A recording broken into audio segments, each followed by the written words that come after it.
kill it. I was meant to win. I am down and willing, so I will find a way. It took a minute, now it didn't happen right away. When it get hot in the kitchen, you decide to stay. That's how it winners made. Stick a fork in the hater on my dinner plate. I walk into the fire like it's just a bit of flame. I switch my style up, watch the money pile up. I'ma get rich or die trying, want me switch lanes. I'm always getting better, I'ma be on 5th place. On this one, then 4th on the next. 3rd, 2nd, 1st, you the poor with the best. She showing love, give me all the raw energy. Don't stop, go ahead, get it in. Jump, knock, let me in. Huff and puff and blow the house down. Raw energy. Don't stop, go ahead, get it in. Jump, knock, let me in. Huff and puff and blow the house down. I do it for the love, they perform for the checks, and I still get more. They be bored by the rest. Had to put the work in, wasn't born in success. See the storm, it affects the performance. But I dance in the rain and the thunder, the drums, and I keep going hard. I won't stop till I'm done. From the bottom to the top, I'm the one. I can drop in a month, I'll be back at the top. Raw energy. Don't stop, go ahead, get it in. Jump, knock, let me in. Off and puff and blow the house down. Raw energy. Don't stop, go ahead, get it in. Jump, knock, let me in. Off and puff and blow the house down. Yeah, we blow the house down. Yeah, we blow the house down. Big moves, we shake the ground. All the greats who came before us, we about to make them proud. We've got to make this count. Take the ball and raise it now. Make noise and crazy loud. It's all moment, let me hear you shout. Don't give up, we can turn it round. We got the fire, we burn it down. Then we'll pop champagne at the back of the club. Then we're back with a sweat, tears, back with a blood. How to get it out of mud, kinda like Predator. Get to the chopper, pockets getting fatter, so she call me Big Bomber. Raw energy. Don't stop, go ahead, get it in. Jump, knock, let me in. Huff and puff and blow the house down. Raw energy. Don't stop, go ahead, get it in. Jump, knock, let me in. Huff and puff and blow the house down. Raw energy.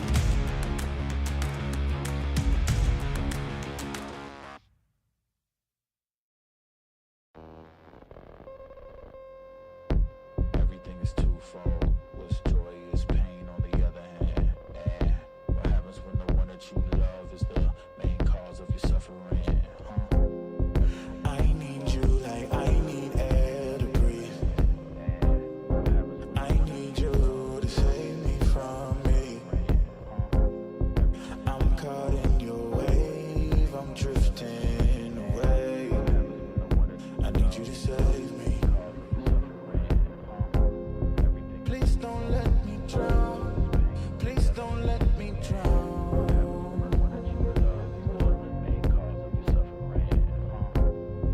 Please don't let me drown. Please don't let me drown. Whoa.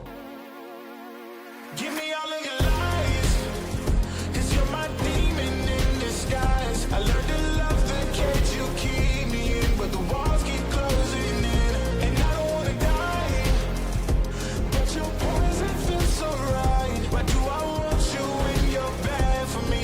My perfect storm, my beautiful catastrophe.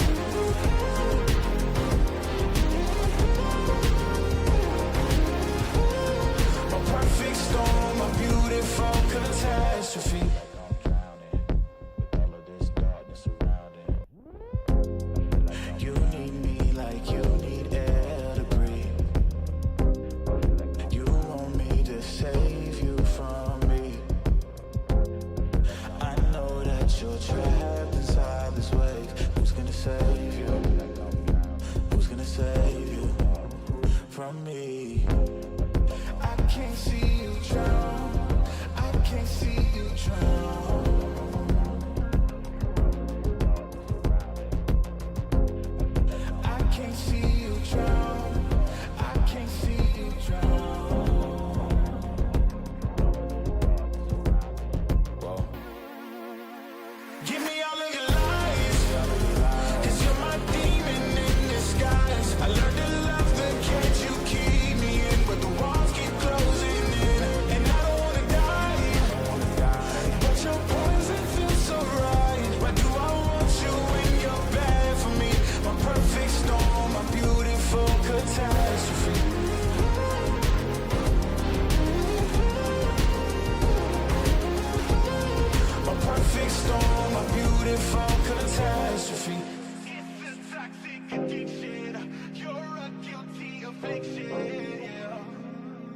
can't breathe, I need to get some air, but is it toxic addiction? You're a guilty fiction. You can't breathe and you just need some air. Give me all of your lies, 'cause you're my demon in disguise. I learned to love the cage you keep me in, but the walls keep closing in, and I don't wanna die. But your poison feels so right. Why do I want you when you're bad for me? My perfect storm, my beautiful catastrophe.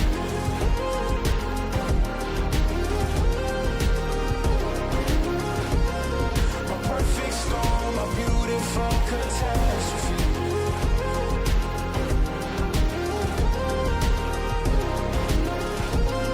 My perfect storm, my beautiful catastrophe.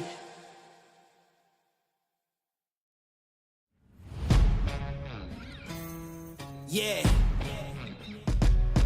Let's go. We just gotta go hard. I go the hardest. I bring the pain. Not what you used to. It's all part of the game. Yeah, I just gotta go hard. I just gotta go hard. Go hard. Go hard. Yeah. Oh yeah, the beast back. Adrenaline pumping through my veins, can't relax. Original, I am not the same as these cats. I sting them if they never ever mind and they beeswax. I don't ever cap, but I'm wearing like 3 hats. Never been a rat, but I know where the cheese at. You'll never get a trophy cause they all here where we at. You better believe that. When it's all said and done, I'll still be here standing. Never took a loss and it ain't something that I'm planning. I dare you to say something, my focus is A1. Every dog has its day, it's been mine since day one. This is real grinding, I'm still climbing. While you still trying, I'm still shining. It's real blinding, and I'm getting hotter too. Talking top 2, I'm not a 2. You let the pressure bother you and I do what I gotta do. Let's go hard. I just gotta go hard. Go hard. Go hard. They ain't coming close to me. Flow is on atomic, I'm starting fires through poetry. The hardest out, staying loyal, no falling out. And if you step into the court, be ready, we balling out. Yeah, the coldest of teens, they know what we bring, don't try us. They know in between, we go for these dreams in silence. Hard work, don't mistake it for magic. We been shooting in the gym, this is target and practice. Yeah. And I'm just getting started, getting feet wet. It's all in repetition, ain't a secret. All facts, all black dress code. Pay me my respect, collecting every debt. I go the hardest. I bring the pain. Not what you used to. It's all part of the game. Yeah, I just gotta go hard. I just gotta go hard. Go hard. Go hard. Go hard.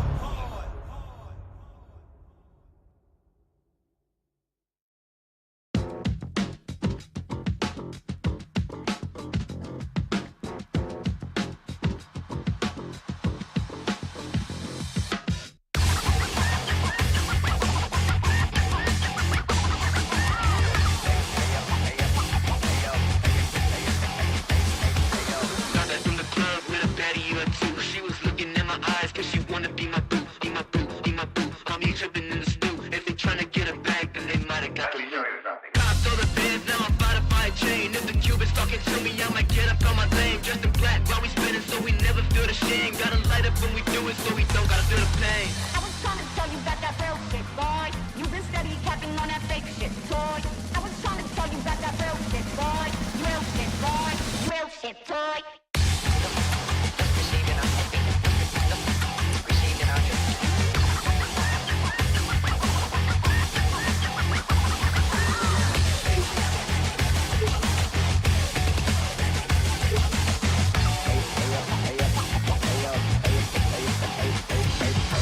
Spin around, burn out, flow it to the penthouse. Shotty's going crazy, then they quiet like a church mouse. Land up with the customs, then we never get to get it out. Nitro in the engine, so we see what it's about. Always wanna talk, but you never want to smoke. And you flashing all the guns on your live, you a joke. Dosing up with bodies when you never ever broke. I'll be pressed to find a shooter who be lacking in the soul. I was trying to tell you about that real shit, boy. You been steady capping on that fake shit, toy. I was trying to tell you about that real shit, boy. Real shit, boy. Real shit, toy.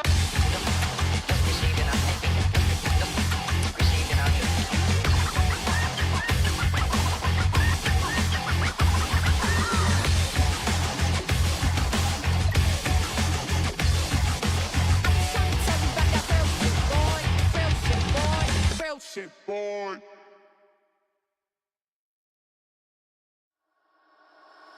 Fumble a bag, now I when I fumble a bag. Fumble a bag, now I when I fumble a bag. Act like you know how this goes.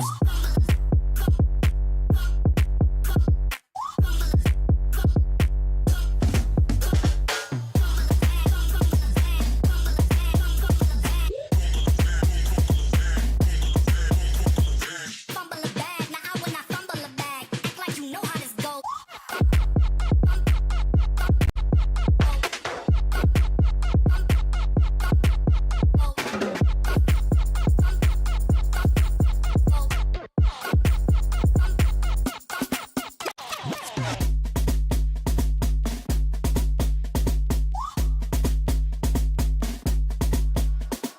Fumble a bag, now I when I fumble a bag. Fumble a bag, now I when I fumble a bag. Act like you know how this goes.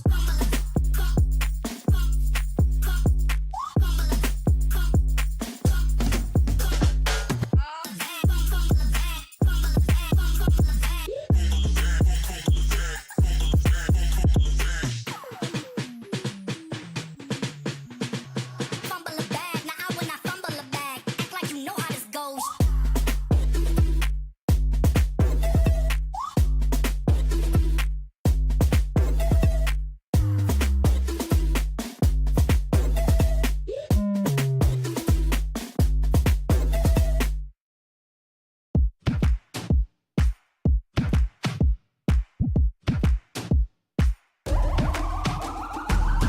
This is the moment we waited for. Everything you want is right here. We gon' give them what they came for. We gon' take it up from last year. Shoot 'em my shot, boy, I'm long range. Me and the team on the same thing. Stayed down, never switched up.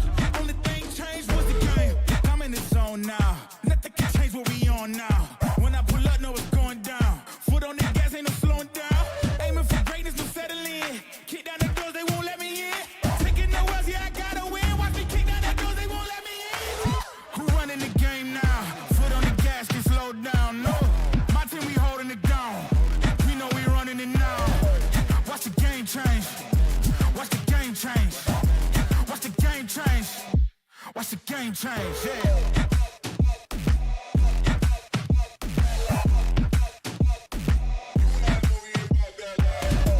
Watch the game change. Watch the game change. Watch the game change. Watch the game change. I do not gamble, but bet on me. Tell them that's life, yeah, it's still of it. I'm taking a shot for my enemies. I can't waste no more time on my energy. I know they know I got it on lock. Go against me, that's a long shot. Cause I'm counting wins all around the clock. Never doubt me, boy, I don't stop. Who do you feel when they make you the monster? I am not scared of none of you imposters. Taking the lead now while they watching. Think you should leave now while the option. Taking no L's, yeah, I gotta win. Watch me kick down the doors, they won't let me in. Who running the game now? Foot on the gas, can slow down. No, my team, we holding it down. We know we running it now. Watch the game change. Watch the game change. Watch the game change. Watch the game change. Yeah.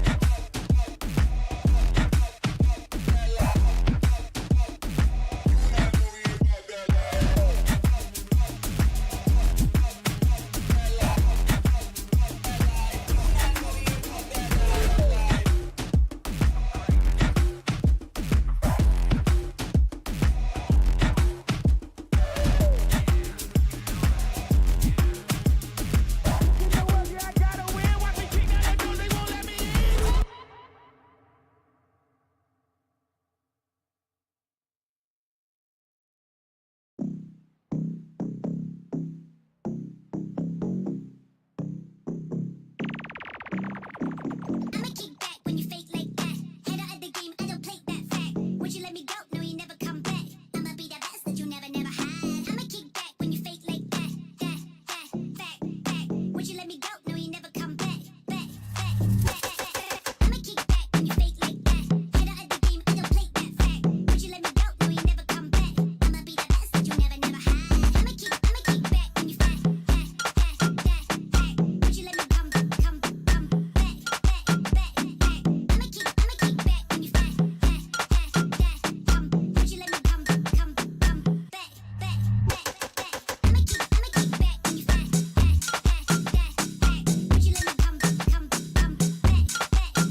You look into your inventory and there's only... It's time to forget about this garbage. Here you will find everything to play with really cool skins. Open top cases. Upgrade dropped skins and turn your junk into a cool gun using the contract system. Every day, thousands of people upgrade their inventory with us. Hellcase.com. Look at yourself in a new way.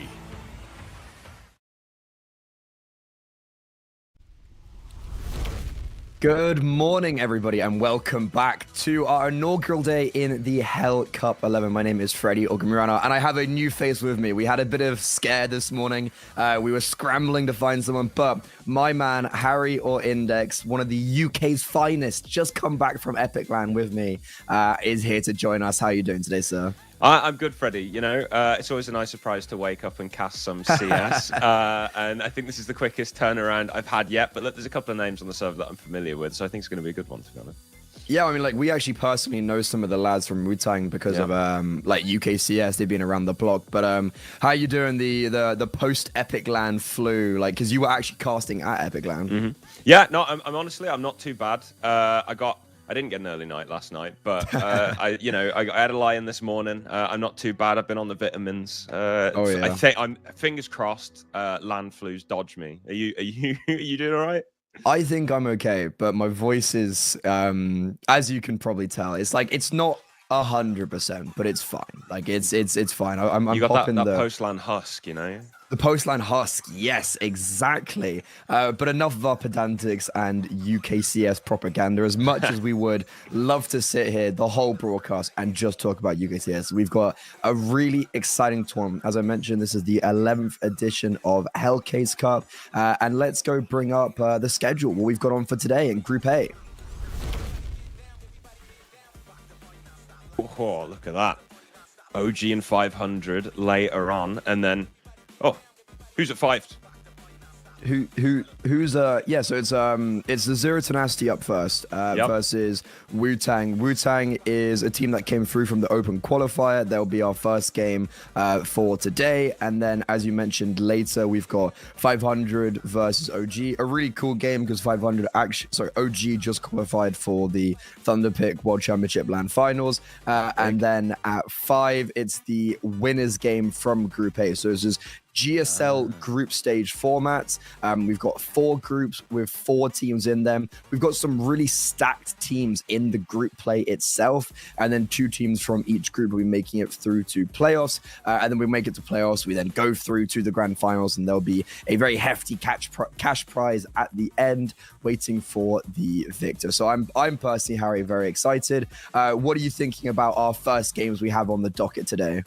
Yeah, I mean, certainly for like Zero Tenacity and then the Wu-Tang thing, obviously there's quite a contrast in terms of the fact that Zero Tenacity, they've been together for a long time now. They've been grinding grinding out officials. I mean, they're constantly being talked about as like some of the highest matches played in recent times, and they've stuck together as well. This lineup is, pretty solid. They gained a reputation back in the day for being Anubis merchants. They don't tend to go that towards that map as much anymore. But then the other side, Wu-Tang, is relatively new.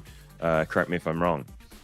Yeah, it's a bit of an interesting one, Wu-Tang, because so they are a mix. Like, to put it very bluntly, like, they are a team that's mixing, but they are practicing a little bit for this tournament. You've got some familiar names such as Shushan, QQ, TVS, Maze.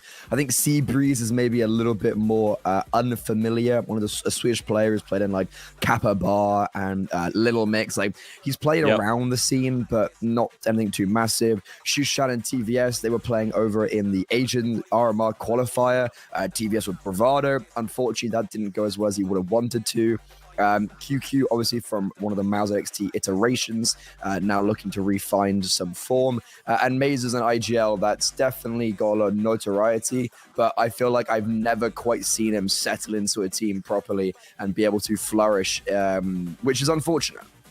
Yeah, I mean, there's some interesting pieces here. Obviously, thrown back to sort of our, UK scene experience. Like, we've seen TVS come over for UK lands before, and I've caught a couple of games online as well. And when he's in his element, when he's in form, he can be a really like dominant force on the serve with the orb. Yeah, he's like, I think he's insane. And I was very upset to see him not do as well with Bravado when they were at the qualifiers. Like, they kind of got bodied very early on, and then that was like the project over for him. So I think that's really unfortunate that he didn't get to show himself. Also, one little small tidbit. Shushan's 27 years old. This is the first time he has ever come through an open qualifier. Wow. That's I like that. That's a good stat. How long has he been playing CS for? I would... Like, okay, HLTV says 2018 was his first team, but like, he's been around for a good, like, let's say like 6 years at like a semi-competitive level. I think that's a pretty crazy stat, no? First time through an open qualifier in 6 years. That is wild. And the fact that he's done it with a mixed team as well, that's kind of crazy too. I mean, normally you'd expect people to sort of be in a practicing team and be there and do that, go through with teams in the past before you have that experience to sort of throw together a mix and just work your way through a qualifier off of sort of, hopes and prayers. That's it. That's impressive. Yeah, it's called the vibes. But I guess for now we can take a look at the Veto, because this is going to be an interesting one. Obviously, that like with the Veto, you kind of look at it and you're like, well, we can take a look at Zero Tenacity, and we were actually talking about this behind closed doors index. You were asking me if they're still Anubis merchants, and I was saying, well, yes, but they are starting to kind of like diversify their map pool a little bit, because I've seen that Anubis has been maybe a little bit rough around the edges on the CD side, but today they still pick into it, and realistically, against the mix, they should be looking to flourish. Yeah, I mean, they've got plenty of protocols on that map, right? And if you play it as much as Zero Tenacity have played it, you can sort of understand them wanting to explore other options when there's so much material and they're going to be constantly having to reinvent themselves on the map. I think Mirage is a really nice middle ground sort of second map. Like, it works super nicely for a mixed team. It's very open. Everybody knows how to play Mirage. It's one of those maps that does leave you open for upset victories as a mixed team when you're playing against a big roster. Yeah, I'm thinking Wu-Tang's pick is Ancient, just because I'm looking at the open qualifier. So they didn't actually really play anyone of note in the open qualifier. It was a little bit easy, but they played Anubis, Ancient, Mirage in their final best of 3, and I assume Ancient was their pick because they won it. They lost it, but I'm just assuming that I can't tell it. Like, you can't open the match page, but I'm going off an assumption. So I know they used to. So this is actually, I looked at this and I was like, this seems like a K10. It's like a K10 roster, because you've got Shushan who was on there, and Maze was playing for a little bit on that K10 team. So they were really good on Ancient. So I'm kind of assuming that maybe they pick into Ancient. But this is a really cool head-to-head, because we've got the IGL versus the Orpa, and both looking to make their presence known on the server.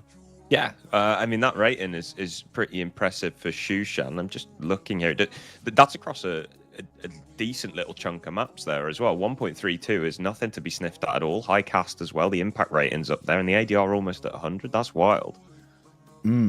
I looked at it and I was like, what? I was like, where's that come from? Yeah, I like, saw the stat come up. I'm like, surely that's across like 1 or 2 best of 3s. Like, you can't sustain that. That's crazy. Yeah, well, what's actually really interesting about Shushan is that he is no longer AWPing. So a lot of people would probably know Shushan as maybe AWP hybrid, let's say.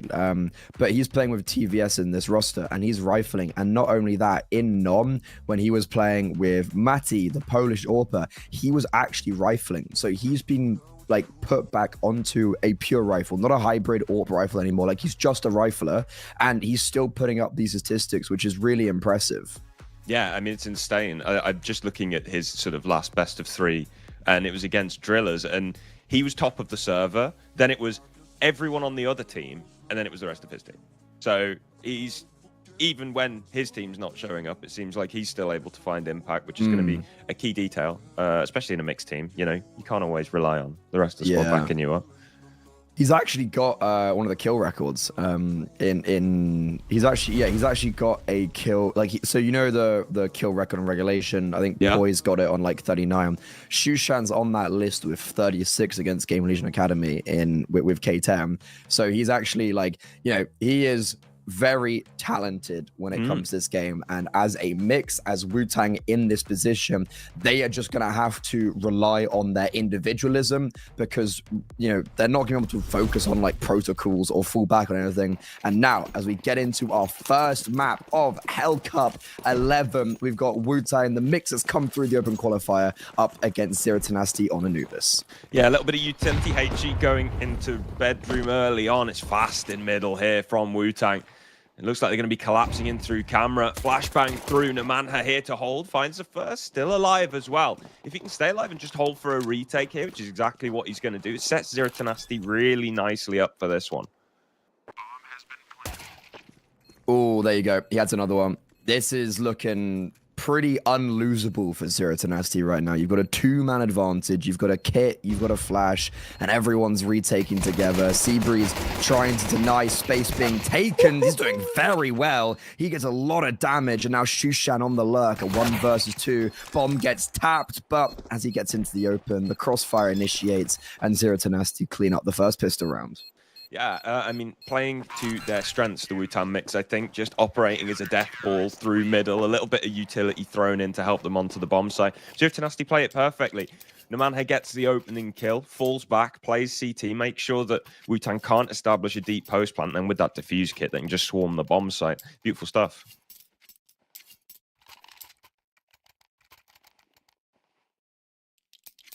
Okay, bomb down means we've got to repurchase.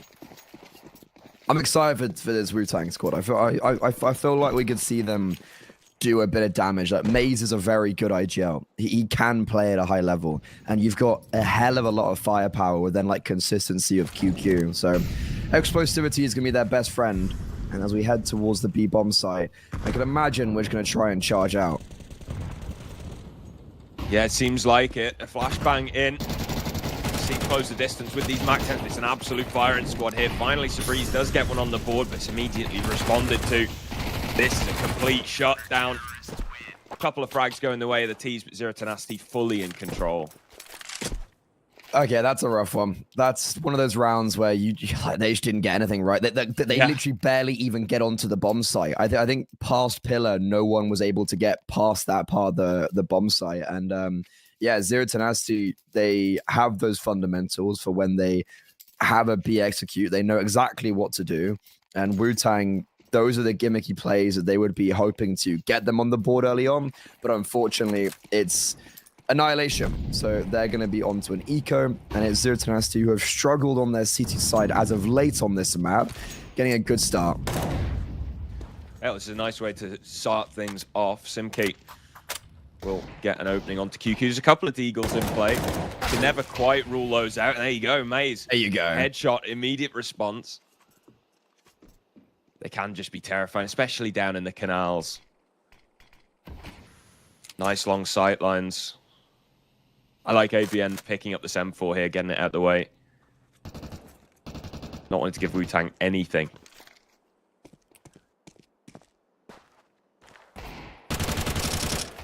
Ooh. The man has spotted a couple in mid. Gonna drop the HG full back.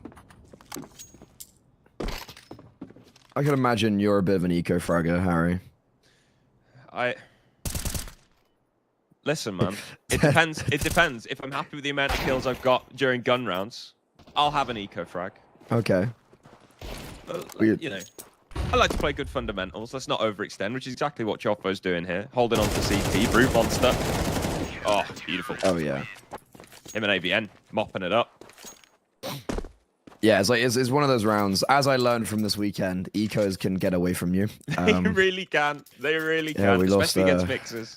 Yeah, I lost quite a few. Reliving the past. Happy. Smile through the pain. It can't hurt you anymore. Yeah, we dredged up some unhappy memories there. Yeah, no. Still a bit of depression lurking underneath the skin. But Zero Tenacity, that's why they're a top 50 team. They don't lose against the ecos.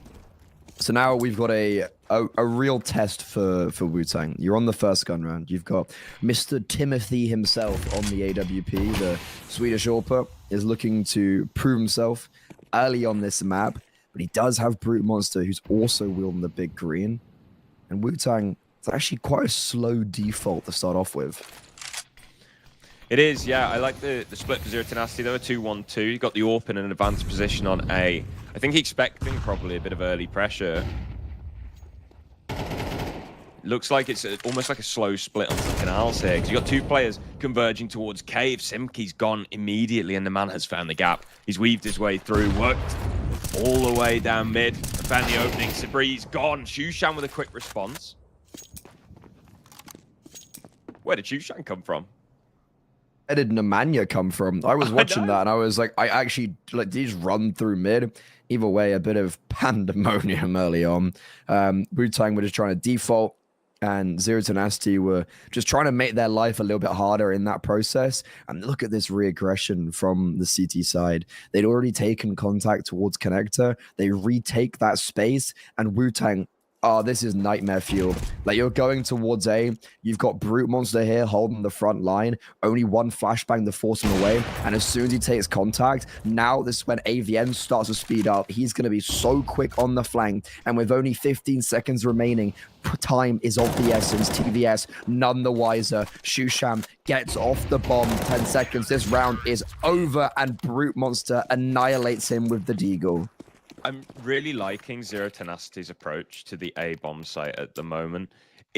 The way the solo player is playing it is actually perfect for the way you should play it, in terms of, you know, they'll stick around, maybe get one kill, and then they'll fall back into CT spawn. And it's been multiple players doing it as well, which suggests that this is a clear, like, defined protocol in the team, which has set them up really nicely to just contain Wu-Tang wherever they go.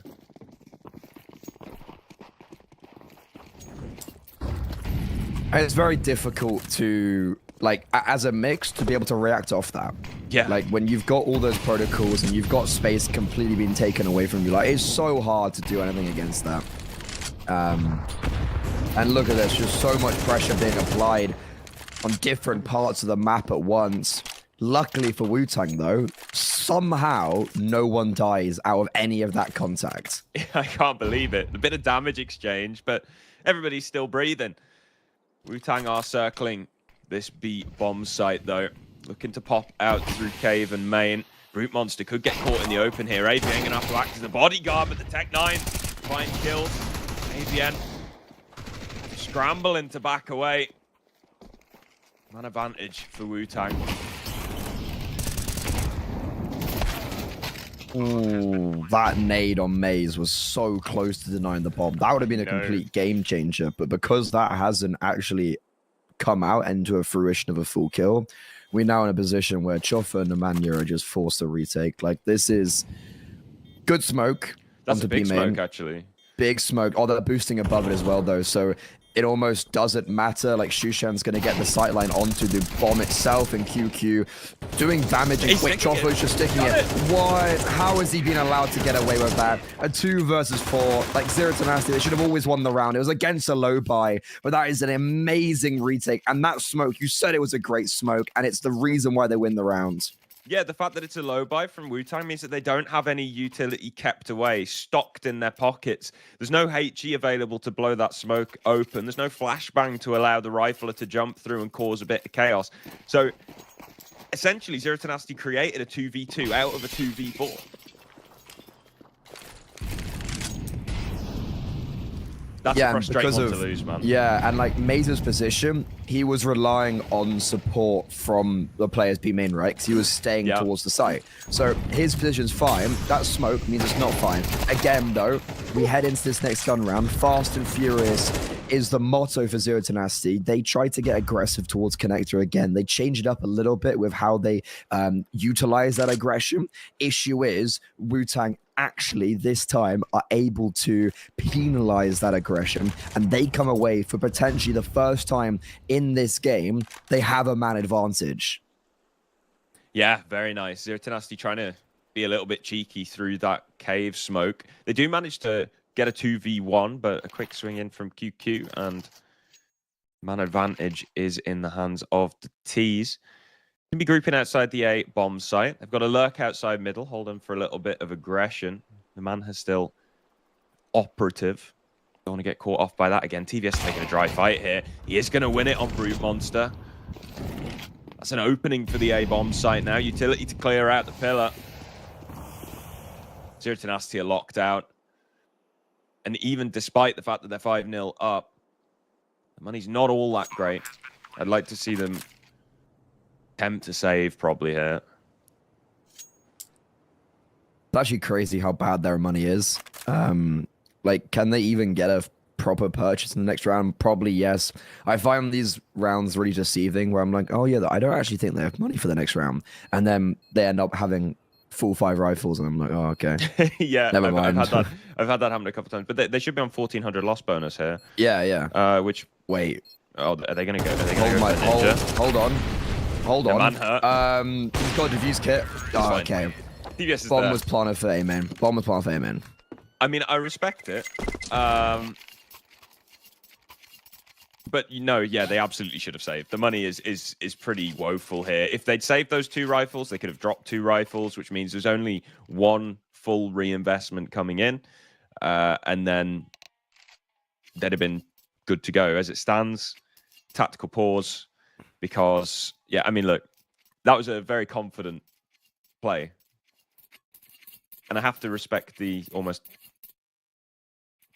audaciousness of it. Sometimes fortune favors the bold. This is not one of those times. Not in that case. Yeah. No. And by the virtue of them purchasing as well, no matter what, imagine the difference in this purchase if they had the bomb down. If they saved those 2 rifles, right? So yeah, it'd be night and day. Yeah. Maybe this is rough. Maybe getting a bit overconfident because you are playing a mix, hoping that they do fall on some of those fundamentals. But yeah, that's a silly Billy play.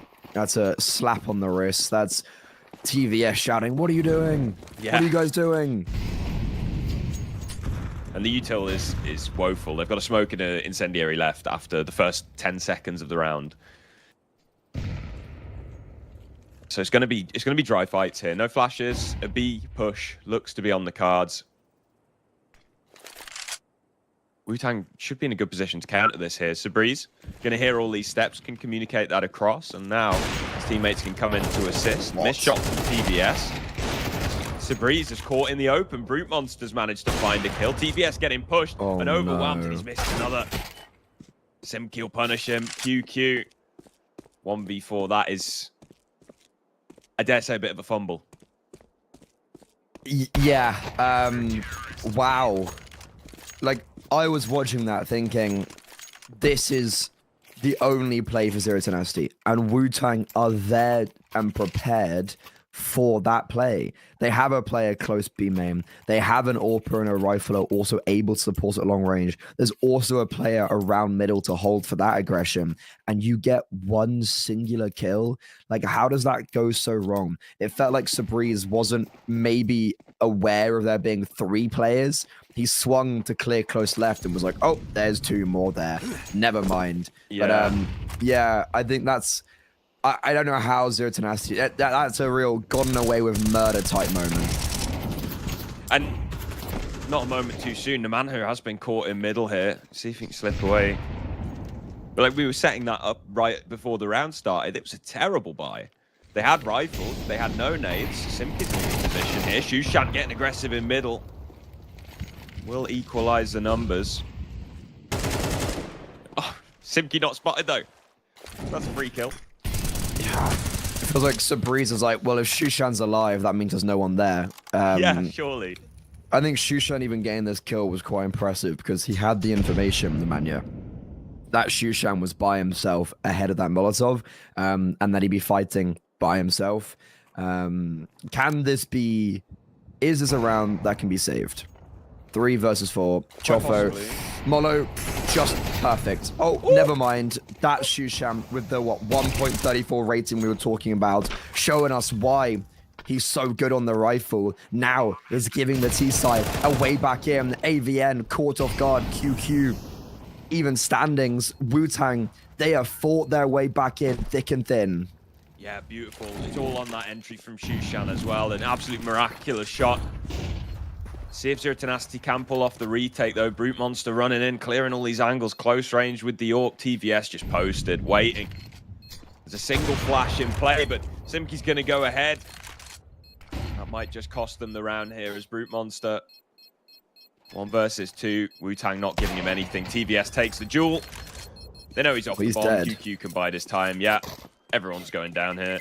Oh, I forgot it's Anubis. It is, yeah, the tiniest bomb radius ever. Yeah.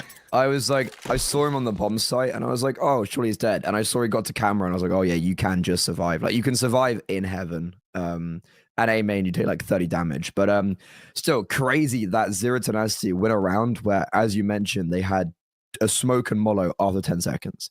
And then they go into that next round where they get a 4 versus 3. They have good setups to be able to react off Wu-Tang, and they still lose. So massive round for the T side to be picking up.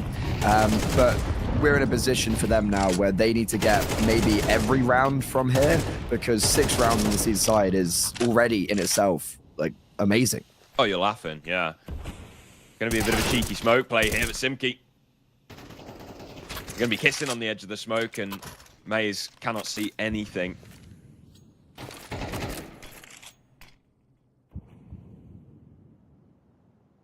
Equal 4 on 4. And it looks like it'll be a B pop for Wu-Tang. This time, they're not going into a 3-man stack. The bomb site's pretty clear.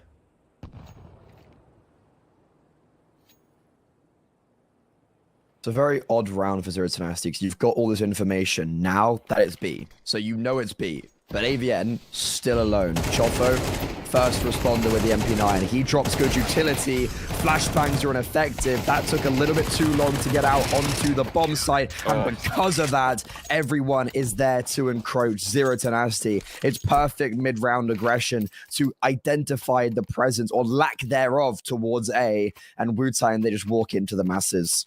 You can see why Zero Tenacity have been called Anubis specialists with the CT info gathering. You're quite right. If Wu-Tang had popped a little bit sooner, then they'd have been able to isolate AVN in the bomb site. But because Zero Tenacity had a little bit longer, able to search for that info, and they're like, guys, we know what's coming. We can just stack B here, and absolute slaughter yet again.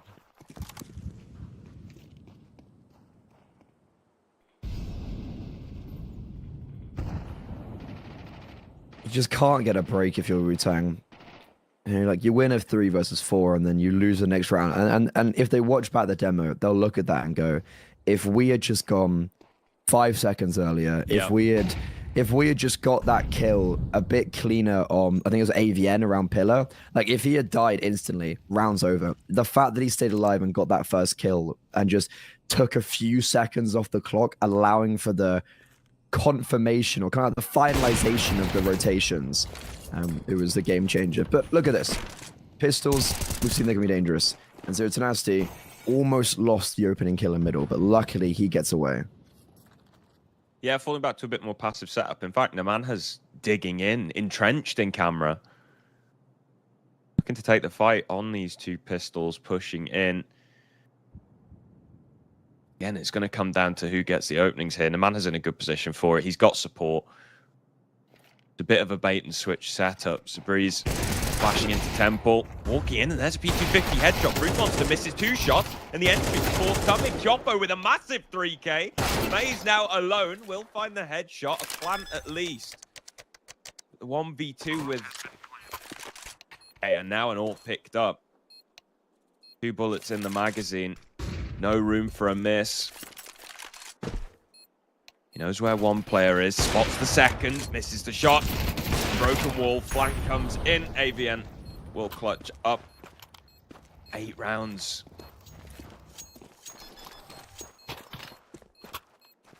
I was thinking Maze warping. What's happening? Yeah, what reality are we living in? At this point, though, Wu-Tang aren't going to have much of a CT side. Especially if they lose that pistol. You know, it's one of those things. You're on Anubis, you're on the T side, and you're down this far, and you're like, man, this is a T-sided map. We are getting rolled. It's not a good look, and it's not a good start. It's a very rough opponent to be having first round. Like, Wu-Tang are practicing, but ultimately they are a mix of very limited experience, and you're playing as a team who's probably got more maps in the last week on Anubis than you've played ever in scrims. Yeah. So it's a very difficult one for Wu-Tang. But can they try and revitalize themselves at all in the last 2 rounds? Luckily, they get away from that mid-insurrection 1-for-1, because if Sabreeze had died there, well, that's round over. Yeah, absolutely. Seems like a little bit of pressure on A main. It's going to be the play here. Maze runs straight into it. What? I mean, it's certainly one of the plays. He does get the headshot before falling to the Molotov. And you can see some of the sort of foibles of being a mixed team coming in here. Him going ahead of the Molotov, his teammate not quite being with him. We've seen that happen a couple of times now. The spacing just not quite there for Wu-Tang. But we're still in the 3-on-3. And again, they're just going to freeze. They're waiting for a bit of CT aggression, a bit of info gathering from Zero Tenacity. Now starting to group for an A hit though now. Smoke into heaven, and Zero Tenacity have read this one perfectly. Utility deployed in counter. Brute Monster, easy opening for him. He can fall back. ABN there to cover. TVS will eliminate him, but Brute Monster just whips out the Deagle. And a bullet to the dome. Secures the 9th. Yeah, that's a really, really good, really just superb round from Brute Monster, because realistically, if he hadn't got a multi-kill there, like, that would have been round over. So he does really, really well to just destroy all of them. And he's been on some form, right? Like, he's only got, he's only on 11 to form, you know. It's only. But, like, every time he's been tested, he succeeded. Yeah, absolutely. And it's just very rough for Wu-Tang. Like, you're just not getting anything. Just nothing's working for you right now. No one's really topping a scoreboard, and just this aggression is so relentless. Never a moment to breathe. Fights are being taken all over the map, but the dust does settle for Wu-Tang finally being able to counter some of this. The one problem against playing against a mix of talented players like this is that if you miss a couple of shots, gives them an opportunity, and that's what happened there in the canals. Brute Monster goes searching. Sabreeze shot him down. That's a 2-man advantage for Wu-Tang. Zero Tenacity, no point saving. They are going to have to go for this one, but heavily outnumbered. Smokes coating the bomb site. Gives Wu-Tang the pathway in. TVS can be isolated on the pillar here. He's going to swing out and go down for free. And again, no trade. Too far advanced here. Sabreeze pivoting around the obelisk. Going to find the headshot onto Kyofo. Leaves ABN the 1v3. Sabreeze will close. Got got a little bit scary in the interim, but Wu-Tang do get themselves a third, which is a nice little buffer. It's a nice little buffer, but I think, as you've mentioned, Wu-Tang are not going to get much of a CT side. And on top of that, if you lose the pistol round here for Wu-Tang, like, that's game over. And we're already looking at Mirage. We're already looking at Wu-Tang's map pick, which Zero Tenacity are also very apt at playing. It's not been the best for them in recent days, and I think that has fed into maybe some of their misfortune in like the last month. But it's a map that they're more than comfortable in playing against some of the better teams in Europe at kind of like the tier 2 level. So this pistol round, it means the world to Wu-Tang. It really does, and they've put all their eggs in one basket here with a B stack, a very heavy B stack. They're playing with the sort of similar thing on the A bomb site, with Shushan just pivoting around heaven, as we saw Namanha do to open the game up.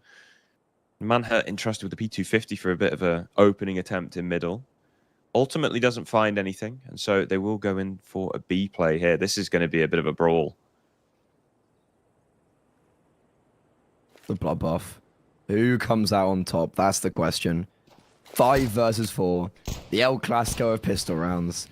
Wu-Tang, they're in the right position, but they're not hitting the right shots. Chotho lines up 2, but Sabriz with the dual Brez round pillar is able to execute 3. TVS just try and survive, jiggling around, waiting for the reinforcements of Shushan. Zero Tenacity, though, looking to reset as there still is time on the clock.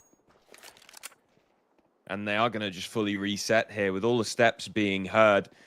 I'll go for a scramble to the A bomb site, or at least that's what they want you to believe. AVN sticks around outside cave. Namanha attempts to draw a rotation, is ultimately successful, but only drawing 1. Still got TVS here, heading toward Temple. 20 seconds. Zero Tenacity should be able to get out and get the bomb down. That's a critical sound cue being made there by AVN. Namanha goes aggressive on Temple, eliminated. Now they can just play the time here, run him down. AVN, nothing he can do there. Bomb plant's nice, but well played ultimately by Wu-Tang in a 2v2. I mean, fantastic from Sabriz. That round was, for me, done when Chofo gets a double entry. Yeah, it's open season in cave for Chofo. Yeah. Like, to me, that was just, that's it. That's round done. That's game done. And then Sabriz not only gets 2, or like the 2 connected players, but also pivots to a 3rd from B main. Really, really well done from him. The Swedish youngster, who probably is one of the more unknown forces on Wu-Tang. I can't say I've seen too much of him. I think everyone has kind of had their stint internationally to some regard, apart from Sabriz. So it's cool to see that he's actually using this as a real good opportunity to exhibit what his true form can be. Yeah, it's a nice showing. I mean, ultimately, it's very much diamond in the rough, though, because Wu-Tang's still a long way away from even tying this game up. But look, pistol round victory. Got to start somewhere. Bomb plant is going to allow Zero Tenacity pretty decent investment here. They've gone heavy on the Mac 10s and the Tech 9, which suggests to me something fast.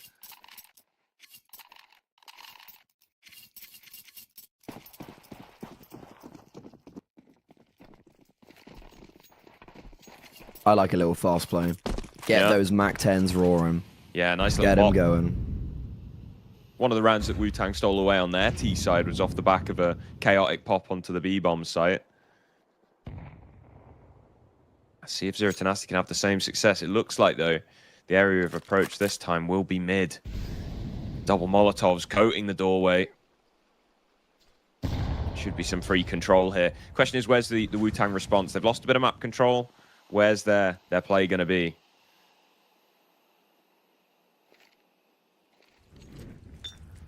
This is scary for Maze. He's playing close to the smoke. Oh, they're running past him. Oh, he only gets 1. I think you need more than 1 there. Shushan, luckily, though, is able to salvage 2, and the rotations are really clinical. Chofo, 1 versus 3. The bomb's down towards Broken Wall, and as soon as he does venture over there to pick it up, that's when 3 players will instantly swing. So there's no real world he wins this out, and he doesn't. I thought that was day over when Maze didn't get a kill, but then Shushan, really good from him. And Sabreeze, another triple kill in this half. It's only been, what, 2 rounds? He's got 2 triples. Yeah, it's insane. I don't know about that position from Maze, I'll be honest, against a force buy. Especially with the A1S, you know, it's a little bit slower, and you got to get those double dinks in.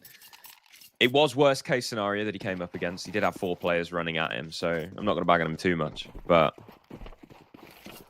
either way, Wu-Tang do pull it across, and this time they get to farm some eco frags.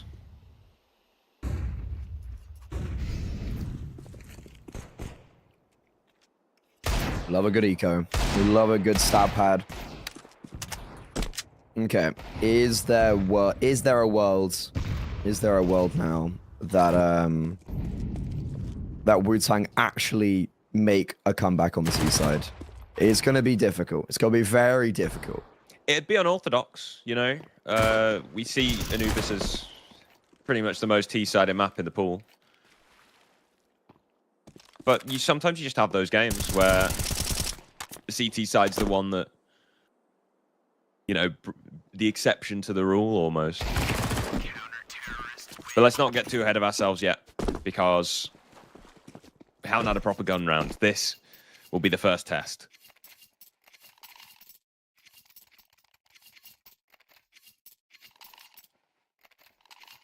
This is where Zero Tenacity would just be looking to shut it down, right? You've got the rifles out, you've got the AWP out. This is when they want any of that worry to deplete. And on the T side, you have such an advantage. Zero Tenacity, they know how to tip this over the line. They've done it a million times against more formidable opponents. And they're going to be starting off seemingly leaning to maybe try put some pressure towards Connector or A main, and Brutmo's AWP is just providing some overwatch currently as Simka pushes forward. And yeah, he's going to put some pressure towards Connector. And it's good just to not allow Wu-Tang any space. Yeah, absolutely. It's key to push the CTs back from Cave. They're going to counter with an incendiary of their own, though. Simki can fight behind it if he wants to. Not going to overextend, not going to overstay his welcome and give away an untraded 1v1. And this is the problem now that now things are slowed down for Wu-Tang. This is where the mistakes tend to come in for mixed teams, because you don't have those rich protocols. It's very easy to just fall apart in the mid to late round.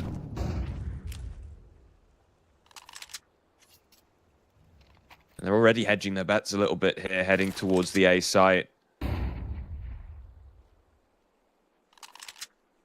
Wanting to play B retake. The man was going on a little lurk here in Temple. Yeah, I was going to say, look at this. Oh, that's a massive kill. Yeah, that's a problem. That's round over, right? Like, you get a kill there. Sabreeze is subjugated to this corner of death. Yeah, they know he's in there. Yeah, he's gone. The B bomb site caved in, and that's Nemanja orchestrating a really perfect round. The IGL is the conductor of all of it. Yeah, sort of noticing that, you know, a little bit quiet around middle. Wu-Tang have turtled up. They've gone into their bomb sites.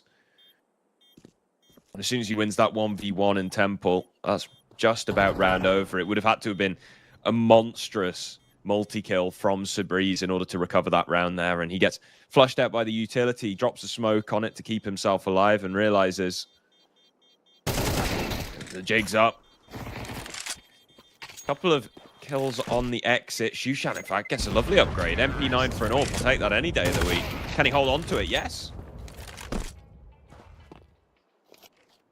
I do not know how 3 players have survived there for Wu-Tang.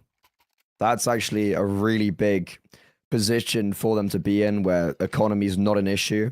And Zero Tenacity, they're not going to have an AWP out now as well because of that late interaction. So sure, you have hit double digits, but at what cost, right? Yeah, it is a costly round, and they've been forced to rebuy quite a bit here. seems like a bit more of a set round coming in. 3 players working through carpets. Got a 4th on the stairs with, I imagine, a bit of utility to help them into A main. It's all going to come down to TVS holding with the AWP here. How many can he get? There's the first. Rifler and Shushan to back him up as well. It's a formidable duo. And there it is. Both players finding kills. Door shut. Metaphorically with this smoke grenade. Very simple CS. AWP plays contact, rifle plays anti. Rifle then peaks when flash pops. Very simple stuff. Very effective though. And Zero Tenacity, sure they do have some space towards B. But I don't know if they're going to be able to actually do anything with their newfound ground. I maybe spoke a bit too early. Shushan's rotation, sharp as usual. He's always there when needed. Brute Monster, I've been praising him. I've been saying he's been individually on fire this map. A 1 versus 3 certainly cements his legacy on Anubis. There's the first, knows about the second, heard TVS, Maze behind the smoke, does reveal himself, and hits the headshot. Crisis averted. Yeah, and a good job too. Winning that 1v3 would have put Zero Tenacity just 2 rounds away from taking the map. Instead, Wu-Tang keep their buffer and close the distance as well. Just 3 rounds separating these teams now. Wu-Tang starting to build back into it. There's not quite enough money in the bank for Zero Tenacity to justify another buy. Despite the plan, it's going to be a half buy here. Deagles and a hero rifle on Namanha.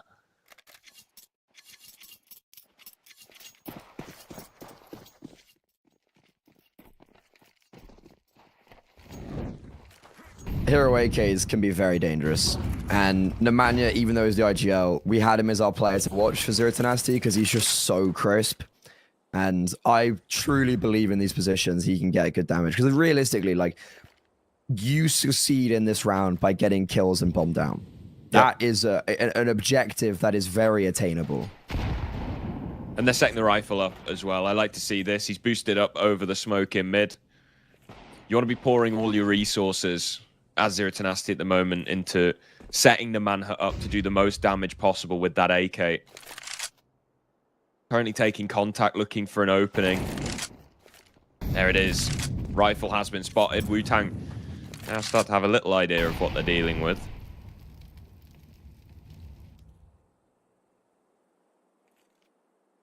But with very little effort, again, Zero Tenacity have pushed the CTs back. You can see Maze is very cautious about playing middle, right? Because of 2 rounds ago when QQ died in Temple. So he's playing really far away. And that favors Zero Tenacity right now because TVS and Shushan, if they fall here, rotations are nowhere to be seen. But I said if they fall because they never fall. That duo has so much firepower surround them and their aura is defying. Yeah, I mean, if you're going to pick 2 players to leave on a bomb site to lock it down as an island, TVS and Shushan are excellent picks. Shushan, an absolutely diabolical rifler at the minute. He is farming. I mean, we mentioned him in the head-to-head before the game, right? He is absolutely stomping at the moment. And, you know, he was a little bit quieter, but these last few, in, you know, the T side of this game, but the last few rounds, he's climbed right up to the top of the scoreboard. He's overtaken Sabriz, who was the only guy really putting up the big numbers on the T side. I mean, yeah, Sabriz had that back-to-back triple that certainly helped his stat line. Yeah. But that back-to-back triple was not only good for his stats, but it was also very much needed because without that, Wu-Tang wouldn't be in this position. So for Zero Tenacity, they got to really, you know, knuckle down, turtle in, like, you can't be losing Anubis to a mix. As Cypher said, a team that practices should not be losing to a mix. Yeah, you're absolutely right. Lovely from TVS. Finally, we see a bit of a change up, a bit of a opening gambit early on. And it pays off as well. Not a lot of spam going through that smoke in middle. Means TVS can walk straight in, pick up an opening. Zero Tenacity, a man down early on. Man down early on and pretty much just forced to go towards A here. They have no map control. They have the utility at their disposal. And I think for them, yeah, they just have to go towards A here. And that kill from Nemanja actually does prompt them to maybe force the issue further towards A, because it means rotations are going to be a little bit less fluid. But Shushan tries to take the issue into his own hands. Molo's good, but it doesn't actually tag them whatsoever. Regardless, though, Shushan, because they're just stuck in that corner, he excels. Supportive utility from the IGL is sublime, and Shushan, this man can do no wrong. Beautiful stuff from Shushan. Another key double. And yeah, you're quite right. Despite that incendiary not actually tagging them, the fact that it's there, it's mere presence alone. Zero Tenacity can't accelerate through it, so they try and like hide away in the corner, make sure that they can guarantee a triple peak or a double peak, whatever it may be. Shushan finds the gap, leaves the Manha in a clutch, but he has managed to worm his way in to the B bomb site. And he's got the bomb on his back, so a plant is possible here. I think Wu-Tang realizing now he slipped the net. And they were playing together. They've split up quite a bit now. Yeah. I was about to praise them for like, look, we'll just stick together, guarantee the numbers advantage. TVS in spawn, good damage. Blank coming in loud will have definitely been heard. Missed shot. Sabreeze now swings in, and there we go. Too many angles to account for. Bomb plant's good for the cash, though. It's great for the cash, but we need to, you know, the conversation starts to arise of, you have the economy, you're getting these gun rounds, you're getting these purchases up, but you got to get around. Like you know, you actually got to start posting something on the board. Shushan, by the way, was having a real stinker. I think he was like 5 and 10 or whatever. Like he was not doing well at the half. And towards his A bomb site, like that is not a position that is too easy to play, right? Like it's not. You're not expecting someone to get multi-frag after multi-frag after multi-frag after multi-frag, but he does. He's been a real silver lining for this CT side. Also, TVS, I remember when Anubis first came onto the scene, me and him actually went over AWPing opening picks on the CT side. So I saw him go towards mid there, and I was like, attaboy, still got it. Hell yeah. Yeah, I mean, you know, now that he's starting to feel a little bit confident as well, because the scoreline's starting to close up, there's less pressure that as an AWPer, your opening pick, especially, you know, now that we have shorter halves, the CT money, there's so much investment going into an AWPer, the pressure has increased. You don't want to be giving away opening picks when you're hanging on by a thread, but now turn into a bit of a rope, because there's only one round separating two teams here.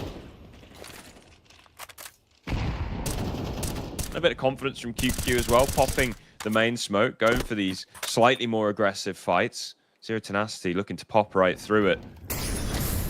Util coating the bomb site. QQ in hot water here and completely isolated. Sabreeze trying to hold on, good for 2. But a man advantage for Zero Tenacity as they take the B bomb site with gusto. That's not a good look. That's really... Ooh.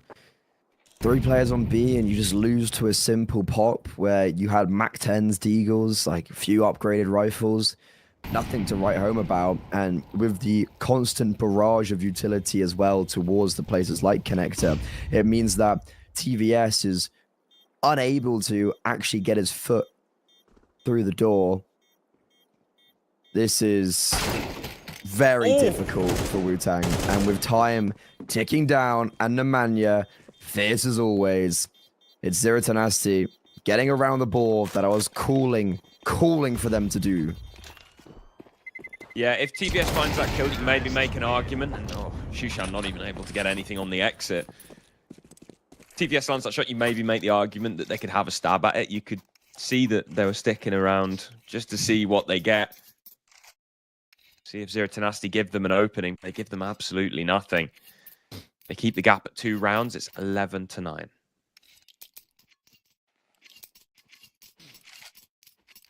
Hopefully, that's not the round that destroys momentum, as I've learnt this weekend. Yeah, hopefully not, right? Those 1 rounds can just completely destroy everything. So it shows how good are Wu-Tang. And TVS says we're pretty damn good. And Shushan, he just dry PT, man. Okay. That was a two-man opening advantage, but Shoffo just runs through a main. Oh, this is so TVS. chaotic. Lovely shot from TVS, yeah. AVN and Simki, it's a bit of a whiff from AVN. QQ leaves Simki alone, and crucially, that is the bomb dropped. A lot of these rounds, Wu-Tang have been finding openings, and Zero Tenacity has been doing a good job of keeping that bomb hidden. Not this time. Firm response.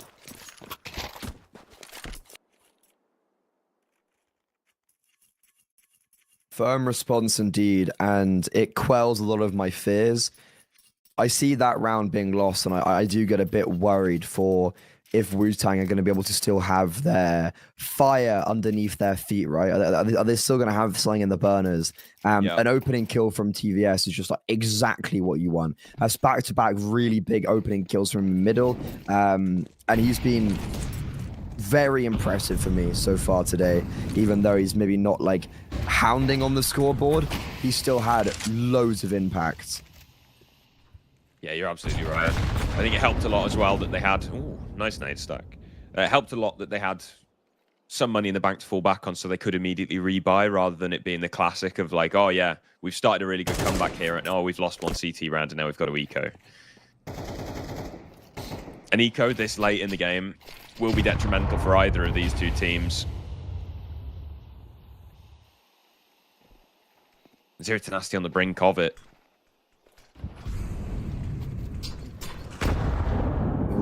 Good nade. Simka's tagged down already. A little bit low as we hit the minute mark. Mid control being garnered by Nemanja. That forces TVS to rotate away, and it creates a void towards the B bomb site, where Zero Tenacity are looking to execute QQ and Sabreeze as they, by themselves, look to potentially hold down this site for, one could say, a game-winning play. Nice kill from Shushan. Catches the Manhunter on the extremities. Now start to push in and try and set up to help his teammates as QQ goes down, as does the bomb. It's going to be a 4-on-4. 40 seconds. Retake primarily through CT here. Shushan going to be operating as the lurk player. Simki taking first contact and going down. Flashbang. He's going to allow them straight back into the bomb site here. It's just Brute Monster 1 versus 3. Maze swings in, lovely flick shot. Can't quite do it twice. TVS there with the headshot. The defuse. This is an absolute fumble from Zero Tenacity. 9-3 half. Yeah, I mean, it's a good job they got that bomb plant. Because if they didn't... Very good point. Bomb down means they can purge back in. No bomb down probably meant it was wraps. But Wu-Tang, what a great comeback on the CT side. And as I mentioned, going into that final few seconds of before the bomb went down, you have TVS rotating away. It's because of Nemanja's pressure in middle. Like, it's really good mid-rounding for Zero Tenacity. But Shushan is even better. He's got so much liberty over towards that A bomb site. And even though the first player on B does fall to a whimper, didn't matter. But Nemanja, this guy just doesn't care. He walks through smokes. He walks past flashbangs. Nothing can stop him. And Maze finds that out the hard way. That's an outrageous play. You don't see that one too often. Straight through the smoke. Finds the gap. Lands a headshot. Opening pick for Zero Tenacity. But not a moment too late. Shushan has something to say about it, though. Simply caught. Second player in main. Eliminated. TVS there to take down Kiofo. Zero Tenacity keeps smashing their heads into this brick wall. And I don't see it cracking. No. Shushan, this guy, like, take a bow. Take a bow, sir. Some would know him as Flames' brother, but I know Flames as Shushan's brother. Because today, Shushan is really putting on a masterclass with that rifle. This is a full stack from Wu-Tang as well. They've got the bomb. Zero Tenacity have an incendiary and a flashbang to try and take it off them with 3 players getting ready. Util's going to give away. QQ sprays down one. The man low on HP. There it is. Map point for Wu-Tang. Like, how? My question is, at what point do you take a pause if you're zero tenacity? I believe they've taken one so far. Oh no, two. Okay, there we go. But I mean, I'd say this is too late. You've been flailing for this entire T side. And now, when you're on the brink of losing your map pick, you're finally like, oh, yeah, I forgot we had a pause, guys. Well, to be fair, I think they used one like 5 rounds ago, and then they used this one now. And I think this is the best time for your final tactical pause. Like, if you're ever going to use it, this is a time. Get the coach on the mic, get Nemanja speaking, because again, that was an opening kill round. Like, Nemanja, within seconds, was able to give them the advantage from a very interesting play towards middle. But it's just the rifles of Shushan. Yeah, I mean, it's made incredibly difficult, to be fair to Zero Tenacity. Like, it's made very difficult with the fact that you just cannot get through Shushan and TVS on A. It limits your options so incredibly hard.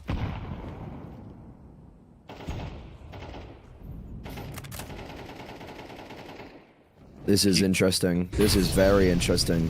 QQ's got out without them knowing. AVN goes to try and clear him, but is unsuccessful. The young Dane, he's already got 2 kills, trying to hold on to the space that he has created. Unfortunately, the spam is successful, but in the meantime, Maze has also got good work towards mid, so he's given the advantage even further in favor of this mix. The home map for Zero Tenacity, the map that everybody is so terrified to play against them, has just fallen, slipped through their fingers. A 9-3 CT half was not good enough. Wu-Tang take map 1 in this series, 13-11. That's going to sting if you're Zero Tenacity. I think you mentioned in the pregame that their CT side is the one that's been struggling. It looked fine at the start of this game. Their T side looked, well, almost non-existent. Some of the B executes that they threw in were really nice. They caught, I think one of the most successful rounds was that pop with the Tech-9s onto B. But other than that, they didn't find much success because it was just a brick wall on the A bomb site, and they couldn't get through it. They tried, and they tried again, and there's nothing you can do to get past TVS and Shushan today. They are on fire. Yeah, this is very scary, I think, to be honest, for Zero Tenacity, because you're going on to Mirage now, which is the map pick of your opposition and a map that you're not great on, and especially considering the fashion that you lost map 1 on. This is going to be a very needed break for Zero Tenacity. So for Wu-Tang, they've got about 10 minutes to maintain that momentum. Can they maintain their advantage going on to Mirage, and can they potentially start off this tournament with an outrageous upset? We're going to be finding all of that out after this break.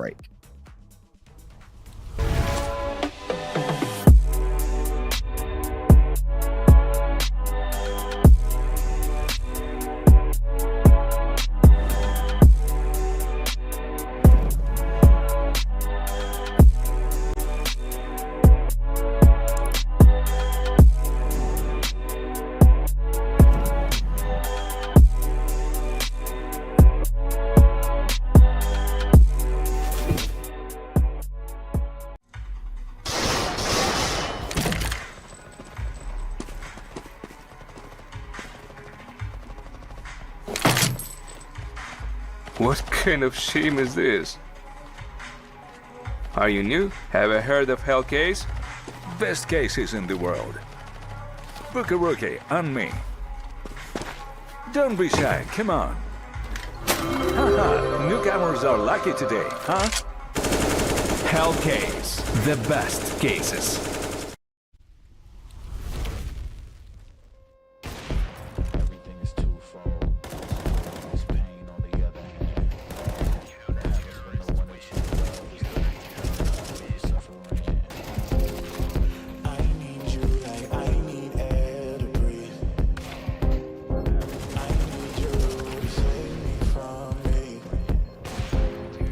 I'm caught in your wave, I'm drifting away.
pushing.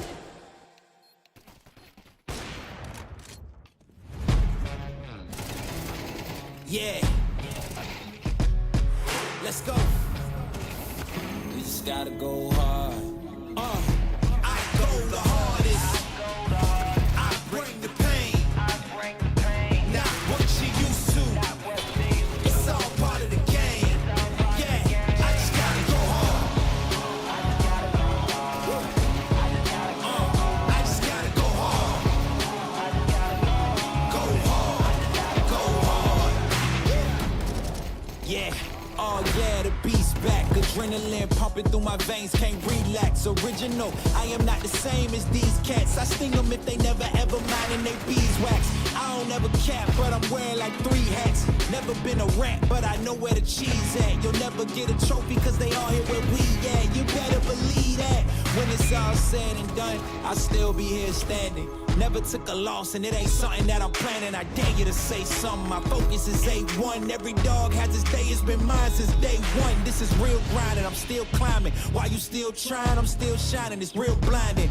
And I'm getting hotter too. Talking top 2, I'm not a 2. You let the pressure bother you and I do what I gotta do. Let's go hard.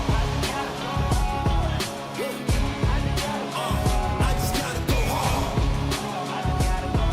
Go hard. Go hard.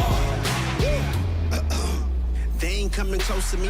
Flow is on atomic, I'm starting fires through poetry. The hardest out, staying loyal, no falling out. And if you step into the court, be ready, we ballin' out. Yeah, the coldest of teens, they know what we bring, don't try us. They know in between, we go for these dreams in silence. Hard work, don't mistake it for magic. We been shooting in the gym, this is target and practice. Yeah.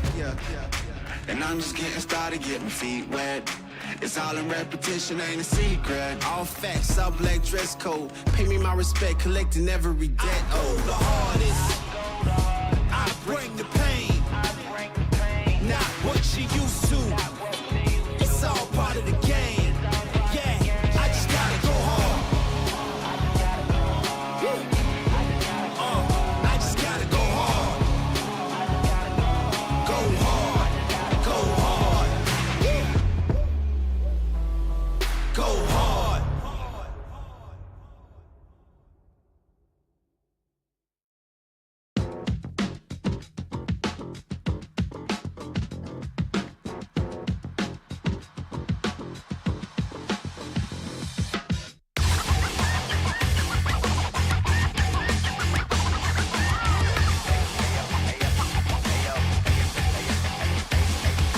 Got that from the club with a baddie or 2. She was looking in my eyes cause she wanna be my boo, be my boo, be my boo. Call me tripping in the stew. If they tryna get her back, then they might've got the loot.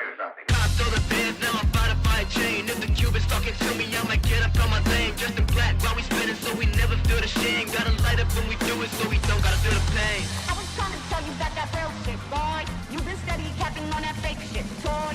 I was trying to tell you about that real shit, boy. Real shit, boy. Real shit, toy.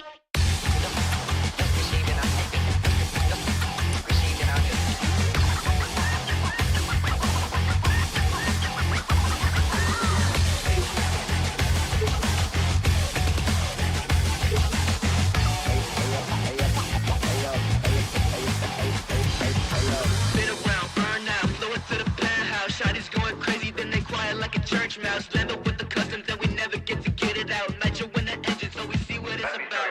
Always wanna talk, but you never want the smoke. And you flashing all the guns on your live, you a joke. Dosing up with bodies when you never ever broke. I'll be pressed to find a shooter who be lacking in the soul. I was trying to tell you about that real shit, boy. You been steady capping on that fake shit, toy. I was trying to tell you about that real shit, boy. Real shit, boy. Real shit, toy.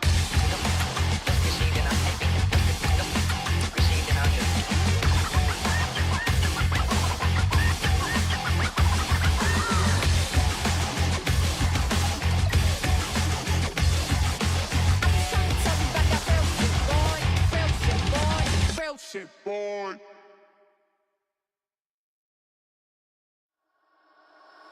Fumble a bag, now I when I fumble a bag. Fumble a bag, now I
want is right here. We gon' give them what they came for.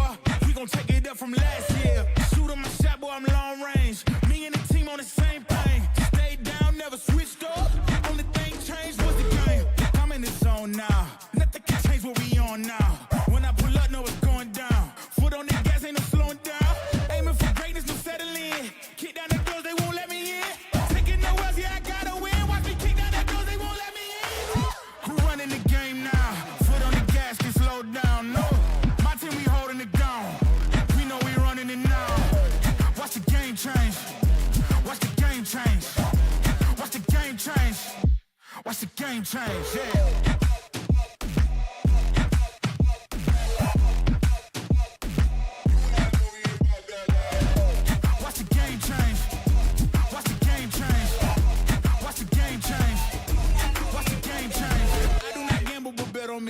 Tell them this life, yeah, it's love it. I'm taking a shot for my enemies. I can't waste no more time on my energy. I know they know I got it on lock. Go against me, that's a long shot. Cause I'm counting wins all around the clock. Never doubt me, boy, I don't stop.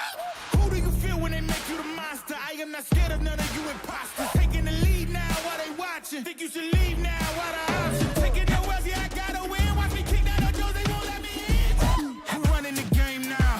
Foot on the gas, can slow down, no. We holding it down. We know we running it now. Watch the game change. Watch the game change. Watch the game change. Watch the game change. Yeah.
And how long have you been here? From early morning.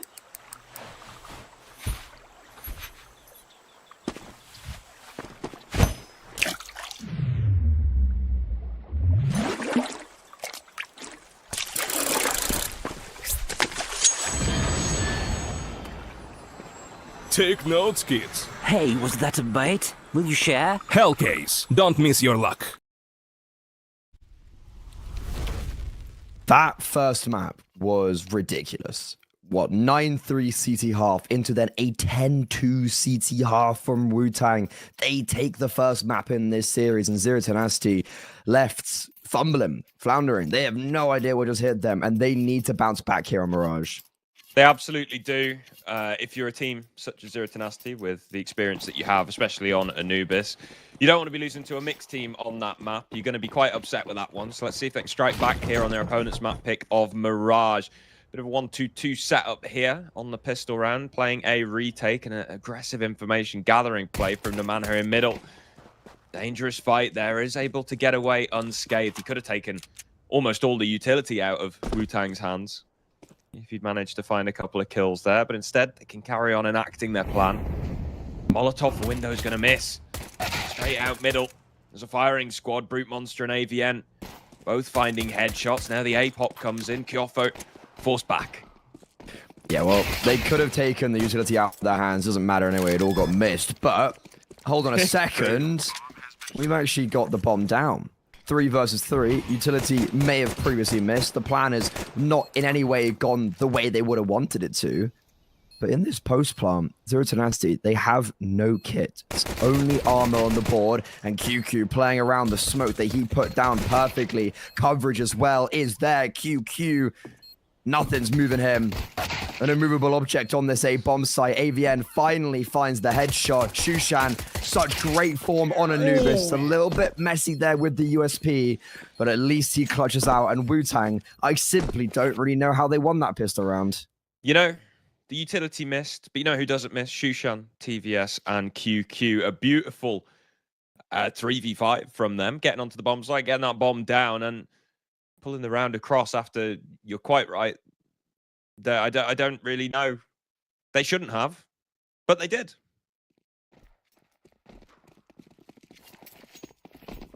If I'm Zero Tenacity, I'm not going to be the happiest at bunnies. No. I feel like this has been a yeah, this has definitely been just one of those games where maybe you're wanting to forget about it, and oh wow, that was Eagle Dink. But Shushan survives somehow. I don't actually know how he did, but luckily for him, there's not an opening fatality. Thankfully. I'm going to go for a bit of a reset here, though. No fights forthcoming in middle anymore.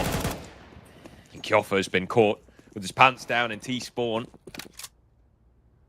EVS eliminates him, trying to go for a sneaky backstab. And that opens the options. Wu-Tang pushing into this A-bomb site now when the man lies in wait. M4 kill, there's a second. Looking for more as well, and overstays his welcome as TVS rips his head off. All these players softened up though. Primed for Brute Monster on the scout. He can use it like an AWP. An AWP that's got full running speed.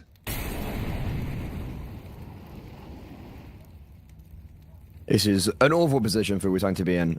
One scout shot to anybody is fatal. Ooh, Brute Monster though misses, trying to go for the headshots, doesn't know, and he can just body spam them. Bomb down, kills, flying in. Sabreeze and Shushan turning around on a dime, left, right, good night. Ah, that's beautiful.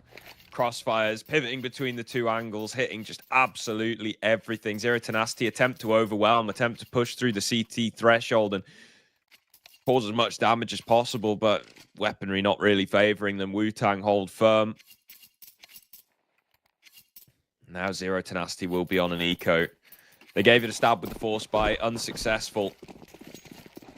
The Manta does have a Desert Eagle, but that is all Zero Tenacity really have going for them here. That and a flashbang.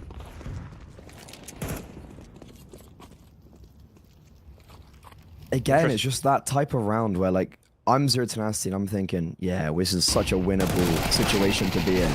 And still, like, you keep on being on the back foot. TVS, Mac 10, little cheeky $1,800.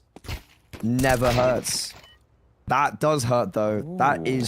That's a big kill, actually, because 2 players staying alive is really not great for the economy. And Simka, surely no more. My God, an instant dink with the Galil, but luckily it was just a Galil. Gets scary. TVS is going to be happy with that, though. As the AWPer on the Mac 10, farms 3 kills. He had absolute stacks at the beginning of this round. He has, of course, spent it all now on that AWP.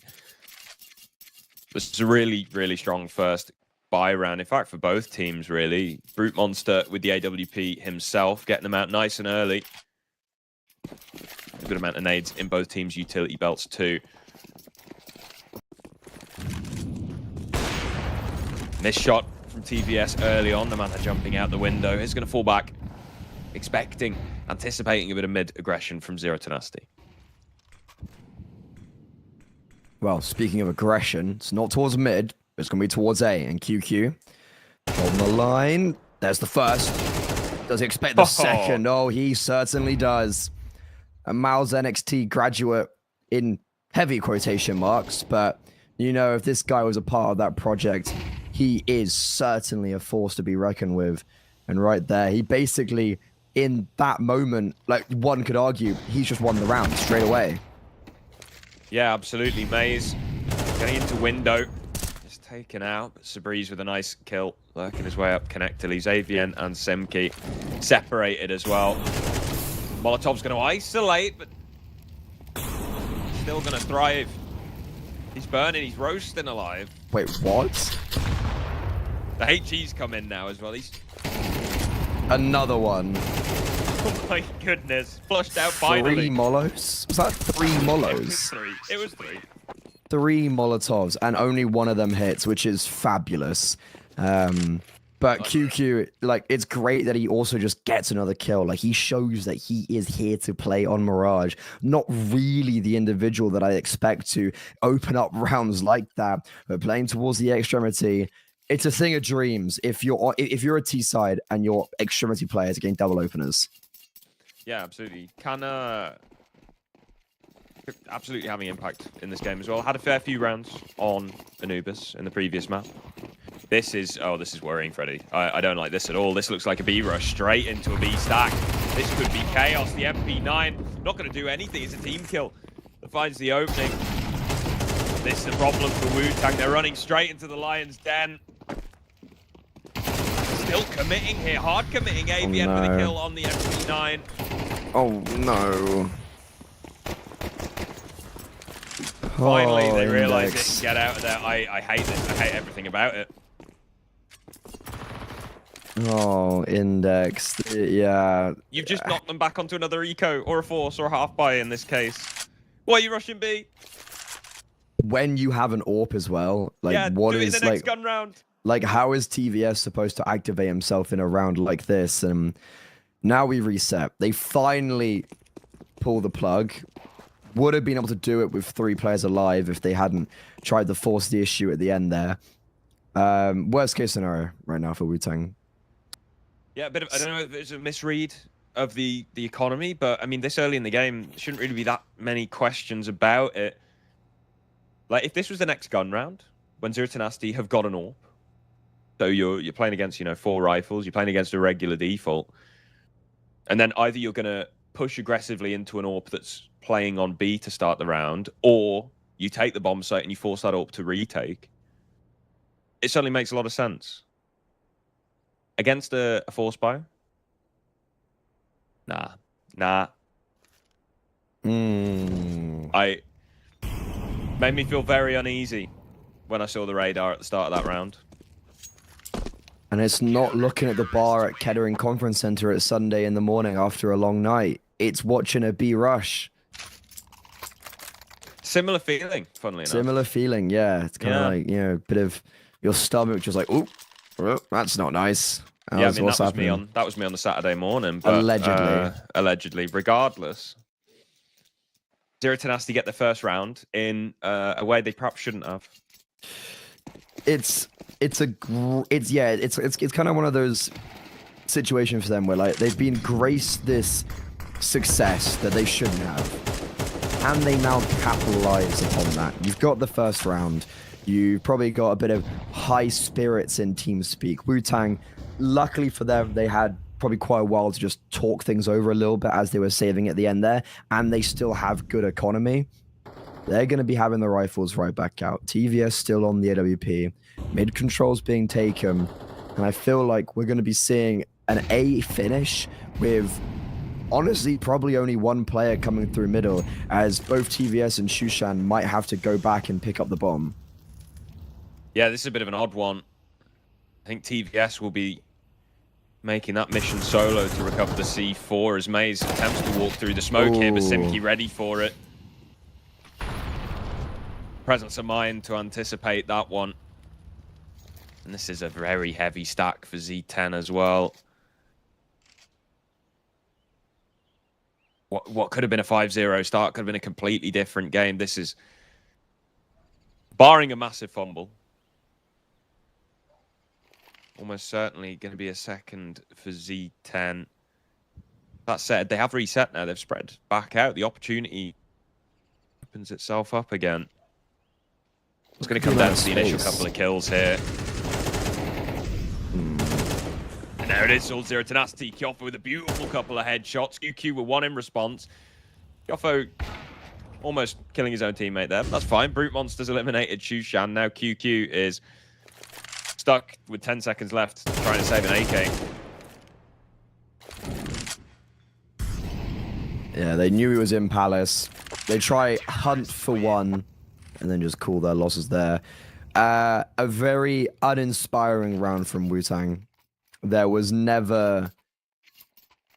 like never a moment there where they actually felt like they had good control. And it all was because of Maze dying early in Connector. Like they were ready to pounce onto the A-bomb site with the 2 players in Connector. Maze dies going a little bit individually first up, and then bam, round's pretty much over from that stage. But then you also have a really nice A-hold from the 2 riflers from Zero Tenacity. And then because of that now, it's going to be a full eco for the T side with only just that saved AK on QQ.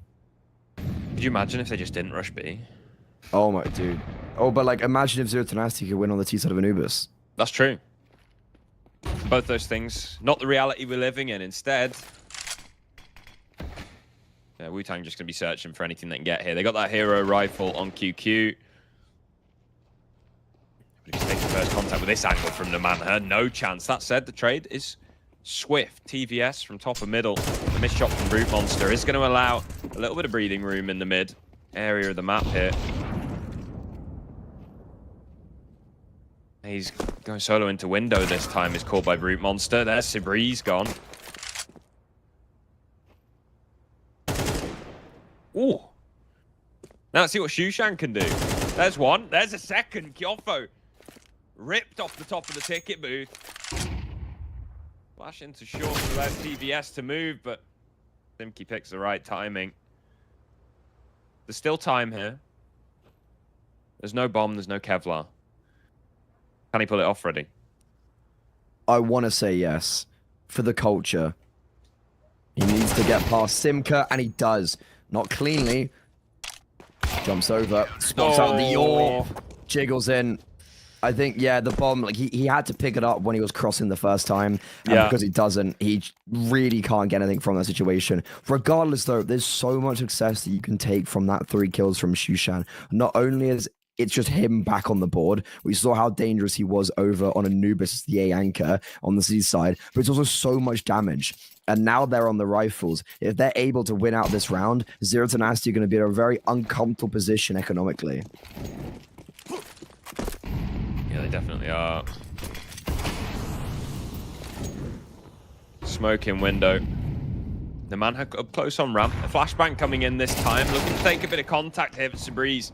Unaffected. Plan from Z10 backfires. Blows up in their face. TVS with a nasty peek onto Brute Monster as well. That should have been a CT pick every day of the week. Oh, AVN's really lucky there. Shushan's spray in the smoke almost connects. Zero Tenacity have gambled the right site. All 3 players are in and about this A-bomb site, but they play very individually.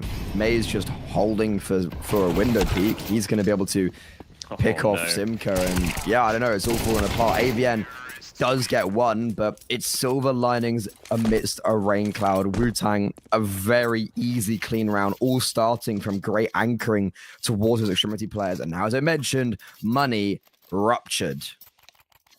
Big round for Wu-Tang to win, because, yeah, quite right. Broken the money 4-0 Tenacity. And after losing the round, they perhaps shouldn't have earlier on. They can now stabilize a little bit, start to continue building on their T side, which is looking quite formidable at the moment. Aside from the shaky 3-round streak that we've just had, the opening 5 were absolute gravy.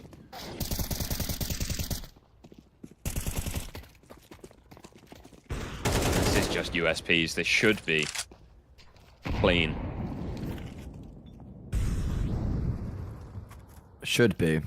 You never know. So one upgraded pistol. Let's not. This is such, like, are we having the conversation of a 2 over Wu-Tang? Like, we're 6-3 up on their map pick. Like, what's going on? What's going on for Zero Tenacity? Like, it's been a really weird time for them recently. I feel like they were making this run online to show a lot of us that, like, oh, you know, this could be the next team that starts to contend for like kind of that 1.5 space, right, where they're going to like close qualifiers, making deep runs, and me getting the few odd land placements. They then tumble out of the RMR qualifiers 0 and 3, and then since then, there's been very little redeemable features in their online performances, getting first rounded in pretty much every single playoff, and just in general, not doing too well against like the opponents they should be beating to extend themselves further. Now up against a mix, they are losing. They're a map down to 4 versus 4. The A bomb site capitulating, forced back into connector. Shushan forcing the issue maybe a little bit too far though. Yeah, a little bit eager from Shushan and a rare sloppy spray. He doesn't have those too often, but Nemanja tries to force the issue straight through a smoke. Simki does come in through CT to at least keep that man advantage, and this is a nasty little stack here in spawn. It's going to be difficult to unpick unless Simki runs straight in. AVN unexpected, and the fadeaway headshot. May's gone too. Zero Tenacity pick themselves up a 4th.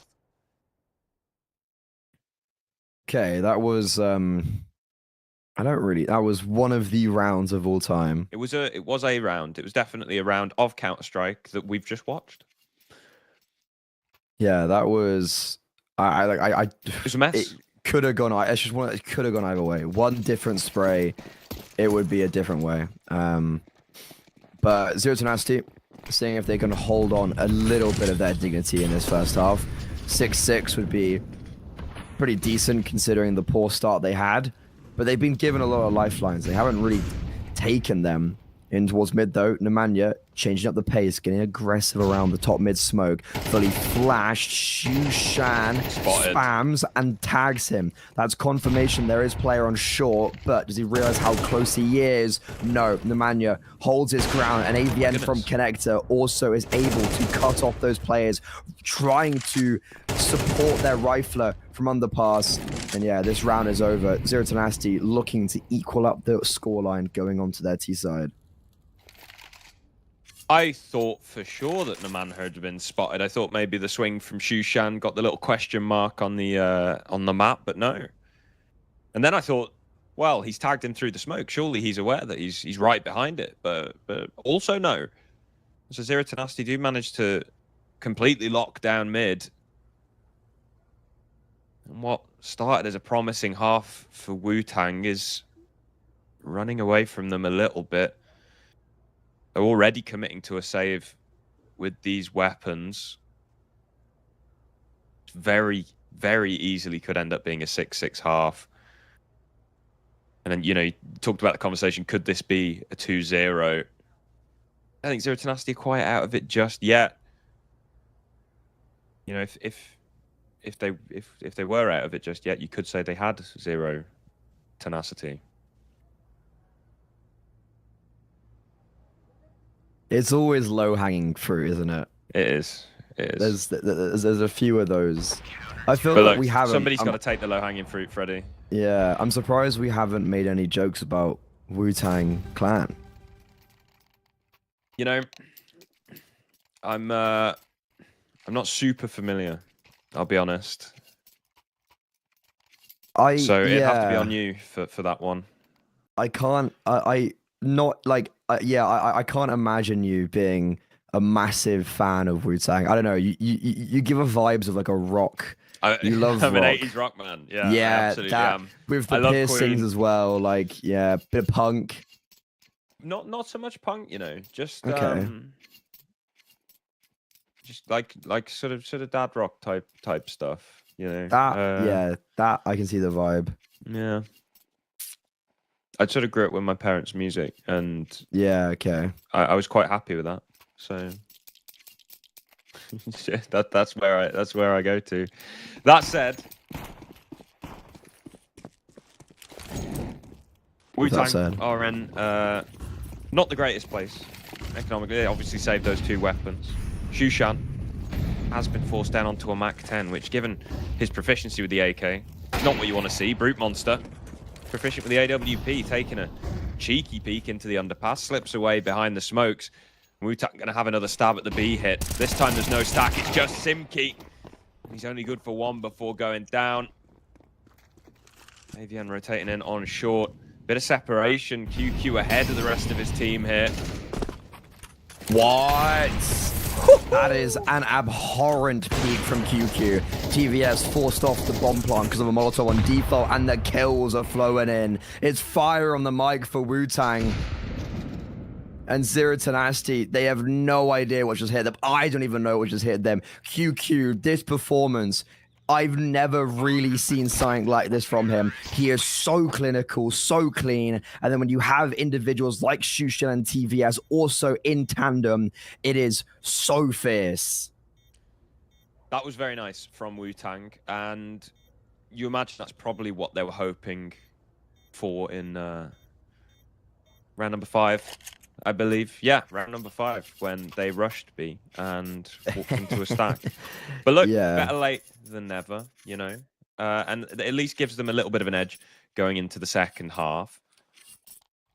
Let's see if they can bring the ruckus on the pistol round.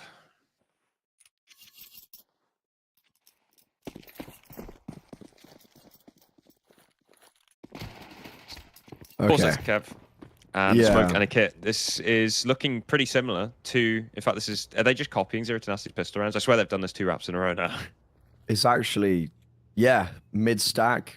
I guess less pressure towards A. But this is, you know, in this pistol round, Shushan sees the smokes. He starts to back off.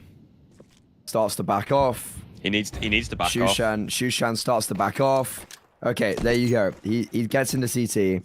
Joins up with his teammates. Kit and Smoke is going to be very useful for a 5 versus 5 retake. And now, as he's deep in CT, there's 4 players with him. So, if Zero Tenacity force the issue, they're in a whole world of danger. One's playing anti-flash. Guess what? No flashbangs. Dry peek in. First shots are connecting. TVS maze. They're looking brutal. Bomb planted on default. Currently, no one can actually oppose the defuse. TVS on the bomb. But he doesn't have the kit. It's Shusham. And now the Swede in a 1 versus 3. And even though those first few kills on CT were good, nothing else goes their way. Little bit of chaos on that retake. Just operating the death ball straight through CT spawn. Unfortunately, Zero Tenacity set up nicely to deal with it. It gets a bit chaotic in the middle, but they do come out on top. Attempt at a defuse is unsuccessful, which means Zero Tenacity have a really nice springboard now to push themselves towards tying the game up. There's going to be a force buy out of Wu-Tang. It's not the greatest force buy either. 3 MP9s, a scout on TVS, and a deagle on QQ. Let's see if they can make it work here.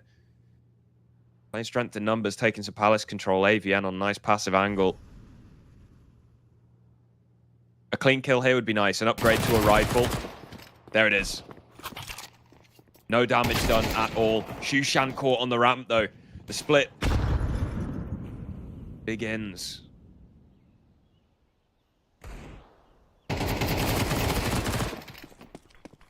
The second kill, Namanha caught, and I say the split begins, but in fact, Zero Tenacity gonna turn tail and head towards the B bomb site. TVS lying solo. This shot on the scout. Can he hold the line here? No. Simke lands 1. QQ with a quick response. So still a man advantage here. The CT side, they've got a couple of rifles too, Freddy. Yeah, they've got the rifles out, but this retake is not easy. Especially with the post plans for Zero Tenacity. Brute Monster, Choffo, trying to play in tandem. Kills are coming through now. And the deagle of QQ. Oh, would you look at that? Talk about a deagle. QQ, this guy, immovable on Mirage. We were talking about Shushan and TVS on map number 1, but Mirage has been QQ through and through. Yeah, fantastic stuff from QQ. The fact that he gets both with the deagle there when he's got 2 rifles with him. You'd expect those to be doing the heavy lifting on a retake. Difficult bomb site to retake as well, the B bomb site.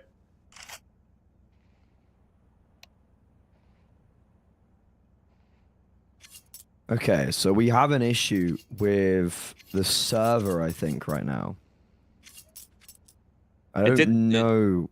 I thought that was our side, but I think it's actually something server side. Well, if that's the case, that's a bit rough. But I'm sure it'll get sorted. Yeah, it will get sorted very soon. Regardless, though, like that's just one of those rounds where Zero Tenacity, you're crumbling after that. You know, you're winning the pistol round. You're trying to make your way back into this map because you've never really had the lead. No, okay, we're going straight into this. I thought we were going to have like a long drawn out tech pause, maybe change a server. Isn't the case. Wu-Tang, because of QQ, 16-6. This dude is a man possessed. Nothing can get past him. And this would be an insane scoreline or like win victory for Wu-Tang. And there you go. Anti-eco. Sure, it's against pistols, but it's still 5 alive and Maze and Shushan just shooting fish in a barrel. Anti-ecos, can it be all so simple? It turns out it can. Very easy, very straightforward. You just kill them all, you know? I quite like what Namanha did, shooting in underpass while, you know, running through, trying to make himself a bigger presence than he was to try and draw attention from Wu-Tang towards underpass, allowing the rest of the Glocks to come out middle and try and catch people with their back turned. But ultimately, a nice spray down from Maze. Nicely done.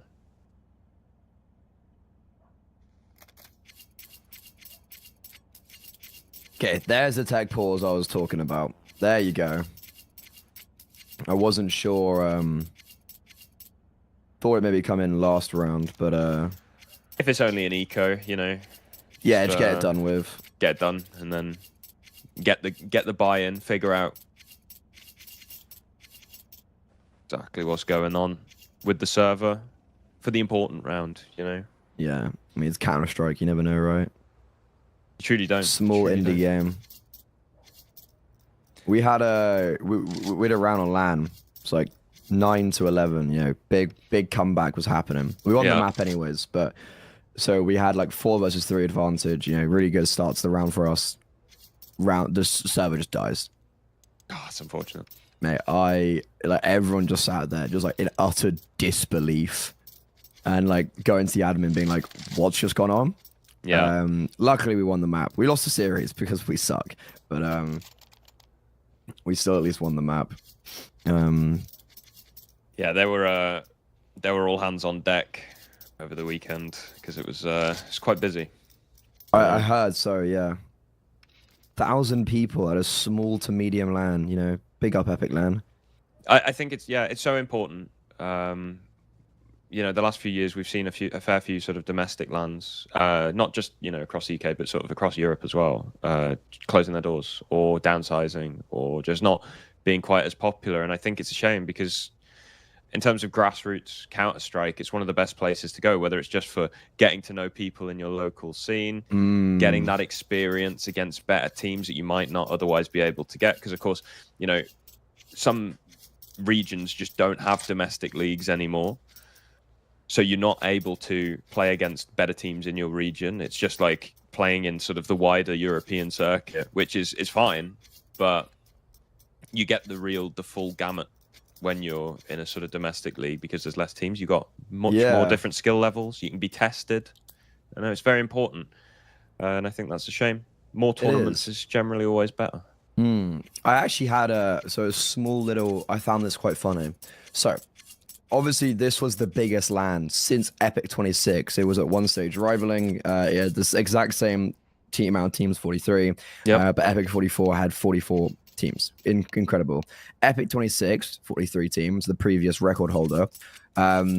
So you know how this grand final was Verdun FE versus Verdun. So like a mix sharing the name. Epic 26, the grand finals was London Esports versus the London Slayers. Same thing. Smooya, Mighty Max, Stanley, Thomas, like a mix that was set to beat another team, you know, that they formed to beat this other team. And I found that really funny that like the two LANs were almost the exact same in the grand finals. But right now, we got to focus on the Counter-Strike because Zero Tenacity, after the tech pause, try to change up the pace, but they are met with the iron fist of TBS, Maze, Shushan, QQ. My God, this guy, someone check his PC because this is abnormal. This is not even human-like. I mean, that looked just as one-sided as the Eco did the round prior. Just out of curiosity, did the mixed team win that? Yes. Interesting. So actually, sorry, We're talking about Epic Land. That London team, listen to the names on this. Eccles, Ardis, Astro, like look at, and then Mighty Max, Smooya, Rom, Stanley Thomas, like you have Adam 9130 playing with like Fraser, Link, and Cray, Rezus with Nuke Dog on CEX, Cypher was there, K-Piz was still playing, Surreal was playing, but not with Mighty Max. Just to draw the direct comparison, the mixed team is winning here, you know, there's another eco for Yeah, Z10. This is looking disastrous. Oh my god, it's the classic. Guys, rush A, I'll go B. Oh, hello. Ooh, okay. Nice one tap from the Manha, the 1D. That's going to guarantee a bomb plant. Look, shouldn't be much else to go along with it, but... classic, guys. Rush A. I'll go B with bomb. Don't worry about it. I'll get that It's worked. It has worked. Yeah, to be fair to them, it has worked. No. Surely not. No. Oh, you cannot be serious. No. Nemanja. No. One more Deagle shot to complete the 1 versus 5 ace. He spots out Maze, low HP. Come around the corner and can't quite connect. The nerves have been settled. The round has been won. Wait, has it? No. Is there enough time? Is the defuse actually going to come through? Has Nemanja seriously just pulled off a 1 versus 5 ace with a Deagle? He has! I thought that round was done. I was joking about the guys. Let's rush. Guys, rush A. I'll go B with the bomb. You're not meant to win the round. A Deagle 1v5 from the Manha. After Wu-Tang were running away with the game, Zero to Nasty have a lifeline. They need to capitalize.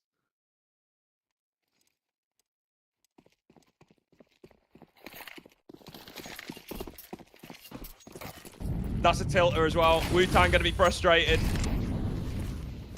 P10 going to be fired up. Is that the round that causes the House of Cards to all come crashing down? He had no kit.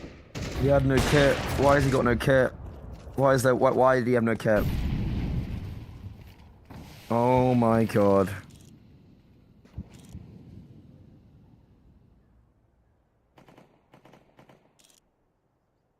I actually just can't believe what just happened. Well, I wasn't expecting that when I woke up this morning. Oh, my voice is not doing well. I imagine Wu-Tang weren't either. Oh, and even the way that this CT defense is composed right now reflects the shock that's just gone through their systems. They're turtled. They've hunkered down in these bomb sites. TVS just playing to control a rotation through window. 40 seconds left. Zero to Nasty can go wherever they want. And they know where Maze is. He's been flushed out. First after fumbling the 1v1, and now Z10 are picking Wu-Tang apart. 20 seconds. QQ has a chance to prevent the plant, but AVN is there. Gyofo going to relocate. Changes his mind yet again, and AVN with another. Oh, this is not good. I mean, like, yeah, you said, can they convert off their success? Can they convert off that 1 versus 5? The answer is yes. They continue punching their way forward. They force Wu-Tang on an eco. Nemanja has found solace in victory, and Zero to Nasty looking to come back on Mirage and looking to try push onto a third map, because this is a ridiculous performance from them that they're even struggling so much against an eco, against a mix. And even when you get a 1 versus 5, that should guarantee you the victory on Mirage. But they're still down, still behind. Even after this eco, they'll still be behind by 1 round. They really need to keep this clean as well. And so far, it's a 1-for-1. Yeah, Maze picking up that AK. There's no Kevlar to back it. The man is going to eliminate Seabreeze in the meantime, and that is the B bomb site open. And they know it just yet. Another nice impromptu crossfire established, though. This would be a good save. Absolutely would.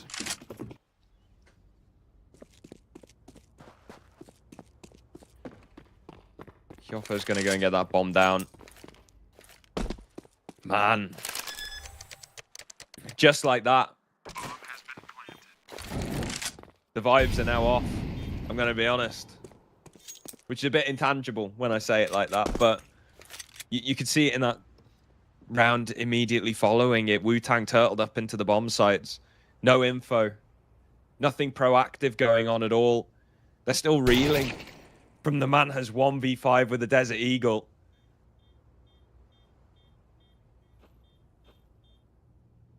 Z10 is suddenly back in this game.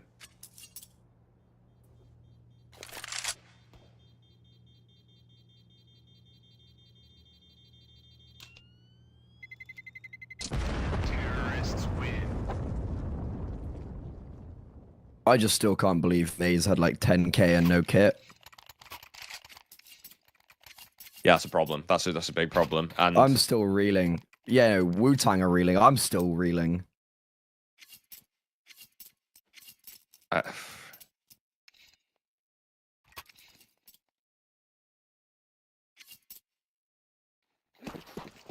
That should never happen. It should never happen.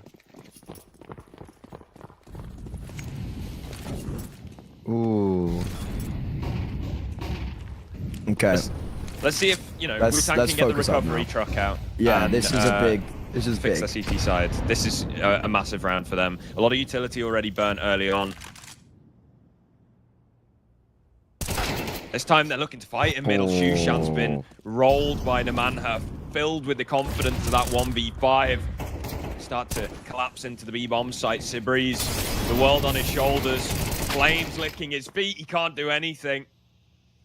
Save again. It's got to be B-bomb site. One of the most difficult bomb sites to retake in the game, especially if you don't have control of the back lines.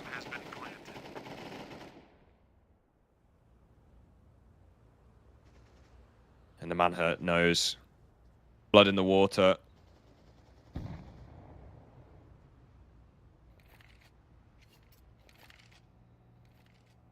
If I'm Wu-Tang, I'm spiraling.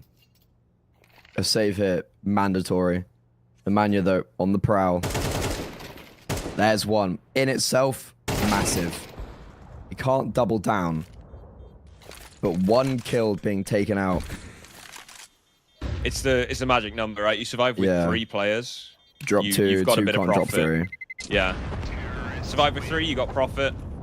Survive with 2, you're losing money. Precisely, yeah. And now it's 10-10. I thought Wu-Tang had this game locked down. I thought it was just done. Like, I was like, okay, this is Wu-Tang causing a massive upset on the first game in Hellcup 11.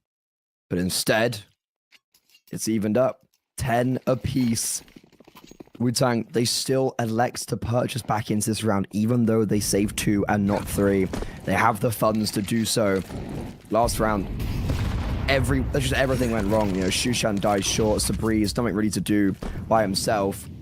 I'm looking over at TVS. He's got aggressive into apartments very early on. Him and Sibreeze are taking a lot of map control on that extremity, but they need to get a move on and rotate over towards A, because I feel like Zero Tenacity are just waiting to pop onto this site with a split through connector.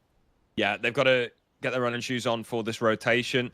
B-bomb site is on lock now with that deep apartment control. Maze with an ice opening onto Simk in connector, and he stays alive as well. There's no response from the Manha just yet. Don't want to give his location away. TVS with a big kill. Maze doubles up. This is the opportunity here for Wu-Tang. Massive. The epitome, Harry, of stemming the bleeding. That's what this round feels like for me. You get really nice. You know what, actually? TVS and Sibreeze, that play towards B, do it again. Didn't get spotted. No one saw it. Go for that again. And that's a really... a mandatory round for Wu-Tang.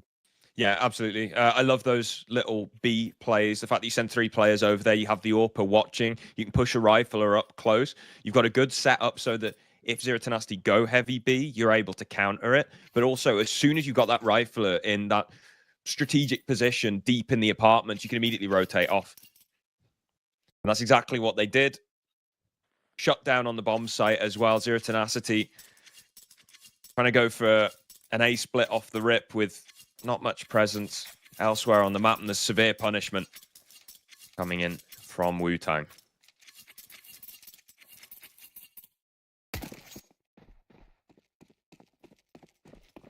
I think what's important for me in that round is, sure, it's the round win, but like it was so clean. Like yes. It was basically 5 alive the whole way. And then now, reinvigorated. May is playing around the top mid smoke.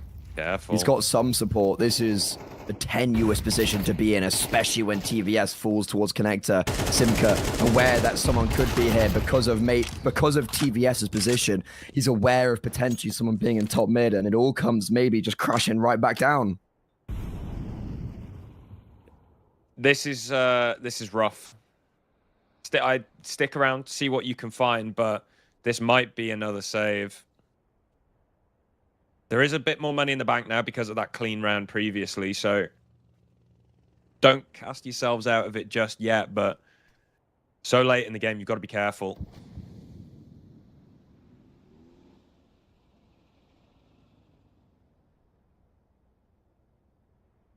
Either team finds themselves getting reset at this stage, sound the horns, because it's almost certainly the end of the map.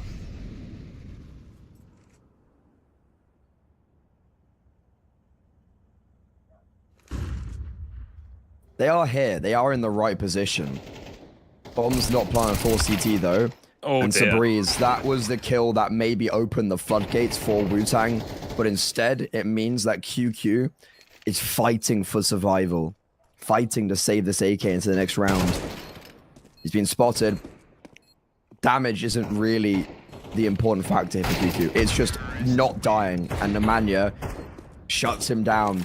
This IGL, not only did he 1 versus 5 with a Deagle, but he's also had great consistency afterwards on the gun rounds. Wu-Tang, they kept 4 alive in the previous win. So because of that, they actually have decent money. And so they call a tactical pause. Their final one at round 23 as the scores are dead even. 11-11. We're in a state of equilibrium. Whoever wins this round may as well just win the whole game. Yeah, it truly does come down to this single round. The entire map, the entire series for Zero Tenacity, already losing their map pick, bailed out on Mirage by a obscene 1v5 from the Manhunt. It all comes down to this.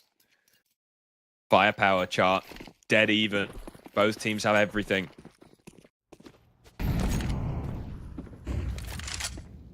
What do you call here? Oh, I like this. I like this a lot from Wu-Tang. They're going for a double underpass push. Looks like Zero Tenacity come to meet them, though. No. And they come out on top as well. Just have to convert the 4v3 now, Zero Tenacity. You're in the driver's seat. Can you park your car on the 3rd and final map? Can you extend this series? Can you make up for your misfortunes on Anubis? Can you make up for your misfortunes on the whole of Mirage? Wu-Tang, 1 minute and 10 seconds on the clock. And they're gambling B.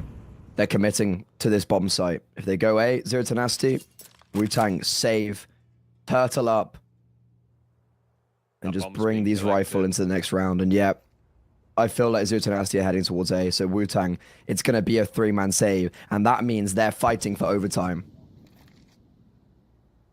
Truly could all end in tears. Here on Mirage. Wu-Tang have gambled, and they've gambled wrong. Molotov on short should all but confirm it.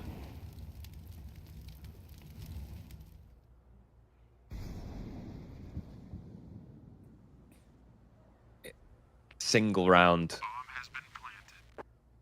Changed the flow of this map. I still can't believe it. Like, I literally still can't believe that happened. I was barely even paying attention. The wildest thing about it is that you, regardless, whenever you lose a clutch, especially with such a fight, like a manpower disparity as that one. Oh, Simki's hunting them down as well. I see orb gone. It comes down to mistakes being made. And Wu-Tang undeniably made a lot of mistakes. But The shots that Namana hit were ridiculous. You can't even blame them for some of them. That said, not a single player surviving. Zero tenacity on map point, looking to take us to Inferno. And all that Wu-Tang have to try and take us to overtime. 2 MP9s, 2 FAMAS, QQ yet to buy. It's going to be a scout. I don't like it, Freddy. I don't like it at all. Yeah. There's going to have to be some fire on the mic here. Fire in the booth for Wu-Tang. As they see if we can get forced into overtime. If not, laying in the wings is Inferno. I've got a sneaky suspicion Zero Tenacity are going to be calling that map up. And once we get to that third map, that could be just the floodgates opened for this Balkan side. Wu-Tang, it's going to be very hard for them to mentally reset. And Shushen, he's already fallen. He tried to go underpass last round. Unsuccessful. And failure once again bestowed upon him in round 24. You converted the advantage last time, Zero Tenacity. They're looking to do it once again in this 5 versus 4. Gonna go for mid control here. It's a safe bet knowing that Wu-Tang are not in the greatest place weapons-wise. They're not quite able to contest as hard as they'd like if they had M4s, if they had the AWP, and it's going to be a silent B split. There's not even any information, any warning. And with TVS going down to the lurk of AVN, it's enough to draw Sabreeze away. And into the crosshairs of Namana. QQ falls, Maze in a 1 versus 5. And AVN is going to shut him down. Zero Tenacity clutch a victory from the jaws of failure and take us to Inferno.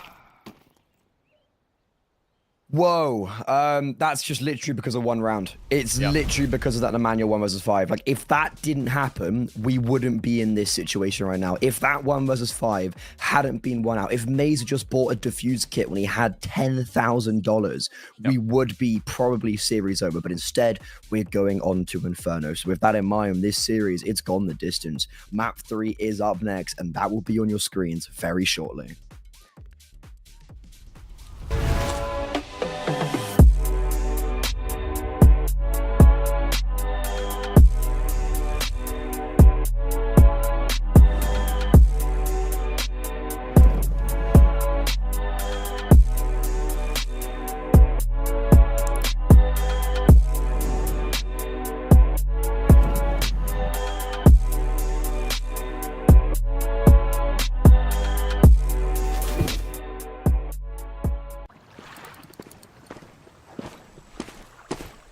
And how long have you been here? From early morning.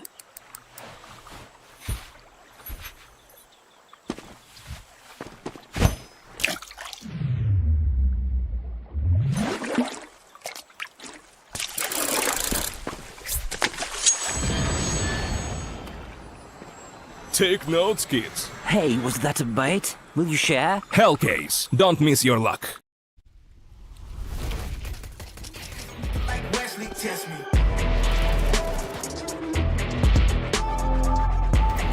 Don't make me lose my mind, cause I'm looking like Wesley. Test me. Yeah, guess I know no better. I ain't got no chill, so they call me a devil. I know. Look, I am just a man on a mission. If I want it, then I get it, I go.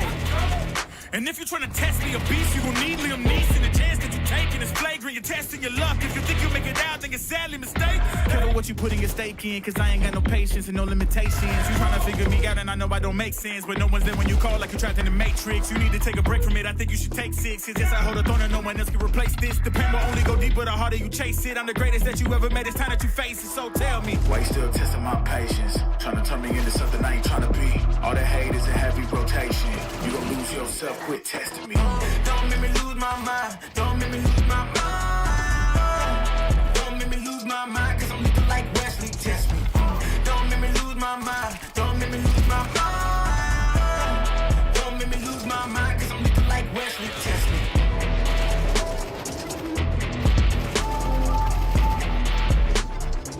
Cause I'm looking like Wesley. Test me.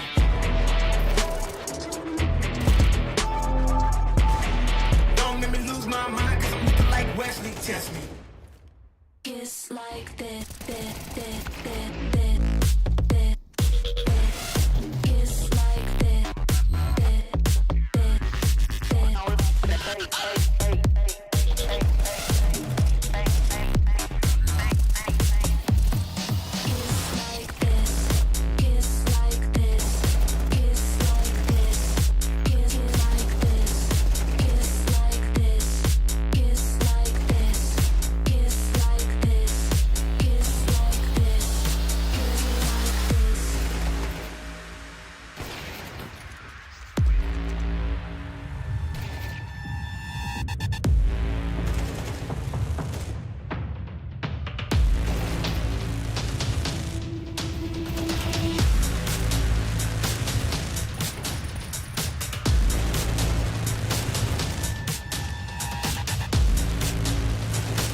We can come back, though the time is gone. I'm running to escape from your left. Don't lie, 'cause I know your heart. Don't try looking for someone to forget. 'Cause I gave you my whole life, and instead you gave me nothing. And you left me here lonely. Hey, hey. I was lost on my own way. I will never be the same girl. But someone told me that I love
like 0 degrees. I'm out the cage, gotta let out the beast. Revolutionary, gotta let out the streets. Locked in the cage, I'ma let out the hood, out the hood, out the wake up, get out the sheets. We came from our man, forget that peace. You take the west side, take out the east. I'ma put him in the cage, never let out the start. I hear him chat to me boys, move too quick, can't stop for the talking. I hear him chat with the boys, man so tough, but man's keep walking. Just too sharp with the prize, white girls gotta tell me I'm awesome, yeah. Hot like fire on the pond, if you wanna touch me, please just touch me, touch me, touch me, touch me, touch me, touch me, touch me, touch me, touch me, touch me, touch me, touch me, touch me, touch me, touch me, touch me,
the sky.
Yeah.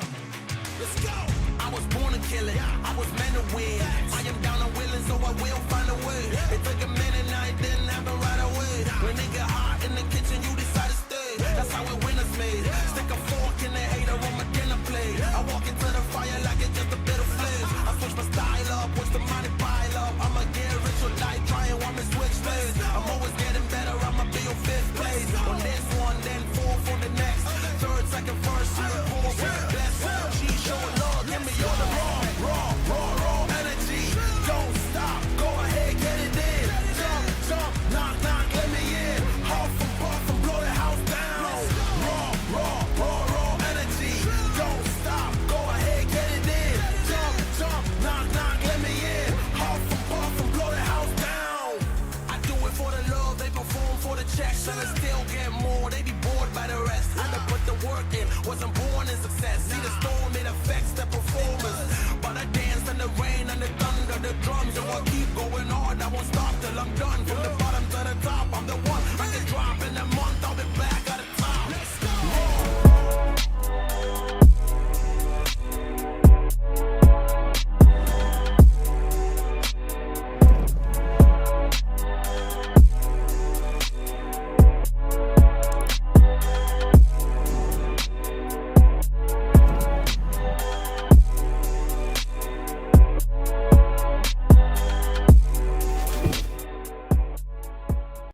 Come on, it's almost yours.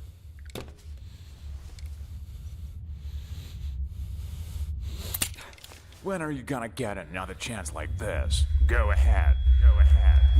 Why are you slowing down? You almost got him. Come on. Whoa. What's going on here? So, this is what you decided to do to me, to all of us, for pixels?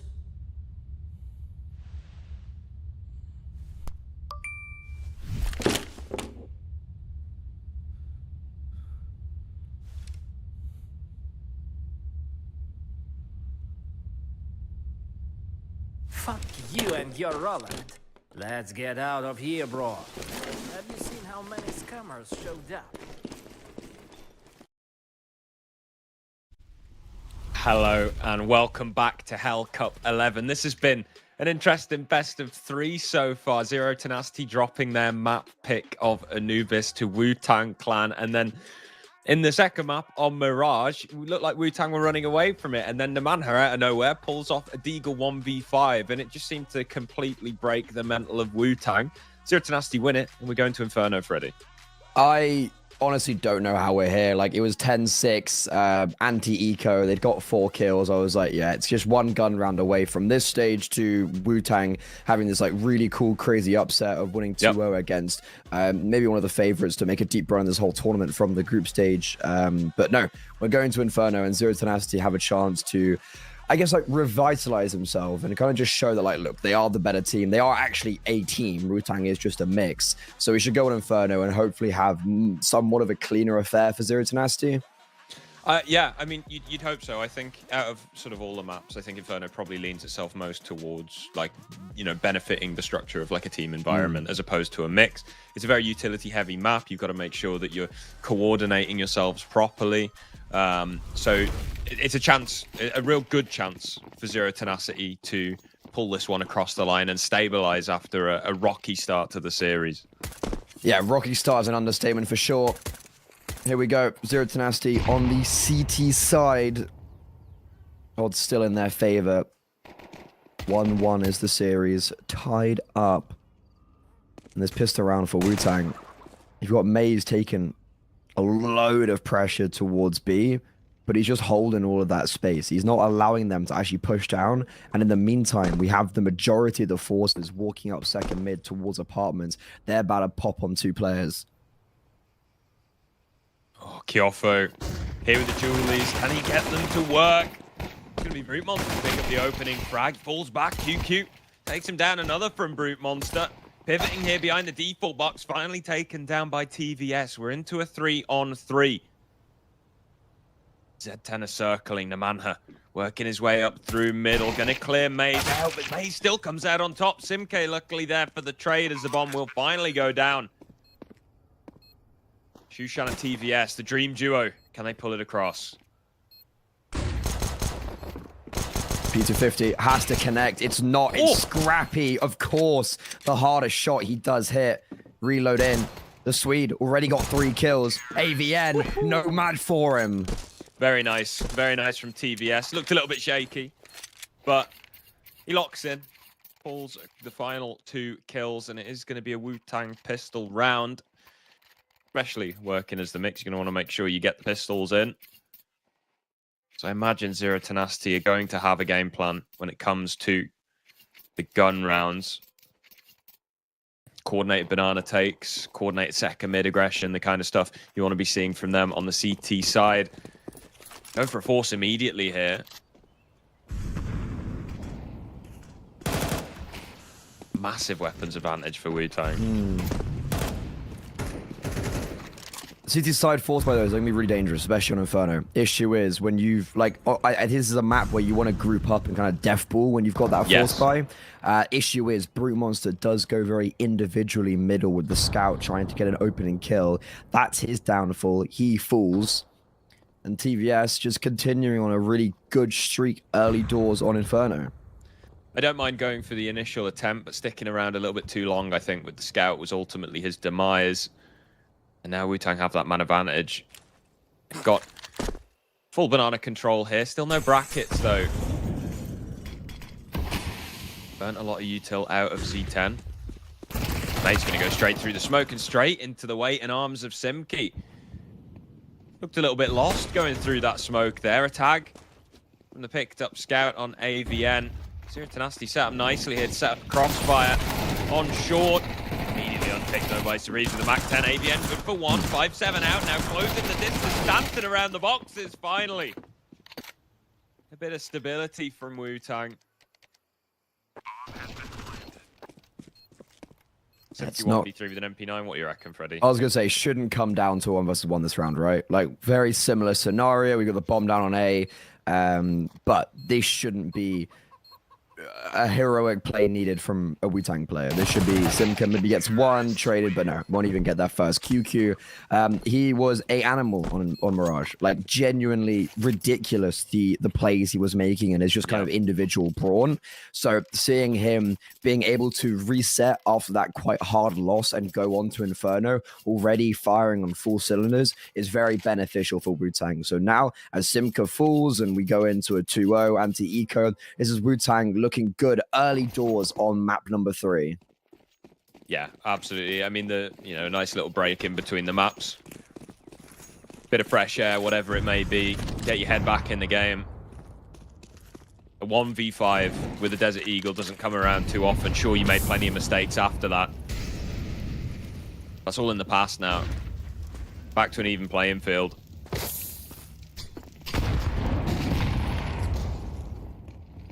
Nade stack. Aggressive push into banana here. Could be dangerous. Nah, all good. Nicely, yeah. Good SMG kills as well. Means TVS can probably pick up an AWP, or I guess Shushan drops maybe an AWP next round. So Wu-Tang are going to have all the bells and whistles, or maybe they just go for... Yeah, okay, so it should be Shushan drops the AWP over, TVS drops the AK over to him. Maze then with the SMG maybe creates some space early doors. So you've got a vision is all ready for the first gun round, and doing this cleanly, the anti-force buy also cleanly. You can see economy's in a good position for the mix. Brute Monster searching for any scraps. Anything left hanging around by Wu-Tang, but nothing to be found. Does land a dink onto Sibreeze, gets a little bit sketchy for him, but overall a good little spray connects. This is where the investment comes in for Zero Tenacity here. Full gun round, AWP on Brute Monster.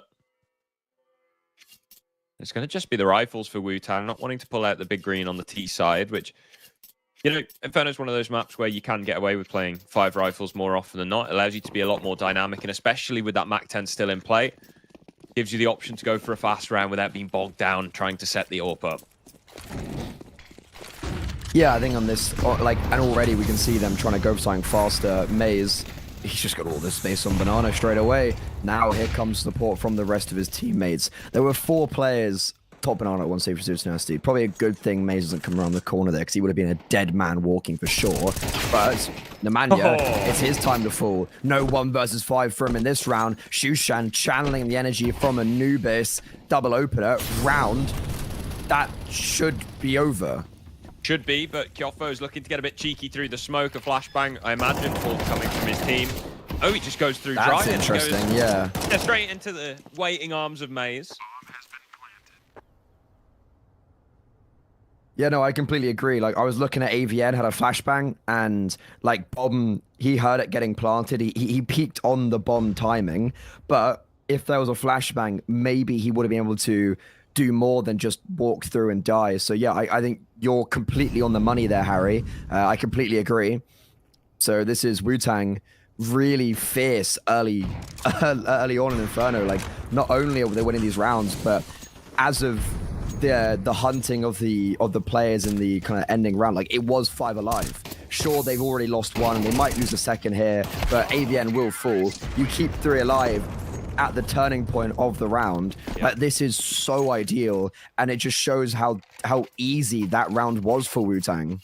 Wu-Tang are at a point where, with their money, it's way more beneficial for them to take the rifles away from Zero Tenacity than it is them saving them. So they can just sort of throw bodies at those 2 remaining players, and they take only 2 casualties in taking down Zero Tenacity. Yeah, I don't understand the dry walk through the smoke there, especially with so many players still alive from Wu-Tang. It's almost certain somebody's going to be watching that smoke. And as the team, you'd expect them to have some sort of protocol like that in place. Instead, it's Wu-Tang looking coordinated so far.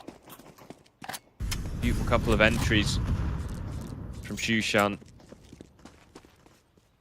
And it's a bit of a half-buy for Zero Tenacity.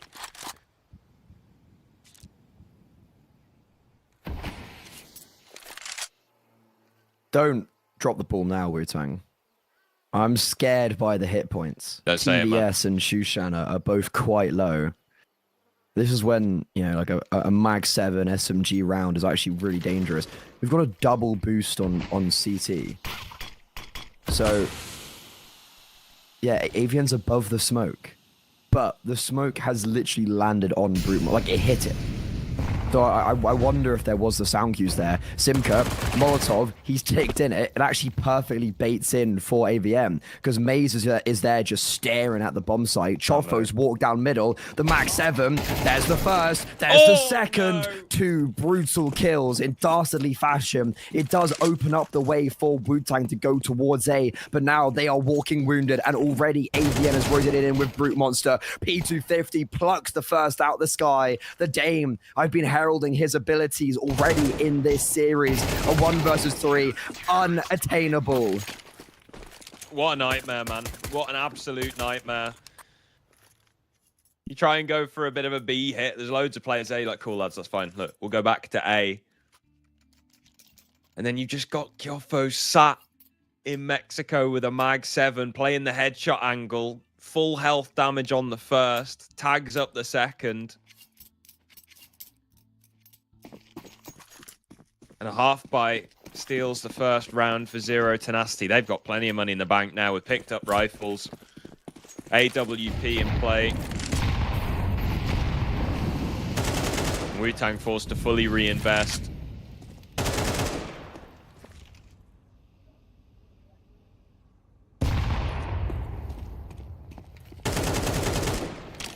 Something about these anti-half-buys, anti-forces. We had the same thing on Mirage early on. Mate, I'm getting flashbacks this weekend. If Not even the series, just at the weekend. Just like Vietnam 5. I was like, no, stop. It's the exact same round. It happened on Mirage. It was round 5. Yeah, it's crazy, isn't it? It actually is. Like I said, don't drop the ball here. Like, you've done. It's actually been perfect rounds to this point. Like, Wu-Tang, it's really a travesty. And now you've got the fire ignited under Zero Tenacity. Brute Monster, big opening kill with the AWP there, and Wu-Tang just kind of forced to reset. Like, you've got no map control. You've got, to fair, I guess, top brackets, but you've got nothing to go off on. Yeah, little do they know it. They've also, Wu-Tang have full banana control here, but the time is so incredibly low that Wu-Tang need to make their mind up. Where's their final play going to be? QQ's doing his best to cause presence on long, and he has drawn the rotation away. The man has started to search a little bit. But ultimately, the execution will draw him back in 20 seconds. They're going to have to go straight through this smoke. HG blows it open. Missed shot from Maze. The man has still presence. Simkis spraying. It's absolute chaos on the B bomb site. Sabreeze gets 2, though, and that might be the key to unlock the round. Bomb sprints in. Has to go down now, and it will. Flashbang's too early. AVN could have utilized that, but now QQ regains vision, and QQ will not fall. That could have been the round-winning play if there was a little bit more cohesion with the utility from the CT players. Now both retaking from coffins. Sabreeze, he's opened up the round, looking to close it out. Joffo walks into his hungry arms, greets him welcomingly with the AK, and Brute Monster just trying to save. Can he even get out? Looks like he will be given that grace. He needs to make sure he doesn't die to the bomb explosion. And that's Wu-Tang fighting around from the jaws of defeat. Yeah, absolutely. The late round pop onto the B-bomb site is excellent. Sabreeze with 2 massive entry frags there. The fact that he cleans up both is huge. And not a moment too late as well. The bomb's allowed to just about go down. And the first pause has been baited out of Zero Tenacity. Yeah. I said that, you know, the previous round, the first round that Zero Tenacity won was in a pretty much similar fashion to how they did it on Mirage. This time, Wu-Tang break from the script and don't allow Zero Tenacity to build off the back of it.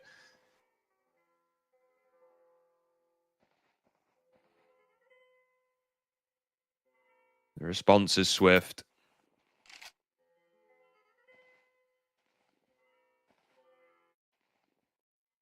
That was... I'm really surprised that like they won that round. And also, there was a small little micro detail of Nemanja was rotating in and Naze the smoke and CT, which he was trying to pick players through as they were crossing to the bomb site. And again, time was really low, so maybe if you got the bomb, that would have been round over. He actually misses it. Like the nade doesn't disperse properly, and there wasn't actually a gap for the AWP to utilize. That's a really small detail that actually could have meant the difference between winning the round and losing the round. And then, as I mentioned, that missed timing with the flashbang. Like, if AVM was there with the flashbang when it popped, that's a kill. That's the retake, like, set. This is it's an interesting approach from Zero Tenacity. I can't help but feel like in the modern game, a double AWP is often a cry for help. You don't see teams pulling it out when they're up good. You see it. You see them pulling it out when they're down bad, and Zero Tenacity at the moment are down bad on the CT side. The man pulling out the secondary AWP. He's yet to get a kill on Inferno. I see you've watched your fair share of Belfast Storm demos. It's like, oh, well. Guys, I'm double AWPing. You know what? Let's get an auto.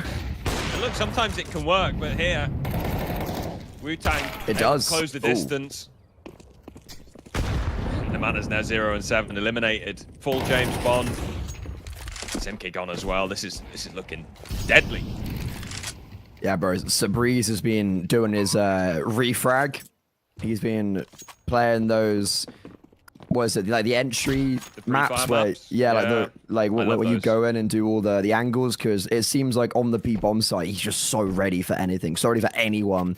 And even though it's like, it's one kill against one player and like a 4 versus 1 on the B-bomb site, but I've seen too many times that the rifler at the back of the bomb site gets a double kill, and then that means in like now would it have been a 3 versus 2, the retake's possible. So it doesn't seem like that big of a deal, but Sabreeze just getting that one kill really cleanly just means that, okay, the round's over. Like there's no way this is winnable for Zero Tenacity. And yeah, as you mentioned, Nemanja 0 and 7, pull up James Bond, unfortunately. And when you're entering a bomb site, you know, you often have your sort of areas of responsibility, right? You come in looking at certain angles. So sometimes that one kill is truly all you need to have the impact that you need to have when you're executing onto a bomb site. And Sabreeze so far has been hitting the mark every single time, sometimes even going above and beyond. The massive asset to have in your tool chain when you're orchestrating your T side. I was actually surprised we haven't seen a double AWP yet out with Shushan and TVS, because Shushan is an AWPer, but he's gone to a rifle in recent times on Nom, and then obviously with Wu-Tang here. So I'm surprised we haven't seen maybe him pull out that secondary AWP on likes of Mirage or even Anubis, and definitely on Inferno potentially. So keep an eye out for that. But for now, look at this. Appspot, Chopo, well-timed Molo, forces to breeze forward. He falls. Maze does get a kill towards middle, so there is still space to work with. But look at Simka getting cheeky with it, pushing down towards T-Ramp. Are they holding for him? Will they expect someone in this advanced position? Maze going to clear it out, spots him, but TVS can't pull out his gun in time. Simka protects himself with the Molotov, and Wu-Tang in an awful position. Yeah, this is horrendous. Maze is going to run straight through the smoke. Right. He's not been subtle about it. Steps have been heard by Simke. Namanha rotates into the B bomb site. QQ's on the lurk. This is perfect. The flank going to completely annihilate Simke. Now there's a bit of breathing space for Wu-Tang to operate in. They start to head towards the B bomb site. Namanha's still here. Flashbang. And no deep info. There's a timer on this rotation. Ooh. Goffo mouths a motor right now. He's coming over all of that information index. He's saying, guys, please help me. One kill isn't enough. That's the bomb. Wait, what are they doing? Oh. They're not going onto the bomb site. They smoke to like cross into the site, but the bomb goes first. He's lost. Joffo doubles down and he saves the day. Yeah, the problem, I think, emerging there. One of the issues of being a mixed team, right? You don't have that planned out pathway for a round such as that, because yeah, you're quite right. You drop that smoke there, it gives you a clean entrance into the bomb site, but they fan out. They're like a trident going through that smoke. One left, one right, one straight through the middle, and ultimately none of them in a position to trade the other. Zero Tenacity rotate comes in, deals with the furthest forward player. Choffa, of course, gets that entry and then can just double up.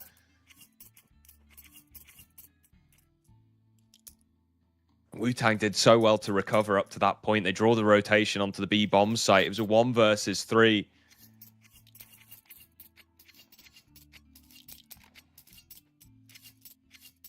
Another lifeline for Zero Tenacity. And they hold on to it this time.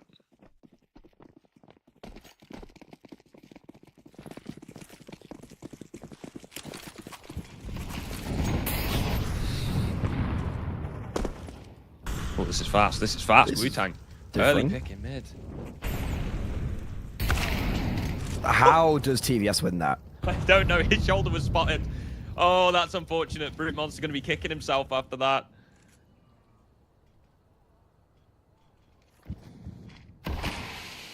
Okay, this is because Brute Monster's actually been winning that. Like that interaction. That is not the first time. That mid peak from TVS. Like Brute Monster has normally won that out. TVS given his team a lifeline, but Zero Tenacity, we haven't seen them take mid much.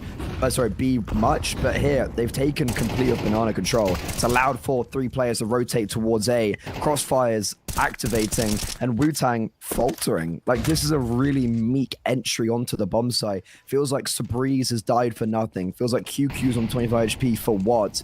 And now we try and turn our attention over towards that B-bomb side. It forces Simka back, and it also puts Nemanja in a very difficult position with these rotations. QQ spam through the smoke, however, he's just been replaced by more. It's like a Russian doll. You open one out, 2 more spring.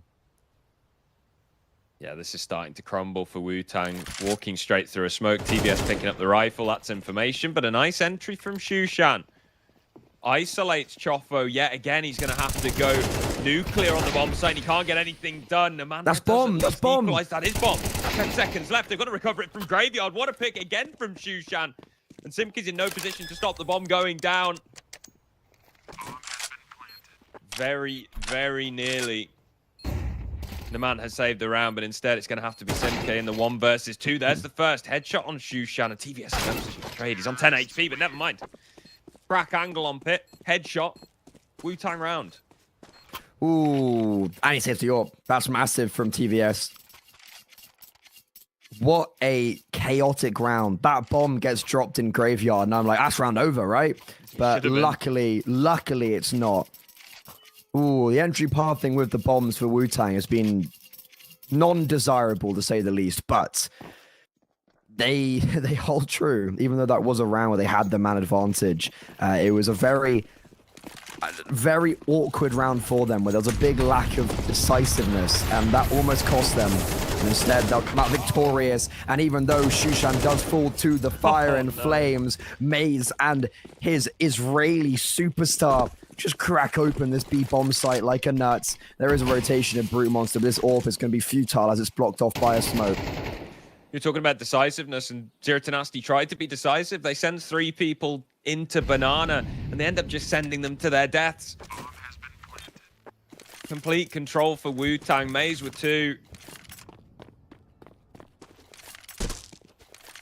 Has to be a save for Zero Tenacity. You've been locked at the bomb site so soon. Lost so many of your teammates. And the money is dire. The money's really bad.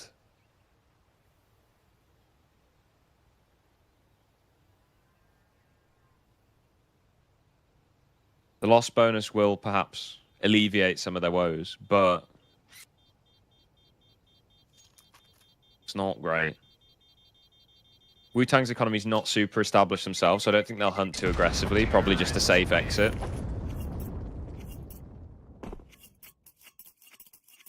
But man, this is rough for Zero Tenacity. Inferno does lean slightly T-side at the moment, but not this much. Is it? Because I feel like it's a little bit... Like, Inferno is such a weird map for me, where I'm like, it just feels a bit flow statey of like, some teams are better C side, some teams are better T side. You like, you know what I mean? It's kind of like Vertigo, Ancient-esque of like, it just feels so like dependent on the team. I do agree. If you look at the average, it leans slightly T-side, but I think that's purely just because the whole game feels kind of slightly T-side at the moment because of the economy. Yeah. And like, especially I think for Inferno, it's accentuated by the Molotovs and the the kind of lack thereof on the CT side, the Incendiary, the nerf. Like I remember when that came out, I was like, instantly, I was like, oh yeah, Inferno is gonna be the one map affected the most. The roller coaster of emotions when I read the patch notes. It's like, oh, they've reduced the Incendiary, and then like the second line is like, we've nerfed the Incendiary. It's like, man, just reduce the price. It was fine, guys. Like. Yeah, it's not great for the CTs out here. Certainly not if your team name's Zero Tenacity at the moment. They're in Struggle Town on Inferno, and it's not going to get any better as Freeze finds yet another frag. AVN will chase him down. Manages to get away alive as well. He's in the doghouse right now. Absolutely is. Brute Monster left to hold the line here on short, only good for 1. Pathway cleared. A-bomb site open for business. Rotation heard in apartments. Maze, QQ should be able to deal with this. Shushan needs to be careful here, because if he goes too far aggressive, he's going to be caught off guard. And yeah, he takes the right route to fall back, and he joins that with his teammates. 3 versus 3 retake. Zero Tenacity. They've got a kit. They've got utility on Simca. But he falls. Just as I call his name, he gets shut down. Good flashbang to allow for Nemanja to get through the Moto smoke. But it's QQ on a dime. Left, right, good night. He drops 2. Wu-Tang. They go 9 up on the first half. Really nice from Shushan. The fact that he, has that advanced positioning in apartment. Spots that AVN is lurking about, but doesn't overstay. Falls back into the bomb site, joins up with his teammates, ensures tradability. It's something that you'd expect to see from structured and practiced teams. Obviously, these are experienced players on the server, don't get me wrong, but the point is when you're playing as a mix, these things can still fall out of play. They can still be left by the wayside, and yet Wu-Tang are doing an exceptional job at the minute.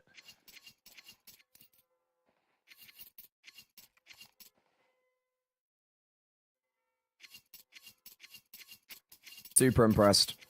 You wouldn't, like, if you didn't have the team names, you would just assume that Zero Tenacity are 9-2 up. They're a team that people were assuming they'd be like, it's an RMR level team, and they're getting demolished is an understatement. It's just that they're getting completely owned, outplayed by a mix. Sure, they do practice a little bit. I got that confirmed just before we went live at the beginning of the day. But it's like, you know, still not comparable to a team that's been together for like 2 years now. Zero Tenacity, this is a big issue. 1 round left in the half, and Nemanja needs to be super careful. If he dies towards B there, that's 10 guaranteed. But luckily, he doesn't overplay his hand. He doesn't allow TVS to excel with the AWP. This is such a gamble. You tend to see teams go for a rotation 4A after they've taken banana control. This is just a straight up 4A start. No information on banana at all now as well, as Naman has fallen back. Purely relying on the fact that Wu-Tang likely will want to prod brackets at the very least before going in for a sight hit. After seeing that smoke, they might just see what's about in B here. A full execute, flush out every corner of the site. A blocking smoke. At what point does Zero Tenacity, after not hearing anything, after not seeing anything at top mid here, start to search? They don't. And the execution's coming in. The man has to hold the fort. 1 versus 5. He finds 2. That's massive. He can fall back, stay alive now. The retake can be attempted. Shushan snaps around for a headshot through the smoke. TVS looking to control this rotation in. Good for 1. Even still, Sabri's the only player on full health here. Slips through the smoke. The converge on Church from both sides here. Brute Monster pushing in. It's going to overwhelm Shushan. 1v3 for the Swede. No, it's back. Pull this one off. No. Simk will get the kill, which means just shy of double digits. It will be a 9-3 half. This is a long road back for Zero Tenacity. Mate, Nemanja has pulled off a masterclass there. Not only does he get 2 kills, he also gets 2 dinks. A dink onto, I think it was Shushan and TVS. Like, TVS was straight through a smoke. And same with Shushan. Yeah, they were both just straight through smokes. He's not been having the greatest game, but he is the reason why we are on Inferno. And maybe he is the reason why Zero Tenacity have that tenacity inside them. Maybe that excellence from him as a solo defender could be what prompts them to begin this massive comeback. It's the exact same scoreline on Anubis, where Wu-Tang were able to get a 10-2 half on the city side of Anubis. Maybe Zero Tenacity can show us what they're truly made of and come back on Inferno. All starts here. Pistol round. Heavy utility for Zero Tenacity, as to be expected for Inferno. 2 smokes, Molotov, and a flashbang combined with a P250. CTs, 4 sets of Kevlar, smoke and double flash. And already an opening. The Manhunt eliminates Shushan with a single bullet. That forces so many nades out of Maze. Blocking, trying to buy time. Heavy apartment setup. Again spotted by TVS. He tries to take the fight to him, and the Glock prevails in close range. Chofo with another frag. Finally, a kill for the CTs, as Sabriz does at least manage the trade, but at this point, it's not looking good. No defuse kit as well. Yeah, no, TVS pushing aggressively there breaks the kind of system they had in apartments, right? Like, you have this 3-man setup, you had a crossfire, and you go a little bit too far, and you break that setup. So, quite poor from him, I will say. Yeah, it's unnecessary. He tries to chase that fight down, tried to sort of catch the element of surprise, and instead it ends up being that, I mean, you're dead on, Freddy, to be honest. Yeah, like, breaks the setup. His teammates can't help him at all there, and then another fight's taken on a separate side of the setup. That time there is a trade. That's why you're in said setups. May's just going for exits here. He's not got any Kevlar to save. Tap on the bomb's going to keep Brute Monster close. Sabri's going to hold on to the Kevlar. Yeah, no way he was still dark as well there, right? Like, Brute Monster. He's just like, no, I'm going down with this bomb, guys. It doesn't matter. I'm going down with the bomb. Don't worry about it. Yeah, he had no armor, so I guess there was no benefit. There was no, like, there was no reason for him to save anything. Like, so he's just like, may as well, just in case. And even though Maze didn't have a kit, it does mean that the others don't die to the bomb because they might have run back, for instance. But okay. The Wu-Tang Clan themselves, they've brought up. They've got 357s of Deagle and FAMAS. Odds in their favor.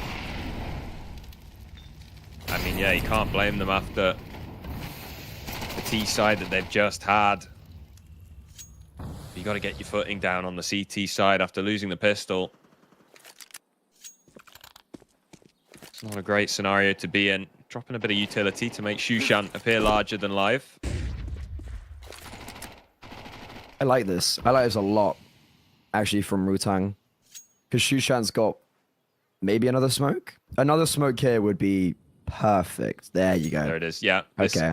This is a nice strat. Back in the day, I was still playing. We used to do this on ecos and forces. Just give your B player as much. Yeah, exactly. Give your B player as much blocking utility as possible and stack the other bomb site. You can just keep burning smokes all day long. TVS has a smoke that he can actually throw from here to yellow wall, like where Shushan is right now. Ooh, that would have been a massive kill. Still, though, it might force them away towards A, and that's exactly what's going to happen. No need for that smoke from TVS towards Banana. 4 players here for Wu-Tang. This setup, it's worked perfectly. Now, they just have to push it over the line. They have to get these kills. 1 for 1. Oh, it's all shut down. Oh my god, Zero Tenacity. 4 players on that A-bomb site, and they only lose 1. Oh, dearie me. Yeah, I love it from Wu-Tang. I have to say, I love the idea of the round. It's really a great strategy that I think works best on Inferno. The fact that Zero Tenacity are able to just get all the entry picks, though. Shushan will get an exit at the very least, but it's just a Mac 10. Save the Kevlar. If anyone comes his way, there's potential for a $600 kill reward, but Z10 not going to chase him down. They've got rifles. There's no point handing over a free upgrade.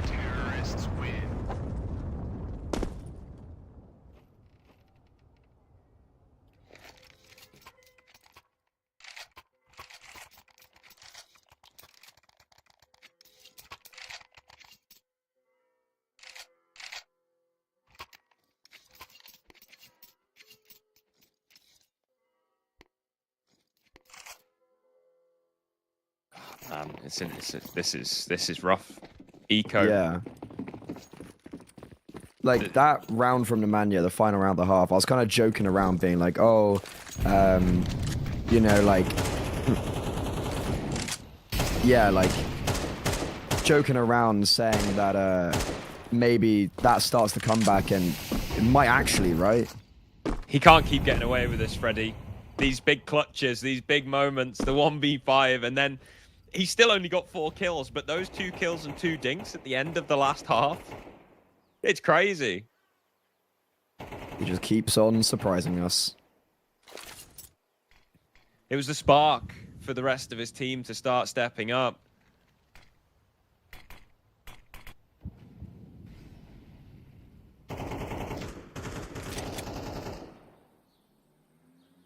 This is a much slower round. Again, just searching, not wanting to fall victim to a stack. Diligent with the util usage, clearing all the angles. Sabrine's caught. Nice trade. Shushan with the Mac 10.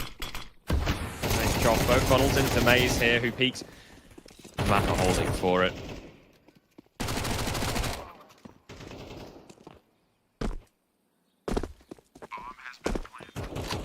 Bit of extra Mac 10 cash. That's the goal for Shushan here, and if TVS can keep the rifle.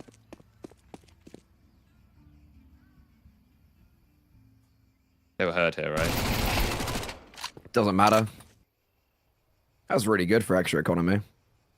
Yeah, and then just hands it over to Nemanja so you can continue searching.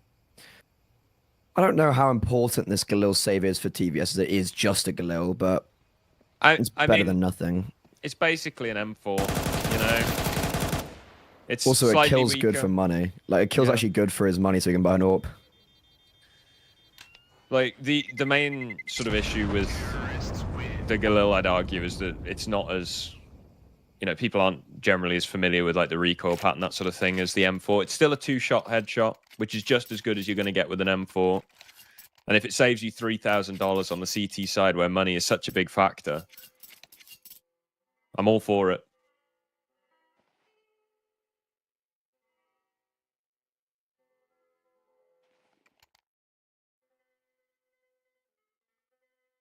Does look like we have a little tech issue. The PC's on fire. I always love it the with little Hellcase. Yeah, the little picture of the PC. It's just on fire.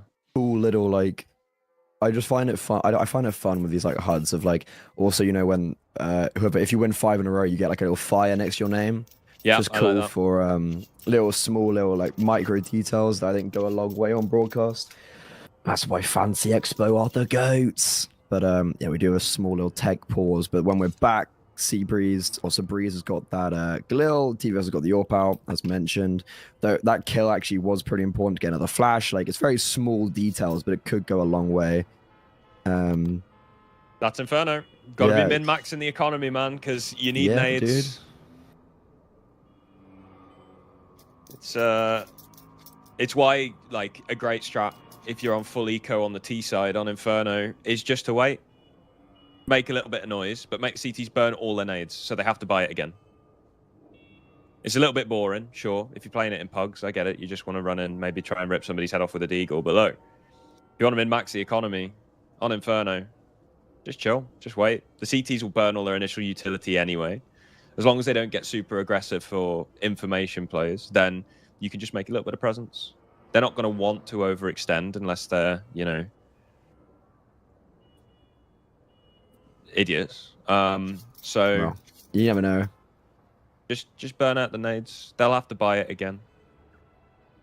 You could, I mean, you could easily waste up to $1,000 per player. Don't check my maths on that. My maths is never a strong suit, so I can't even stand here and try and correct you. Yeah, no, 2 flashes, that's 400, and then incendiary is 500 now, so that's 900 gone.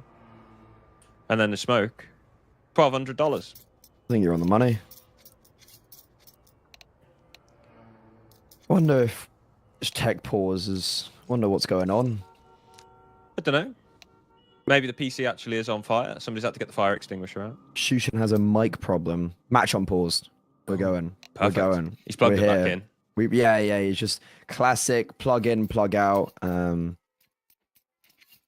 Always works. That's the extreme. Like, that's the extreme of my the most of like my technical ability to just plug it in and out. Does it work again? Nope. I don't know. You'd be surprised how often it works. Let's see if this works. Fast towards Banana. Shushan completely annihilated. Caught off guard. Coming off of a slowdown with the tech pause. D10 speed things back up, and I'm not gonna lie. Unless the kill's found pretty soonish, this should be a save. You can see the A player's not even moving. Yeah, unfortunately, they don't know how much damage they've actually done with the grenades as well. Like, AVN's 14, Chofo's 43, that's all from the artillery. Issue is, it's all unconfirmed, and Wu-Tang, because, as you mentioned, we never really had the movement from those A players. Like, you lose your B player within 10 seconds, you're already just kind of calling it quits there. But a very unfortunate play for Shushan. Tries to, you know, he had flashbang set up for him to maybe try and do something later on in the round. He's just caught off guard so early on. Zero tenacity, flawless so far on the T side. Carpet bombed. And this is where, you know, doubt starting to creep in, Freddy. Certainly in my mind. Because I just... Man, I don't know. I haven't seen anything so far that makes me super confident in the fact that Wu-Tang are going to be able to hold down any of these bombs. Like, so far, they've been unpicked pretty substantially by Zero Tenacity. But look, there's another attempt here because of the 4-player save. And this time, it's a slower round at a Z10. They're not going hell for leather. And they haven't got that accelerator to the floor. It's a bit of a slower round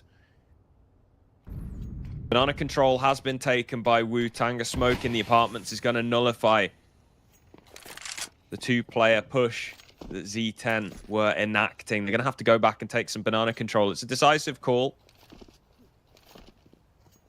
Util for bracket. A 4-player stack. I mentioned earlier how teams often will stack 4 players on brackets after taking banana. It might not even matter. A 1-for-1 trade. There we go. 2 for 2. The transfer unsuccessful. Sabreeze with the Galil. Man advantage for Wu-Tang. Finally, something going for them in these CT rounds. Can they convert? The extra 5 bullets. There it is, man. Yeah, that's also the Galil we were talking about way back when TVS saved, which is amazing. Oh, Nemania's opened up B. Shushan's fallen. He can't be dying there. And now we see Maze starting to get a little bit fidgety. He's just running down middle. Oh Brute Monster no. not cleared. 5-7 out. Already claimed 1 skull. Seabreeze needs to get the kill. Does, but Nemania's rotated back down banana. And he's able to trade out Zero Tenacity. That is abhorrent they've been able to win that round. Oh, I feel sick. It was going so well for Wu-Tang. Oh, I hate watching that. Running. Oh, no. Just a panicky almost. A single kill on the other side of the map. The second player's location completely unconfirmed, but you're running knife out down middle. That's a stinger. You had 4 players on the A bomb site. You successfully shut down Zero Tenacity's push.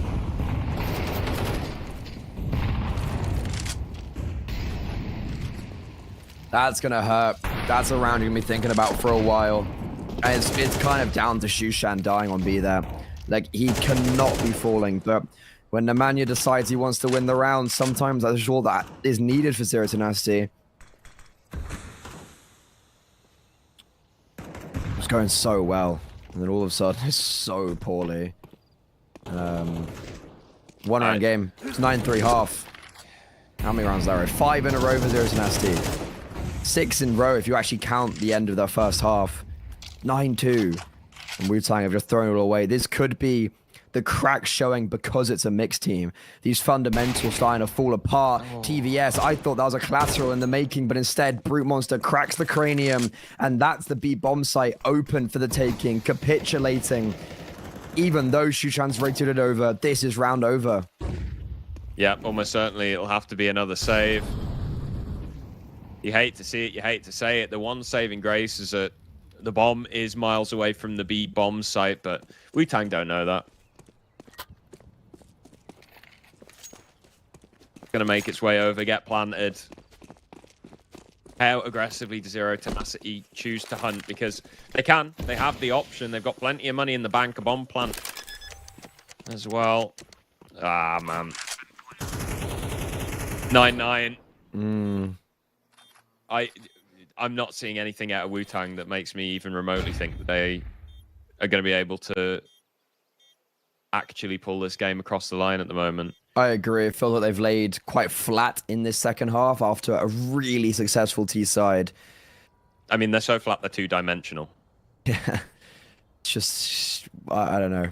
Nothing's going their way. Also, just realized Zero Tenacity had a best of 3 that was supposed to start right now against Eggclaw. So that's been delayed. So there's a bit of time pressure as well on the Balkan side, but they seem to be just going, I don't care. I'm still going to win out this series. That means that actually, Harry, they have a game now that they're playing, obviously, and then they play against Eggclaw, and then if they win this game, they're playing again later today in Hellcase against the winner of OG 500. That is rough. That's a lot of games. That's a long day. If any team's going to do it, it will be Zero Tenacity. They are absolute grinders. Demons on the server. I can't believe that we're sitting at 9-9 on map 3 after how incredibly back and forth this game's been. Seems like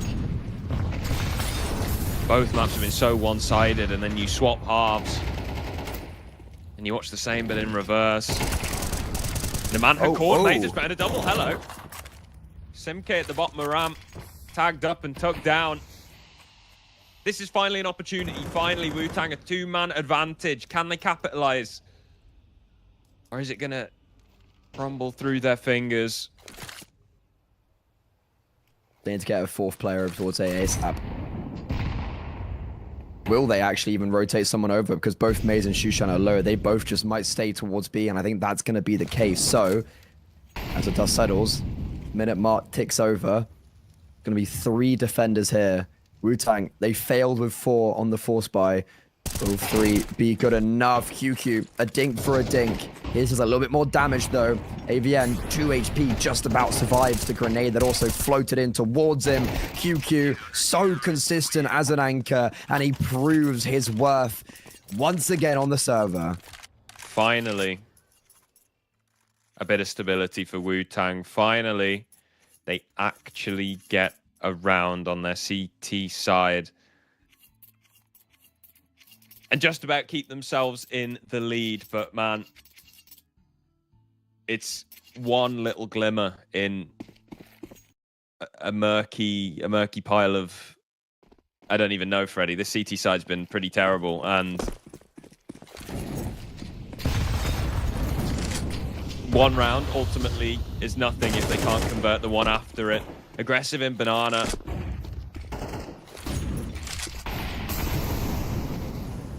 Are they going to boost again?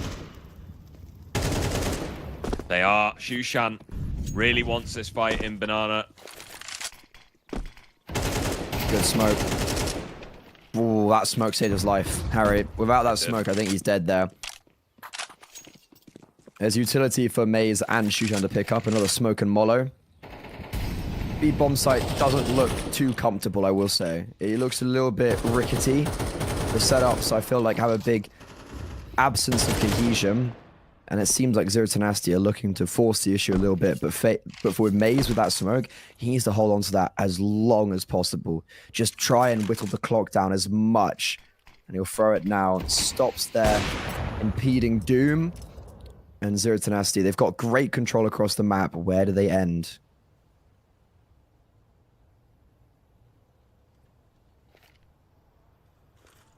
Looks like it might be that B site that you mentioned. Looked a bit ropey. Tested here.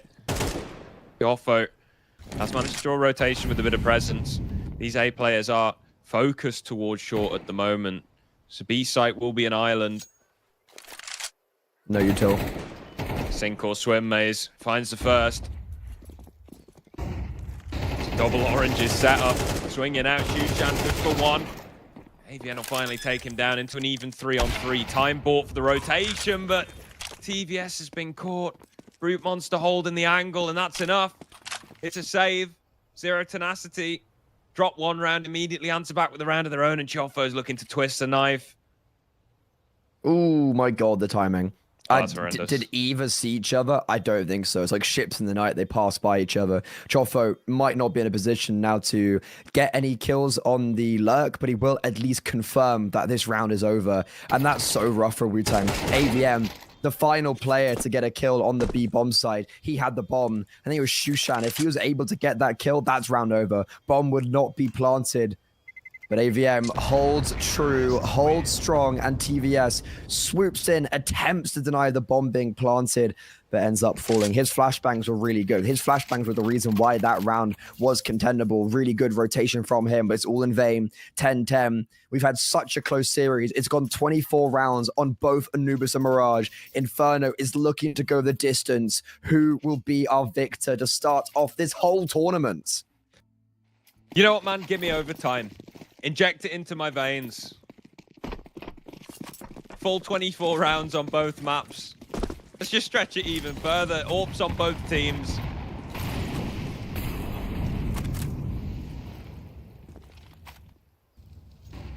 Zero Tenacity going to be able to pull off the comeback. PVS, a little bit missing on the CT side. This time, he connects. AVN gone.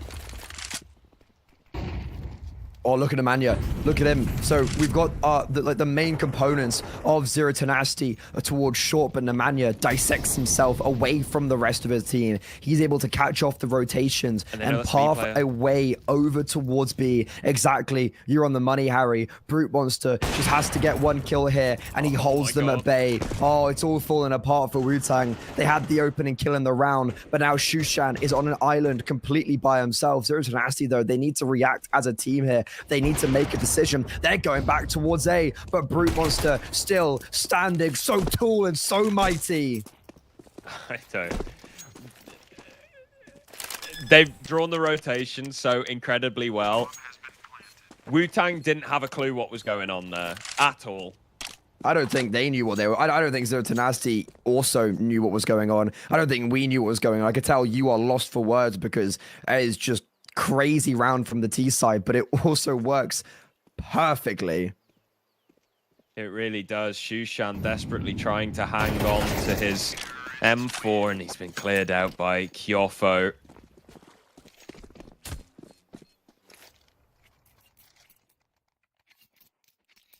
Zero Tenacity are in the lead. 11 rounds. Wu-Tang crumbling on their CT side. They haven't protected their neck, Freddy.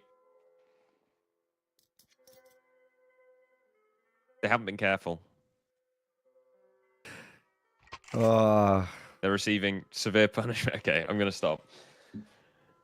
But is there preservation potentially in Wu-Tang? Will they triumph? Will they rule everything? I think it's going to end in tears. Come back. I think it is also going to end in tears. Or will the saga continue? Well, look, this might be their final gun round. At least their final comfortable gun round. So let's see if Wu-Tang can bring the ruckus. It's going to be a fairly standard split 3-2, a classic. It's ultimately all on Zero Tenacity here, though. How do they play this? Early round. Can they continue finding these opening picks? It's a double stack on short Seabreeze. Boosted up. I like this setup. Take control. I do.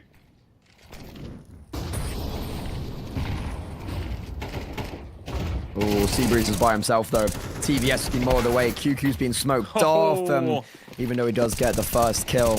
That's all success for Wu-Tang potentially in this whole round. Sure, Maze and Shushan, they're here to join the party, but their trades are not quick enough. Nemanja, how is he being allowed to get that kill? We were commenting on some of his plays in the past. That was a bit random. It's very brave, but the fortune favors him today. And this should be 12 for Zero Tenacity. If you're Maze and Shushan, you have to be saving. You have to scarper away because economy is on a knife's edge. You might be able to get a full buy because of these two saved weapons, but you're fighting for overtime. You're fighting to get 2 rounds in a row, and that might be a little bit out of their reach. Yeah, Inferno. Cash still rules. Wu-Tang don't have a lot of it. You could say it's scary hours. These 2 rifles saved will allow them to at least rebuy in the next, but man, I don't think there are any brakes on the Zero Tenacity train at the moment. And you can, similarly to Mirage, connect the success of Zero Tenacity to Nemanja, not in just his calling abilities, but in the performances on the server. Final round, the first half, he gets 2 kills and 2 dinks. I'm like, oh yeah, you know, haha, that could be the reason they come back into this game. Boom, 12-10. Steps up in a big way.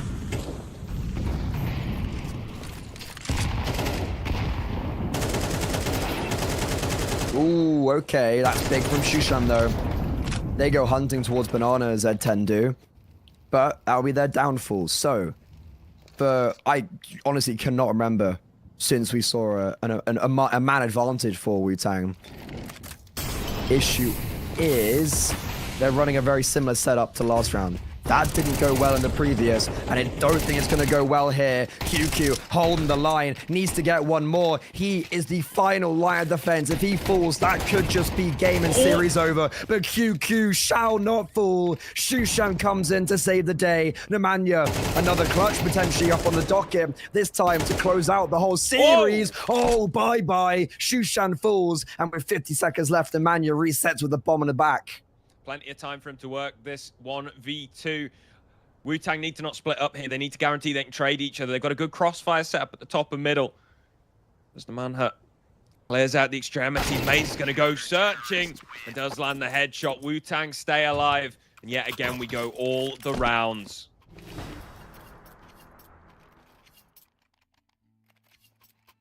You can see it in the stars. You can see it, right? Are we? Is it actually happening? Well, I mean, Nemanja 1 versus 3. I thought it was like, I was like, this is, it would just be so on form. But never mind. We're going yet again full 24 rounds. We have yet to see an overtime birth on this series, even though this is our third full 24 rounds. Will Wu-Tang be able to pull themselves together when it matters the most? TVS is all looking to sing for an opening kill. He's actually not going to be even offered it up. They're just going to throw a lot of utility and put pressure on the B bomb sides. I thought that might mean they react straight towards A, but no, they're chilling. And it's again a boost on shores. Is this like, second time they won't expect it? Third time they definitely won't expect it. Man, if it ain't broke, don't fix it. It's a little broken. Just not a little quite bit, worked. It hasn't really worked yet. The biggest issue is that Wu-Tang haven't really had control of the apartments in order to stop that one weak point of an apps pop dismantling that setup. Now we go into the later round. They're more content to fall back here. They've got some utility to block with. And it looks like an apartments pop is going to be on the cards for Zero Tenacity. A fake execution on the B bomb site. Is he going to draw a rotate? Is QQ going to move? He's leaning. Oh, he'll go Shushan's way. There's nothing else behind it. There should be immediate alarm bells, especially now the apartments pop in shoes 3-on-3. QQ, bit of tag from long. ABN swings shot though. QQ sticks around. Shushan's gone. TVS. 1 versus 3 for the Swedish AWPer. No save this time. It's got to be the retake. And Zero Tenacity have this on lock. He can't cross mid. Brute Monsters down by Mexico. Can he find a couple of fights on the bomb site here? They should play a tight post plan. Swinging in the headshot angles. There it is. Double peek comes through. Zero Tenacity do take the series 2-1. 13-11 on all 3 maps. And what a mess. What a fumble. What a disappointment for Wu-Tang. I mean, look, if this is foreshadowing the future of this tournament, you've got a very exciting time on Hellcup 11. That is an insane derby for this tournament. Zero Tenacity, they were the favorites going into this map. They always should have been winning it out. They just get really tested. All the trials and tribulations were thrown at them. Wu-Tang, though, they're going to be very disappointed. 9-3 half, they only get 2 rounds on the second on the CT side. It's simply not good enough. But guys, we are insanely delayed, and so we are actually going to be going straight to a break, straight into our second game of the day. We're still in Group A. OG, who have just qualified for the Thunder Pick World Finals in Berlin, up against a new look Bulgarian 500. We'll be finding that out very, very shortly after this very quick break.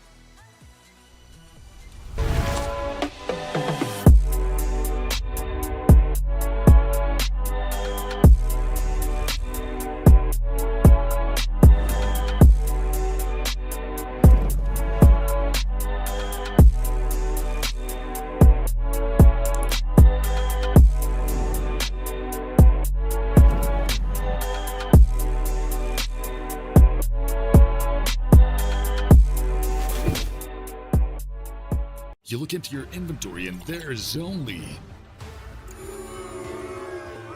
It's time to forget about this garbage. Here you will find everything to play with really cool skins. Open top cases. Upgrade dropped skins and turn your junk into a cool gun using the contract system. Every day, thousands of people upgrade their inventory with us. Hellcase.com. Look at yourself in a new way.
You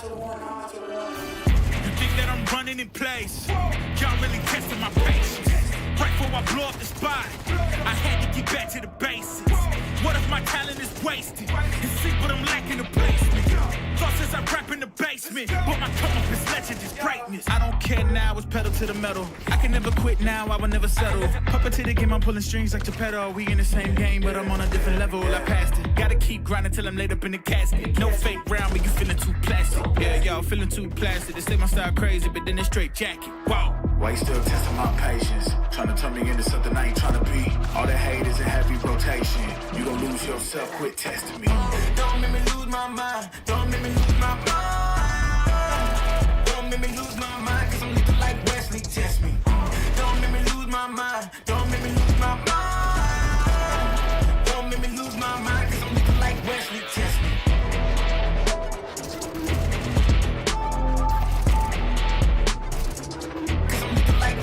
Test me.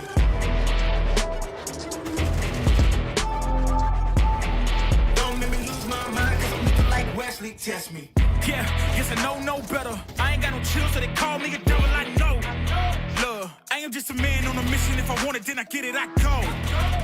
And if you're trying to test me a beast, you gon' need Liam Neeson. The chance that you're taking is flagrant. You're testing your luck. If you think you make it out, then you're sadly mistaken. Careful what you put in your stake in, cause I ain't got no patience and no limitations. You trying to figure me out and I know I don't make sense, but no one's there when you call like you trapped in the Matrix. You need to take a break from it, I think you should take 6. Cause yes, I hold a throne and no one else can replace this. The pain will only go deeper the harder you chase it. I'm the greatest that you ever made, it's time that you face it, so tell me. Why you still testing my patience? Trying to turn me into something I ain't trying to be. All that hate is a heavy rotation. You gon' lose yourself, quit testing me. Don't make me lose my mind. Don't make me lose my mind. Don't make me lose my mind, cause I'm looking like Wesley, test me.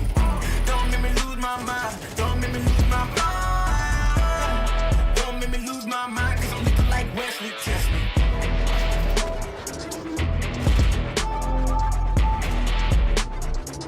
Cause I'm looking like Wesley, test me.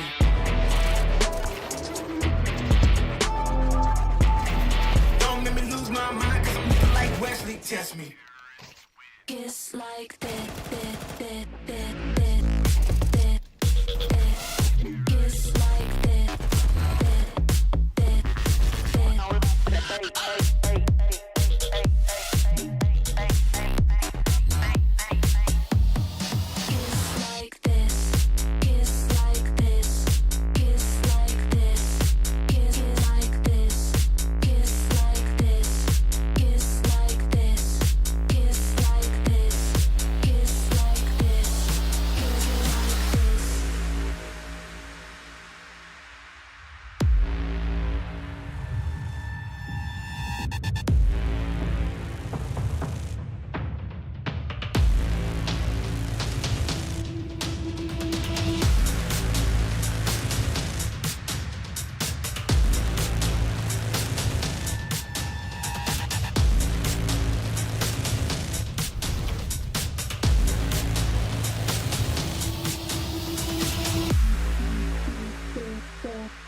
like 0 degrees. I'm out the cage, gotta let out the beast. Revolutionary, gotta let out the streets. Locked in the cage, I'ma let out the hood out the hood out the. Wake up, get out the sheets. We came from one man, forget that piece. You take the west side, take out the east. I'ma put him in the cage, never let out the star. I hear him chat to me boys, move too quick, can't stop for the talking.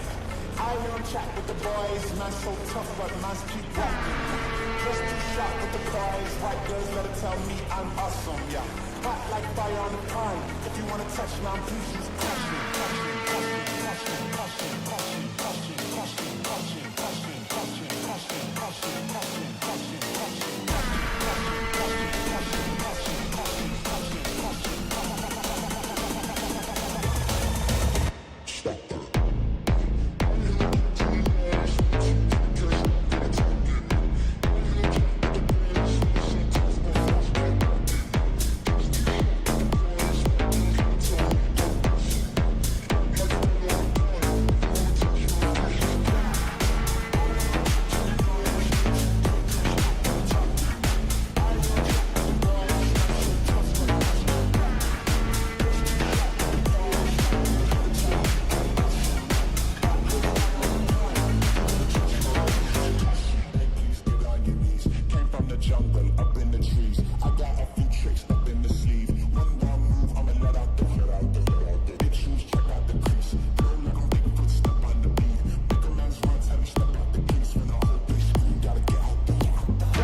I hear him chat with the boys, man so tough, but man's keep walking.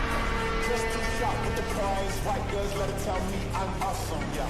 Hot like fire on the pine, if you wanna touch me, please just touch me, touch me, touch me, touch me, touch me, touch me, touch me, touch me, touch me, touch me, touch me, touch me, touch me, touch me, touch me, touch me.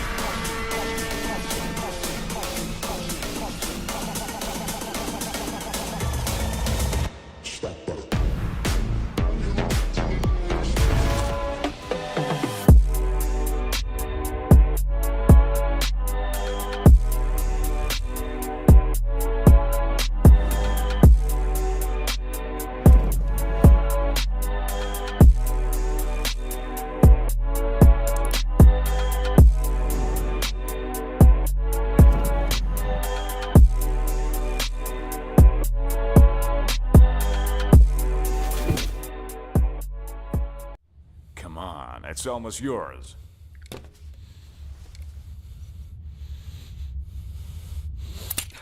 When are you gonna get another chance like this? Go ahead. Go ahead. Why are you slowing down? You almost got him. Come on. Whoa, whoa, whoa, whoa. What's going on here? So, this is what he decided to do to me, to all of us, for pixels?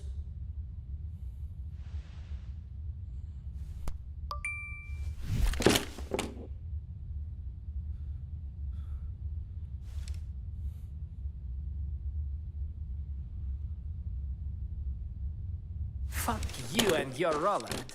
Let's get out of here, bro. Have you seen how many scammers showed up?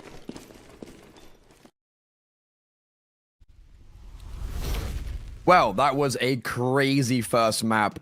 We had comeback galore, 9-3 halves, neither of them actually being won, but Zero to Nasty, they take the upper bracket in this Group A, and we're in the GSL group stage. So up next in Group A, in our opening game, we have OG versus 500. Yeah, this one looks like it will be a pretty good game as well. There's a lot of familiar names on both sides of the coin. And there's also, you know, a lot of names that have sort of had their, or a couple of names at the very least, that have had their opportunity in sort of, you know, tier 1 and then have sort of fallen by the wayside back into tier 2 and been swimming around in that sort of area of play, not quite ever finding their way back up. You know, they've been chewed up and spat out by the top teams, and they've never quite got their way back. Yeah, this 500 times side's really interesting, and I actually want to take a look at them first, as we are kind of pressed for time. This is a so 500 and I guess Skada have always had like pretty good teams in Bulgaria. They've always had like we've always looked at them and like they've actually had pretty good results, but recently it feels like we haven't had that one Bulgarian force. We haven't had that one like big team coming out from the region, but now it's not even remotely similar to the previous iterations of roster. Only really Ships and Rainwaker are the kind of similarities, but you got Cirque, Oxygen, Spellam bringing in loads of experience individually, and this team, they've actually been doing pretty well recently, I'm not gonna lie. Yeah, I mean, it certainly seems like it. You know, the chilling around in the 87 mark on the Valve rankings, which look tier 2 wise. You know, there's such a, it's so, I'm trying to think what's the word, getting volatile down there. You know, you can be up and down super quick once you're down below the sort of top 30. And you know, their last 5 series, they've won all of those. They're on a nice little winning streak here, which is always a good confidence builder. Yes, well, their opponents, the big boys of OG, they've got the organizational backing. Certainly. And yes, well, I'll actually say that this is the first time, and I was kind of narrating this on the last few times I've seen OG, of like, I can actually see the vision for this team. I can actually see where we are trying to end up on. They're rebuilding around Crizzen and bringing in the likes of Buzz, Modo, and maybe Mikey, who really knows it right now, but it seems like that will be the case, and they've just qualified for the Thunderpick World Championship, beating VP twice and then Big as well to make it through to join Heroic, 3D Max, and the Mongols. They are now finally actually getting some decent results, and these tournaments are a really good litmus test to see if they can continue that upward trajectory. Yeah, fighting their way up to play with the big boys, and this is a team of players that, you know, other than sort of Buzz and then I guess Crizzen, because Maz NXT have made sort of so many headlines. You know, these are players that if you're just following the tier 1 area of Counter-Strike, you wouldn't have perhaps heard of. Buzz would be the only one who, of course, went through Astralis and then was spat back out again after a pretty brief stint. Yeah, this is a really interesting head-to-head as well, because we've got Rainwaker that everyone kind of knows about. Like, he had his time over at Tier 1, has come back down, but he's actually very similar to Mikey. Mikey's obviously the, well, maybe new addition to OG, who knows, but very aggressive players looking to kind of orchestrate the round around themselves, and both have been playing superb. I haven't actually taken a look at how Mikey did in the Thunderpick World Championship, but when I did see him, he looks a bit rough around the edges. That was kind of my narrative going into that tournament and playing at a top level of like, is he going to be able to contend at the highest of stages? And well, I guess so. And now with the Veto, any surprises here for you? I think these are pretty decent maps, you know, for both teams. They've got plenty of reps in. That said, the interesting one, Inferno, OG have lost the last 5 of those that they've played, so it's a nice little punishing pick for 500. But that said, it's not a map that they're unfamiliar with by any means. They've still played it a fair few amount of times. Anubis, there's a win streak. In fact, no, there isn't. I'm completely misreading my notes here, Freddie. I'm having an absolute stinker.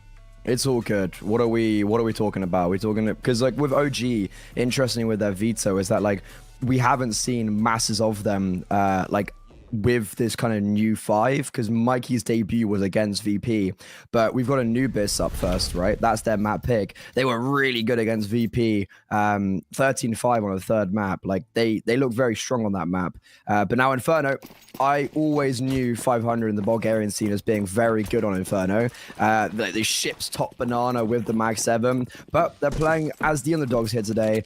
To be able to prove themselves. Are we going to see such one-sided halves as we did earlier on in the day? That is the question. 500 starting on the T side, plenty of utility in the back pockets as well. Spellam with a full set, smoke, double flash, Molotov, a smoke on Oxygen as well. Set up for a full execute with a little bit of a lurk going on in the apartments here, looking to cause a bit of chaos. Sows the seeds of discontent, and there we go, a 1-for-1 trade early on. Cirque looking to cause more damage, and Modo dropped, causes a full rotate out of Crizzen. He's committed. He's scrambling to the A site. And it's all just a ruse. We saw this on the final round of the last map on Inferno, where it was a fake on B and they ended A, but here it's a fake A and they're going to end B. Fiku trying to block the utility, will do so actually. So now he has space to work with around Coffins. Crizzen's rotated back in, but Mikey's been heard on bottom mid, and Mikey, as the final man remaining, will actually execute Cirque, but it's all a little bit in vain, as the quote-unquote new addition to OG, yet to be confirmed, but you've been playing with them, and we'll be traveling to LAN with them to Berlin this coming weekend.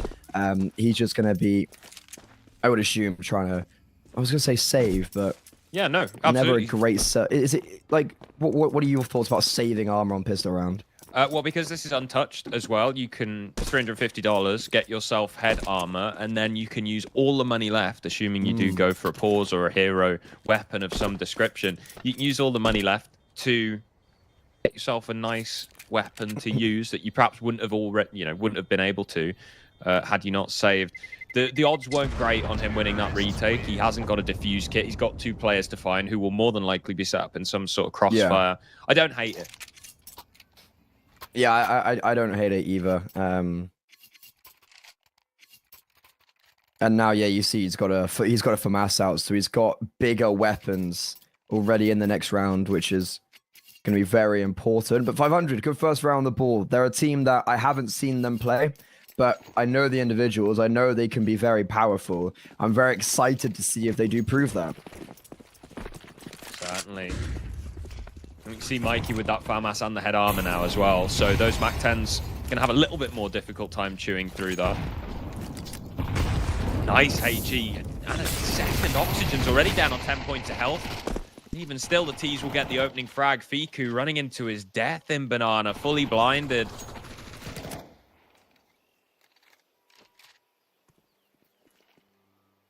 OG have no response. They have no contingency for this smoke at the top of Banana.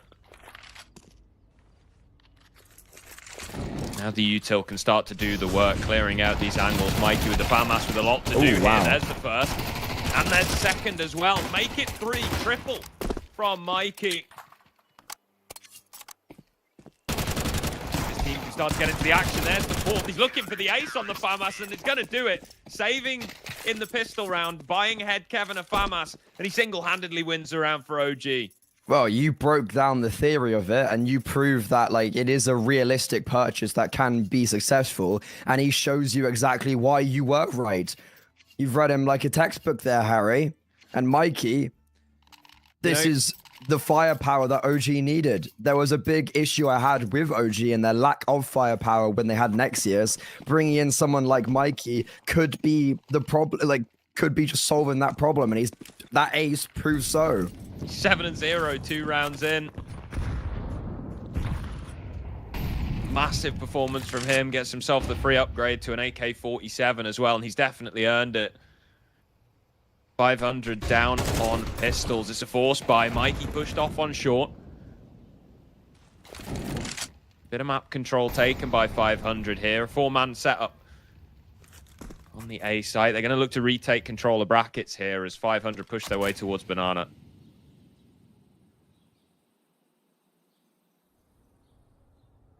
Spellan, we're talking about sowing the seeds of deceit. He's trying to do that, and he will do so actually quite effectively. He gets a kill, and it just kind of stints momentarily Crizzen and Buzz's rotation towards B, but now we lay in a position where 500 are in the known, and OG have 2 players rotating from Coffins, 2 from Banana, but 500, they're taking the fight to them. Buzz has to kill all 3 players for this retake to be possible, and he won't. He falls after only getting the first. Serg nails one in the side of the head. Modo up for the clutch. He's found 2.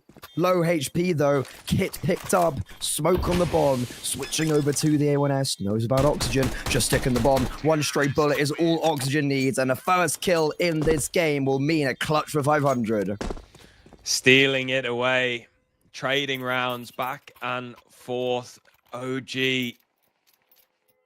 500 take Mikey out the round, and all of a sudden 500 win it. That's all I'm saying. Not to draw incredibly outrageous conclusions this early on into the game. That's a rough one to lose if you're OG.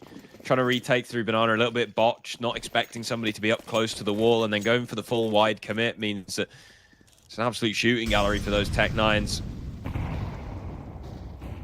Now it's OG on the pistols. Modo has managed to pull out a glass cannon AWP, though. He's going to make it work. Don't think Ships was expecting that. I'll say that for sure. I wasn't expecting a glass cannon AWP, but Moto is looking to make it work. Flashbang, not dodged. Goosh, still alive. Run down though. Oxygen, he's showing his worth in gold right now. And that should be round over realistically, as Modo kind of had to get a multi-kill. Yeah, great opening, but the downfall of a glass cannon is a Mac 10 just spitting bullets left, right, and center. So it's an expensive investment. Doesn't net a kill. It does net a kill, doesn't net a round. 500 doing a great job of closing the distance. Yeah, 500 like, free oh, ult. terrific. Like, This AWP is for me. Oh, ooh, wait. Do they survive? It's backside. I think they're fine. I think they should be fine. Oh, 11 HP split between 2 players. That Dozier nade was almost successful. Not quite. It's a cheeky one, you know? It is rough.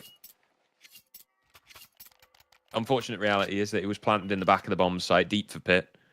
And 500 just about get away with it. Another bit of a mismatch by. Yeah, very mismatched by, because you have a rifle on Crizzen, and then like the odd save 5/7 armor bits and bobs, but it's not around. I think we're looking at OG and saying, you're going to win it, but maybe some damage. Yeah, damage would be great. Again, it's sort of how do you set this rifle up for the best success? At the moment, it's just lingering on the B bomb site.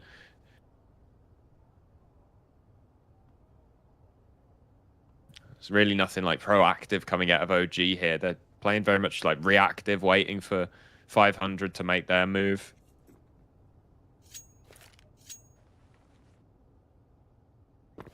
In general, if you've got, you know, a saved rifle, a single hero, you want to give it the best opportunity you can. The fact that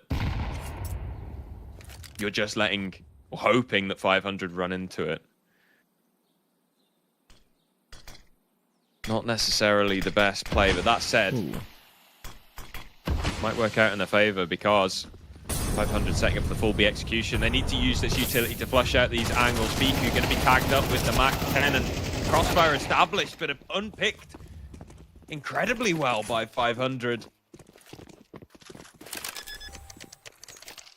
Ooh, that was an execute I did not think was going to go well, and it actually ends up being a lot cleaner than expected. There was a good flashbang somewhere in the mixture there, and it just blinds everybody.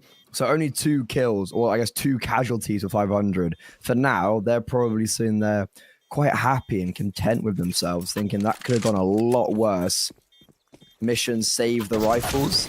Oh, almost successful. That would have been so cheeky if Buzz was able to get the AWP, but because he doesn't actually, that doesn't mean the AWP won't be purchased, right? Or does Fiku have enough money to drop one over? I actually didn't keep track of their loss bonus. No, he can't buy armor and AWP, I think. So, unfortunately, that saved AWP would have actually been really quite impactful. It would have been. Instead, it's going to be the rifles, which opens up certain other opportunities. You can play a little closer range.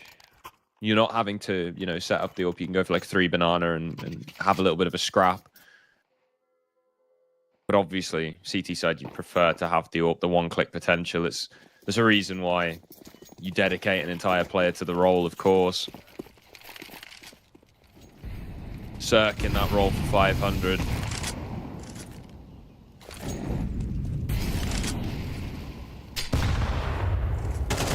Oh, on your head, son. Headed away, Harry Maguire in the box. Nice 49 damage nade. Things you love to see, or hate to see, depending on which side of the nade you're on. Yeah, it depends if you're throwing it or you're the one getting slapped in the face with it, really. Slapped in the face by a nade. God, it's gotta hurt. Imagine if nades, if they hit you, they killed you. That'd be, yeah, like impact. That'd be bad. Like if there's something about like proximity of like they land on you, you're just dead. There's a reason why hand grenades aren't allowed in slapboxing, though, you know. Oh, I thought they were. That's news to me. You know, look, every day's school day. Flatbox. Oh, well. Things of the past. This is good setup for OG. They've been letting their nades. Yeah, this flash could be out. Flash. It's all also, timing. Crizzen blocks the smoke towards coffins. Crizzen's taking contact and kind of showing his presence. So now Fiku throws his flashbang. Crizzen, though, falls very early. Oh, it's really messy from Fiku. Really messy indeed. He could have got a multi-frag there. Him and Crizzen, if they just played a little bit more together, that B-bomb site could have held on because the smoke was still up as they were coming through. But instead now, it's a 3 versus 3 where you do ask the question, do you even go for this? Maybe now they do because Cirque should have been out in the open. He should have been a dead man walking, but instead he kills all 3. Lovely stuff from 500. It's really unfortunate. Fiku on that entry there. He's got the flashbang set up. He needs to get a very quick kill on that first player there because they were the only one that was ahead of the flashbang. They were the only one that was unaffected. Unfortunately, by the time he's dealt with Oxygen, I believe it was, running into the bomb site, all the players that had previously been flashed off were ready to fight yet again. The trade comes quickly and OG are in the bin economically.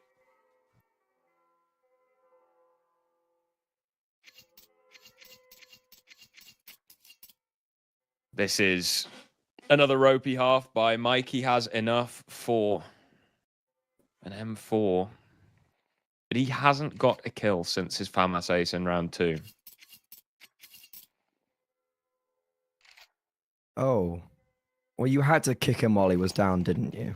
He's still top of the scoreboard. Still top of the serve. But that's worrying in itself, though, then. Well, it is, yeah. Deep smoke in middle. Naded open. No frag coming for Cirque. Oh. Well then. Rainwaker straight through the... Oh, okay. This was in apartments. That makes a lot more sense. Okay, yeah. I thought that was just a clean through smoke special, but no.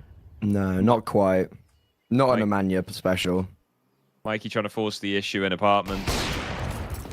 Has a kill over again, and another round without a kill for him.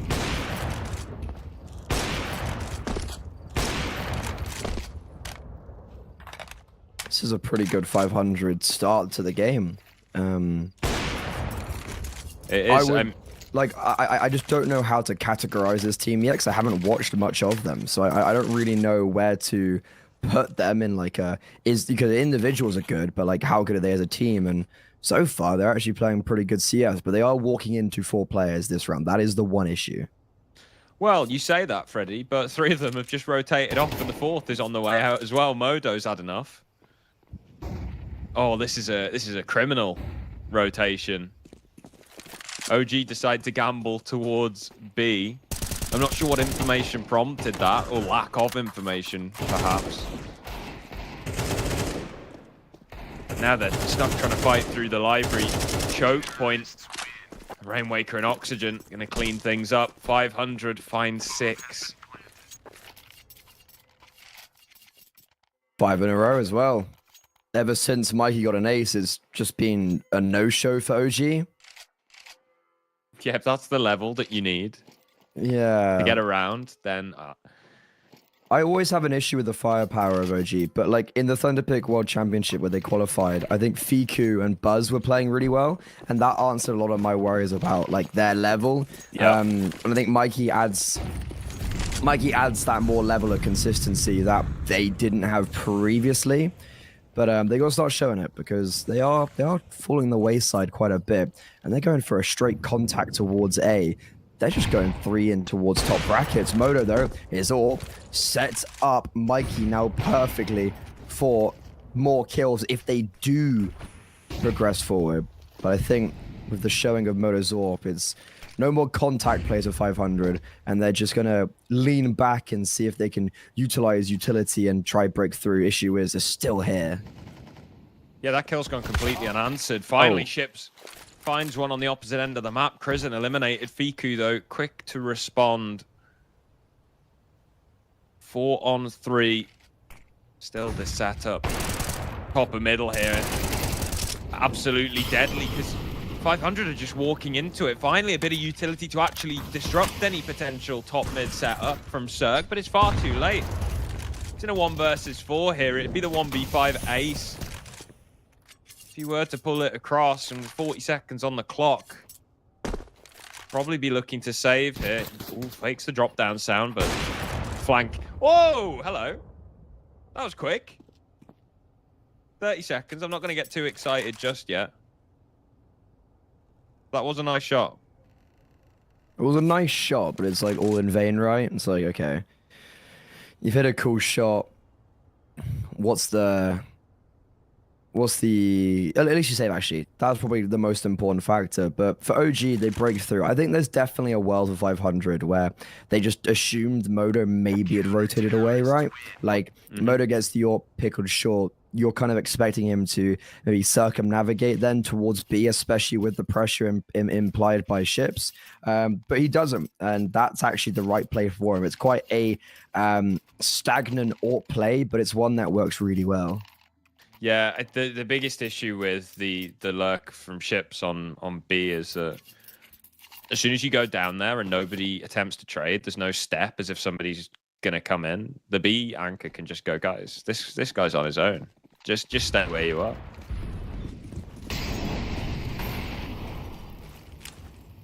See if OG can double down. Ooh, that's unfortunate. An oxygen disconnect. Has damage been done? What happens? 24 points of health. Yeah, the question was, when was not live called? It seems like OG is still playing this round normally, but 500 aren't. I don't know exactly what's happening, because there's one sense of sportsmanship. There's also another sense of the rule book. Yeah, absolutely.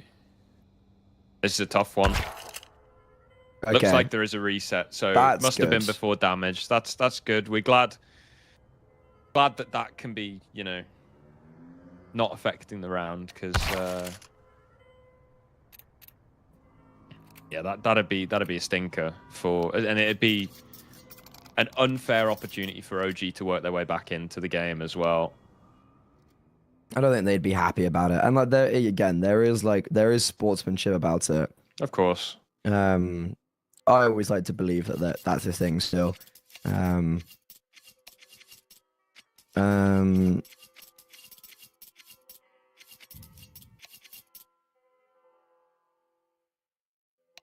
Okay, 6-2. OG, maybe it's a good thing for them they just get a second as well, because even though they just won the previous round, maybe they do just need to settle their nerves a little bit after a pretty rough start and be like, Mikey, how about you go kill them all again? Because that was quite fun when you did it last time.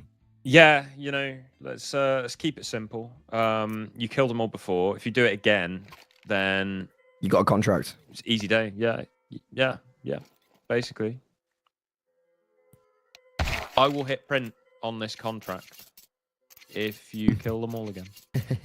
That's good incentive. If not, I am dragging this Word document into the recycle bin. And then you're on a timer. Ooh, 30 days.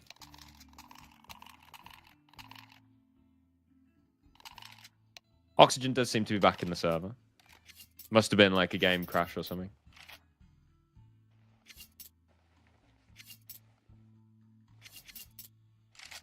Okay, yeah, just classic Counter-Strike. Maybe he's just restarted the PC, and we should all be back. No PCs on fire today here in Hellcase. Yeah, put the fire extinguisher away. We're good to go. Technical pause is gone. Time is ticking down. Can OG double down? I've got an MP9 in play on Crizzen. It's all... I was going to say it's all he's really able to afford, but a FAMAS could be dropped across by Buzz or Modo. We'll see if there's something in mind. Banana, 3 players going towards B. I imagine he's getting aggressive here, getting down. You have Mikey supporting with utility. Unleash the beast. There Krisen goes. Dodging the spam. We're in the Matrix right now. And there you go.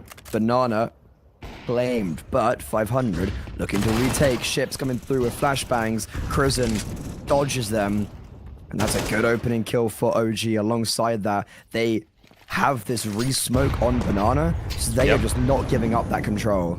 I don't think 500 quite expected Krisen to be down as far down Banana as he was, because that flashbang does not hit that corner at all. It's very difficult, in fact, to clear that corner out.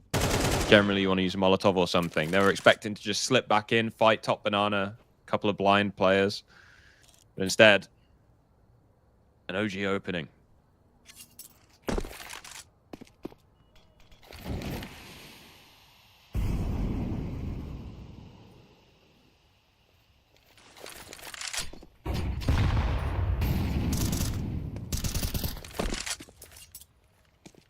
What do 500 do here? You actually have such limited map control. You've only really just taken top brackets with Spellan here at 30 seconds, and with no Banana control, they're looking to retake and recoup some of that space. There's honestly a narrative of just savings. There's 20 seconds left, but you realize they have all of top Banana. They're going to try execute. Fiku, no utility. Krisen, equally nothing. So 500, they're actually getting this completely for free, but very sporadic spacing. There's no time. Yeah, there's no time. Oxygen was so far ahead of the rest. There is time. Is there time? No. Literally a second between a round 1 and a round lost for 500. OG, by the skin of their teeth, they just about survive. Oh, maybe even less than a second. That was great. I thought with Cirque holding, like that was the one opportunity, the one option. The 500 had to win that, but yeah, no. The clock is ultimately the biggest enemy of 500 in that round. OG do manage to get a third even, second in a row. And now they all have M4s and they're getting aggressive. Cirque straight through the smoke, finds the opening onto Fiku, and Rainwaker's eliminated Mikey and Buzz. Oh dear, oh dear. They stream through that smoke into second mid and they all go down. Not deterred. 500, probably quite annoyed about the previous round, and just cancel out the aggression from OG sublimely. Modo, they know exactly where he is.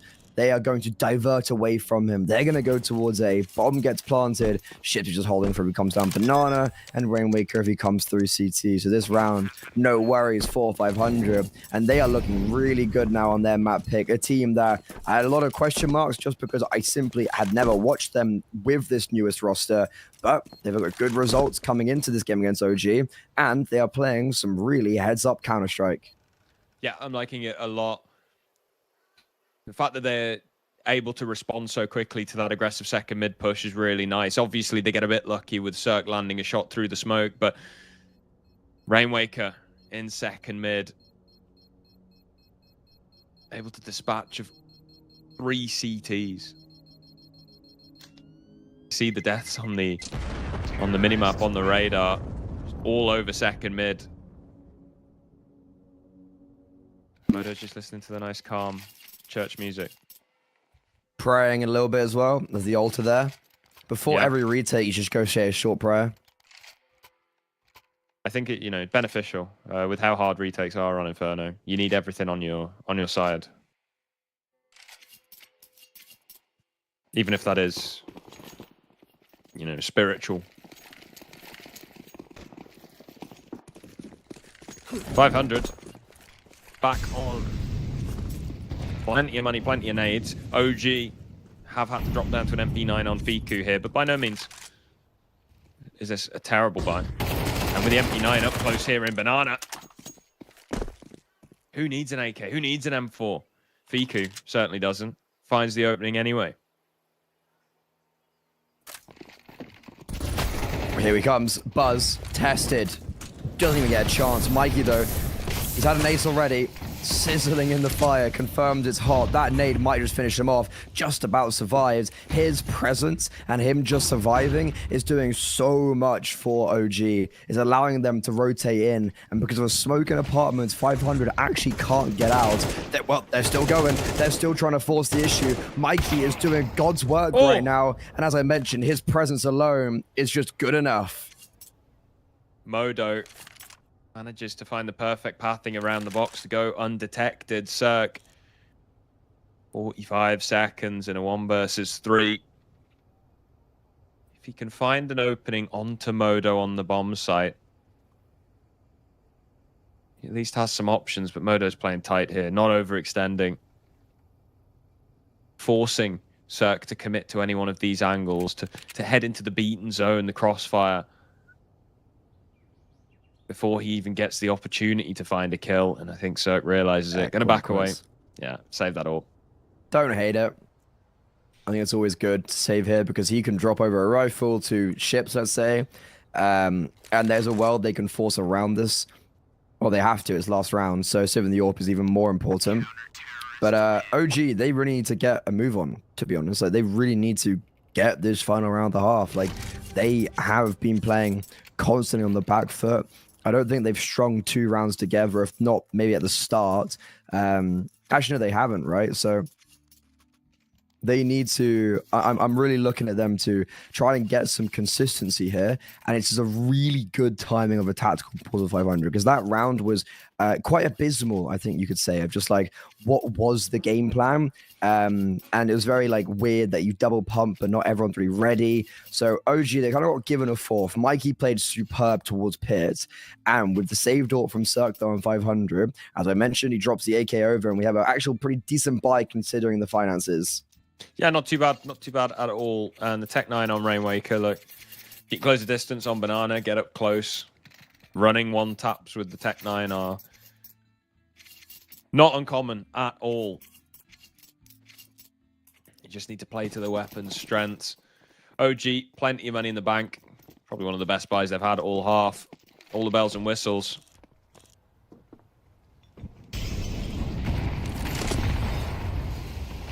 And they convert.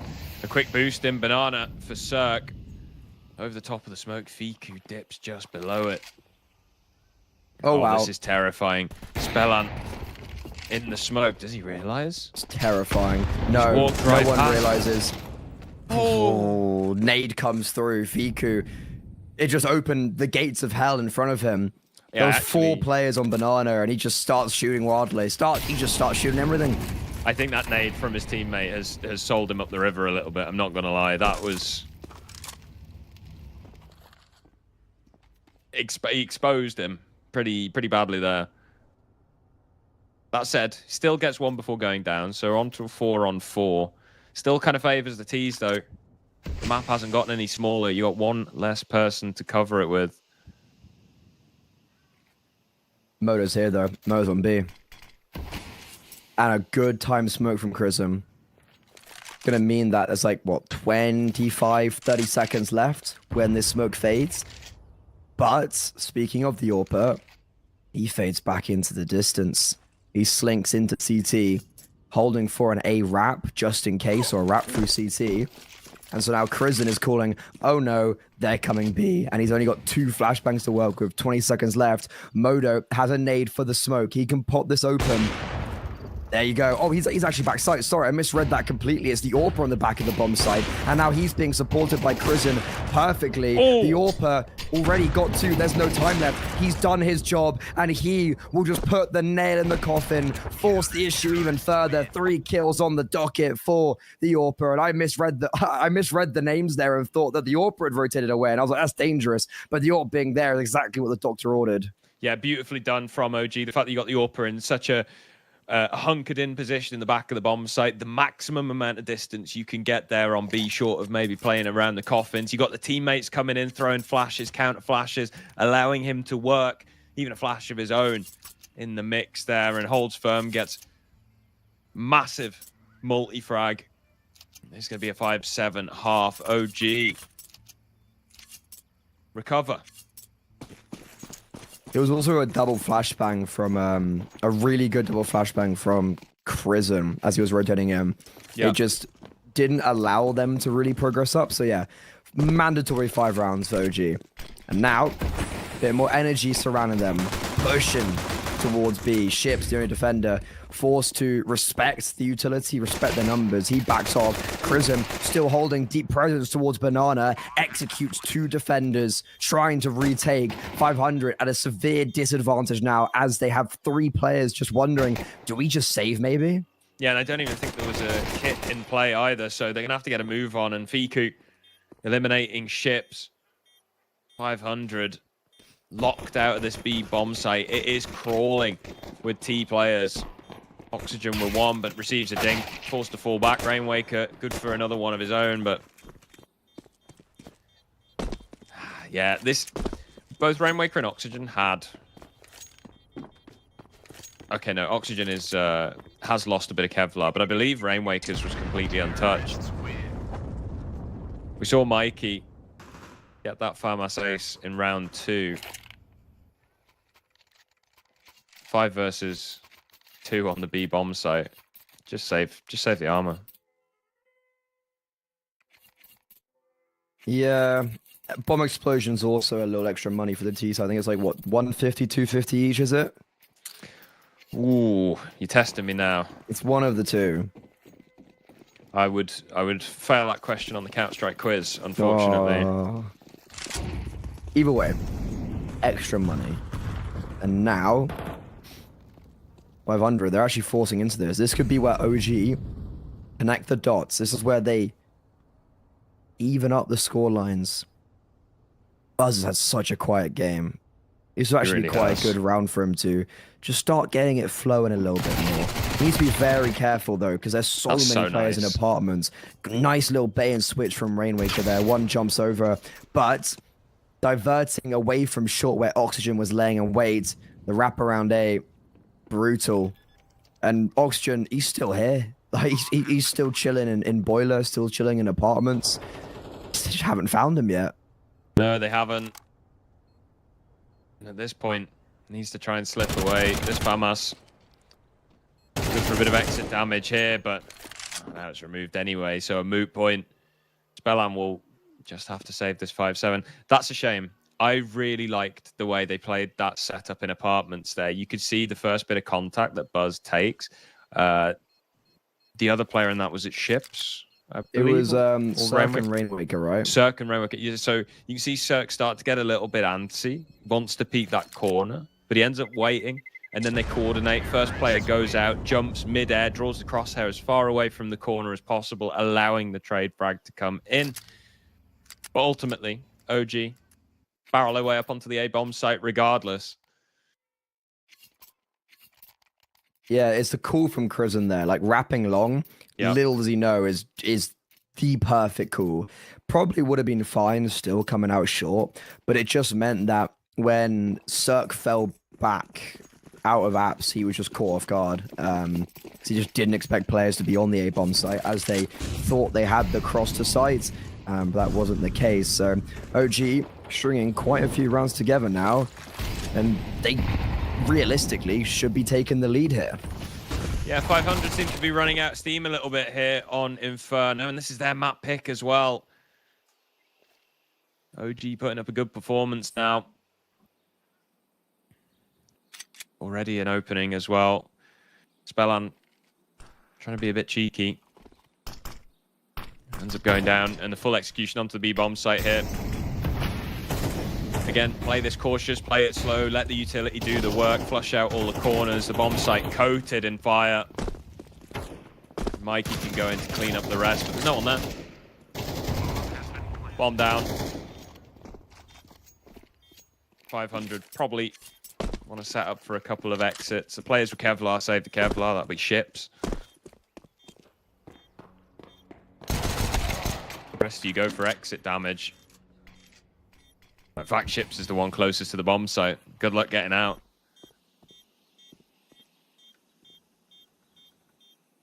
His prayers got answered. Ships was praying. He was at the altar.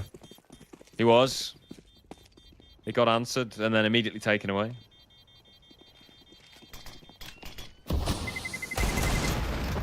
Oh, hello, Oxygen. This is great damage. Oh my god, imagine. Still, really good that they get 3 kills there on a round that they didn't really have much going for them. They just keep the economy a little bit on check. But it's OG, 5 rounds in a row. If we want to see this kind of, this is a round of 2 narratives. Do 500 continue from what they were showing us at the beginning, or has OG just awoken? And have they actually started to show that they are the better team in this series and they're going to take their opponent's map pick and slide onto Anubis? I think this round, to me, speaks very highly of which outcome it will be. Yeah, I think you're absolutely right. Mikey getting aggressive in Banana and immediately going down. That's, oh, I don't know about that one, Chief. Gibbs does at least get eliminated by the molly, but yeah, that's a bit rough. Cirque pushed off the angle, missed shot. Prison burning. This whole time, Fiku lurking in apartments. That's information. Yeah. What? Still, he can't capitalize. Oxygen finds the headshot.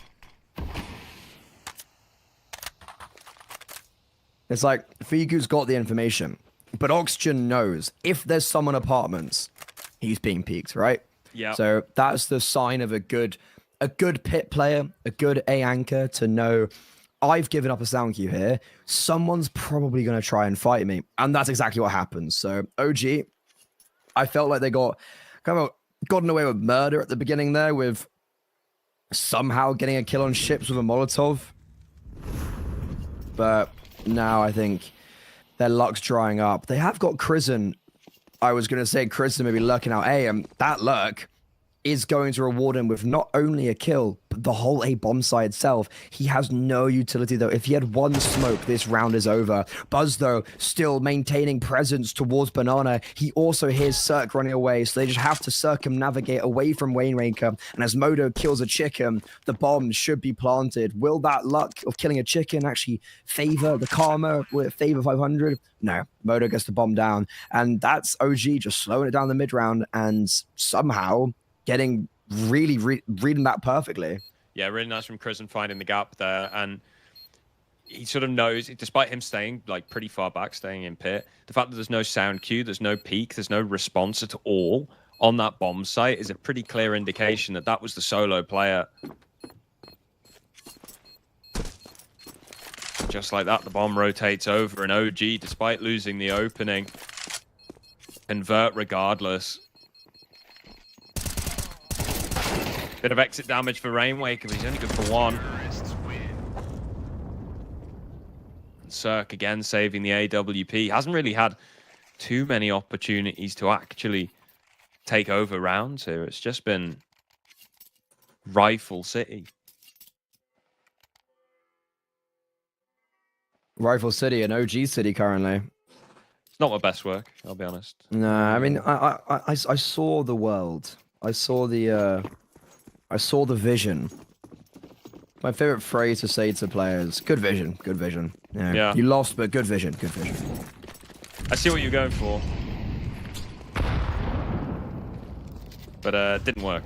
No. Speaking of not working, remember Mikey towards Banana? No, this Max 7. I literally said at the beginning of the game, I said ships on Inferno, Max 7 jumping on the wall. Crizzen gets the brunt of that. Okay, fair play. You have got me there. Maybe my Mag 7 hatred is unfounded. It's only ships, though. It's only ships. Oh, only he can. Okay. Only he is him. OG might be walking into a bit of a stack here. With the AWP as well. Oh, not good. Especially if they dry contact this corner. Wait for the util, please. Okay. They've got the information to the AWP there. Do they actually still continue? There's a world where they back off now because of the AWP. Do. Issue is, though, Harry, they've got no one towards A. Like, it's not like you've got Fiku and apartments again. It is a full 4-man rotation. So that's allowing for Oxygen to anchor down this bomb site. And Cirque's also here as well. They're trying to run away from the AWP, but they just walked into him. Oxygen's been in. It's all falling apart. OG. Oh, whoa! OG, they've crumbled because the Deagle is singing. That's really bad.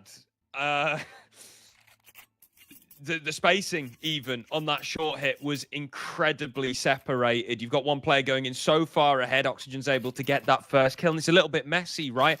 If there's an immediate swing there, he doesn't have the opportunity to get the second and the third. Beautiful work on the Desert Eagle. Recovers it perfectly. Cirque, plenty of time to rotate in as well.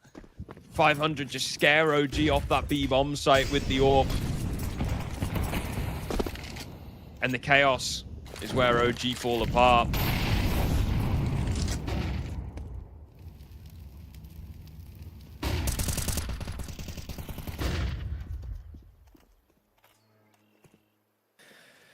Great rotation from Cirque, though. Really good play from him to rotate away, and I think that's a big missed call from OG. I think if you have no one on A, that 4-man rotation was never going to be good. I think you just have to commit to utility and just go with what you have. I don't think running away from the AWP there, especially seeing how he can beat you to it, is not the play. But can they forget, though? What are you saying, Harry? A single smoke on Moto completely negates that entire play, but there's just nothing in the tank for them. Now it's a short pop instead. Oxygen. Harry's on doing damage, albeit only one, and Krisen's eliminated Cirque. The Molotov forcing him out of position. A response from OG. And again, a backside plant. Save. It should be. Utility good there. You've got a Danish IGL. Go figure. Yeah. It's a nice swift response as well to not allow 500 to compound on the previous round.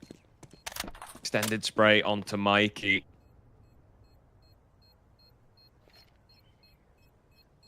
He's had 5 kills since round 2. All right. Biggest Mikey hater here. Listen, man. I was a big fan of that FAMAS ace, but it's inflated his kill count to a point where it looks like he's, you know, if you look at this on the surface, it looks like he's having round-to-round impact, but in reality, 5 kills across, what, 16 rounds? It's not great, is it? It's not fantastic, and sure, you can make the argument that, yeah, he's done enough. He might well have done. The rest of his teammates have stepped up to support here. To be fair, it's Buzz at the moment is the one struggling most for OG, but ultimately they're still the ones 2 rounds ahead. This shot from Modo.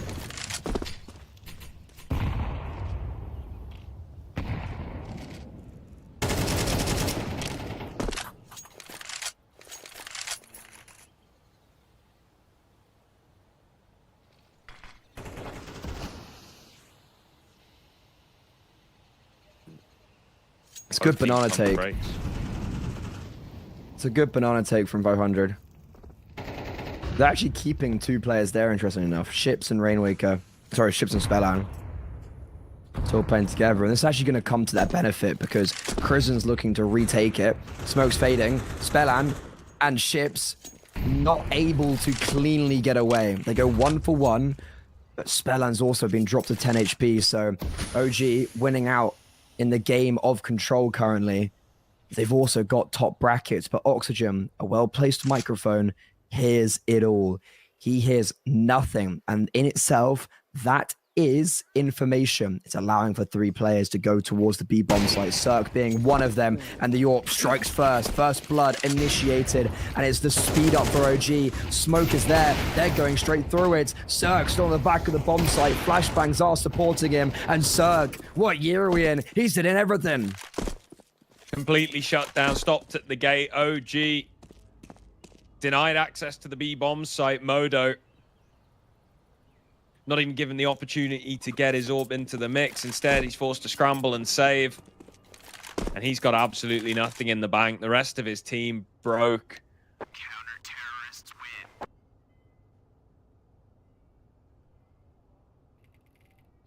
What is the play here if you're OG? You've got 2 players with completely broken money, even with an eco here. 1900 loss bonus you're not going to be able to buy in the next round. Buy around the AWP. I think that's the only play. Has to be.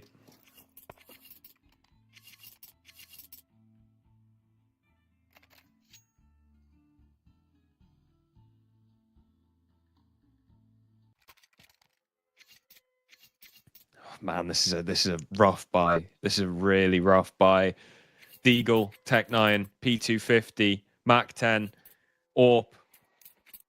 It's like they're pressed F3 in deathmatch, Freddy. They've got it's just like random weapons. Jesus, that's the reference. And that's all you've got to stop 500 tying the game up with you. Yeah. Ooh, then like lose this, it's 11 for 500, pretty much guaranteed. So 500, they're a round down, but in a very good position.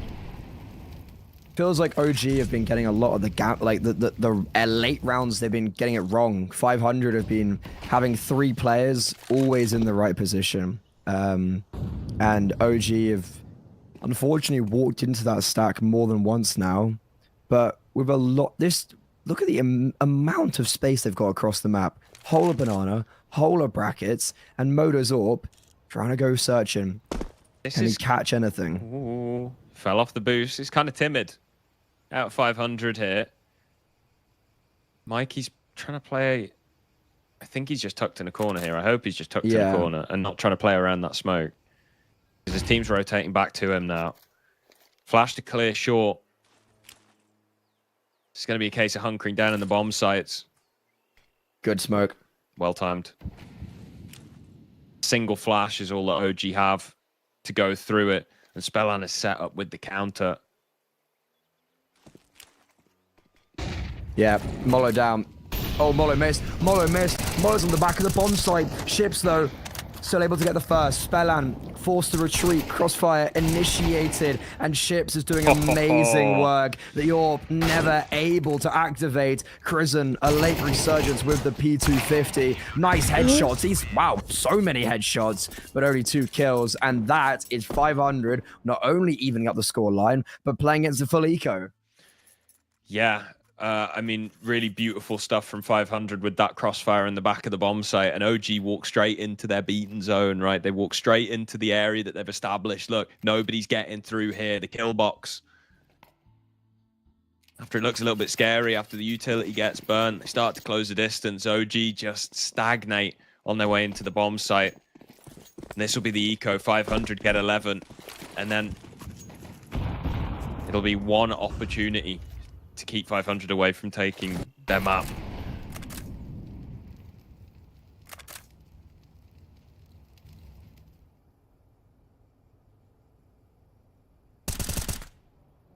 Ooh, Fiku shoulder spotted. Yeah, just keep this clean. Like if you're if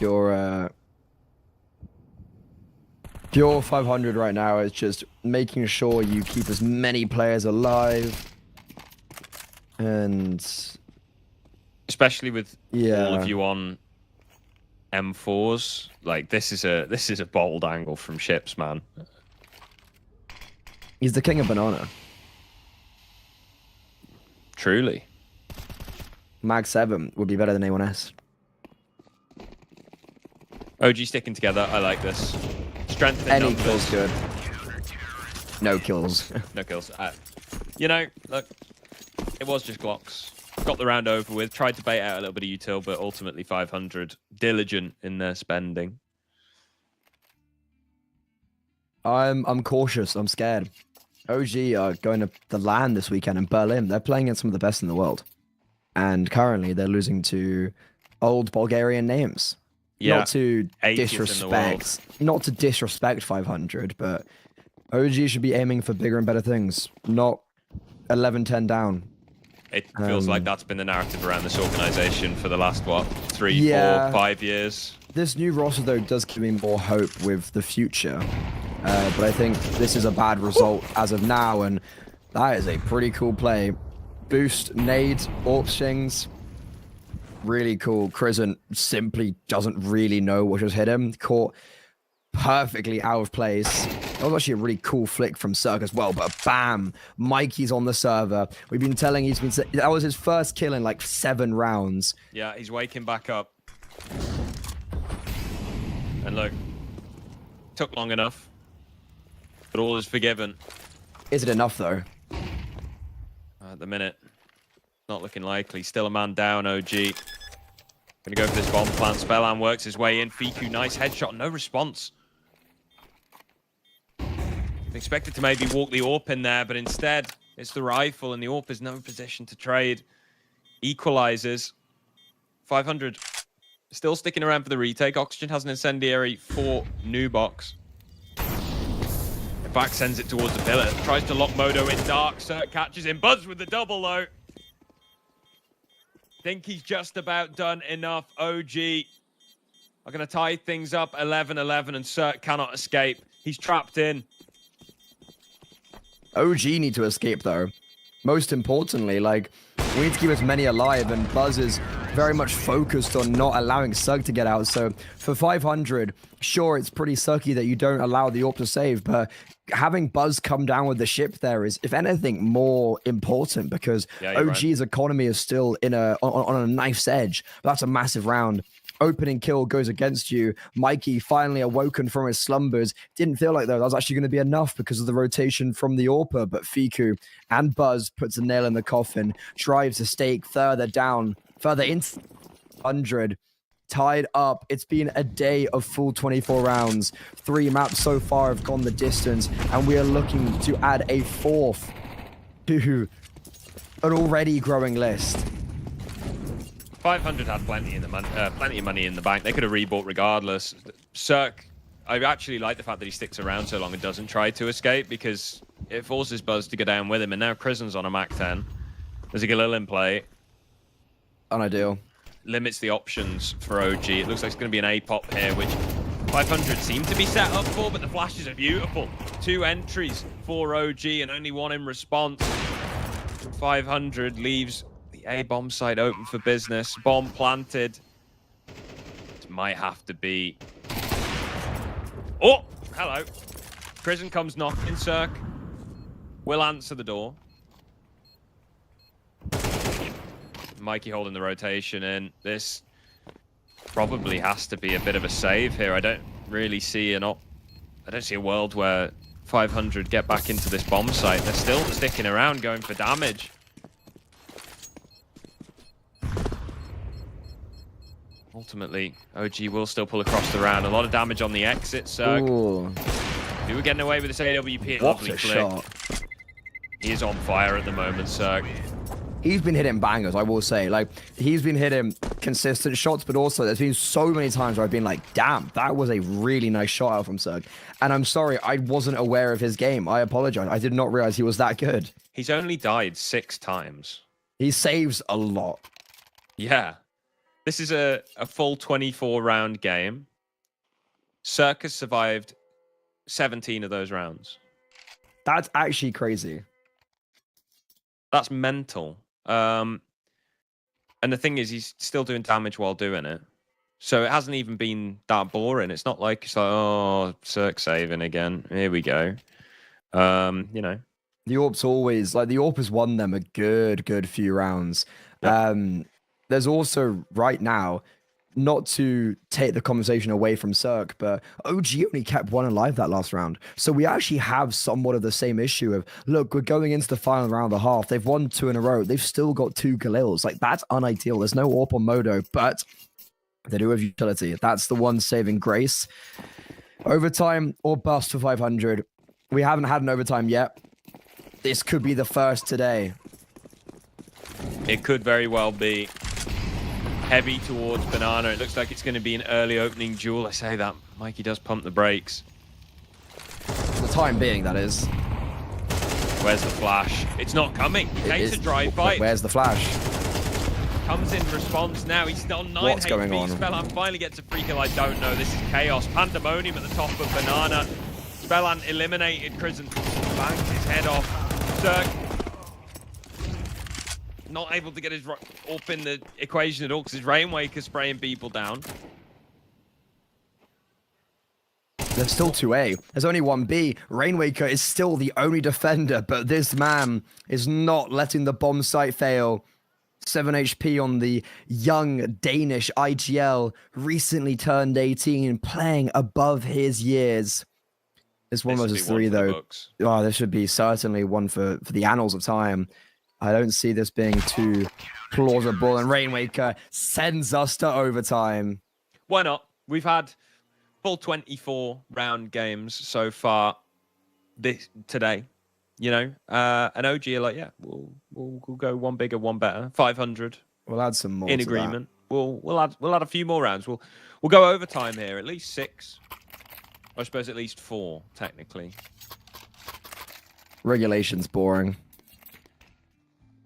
Well, on Inferno it can be, because now there's no money issues, so we are just going to see 3 straight gun rounds. A rarity.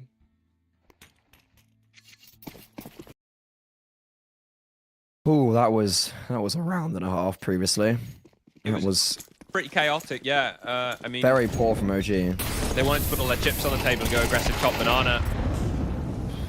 And this time 500 decided to do the same. And just like their opponents, they were punished.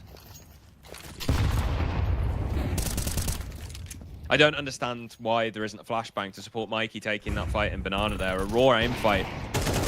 Such a critical juncture. Hello. Split onto the A site. Picks on short and apps. May as well go for the retake. Got the money to do so. But 500 are blocked out. And there is not actually another Molotov smoke. There is another Molo on Fiku if needs be, but regardless, this retake should not be possible. And Mikey's actually in a position to cut them off as they try to fall away. He hears Spellam, executes Spellam, and Rainwaker will probably be able to survive, but that's a really good first round for OG, just penalizing the aggression and then really quickly reacting towards A. Yeah. Exactly right. Nice and reactive. reactive. Rainwaker's dead. Yeah, deep bomb plant. Does a lot of exit damage towards the CT side of the things and allows you a bit of a safer exit by saving in pit.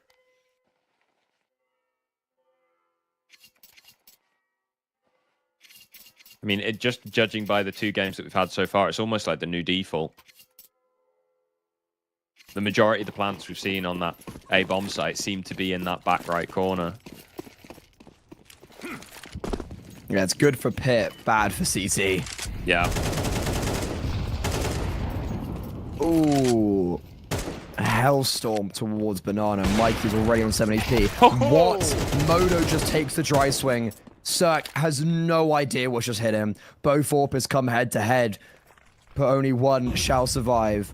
How do OG react off this now? They've got a man advantage. Rainwaker's on short, spots out Fiku as he tries to go towards short, but Krisen has found ships towards B. Spellan, they don't know he's towards A, but I think they're making the educative decision and assumption that he is. OG just need to collect themselves because they have nowhere in this whole round ever looked like they could actually react off each other. So they need to just play as a 3. And they're going towards B. Oh, it's the wrong call. Because guess what? Spellan and Rainwaker, they've rotated over. They have no smoke as well. They went for the full reset in banana. With Mikey being so low on HP, the step to be heard. Rainwaker misses the shot. They're going to anticipate Spellan. Rainwaker's gone. Oh, this is a problem. This is a 1v1 here. Diffuse kit as well. If he can win this early fight, never mind. He can't. Krisen lands a headshot. Spellan emerges from Church. OG do find 2 in a row. Well, I can't say I'm a massive fan of how that round was played out. A lot of anxiety. Just on the edge of your seat constantly at the moment. Yes, but OG, it's like, even though they get forced into overtime, you win 2 rounds like that back to back. 500 mentality depleting. It's their map pick. And Nuba's going to be really difficult for them. OG looks really good on it with the new 5 roster they have.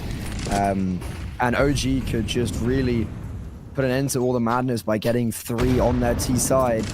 It gives them such an easy chance to succeed on their CT side. And a cry for help. Double AWP.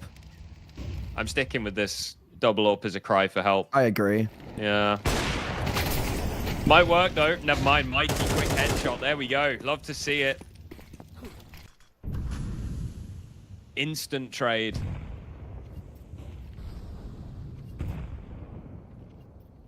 Is that going to be all? Can OG make it 3-0 entering into this bomb site? Oh Ship's my fully God. blinded. The counter flashes are blinding everybody. It's allowed Rainwaker to at least close the distance, but he makes noise. Prison hears it. Fiku eliminates ships. B-bomb site in control of OG. Rotation a long way away, but the smoke in CT has faded. Cert gets a sight line. Prison can re-smoke. There we go. Okay. Can say please. Yeah, please. Please. Prison's so smart, so aware. Just reads Rainwaker like a Harry Potter novel. And now, trying to see if they can maybe pick off a lingering player. Bomb's half ticked. No kit as well, currently.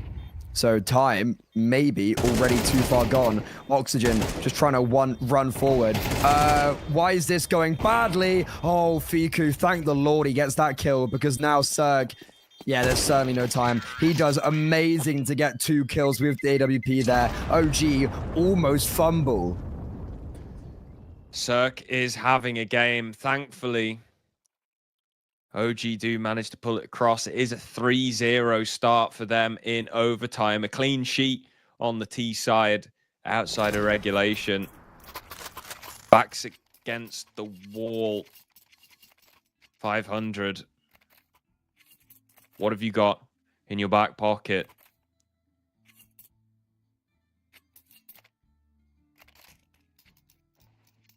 And this is 500's pick as well.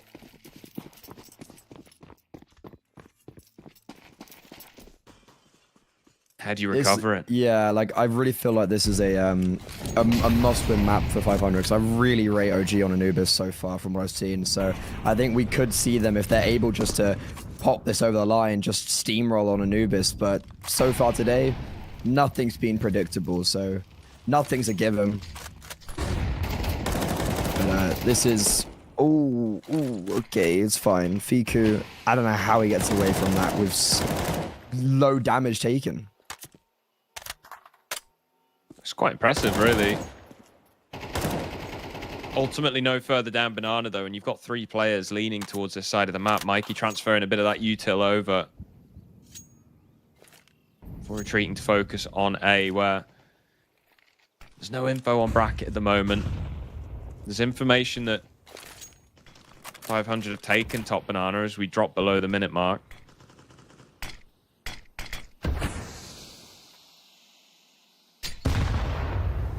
Oof. Chunky HE.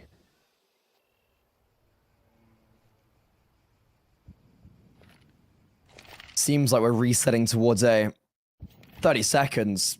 We do have an issue with time, and they've only got 1 Molo and a flash. Smokes are going to be good to get them there. Are they wrapping with 20 seconds? Oh, there's no time for this. 500, you have to get a move on. 20 seconds left, no more flashbangs. Modo always falling back. He's giving them too much space. The crossfire, though, oh, it's magnificent. Buzz, Mikey connects for 3, and Mikey stepping up when needed. Mikey smites 4 down. Wonderful stuff out of OG, and they are going to take it 16-12, flawless in overtime. I have to say that little jump from Fiku there was really nice. He spots the heads of, I think, 3 players coming up short, and he does just fall back to stay alive. Lets the riflers do the work and just trying to burn the clock as much as possible. Really nicely done. OG seemed to find another gear in overtime, and 500 ran out of steam a little bit, which, given that that's their map pick, you wouldn't expect. I think that could be a virtue of inexperience within the 5, playing against a team that I think OG's got quite a good system about them, and I think it's only improving further with Crizzen. But yeah, big lack of steam at the end there, and they're going to really need to ramp it up going to Anubis, because it's going to be an uphill battle for them. They're going to be on the T side starting, you would assume, because it is OG's map pick. I have a feeling it's going to be 2-0 OG, but as mentioned today, nothing is a guaranteed. With that in mind, we're going to be throwing it to a short little break, and when we're back, Anubis will be on your screens.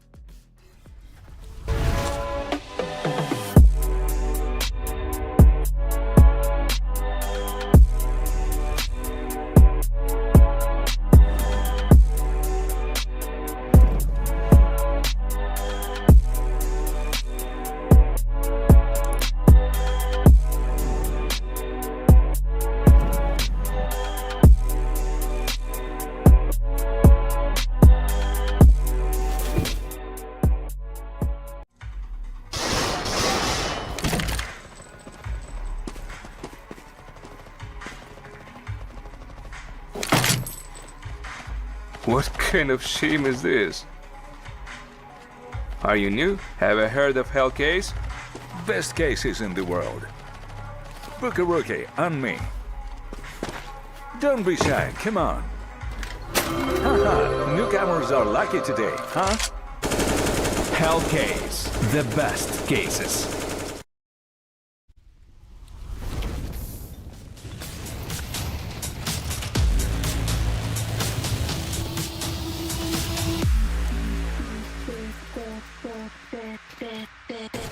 Kiss like that.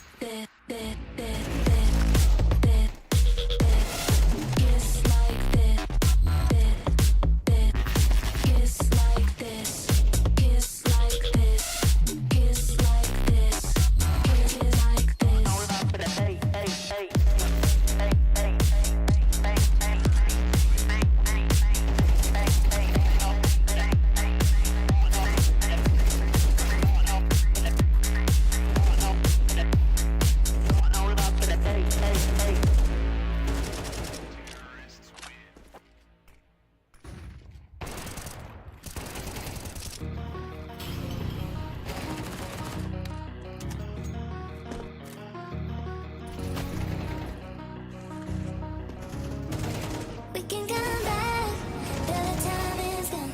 I'm running to escape from your left. Don't lie, 'cause I know your heart. Don't try looking for someone to forget. 'Cause I gave you my whole life, and instead you gave me nothing. And you left me here lonely. Hey, hey. I was lost on my own way. I will never be the same girl. But someone told me that love's fake. We can come back.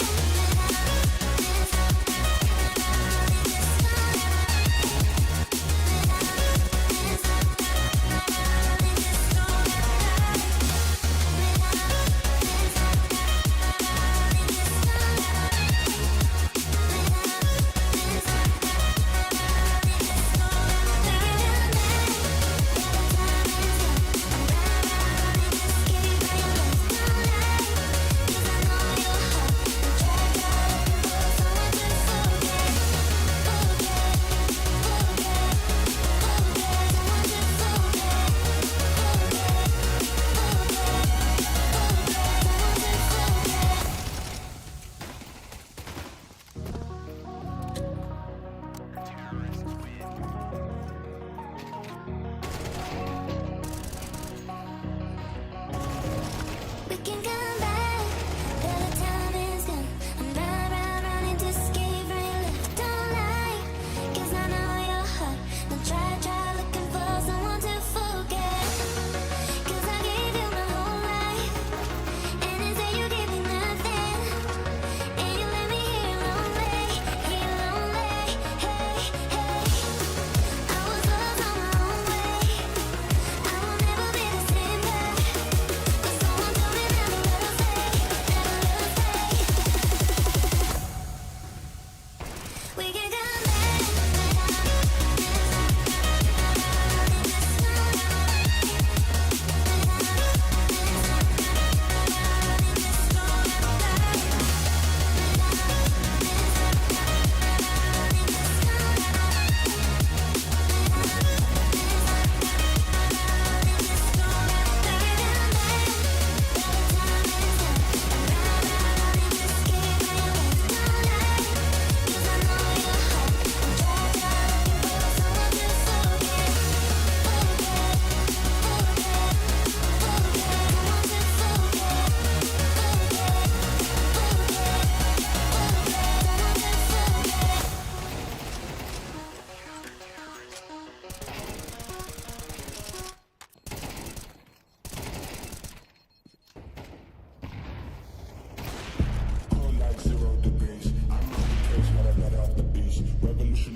I don't chat with the boys, man so tough, but man keep rocking. Just a shot with the prize. White girls better tell me I'm awesome, yeah.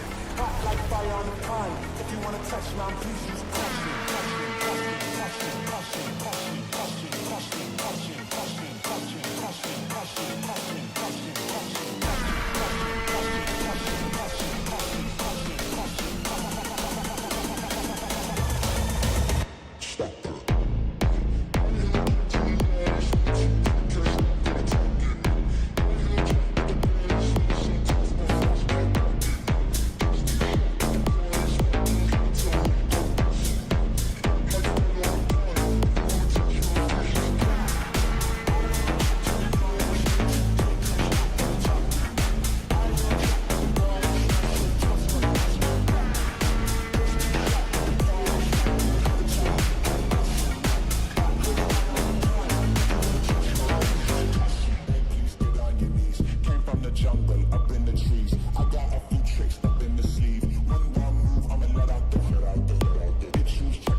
feeling. I was meant to win. I am down and willing, so I will find a way.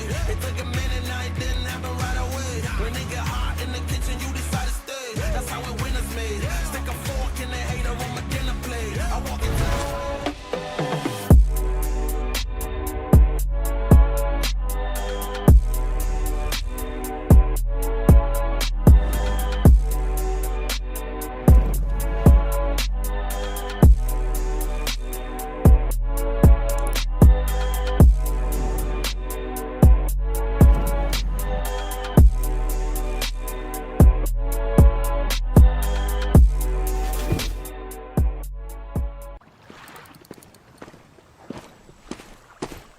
And how long have you been here? From early morning.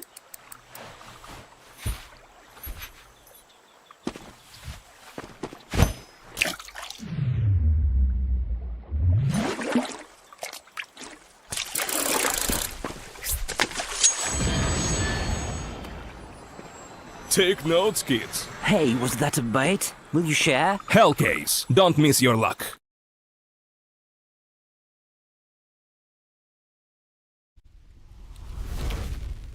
Welcome back, guys, to a very interesting day of Counter-Strike. We've had overtimes. We've actually never had a game not go full rounds of overtime. We've just come out of an overtime there. 500, it felt like they were steaming through at the beginning of Inferno. But then they rein it in, and somehow OG are able to capitalize upon that. It gets forced into overtime, and it's flawless from this young rebuild of a squad. Yeah, 500 really ran out of steam towards the end of that game there. They felt like they were sort of dragging themselves along towards the end. Then it gets to overtime and OG just run away with it. Not a single round from 500. And we go on to OG's map pick of Anubis, where 500 have a pretty diabolical win rate on. They've played it 11 times and they're losing 2 out of 3 games that they're playing on this map at the moment. 27% win rate is rough. Yeah, and like you've got OG, so like OG's got this really interesting thing right now where you look at their HRTV and you actually just have to discredit everything before Thunder Pick World Championship because it's a completely different team. Like, you know, that they're going through this rebuild. This is not like a leak. Like everyone knows that this is happening, and they go to the Thunder Pick World Championship and they utilize Anubis as one of their best maps. They beat VP on it. They beat big. Like, they're beating the best teams in the world, and they've utilized this to get them to Berlin this weekend to the LAN finals. And that's because that was Mikey's first ever tournament with them. Sure, he didn't have the best of tournaments, but I think this is going to be a real like learning curve for him. Like, he's going to be learning a lot on basically if he is able to sink or swim. Is he able to swim, I guess, at this level of Counter-Strike? And so far, he's proved that he can, especially with that final round on Inferno. But here we go on to Anubis. And interesting enough, 500 have actively picked to start on CT side. Yeah, you don't see that too often. Anubis, widely considered the most T-sided map in the pool. OG given the favoured side on their favoured map here. See what 500 have in store to stop them. Circle with Julies opens things up nicely. Falls back as well. Goes back for a bit more. It's a complete blender here on the A-bomb site. Not a single kill found by OG and only 2 members remaining. Not the start you would have wanted. Not at all. And they don't even have the ability to reset because the bomb's down. The bomb's down towards Pillar. Everyone's there holding for it. Crizin and Modo, if God's real, he's going to prove himself. But no, it's flawless. But literally, never a scratch is barely taken. I mean, that pistol almost feels like, that setup almost feels like a hard anti-strat, right? You've got a full stack on the A-bomb site. Julie's ready to take that opening. And then falling back, set up. Spring the trap. OG rocked on the pistol. See what else 500 have in store for them. Will be an eco in the second. No bomb plant. This is why there's almost a full rifle buy out of 500. They know that the AK is going to be pulled out sooner rather than later. There's going to be a repeat performance straight into the A site. How many can Rainwaker get? Just the one before Modo trades him out with the Glock. And a dink onto ships is getting a bit scary. Bomb will go down at the very least. That's objective complete, really, for OG in this one. Anything else is a bonus. Crizin finds one more. Just the 2 casualties for 500. But a nice bomb plant.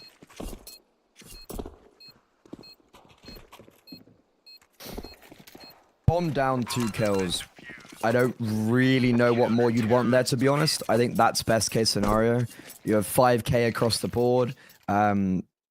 This is a pretty good position for OG, even though everything went very sideways on the pistol round. 500 is just about, are they able to reset? And this gun round is going to answer a lot of my questions. What 500 are we going to be seeing here on Anubis? Is it going to be the 500 from overtime where they got rolled? Or is this actually going to be a contestable map, which they haven't really shown in previous history? Yeah, let's see. Do they try and make a statement early on as well? Or are they playing a little bit reactive? Oh, Crizzen tries to abuse the lurk smoke on the first round. It's a little bit too deep. Oxygen can see his head as he runs through. So an opening for 500.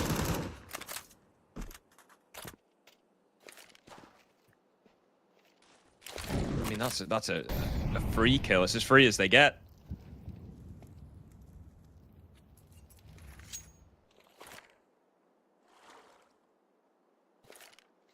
How do you reset? You lose, like, you have this game plan evidently, and you have an idea of what you want to do, but you lose your IGL, your linchpin, pretty much as soon as the round starts.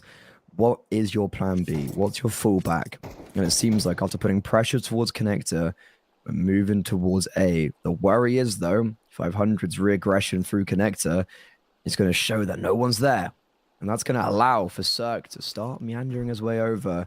He's going to be reinforcement. He's going to be reinforcing Rainwaker and ships. That's a great Molotov A main because it just stops them and allows Cirque to inch his way closer. Oh, triple HE onto Rainwaker. Still not going to take him down, though. And the first contact is taken behind Cake, but a double entry. 2 kills found. Fiku slips through the smoke. This A defense has been dismantled by OG. Piece for piece, stripped away. And the husk of what remains, 500 are going to have to save, try and rebuild it another day, because there is no way back into this bomb site.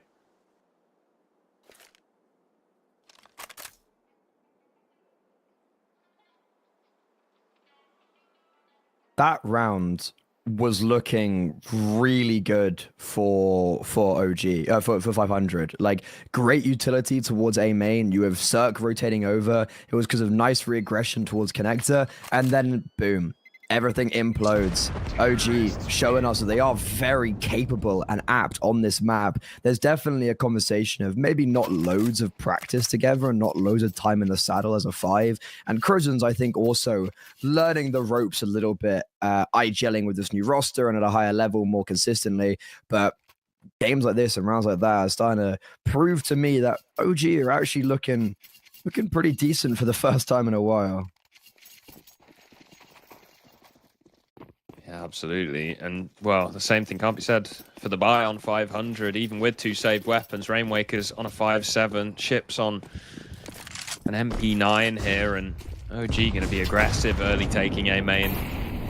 Rainwaker already forced to burn a load of utility.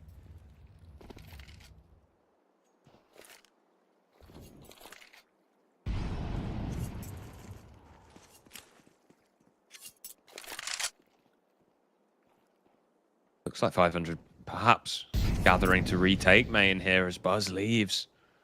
Well, the timing couldn't be more perfect for the CTs. They're going to get this full control here, and if they keep pushing the envelope, they might get a fast flank. Nobody's watching. Nobody's anticipating this possibility. Oh, no. No one's turning around, and it's because Oxygen's putting pressure towards connector as well. Flashbang comes in. I don't even know where from, but they're all blind. Oh, it was dropped. They had a flashbang pinned, and the first player that died drops it, and it blinds the whole of OG. 500, a perfection of a round. And it's so nice, that little micro detail of Oxygen throwing that utility to force them to look towards him, and just, it allows those 3 players to excel. What a disaster for OG. Fiku manages to get one, bait some steps out. Cirque so close, though. Not going to make much of a difference. 500, because they were limited on the money coming into this round, don't want to hunt too aggressively here. More than happy to let Fiku keep his AK and $650.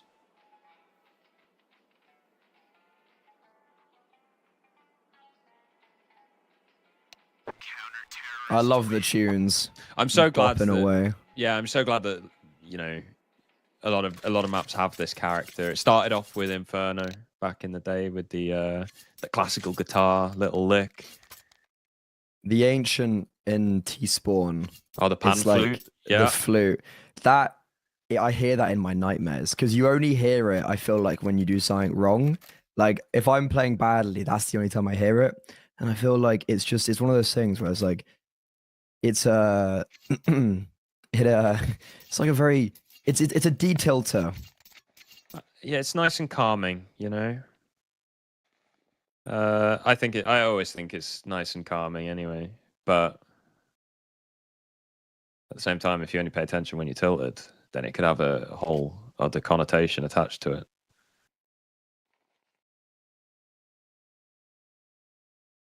I don't think Nuke has any music, does it?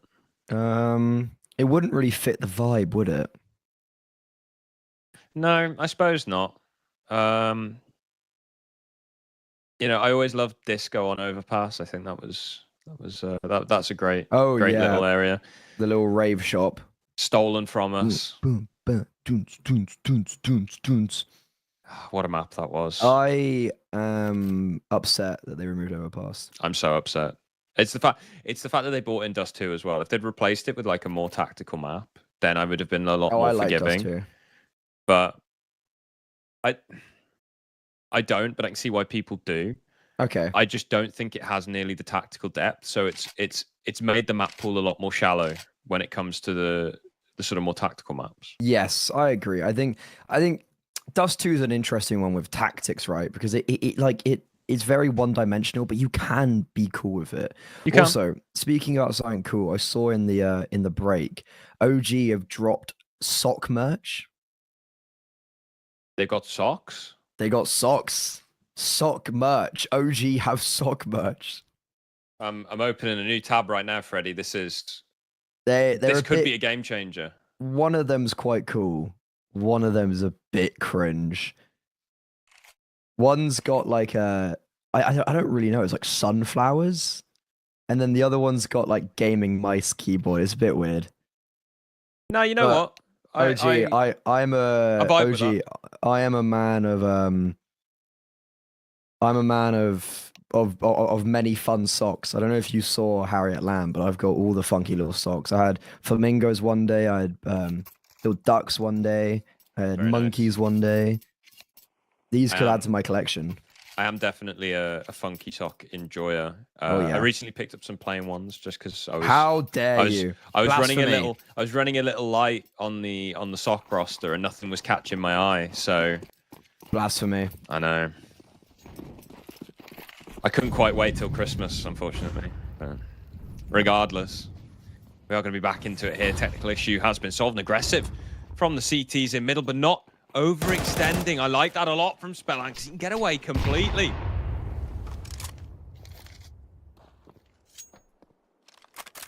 That was really disciplined. That was really tight. The temptation to go deeper past that threshold where you're exposed to 180 degrees of danger is so tempting.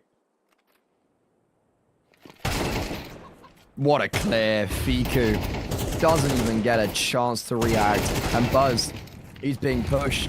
They're keeping the pressure applied. Oxygen, good utility, segregates Crizzen and Modo, and also puts Crizzen down really low because of the following artillery. 5 versus 3, and Oxygen is not done yet. Finally does fall, but the damage has certainly been applied.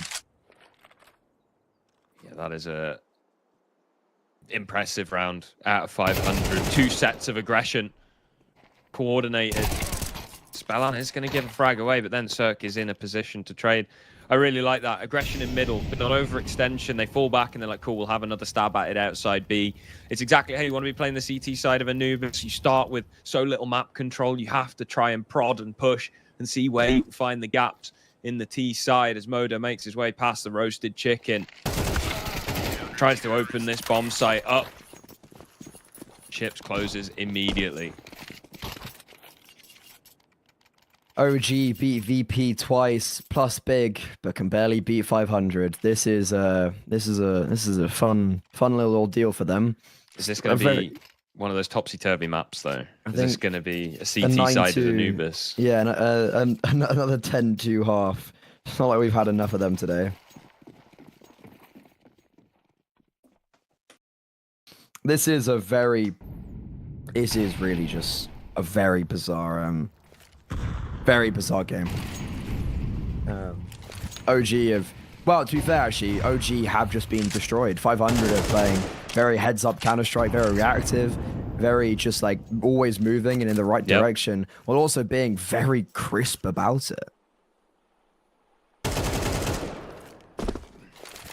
I think the only worry or concern I have is that 500 are pick CT for a reason, right? They pick CT because they're confident in their CT side, and that what's the word? It's away from the norm, right? It's not what you'd expect, which would suggest to me that they're not all that happy with their T side. So I'd say honestly, as long as OG can get a few on the board, give themselves a buffer, I'm not going to write them off anytime soon.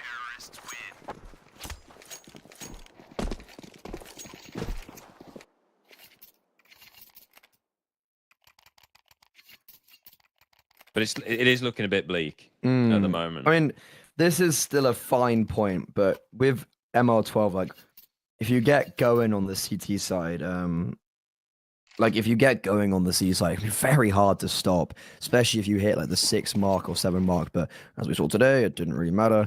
But OG, we're still fine. Like, the alarm bells haven't been ringing. They're not rung yet.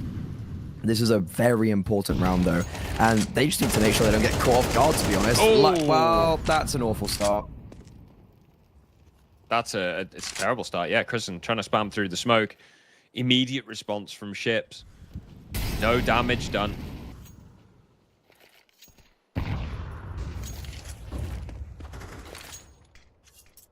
Already a man down, OG. Not looking too good here on Anubis. And this crossfire in middle is devastating. Rainwaker finds a headshot onto Mikey. Buzz lurks out onto the pillar. Seems like 500 have an inkling. They've got an idea. Buzz, oh, that's a mess. That is a mess. It's windy on the A side.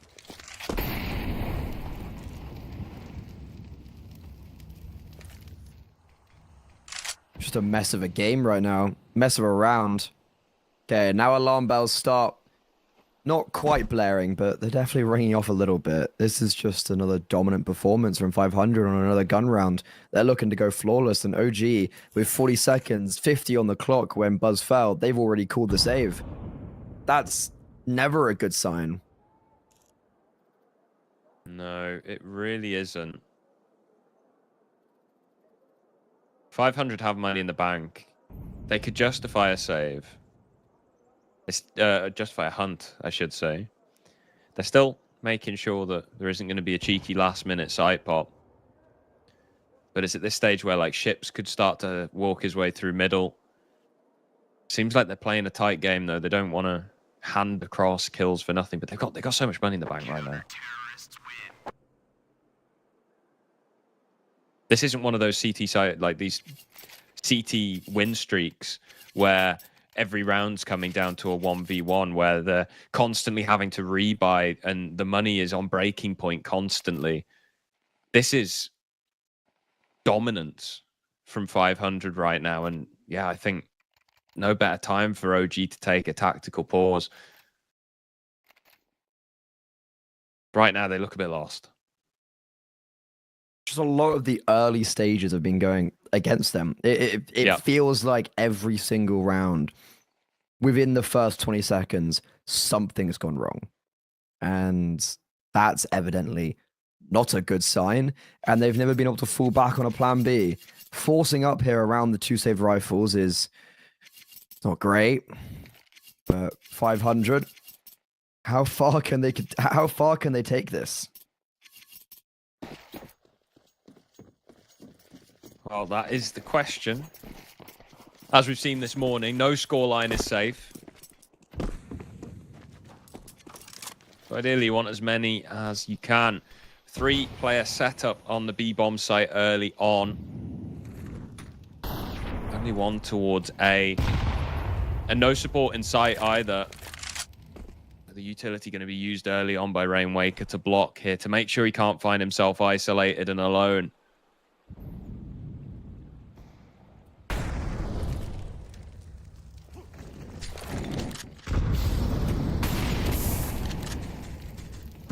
Nade exchange and Con. Standard. The best start. It is the best just start we've seen. Yeah, best start all T side. And they've actually read this quite nicely. They've read the mid re-aggression. Yeah, Modo and Chrism perfectly in tandem. Reaction towards A, but similarly, so do 500. They are actually already stealing their way over. But it's all falling apart. Rainwaker's got a brace towards the A bomb site. He's still standing. 2 versus 2. He's walking into Mikey, so low HP, but he hits the instant headshot. That's the reason why he got called up to tier 1. And he's looking to bring 500 now up with him. Modo, who got the opening kill in round 8, still alive and kicking. A 1 versus 2, creeping his way towards the bomb, but so is Spellan. So Rainwaker, not even alone. Modo's made noise. Rainwaker's coming this over. Spellan's picking up the pace. Modo hits the shot, but Spellan's here. Bomb collected. Space has been given. The Romanian will be able to get the digits in, but he has no idea where the final player is. Low HP. A grenade could be devastating. Reveals his position. Nade lands on him. So low. Even further. 11 hit points. A tickle away from death. Ring around the rosies. Orp trying to find the correct angle. Has to hit the instant shot. The no-scope. Oh, it's very confident. Probably a bit too overconfident. And Spellan, first kill on the board, means a 1 versus 1 clutch. How on earth have 500 managed to bring that one back? It looks so good for OG. They find the entry in middle. They push further up towards Temple. It's a 1-for-1 trade, sure, but Rainwaker holding the A bomb site finds a double kill. And it all just falls apart from there. Chrism was baited in middle by a flashbang and an instant swing. He turned far too quickly away from that. And oh dear, oh dear, oh dear, Freddy. OG looked lost.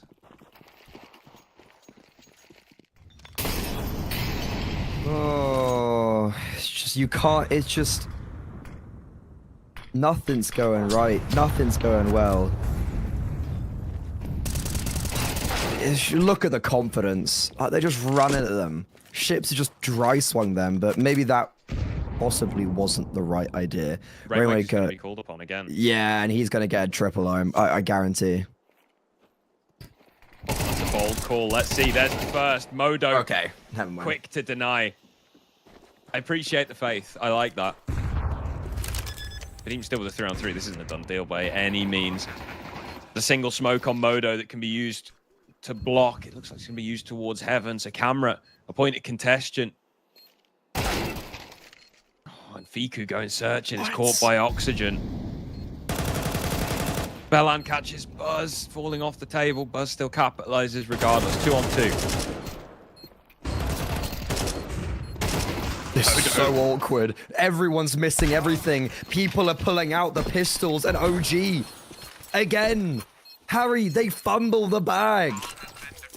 Freddy, what? Oh. I need a minute. The amount of panic that I've just seen in that post plant is insane. There shouldn't have been a route back into it. Oxygen given a free frag. You smoke Heaven and you go and search in towards CT. Sure, but you got nobody to trade you. Why are you running in on your own? I don't... It's just like 500 aren't missing anything right now. They're literally... But like the basic fundamental team play isn't even there for OG at the moment. That's the thing that's getting me. Like, why are you splitting up in the post plant like that? Why are you getting so aggressive? Buzz is... Oh, I don't know. They literally split into 3 separate positions in the post plant. They had one in main, One on the stairs. One pushing broken. At that point, you're taking 3 1v1s and you have the fate of the round in your hands for each of them.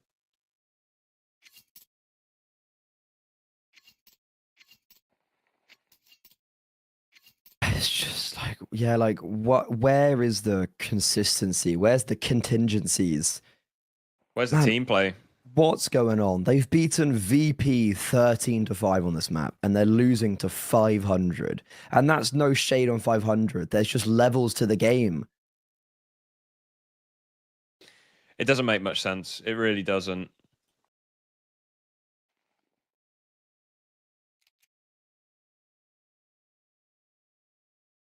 And this technical pause after that round. OG are now sitting and just stewing on how they've fumbled round after round.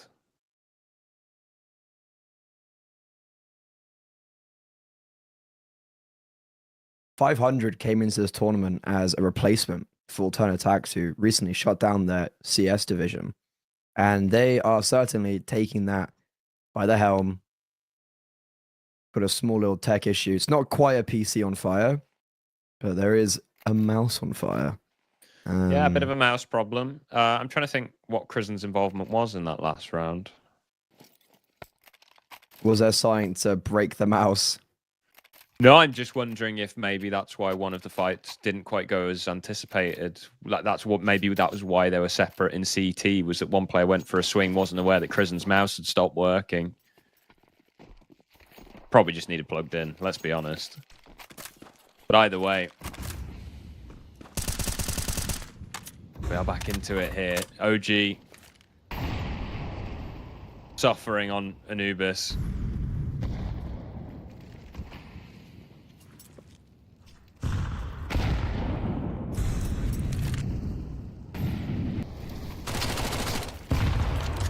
Okay, it's another Krisen Mac 10 entry. His mouse is seemingly okay, but it's just his confidence to go trades.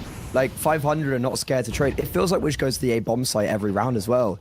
Like, why are we contesting Rainwaker? He's proved that he's a formidable force, and the rotations are already here. Oxygen's completely cleared out canals. You've got the AWP join up with Rainwaker. Bomb's taking its sweet time. And that means this Smoke in Heaven, the final piece of utility, will be fading. Spellan, that's a little bit over-aggressive. Didn't have to push that smoke. That's given the advantage to OG, Harry. It has. Now Rainwaker gets into the action, though. Mikey eliminates his teammate in Cirque and a double. Rainwaker gone. Oxygen cut out of the round in camera. I think this is finally a round OG can take home. They finally break Rainwaker's reign of terror over the A site. He surely can't have a massive multi-kill round every round, Freddy. I mean, he's still got 2 there, of course. Let's maybe try somewhere else, you know? Let's just try, like, what's the depth of our gameplay, right? Yeah, I mean, if someone could, you know, maybe they need to just let OG know there is another bomb site on this map. You know, there's A, and then there's B as well. Perhaps, maybe, you know, they've been practicing on Wingman. You're Wingman. Well, there's only one bomb site, isn't there? So... Oh, actually, yeah, I haven't played Wingman in years. I wouldn't even know. It's great when you're waiting for your 3 teammates to come on for your 5 stack, you know? The only 5 people you know. Yeah.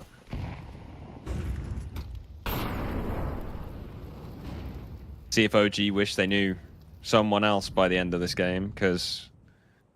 Whoa, not looking too good. 8-4 is recoverable.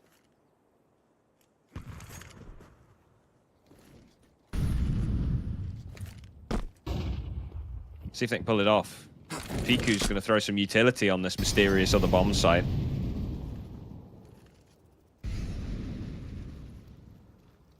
And Mikey is in a position called Cave. first time in a while. We found the other bomb site. We're not playing wingman anymore. Look how You say Spen's that. 1 kill is him winning a 1 versus 1. Oh, okay. Well, Mikey was in a position called Cave. You know where the bomb's going, Freddie? There we go. And guess what? Ships and Rainmaker, they're playing this really nicely. Like, they're getting around the utility. And yeah, there's nothing to deter them. That's all the utility now gone for OG. Ships is just fighting them by himself, dismantling everybody, atomizing them.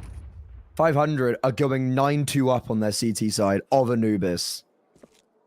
There is a fairly massive difference between the way OG's approached it and the way Zero Tenacity approaching Anubis. For example, earlier on, you could see them going for some of these more speculative players. You've got Namanha searching for entries in middle and then calling splits based upon that information. Instead, OG, they start the round in a bit of a default. They take a bit of map control and then they end A anyway. There's been so little pressure on the B-bomb side. The 500 don't really have that much of a reason to start 3B. They don't have a reason to pull players over to the B site. They don't really have an excuse to play any fewer than 2 players on the A site at the moment. Probably play 1 on A and they'd still just multi-kill and win. I mean, yeah, especially with the game Rainwaker's having. Can they make it 9-3, or is 500 going into the second half with double digits?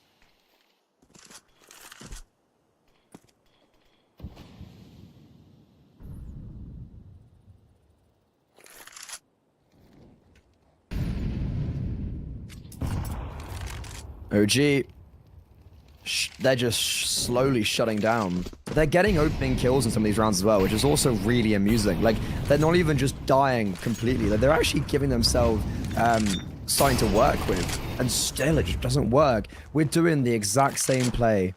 I feel like, Harry, I'm just watching the same round. Like, this is just the exact same round on repeat, and they're walking into A. Rainwaker, he's already got 2. That's another multi-frag for him. 3 versus 3, scores are actually leveled up. I mean, this time it's a pretty heavy split through mid, but the target is the same. It's the A bomb site and Oxygen. Ooh, misses a shot onto Buzz. It's a solid post plant. Piku pops his head up over the top of the box. Spellan eliminated. Cirque in a 1v3. They've done it. They won a round. Can you believe it? Again, I just feel like we've watched the exact same round just over and over and over and over again. And finally, they broke through. Finally, they succeeded. Even though Rainwaker got another multi-kill, he ends the half 14-6. He's been a real force to be reckoned with. And I really hope he is able to kind of regain the form that we once did see from him. The once form that got him the call up to Team Liquid. Yeah, absolutely. We do have another tech issue here. Maybe Chris and Mouse again. Is indeed another mouse problem. Bit of an unfortunate one. I had a keyboard problem once, and I was like, "What do you mean?" I genuinely don't think I've ever had a mouse like die on me. Or my keyboard. I was talking about like a reason why they text. I've had to charge my mouse sometimes, being like, "Oh crap, it's run out of battery," like mid game, but it's never like, you know, put on charge and continue. Yeah. I mean, I only made the switch to wireless recently, so I haven't run into that issue just yet. I've been pretty proactive charging it, but I'm sure it will happen at some point. It just catches you off guard here and there. And it's also really confusing because you're like, why is my mouse not working? Why is my mouse not working? Oh, okay. Yeah. Pistol round. My best tech pause. Oh, I'll tell it after this because this pistol round, we're alive. This could be the shutdown. We could be packing it in right now. We could be, and I like this from 500. They've thrown a bit of utility on the A bomb site, and as that's the only bomb site OG know about, trying to draw that fake, unfortunately. Piku is unable to hold down on B, and it's an absolute bloodbath. 500 take the pistol round. This is looking like a third map. Spellan's still on 1 kill. He's only got 4 deaths, though. I don't even think he's seeing anybody. Clutched up. You love those games. Everyone cares too much about their average, but the only stat that matters is whether you win. And if Feels you can do like that he's with... a little bit like his role on the team as well is to not like pop off.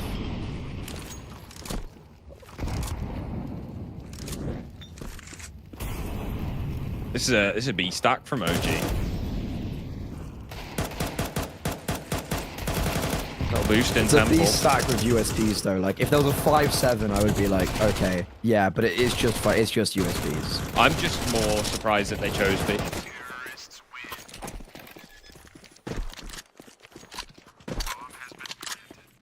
Oh yeah, because they're like, wait, they figured it out.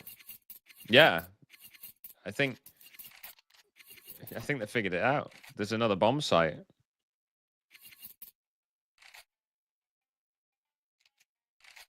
Little bit late, but look, this is your opportunity here. You've got guns now. You've got rifles. You're very low on util. You've got 5 smokes.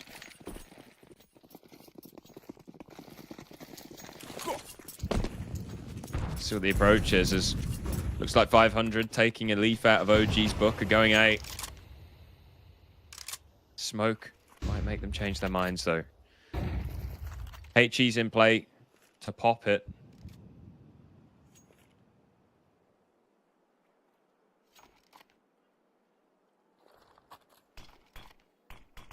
Could just wait it out, but second smoke delays even further. But that's it though.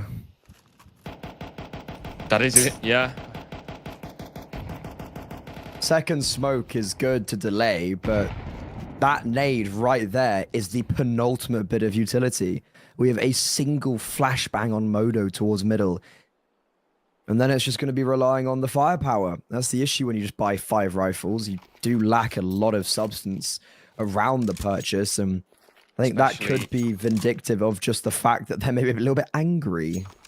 Yeah, I mean, especially on Anubis as well, where your CT side has to be way more dynamic. You have to be taking map control. The utility is a key component of that.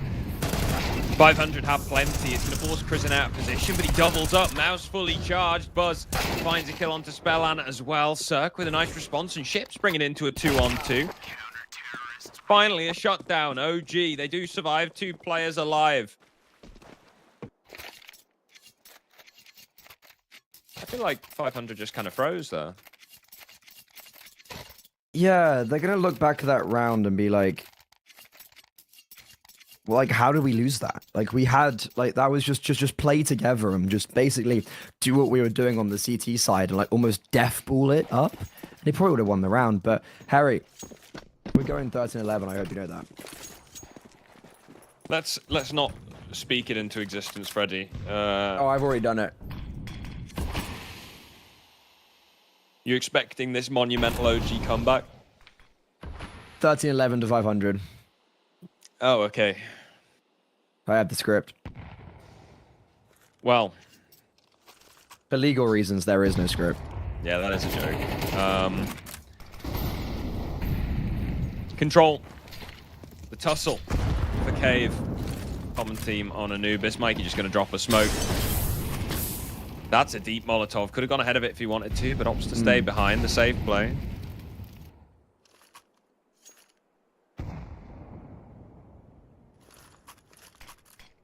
A bit of aggression from OG as well, taking control outside the B site. Buzz doesn't even know what planet he's on right there. He was so lost. All of a sudden, we were praising OG's aggression and also their just A main take. Buzz dies. Ships has found a void, an absence of space, or pressure rather, in middle. So he's taken all of that. He's coming in on the back lines. Fiku and Mikey have no idea what's about to hit them. Just, we need these players on B main and connector to not die. Ships has come in. He's flanking, but to no avail. That's a massive, massive crumble and throw from 500. This is looking a bit better from OG. They are managing to hold on to these bomb sites. It feels like some of the individuals are starting to wake up. Just is it too late? You've only got a buffer of 2 rounds. Well, you've only got a buffer of 1 round.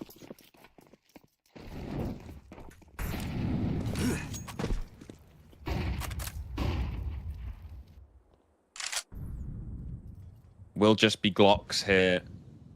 Chance for OG to take away a few eco frags, gain some cash, gain some confidence. There it is. Spell, I'm going to attempt to go in with the bomb. Buzz catches him.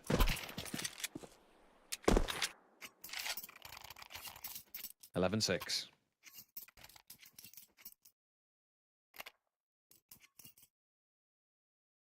11-6. It's comeback time, ladies and gentlemen. No, no. The mouse is broke again. Another one. Not another one. It's yes, it is. It's fine. Fantastic. We're back. We're so back. Or OG so back, though. Can they pull off the comeback for a 2-0?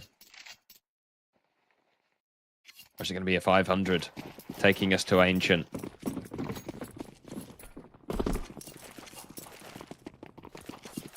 I don't think we're going Ancient.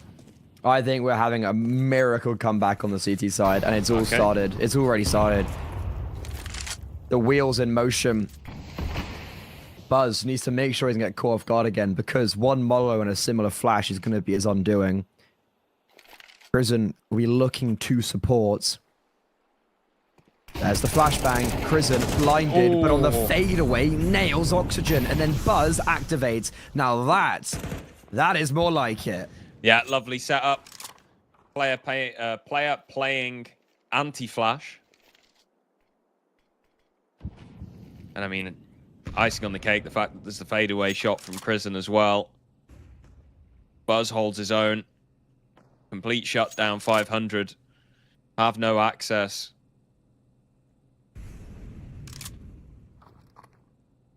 And now? 2-man deficit. They're going to try and pop out of cave. Mikey spots them. Veto in the back of Plat. Catches ships, trying to get the drop on Mikey. And this crossfire hold, yes, it seems like it can. Fiku with triple, a monumental hold. Yeah, realistically, from my perspective, when you're in a position like that and you have the focus at the start of the round is to be taking this contact over towards the A-bomb site and you lose 2 players, like that's just round over. Because how do you reset? Like you put a lot of your effort and objective to take this control because you've succeeded in doing it previously. You lose that out. It's like, how do you actually come back into a round like that? And 500 show us why you can't. I did say halfway through the last half that the fact 500 chose to start on CT side doesn't make me particularly confident in their T side. That is a very interesting narrative. You said that the comeback's on, and I'm starting to believe, Freddie. I think you're so crazy and kind of you're like, it's, you know, they're not coming on the T side. That you actually could be right, because on face value, that doesn't sound right, you know? Well, it's like if you're, you know, confident in a map, why would you not choose to start on the typically favored side? Yes. No, so like, as in, I agree with what you're saying. It's just like the kind of sentiment of it, of like, that shouldn't be the case. Yeah. But like at the moment, it's been backwards. I think both games, right? Both of our Anubis games so far have been pretty CT dominated. It makes no sense. Makes very little sense. Yeah. I mean, the CT start with all the map. The T's start with all the map control, unlike other maps. 8 or 11. We're stringing a lot of rounds in a row for OG. Yeah, this is suddenly a wide open game again. It's 5 in a row, and we've had some pretty dominant gun round victories. 500 have to mitigate that spiral now. They got to stop whatever this is now, or it might just get a little bit too out of their hands, a bit too chaotic. And what's their default? Connector bullying, bit of B bullying. What? What is that? Was that just a random spam? How has it done 50 damage? That's my question. Speaking of random spam, though, seems like Crisen's just been spammed through a smoke and mid, and Oxygen has realized that, yeah, they're probably going to try and react off B now, and he falls back, but there's a nade to the face, and Fiku gets the trade. Really nicely done from OG, equalizing the numbers here. An advantageous trade outside B main, recovers from the loss in middle, but a 3-on-3, 500 still have plenty of room to maneuver around this map. OG just don't have the personnel to cover all of these bomb sites. So they are going to go for a bit of a gamble. They're going to head A. Home turf. Put all their eggs in that basket. The unfortunate reality is that 500 are going B. So rough. That smoke sound's going to confirm it, especially with the extra util now, the flash. Accelerator pedal pushed from OG. They can start to take some Canals control here as the bomb goes down. They're not going to be too far away for this retake. Double con retake's never nice, and that's why flashed into Fiku. But Buzz not cleared. Spellan turned back to look over. Oh, Cirque sleeping at the wheel.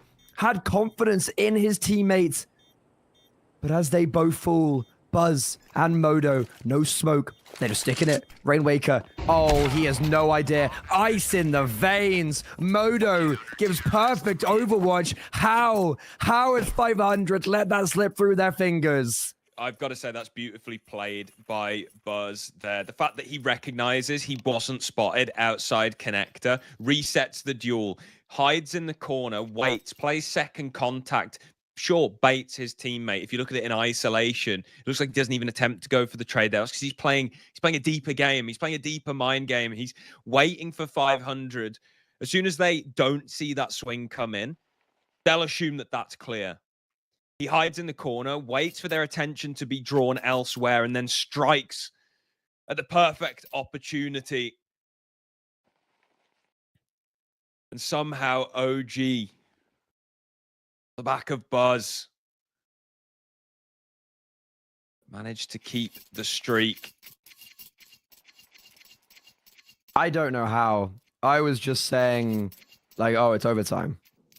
As in, like, in my head, I was like, oh, we're going to overtime. Or, like, it's going to have to be OG fighting for overtime. But no, that's a double retake connector is never, is in my eyes, just never possible. But OG, they make it possible. They make the impossible work. This is a good play, though, from 500. I think they've identified that OG are playing 3 towards B a lot in the early stages and have just already gone towards middle. Buzz is jiggling. He drops the Molotov. Really good. Oxygen just runs through it. Why has he done that now? That seems really atrocious behavior from him.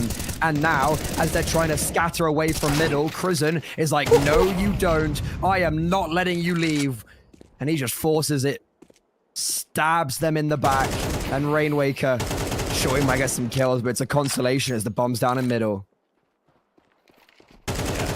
Heard here as well. Easy kill for Fiku. I could sort of see why Oxygen commits like that. I think he's expecting a smoke from his teammate to come down on that incendiary a lot sooner, but as soon as he goes down, there's no way the rest of his team are charging in blindly to attempt to trade it. OG are a round away from tying up with 500 now. 500's T side has been virtually non-existent on Anubis. They were hoping that starting on their favored side, starting on CT would give them enough of a round buffer, enough of a positive start to make up for the fact that their T side really is pretty lackluster. A pop onto the B bomb side, trying to close the distance. 1-for-1 trade on the entry, but Crizzen puts some lead down range. Ships some nice responses, however, into a 3-on-3. Buzz again 1-for-1 going through the smoke, and Ships yet again finds a frag. Doing all this on 7 HP. Oh, Mikey. Don't go through it.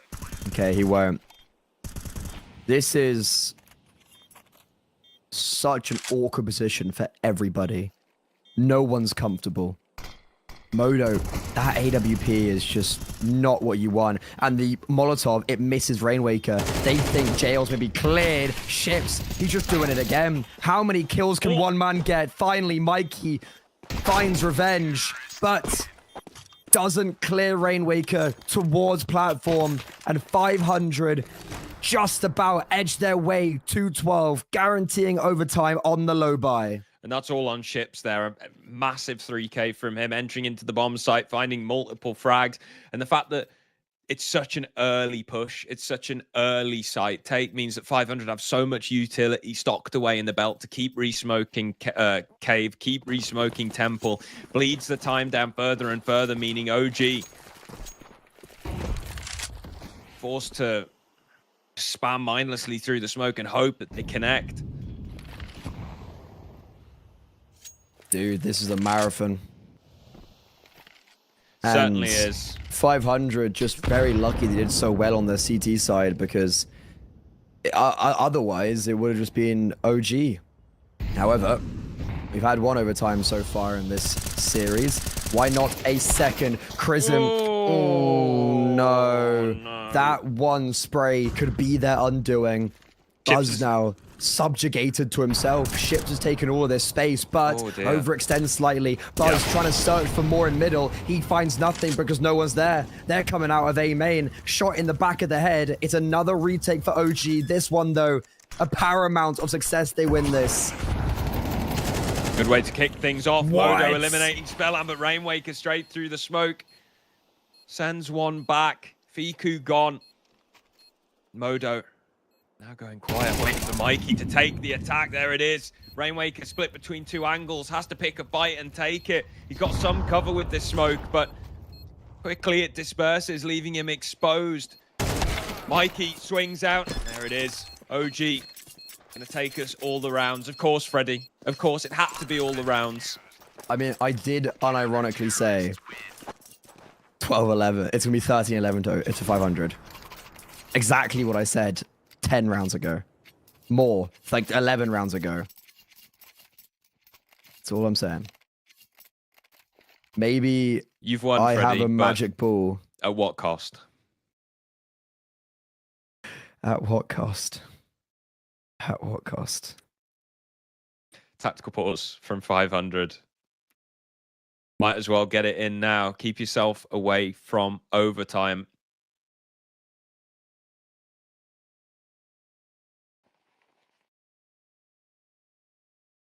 OG have a full buy. Kits on every player. Full util on every player. The AWP is out on Modo. Mikey could even drop an extra rifle. There already is. Look, it's there in spawn. It's on the floor. Just in case there's a retake scenario and Modo needs to get into the thick of it, into the close range engagements.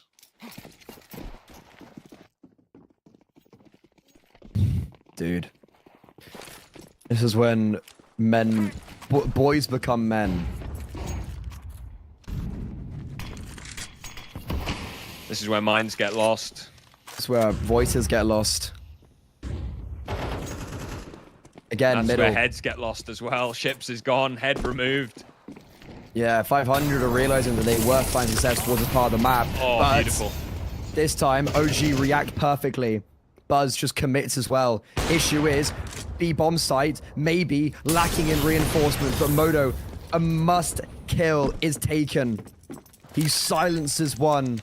500. They get the luxury of a bomb plant, but now they initiate a 2 versus 4 post plant. They don't have the utility to work with, and they are being wrapped from so many different angles.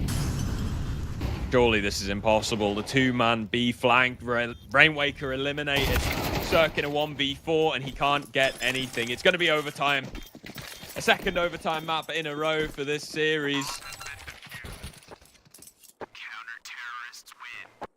Last time, OG were flawless as soon as it hit overtime. And this time they've got the...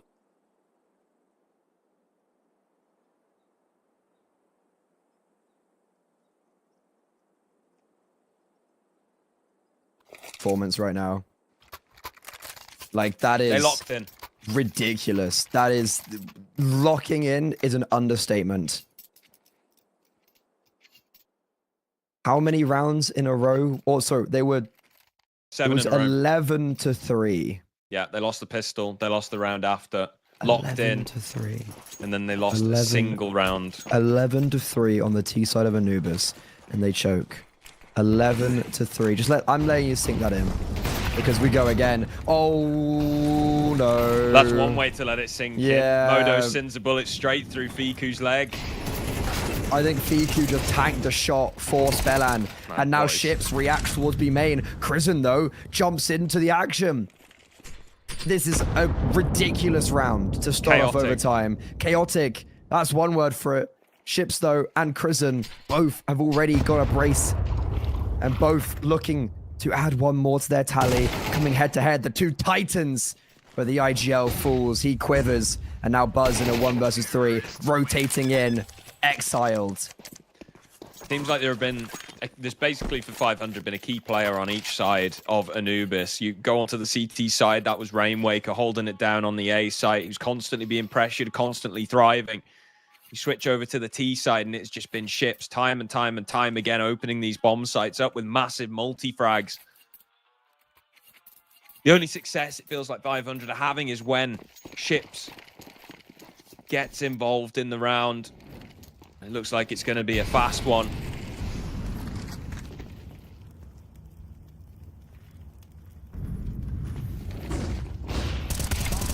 Early info, Fiku on jail, lines them all up. Modo comes in, gets involved, bomb dropped in the open, incendiary to block. 500 have no chance. Not in this round, 5v2. Look at the amount of utility. You just throw everything. And the kitchen sink. They've still got more. Oh, OG. They let the ball slip on the B bomb site in the previous round. The reason why we're in overtime is the B bomb site. They lost against that low buy.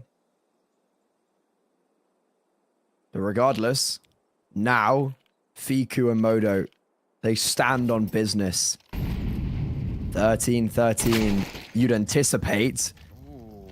The operative word is anticipation, because is this really winnable?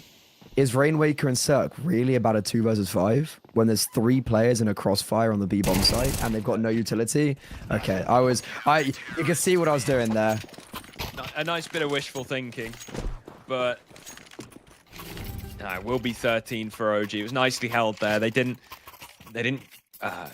waver when they were in that setup, despite losing one of their players there. They stick to the crossfire. They know that 500 have to come to them. They have to get that bomb.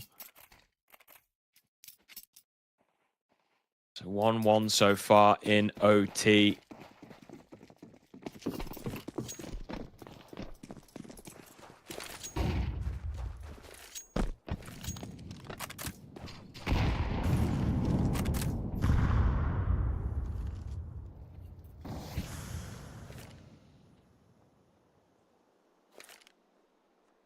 I feel like if OG win this round, that's game over. That's series over. By far not been clean. And then they're going to have to go back to the drawing board for their T side of Anubis. Both teams. Pretty disgraceful. But CT side's just been too strong. And Mikey looking to not allow the progression up connector. Good Molotov in response to their own. And 500, they're looking to go towards B. And it's the right idea. There's only 2 players here, but the reaggression towards A should signal this rotation speedily from OG. Modo and Mikey just have to hold true. And Mikey does. Rainwaker shut down by Buzz as well on that flank. Oxygen, 1 versus 4. Finds the first. Modo being pressured. Yeah, man, sick round. Pressure makes diamonds. And Modo glimmers with their success. Is it enough, though? One round to the good as we swap.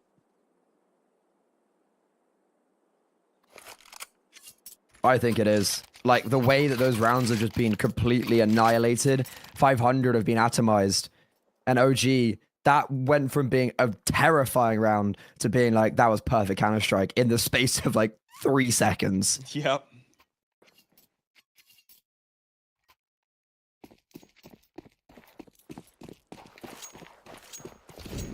Here we go. Heavy towards the A site. A 2-1-2 from 500. And OG also, well, they're leaning back towards the A site again, Freddy. There's no other way to spin it. No, really? Lads, like, you know, there's another bomb site. If anyone wasn't here for the first half, it was just a simulate. Like I said, I think 2 rounds in a row. Are we on replay? Like, this is the exact same round being played out, and they're doing it. They're going towards A, and 500. They remember they're not a goldfish. They're playing 3A. First kill goes away of Cirque. The flashbangs to allow OG to close the distance, but they've been stopped at the door. Crescent, the kill on the AK. Viku, 1, 2, and 3. Needs 2 more. Oxygen's on the flank. He smells blood. This. Bomb's still out in the open as well. It's not even like Fiku has it and can slip through. There it is. Back of the head. 500 do win the round. OG need to find the other bomb site on this map. They need to find more depth in their strat book on the T side. Like, it's not good enough. This is like... I was going to say this is almost like Dust 2, where you just have 2 options. It's mid to B or A. OG are playing A. Let's go A or let's go mid to A. That's it. Yeah. And 500 had no reason to not play 3A there as well. Like, they've read the round perfectly, and there's not a reason that, like, OG did nothing on that round to make 500 think otherwise. And again, only 2 starting towards B. Yeah, and the bomb is still leaning on the A side of the map as well.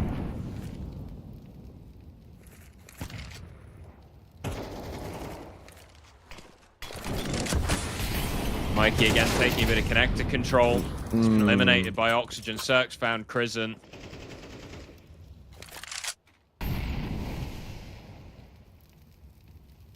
This is not the team I was watching last week beat Virtus Pro 13-5. Did they go B at any point during that game, though? Most of my memory cells have been lost because of Epic LAN. Okay. So you're asking a lot from me here. I recognize that. That's real. Well, Hellcase are definitely getting our day rate out. Definitely in the retention. This is... Like, I'm going to be honest, this T side from OG genuinely is a bit of a joke. Like, yeah. I like to try and be diplomatic with these things, but seriously, like, you're going to one bomb site. You've been going to one bomb site every round of the game. You haven't put pressure on the other side of the bomb site, other than like Mikey is being like, oh, hello, I'm here in cave, and then leaving again or dying. And then you're going A anyway. Is this all a ruse? Is this round 30? Is this real? Round 30, OG are like, okay, guys, they're definitely stacking A this time. This is where we pull out the B hit. It's all down to this. It's the 300 IQ giga brain play. And you know what? 500 play the reverse. They're like, they think we're going to stack A, so we're going to stack B. Don't do this to me. And, or OG think 500 think that they're going to go B, so they go A.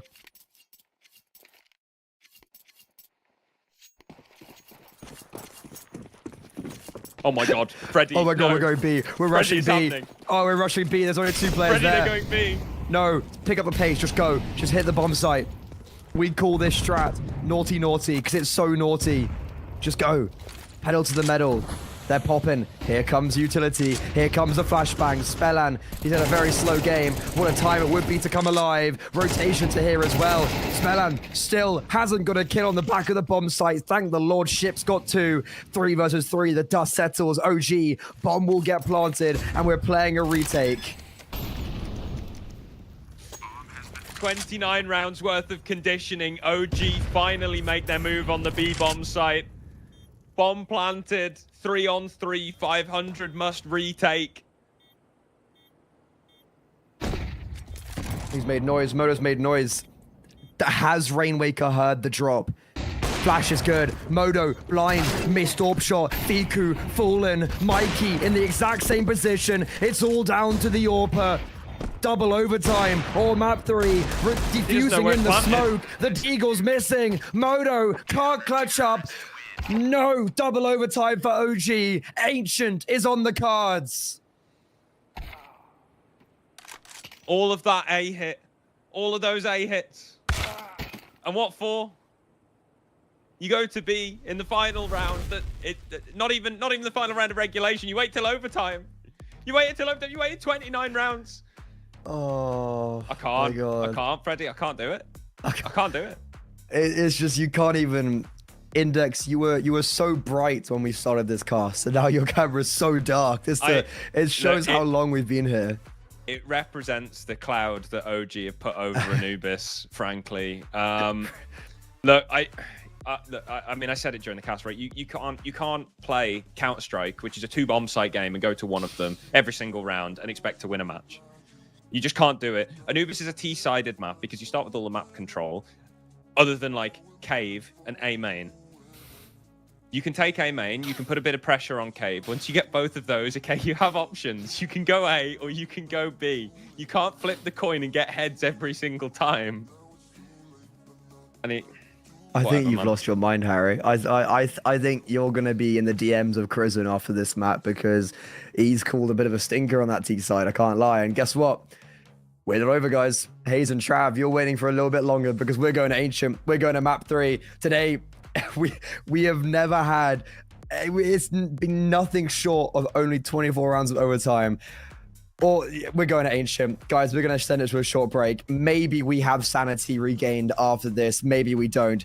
We'll see you after. We'll see you in a second.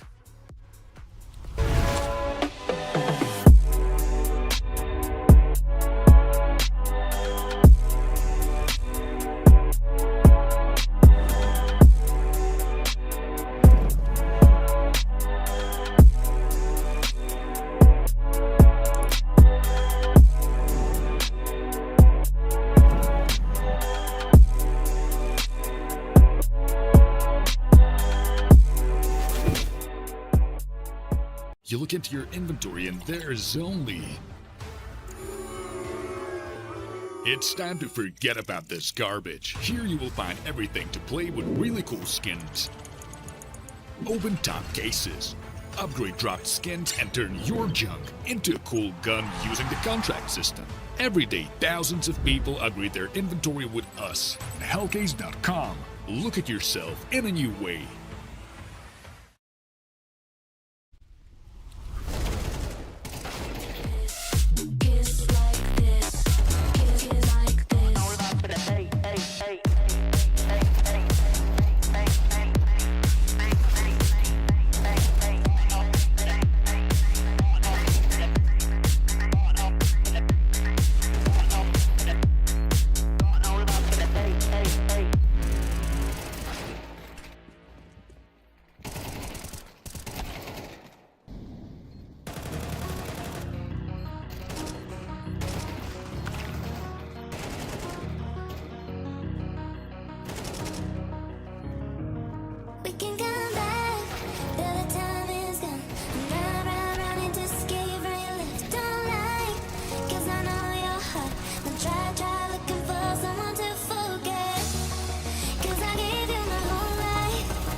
chat to me noise, move too quick, can't stop for the talking.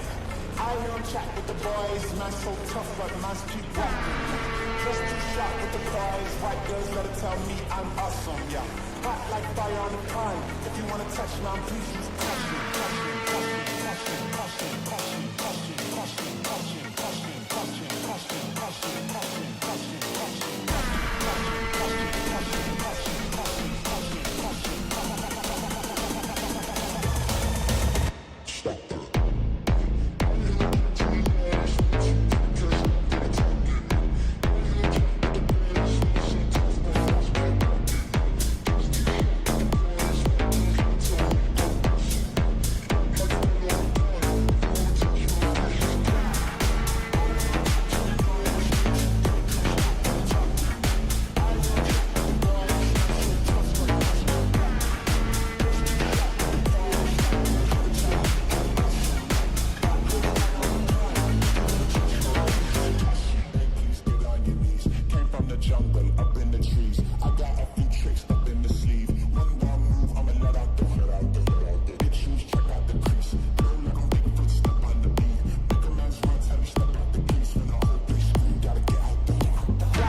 change the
feeling. I was meant to win. I am down and willing, so I will find a way.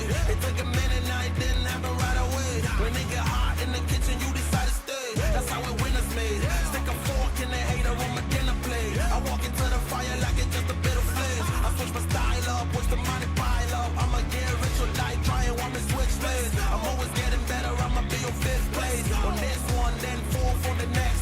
3rd, 2nd, 1st, 4th, with the best. She showing love, give me all the raw energy. Don't stop, go ahead, get it in. Jump, knock, let me in. Huff and puff and blow the house down.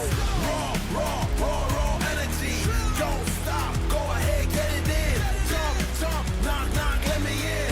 Huff and puff and blow the house down. I do it for the love, they perform for the checks, and I still get more. They be bored by the rest. I done put the work in, wasn't born in success. See the storm, it affects the performance. But I dance in the rain and the thunder, the drums. So I keep going hard, I won't stop till I'm done. From the bottom to the top, I'm the one. I can drop in a month, I'll be back at the top. Raw energy. Don't stop, go ahead, get it in. Jump, knock, let me in. Huff and puff and blow the house down. Raw energy. Don't stop, go ahead, get it in. Jump, knock, let me in. Huff and puff and blow the house down. Yeah, we blow the house down. Yeah, we blow the house down. Big moves will shake the ground. All the greats who came before us, we about to make them proud. We've got to make this count. Take the ball and raise it now. Make noise and crazy loud. It's all moment, let me hear you shout. Don't give up, we can turn it round. We got the fire, we burn it down. Then we'll pop champagne at the back of the club. Then we're back with a sweat, tears back with a blood. How to get it out of mud, kinda like Predator. Get to the chopper, pockets getting fatter, so she call me Big Mama. Raw energy. Don't stop, go ahead, get it in. Jump, knock, let me in. Puff and blow the house down. Raw energy. Don't stop, go ahead, get it in. Jump, knock, let me in. Puff and blow the house down. Raw energy.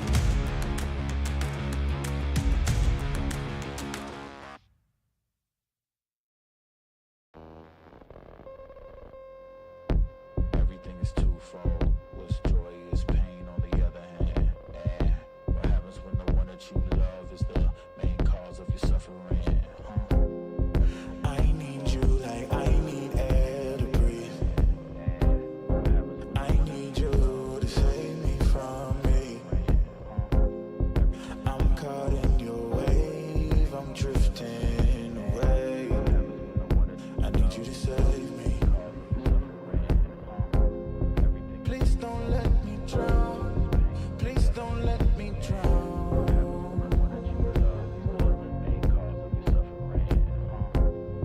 Please don't let me drown. Please don't let me drown. Whoa. Give me all of your lies, 'cause you're my demon in disguise. I learned to love the cage you keep me in, but the walls keep closing in, and I don't wanna die, but your poison feels so right. Why do I want you when you're bad for me? My perfect storm, my beautiful catastrophe.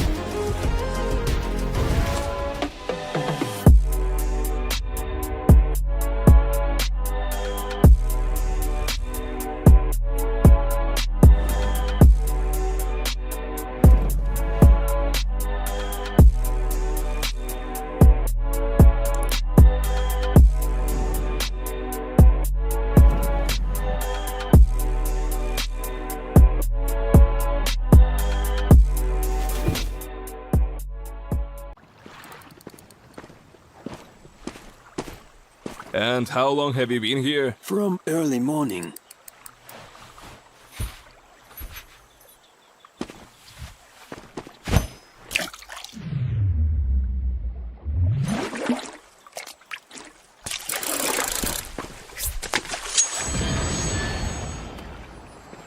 Take notes, kids. Hey, was that a bait? Will you share? Hellcase, don't miss your luck. Hello and welcome back. It's map 3 here between OG and 500. Both games so far going the distance. Overtime on both maps, 16-12. OG stealing their opponent's map pick to start the series off. Then a very close affair on Anubis. Some interesting Counter-Strike. And we're here on Ancient. It's been one of the days of all time for Counter-Strike. OG is still in the leads when it comes to the odds. I think now it's just dead even. Like, this is a best of one now. Try and see like who can reset the best. And Ships opens up with a blinder. That's already the first kill in the map. Fiku dead for the count. B bomb site overrun though. Mikey drops the kit. They might try and protect this. Yeah, you see they see the smoke and kit there. They might try and hold for this and not allow them to re-pick that up. Ooh, but it's getting very messy. Never mind. 3 players in tandem. Silence. And now Ships. They know the kit is long, so they know it's a 10-second defuse. Still though, trying to force the fight. Guys. Isolate one here. Yeah, can we please stop isolating each other? Modo keeps my heartbeat in check. It's okay. Everybody stay calm. We've got control. OG have picked up the pistol round.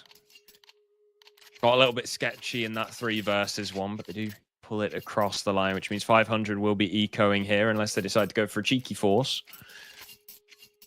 Not beyond the realms of possibility, but I think probably like to see them just stick with the eco here.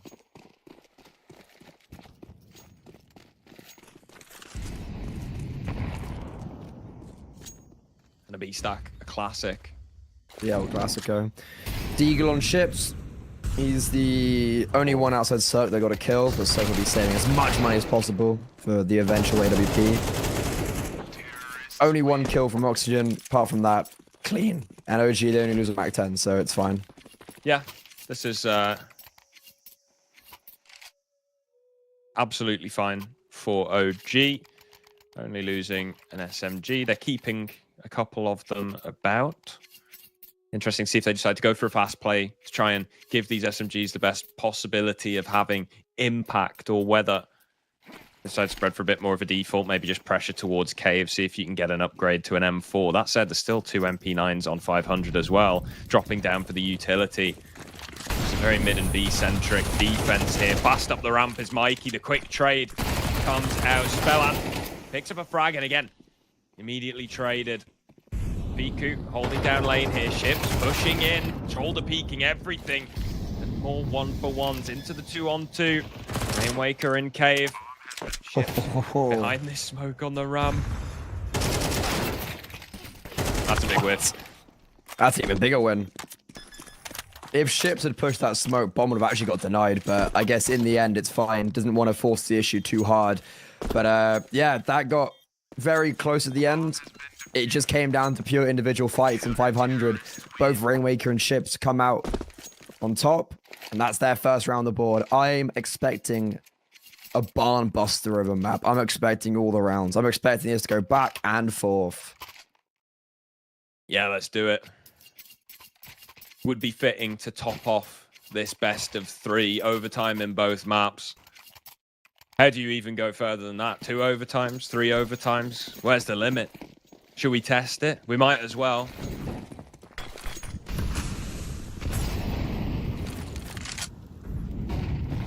I hope they find. I hope they find the A-bomb site. Yeah. Little reference to map number 2. Yeah, tight reference. I like it. Shout out Anubis. Cirque finds the opening. Rainwaker just not checked by Mikey. That's 2 kills going 500 way. Fiku will find an opening in Cave. Ready to split onto this bomb site here. Nice shot from Oxygen.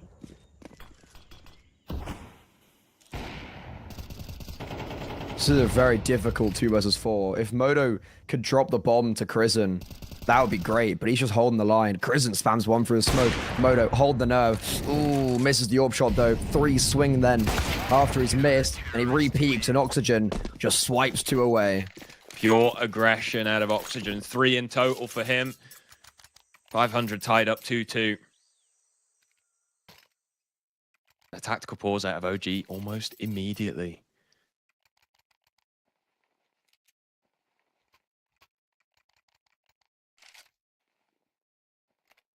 Try to slow the game down a little bit.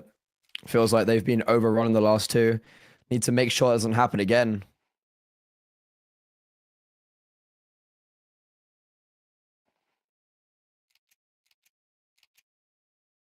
Yeah, absolutely. I mean, could be seeing a couple of upgraded pistols here. Maybe see if you can steal away the odd kill.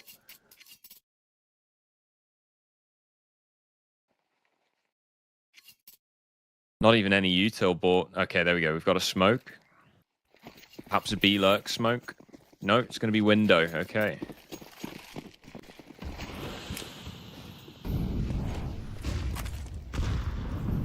I guess that's to continue conditioning 500. Constantly having to expect that.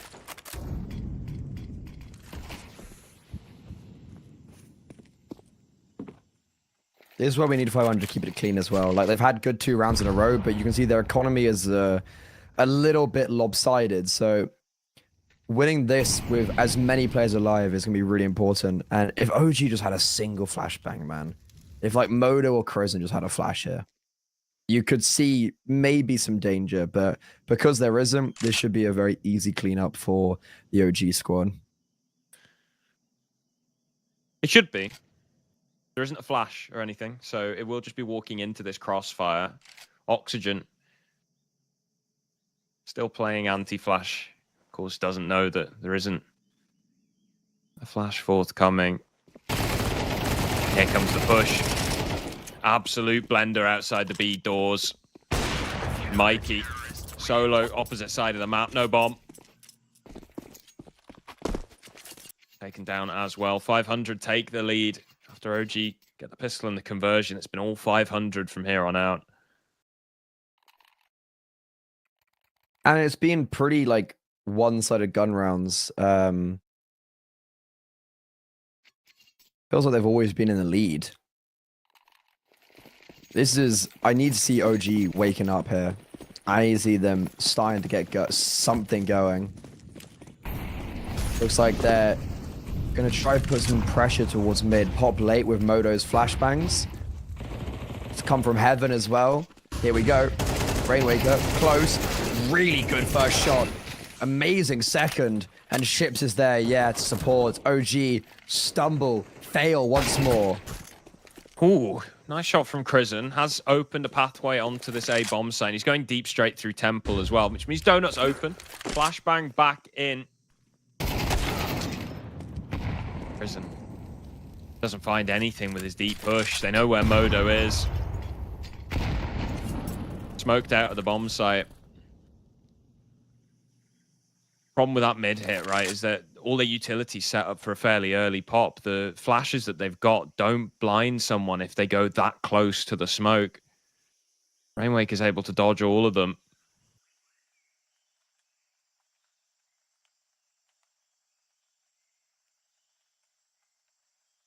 And what can Modo do?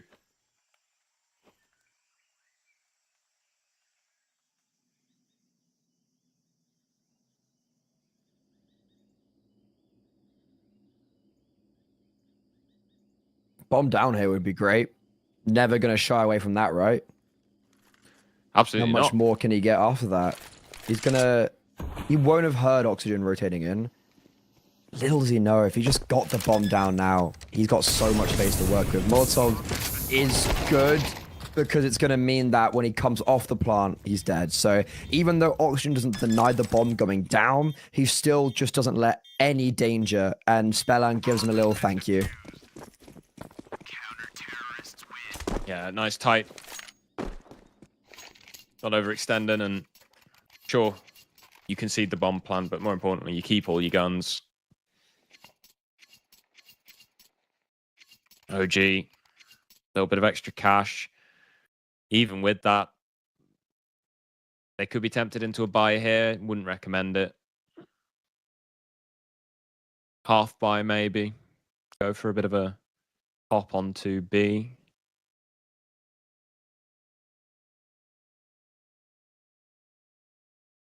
Another tactical pause.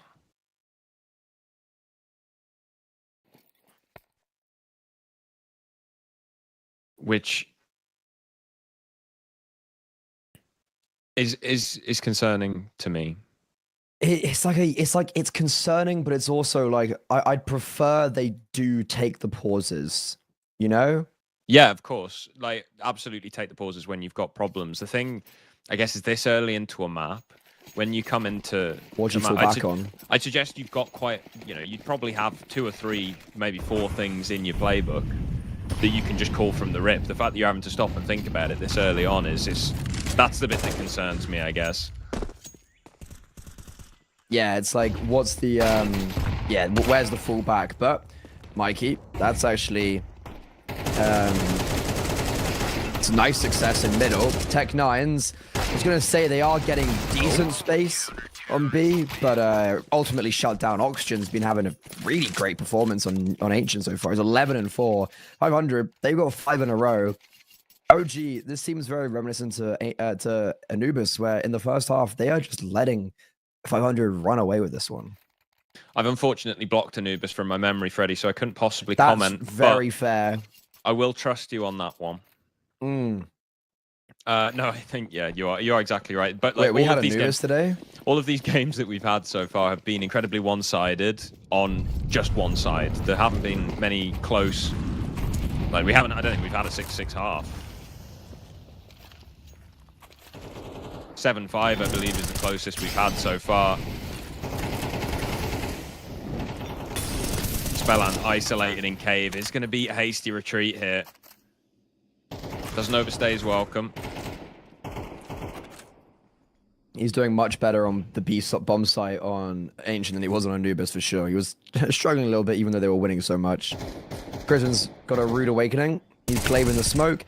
And there's 2 players there. Bye-bye. He is down. Fiku can't even really go for this trade. Good double flashbang. Oh, nice. And you know what? That actually I quite like. But Cirque just goes in and says, I don't care about your silly flashbangs. I'm just going to dry peek you with the AWP. Yeah, utility to try and keep OG off the ramp. And they are going to change approach here. Realizing they're locked out of the B bomb site.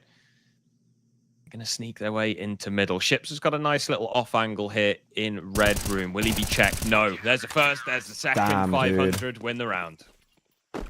Like, just like, what's going on?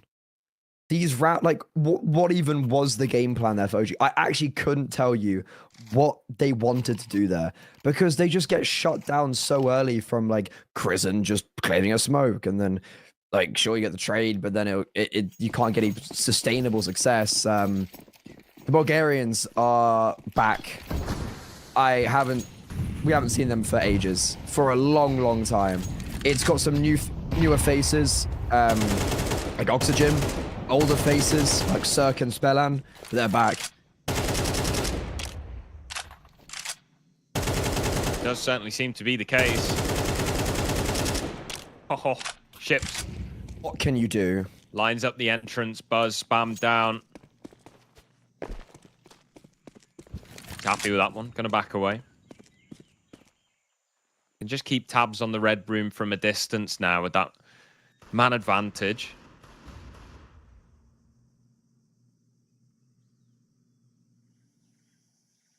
Rain wake up. Donut. Swings out, lines 2.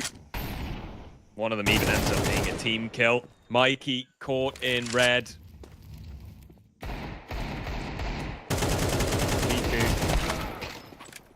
Couple of spammy deagle kills here. But again, it's a drop in the bucket compared to what OG need at the moment. 500 are stomping. I think the loss on Anubis might have just broken this OG squad. They put so much energy into getting it to a contendable stage, and then so much energy in overtime.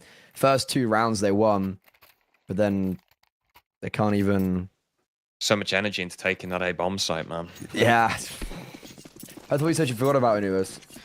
Listen, keep cards close to your chest. Always keep them guessing, okay? By the way, I hope you know it's going to overtime.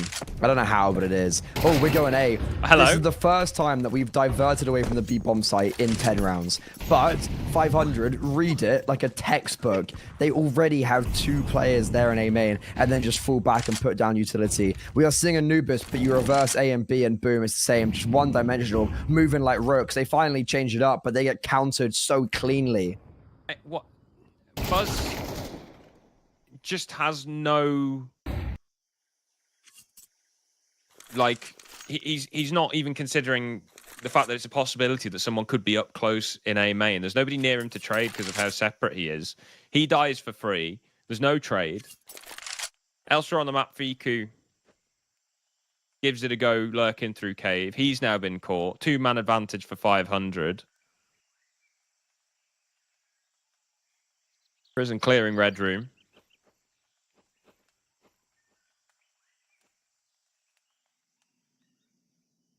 Jumping up.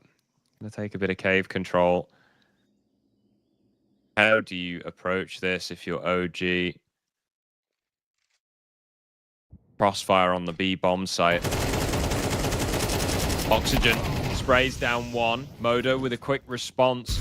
Spellan hiding in the corner, gonna catch Mikey. Contact play with 1 smoke onto the bomb site. No utility to clear corners. If you're getting traded, that isn't, frankly not, it frankly isn't good enough when you're 2 men down. This is so disappointing. Considering how close both maps have been, like, as much as, you know, I bagged on OG for only going to the A bomb site, it's still a very close match. And they still played really well too, like on their side, right? Yeah. This is anything but. Bit of a scramble through cave. That incendiary is late. Oxygen forced to come in and try and bail his teammate out, but this time the Tech Nines find a bit of action. Ships on the flank. Takes down Chrism. Cirque picks off Fiku. Modo stems the flow. Into a 2-on-2. AK picked up. Buzz at the front of square.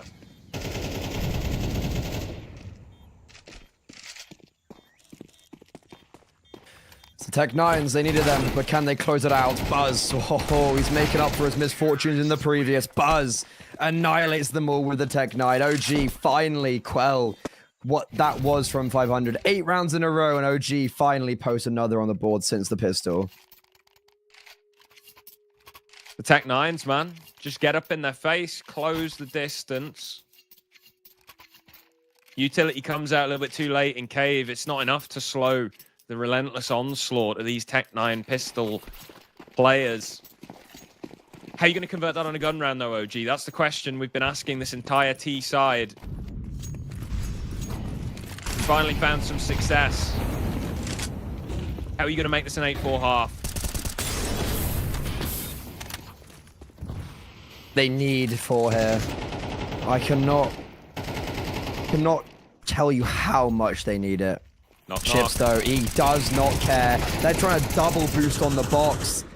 He puts 2 into the grave and gives all the information to Spellan. Oxygen's going for more as well. He's playing towards cave. He's trying to push towards lane. Needs to maybe cool his jets a little bit. There's no flashbang to propel him forward from either mid or B, unfortunately.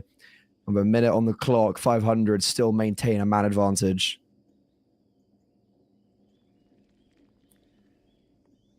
If they can hold on to it here. There's a couple of weak points. Oxygen is alone here in cave. Can be traded out. A clean entry would be ideal, and Fiku gets just that headshot through the edge of the wall. Can't stay hidden there. Cirque catches Mikey, though. Cirque's going to end this game. He's ending this round off. They're not getting past him. As soon as OG got a glimmer of hope, gets snatched away from them. Spellan's going to be baited in perfectly regardless. Oh, Cirque. That's not good timing. He gets smoked off. Good nade and Molo forces them in front. And as I mentioned, into the welcoming arms of Spellan. Buzz, time for a 1 versus 2 clutch. Cirque trying to jump up, trying to get around the smoke. And he just goes, screw it. Jewel Brightest time. Yeehaw, baby. Yeehaw, indeed. 500. It's another dominant CT half from them. We've seen this before.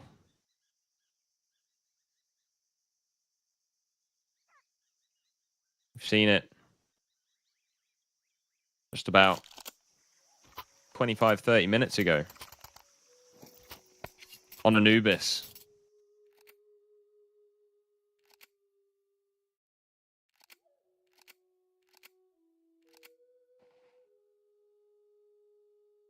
Will this one be any different?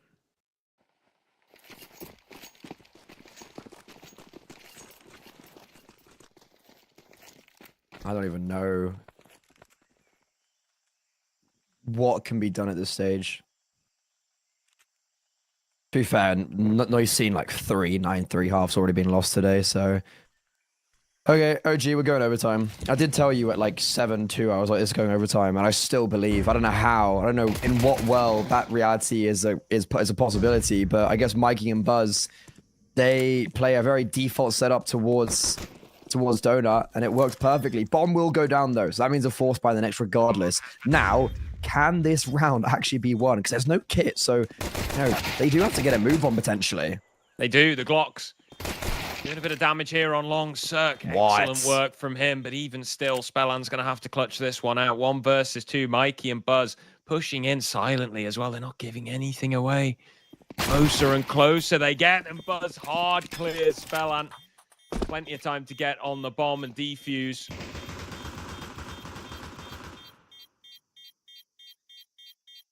There we go. What they need. Still, though, I guarantee this force buy is going to cause a lot of worries.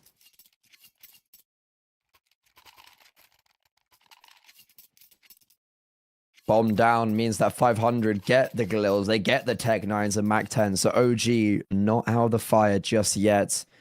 What is the phrase? Frying pan from the oven into the frying pan? Out of the frying pan into the fire. Out of the frying pan into the fire. Frying pan. Words. Some words.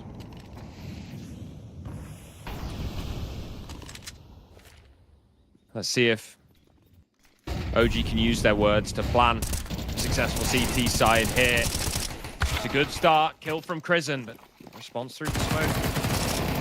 Viku. Oh no. One will be going down. Ship's dancing around He's in hunting. the smoke, trying to find some space. He gets one. There's a second. Crizzen. 1 versus 3. He's out of that. What a play from Ships. You can tell that the conviction surrounding 500 is palpable. Ships, he hears the reload and just pushes through. He doesn't care. No fear about him whatsoever. And OG just never expecting that. The fact that not a single bullet as well from Crizzen, from the USP or the Mac or the MP9 connects is atrocious. Not actually not atrocious. It's just like so unlucky. It's like, wow, how does that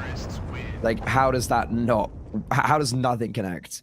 But that's double digits of 500, and as a CT side, losing the pistol round, winning the pistol round, and then losing the following means that your money is cooked. It is.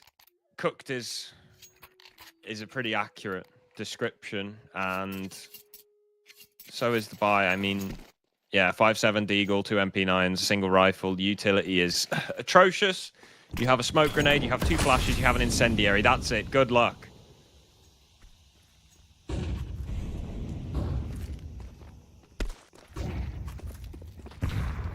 Spellan.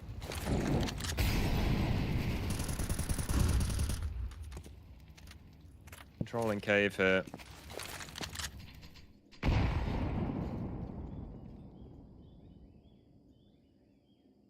$500 waiting for a response.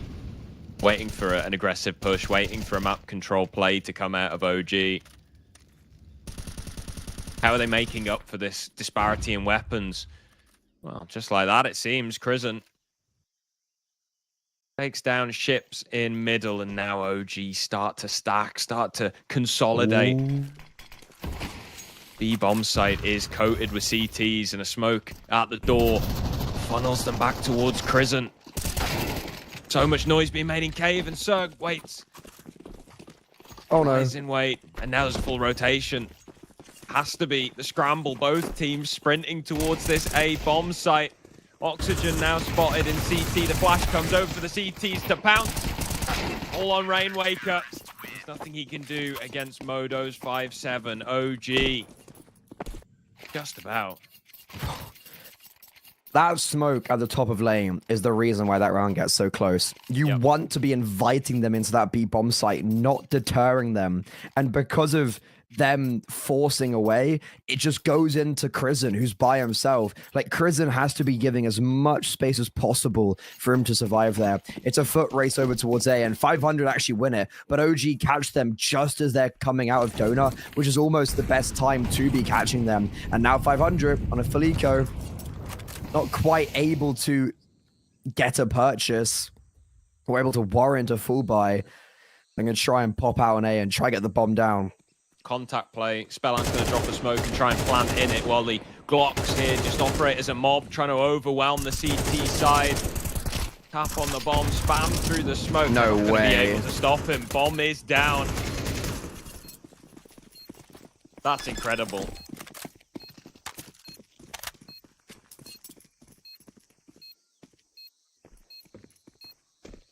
Defuse will come through.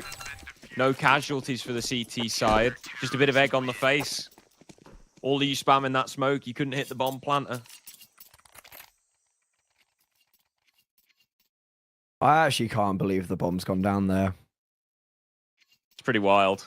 And it means, like, look at the purchase for 500. They could actually get the Your Power if they wanted to. Rainwaker had like 5+K. He had loads of money. 6K, I think.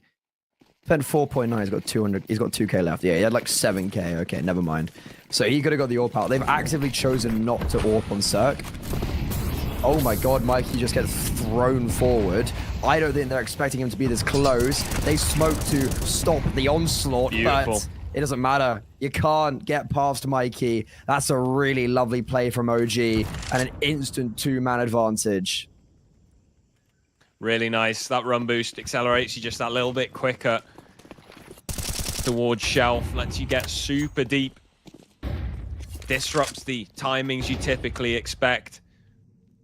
And now OG can start to turn their attention to this A bomb site where 500 starting to crawl in. Double push in Temple. Plenty of sound cues made. Now they need to fight back towards Donut, but Zerg lines up too. And he gets away from the nade. 4 points of health though. It's all on Rainwaker now. High impact on Anubis. One kill here on Ancient. Makes it 2. Crizzen brings us into a 1 versus 1, and Cirque decides to head B. Crizzen's read this. Can he act on it? Cirque planting for cave. Crizzen can just walk in. It's a single bullet. It's all that he's needed. Cirque slips away into the corner. Crizzen, surely you're aware. Surely you know. Surely you've spotted the gun barrel. No! He looks away and Cirque wins it. 500 somehow in a 2 versus 5.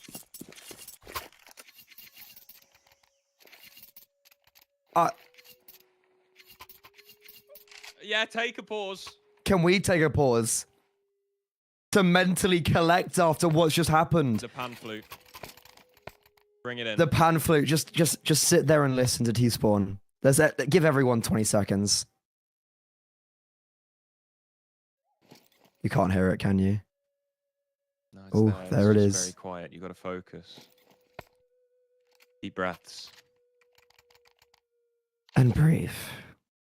500 just 1 or 2 versus 5. Cirque has just lined 2 up and 101 versus 1 on 4 HP. I don't know People about say you. he's washed. He's back, baby. What about me? What about me? The pan flute feels like there's a weight lifted off my shoulders, and imagine It's also a weight lifted off 500 shoulders as well, because OG aren't able to establish themselves on the CT side. It's still a little bit sketchy in the money department. They've been able to buy, sure, the AWP's out, sure, but util a bit limited. 500 want to play into the late game. They want to run the clock down. They'll have the opportunity to do so, bleeding out all the nades.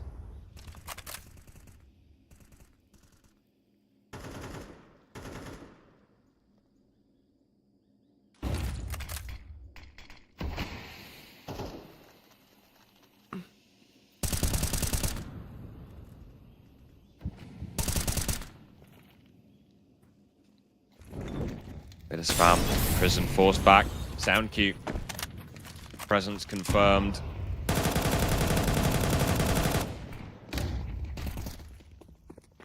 Ooh, Pressure. This is awful for OG. They need to get out of here. 3 players in cave. They need to fight their way forward. Oxygen, how has he gotten away? 6 HP. In the meantime, though, Mikey's been caught in donuts.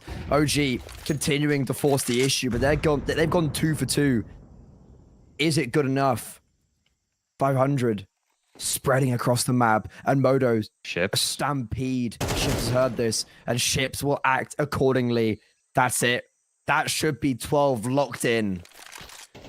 Yeah, full control of the A side of the map here. Bit of engagement on Shelf confirms at least one player's location. Deep Molotov. Gives plenty of time for Cirque to get that bomb planted, and it's planted for CT as well. Rainwaker just needs to control the rotation, just needs to slow them down. The crossfire establishes itself. 500. Make it map and series point.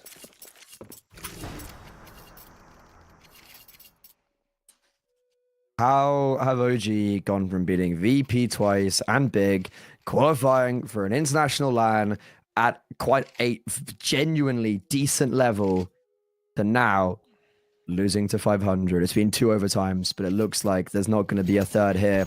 500 have 6 opportunities to go and play Zero Tenacity after this and maybe make it first out of their group as a last-minute sub. There's alternate attacks as CS Division shut down. They've come and made a statement. Certainly is a statement. Spellon close to the smoke. Prison on the other side. This is a heavy mid stack, and oh, Buzz removed. Blown up. HG into case. Spellon to look to take control, jumping around. A 1-for-1 trade. Ships straight through into middle, a double. This was your stack, OG. You stacked everybody in middle, and 500 have ripped you apart. Viku in a deagle. 1 versus 4. This is almost certainly 500 taking the series after what has been an incredibly long series. Took us back to the length of CSGO with 2 of the maps in both overtimes. 500 do it in regulation this time. Well, Harry, I brought you in here as a last-minute sub, and we've been here for a while, so wow. I think thank you or sorry. I don't quite know where I'm going with this one, but it's always it was a pleasure, Freddie. You know that. Yeah. As much as the count strike might change. You know, it's always a pleasure spending time with you. Personal quality time, even though we might probably had enough this weekend, but no, we've had a great first 2 games of this tournament. And I think this bodes and kind of foreshadows the future of this tournament. Like, this is going to have great Counter-Strike. We've already seen Zero Tenacity go through to the upper finals in Group A. They beat Wu-Tang and OG. That's the first big upset. We almost had 2 upsets today, but unfortunately only 1. But with that in mind, we are really delayed. So me and Harry, we're going to be saying goodbye to you. But we've got another really cool, and actually, believe it or not, as good looking as us. It's Trav and Hayes that will be on the mic afterwards. Guys, do not go too far, because it's going to be Zero Tenacity versus OG. Whoever wins that will make it through as the first team into playoffs. We gotta change the game.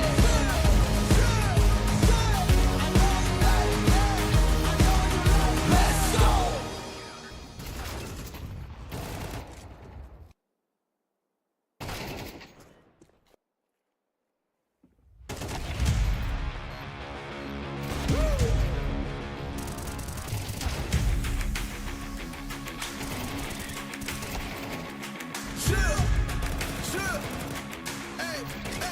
chill. Let's go. I was born to kill it. I was meant to win. I am down and willing, so I will find a way.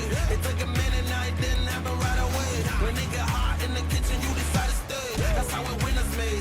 Stick a fork in the hater on my dinner plate. I walk into the fire like it's just a bit of flame. I switch my style up, watch the money pile up. I'ma get rich or die trying, want me switch lanes. I'm always getting better, I'ma be on 5th place. On this one, then 4th on the next. 3rd, 2nd, 1st, 4th, 5th, best. She showing love, give me all the raw energy. Don't stop, go ahead, get it in. Jump, knock, knock, let me in. Huff and puff and blow the house down. Raw energy. Don't stop, go ahead, get it in. Jump, knock, knock, let me in. Huff and puff and blow the house down. I do it for the love, they perform for the checks, and I still get more. They be bored by the rest. I done put the work in, wasn't born in success. See the storm, it affects the performance. But I dance in the rain and the thunder, the drums. So I keep going on, I won't stop till I'm done. From the bottom to the top, I'm the one. I can drop in a month, I'll be back at the top. Raw energy. Don't stop, go ahead, get it in. Jump, knock, knock, let me in. Off and puff and blow the house down. Raw energy. Don't stop, go ahead, get it in. Jump, knock, knock, let me in. Off and puff and blow the house down. Yeah, we blow the house down. Yeah, we blow the house down. Big moves will shake the ground. All the greats who came before us, we about to make them proud. We've got to make this count. Take the ball and raise it now. Make noise and crazy loud. It's all moment, let me hear you shout. Don't give up, we can turn it round. We got the fire, we burn it down. Then we'll pop champagne at the back of the club. Then we're back with a sweat, tears back with a flood. How to get it out of mud, kinda like Predator. Get to the chopper, pockets getting fatter, so she called me Big Papa. Raw energy. Don't stop, go ahead, get it in. Jump, knock, knock, let me in. Off and puff and blow the house down.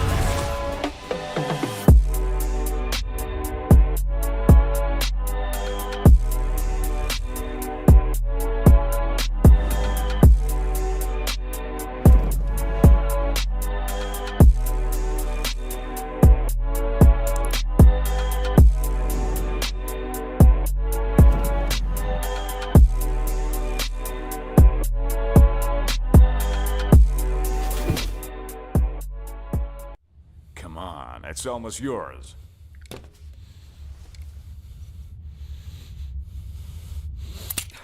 When are you gonna get another chance like this? Go ahead. Why are you slowing down? You almost got him. Come on. Whoa. What's going on here? So, this is what you decided to do to me, to all of us, for pixels?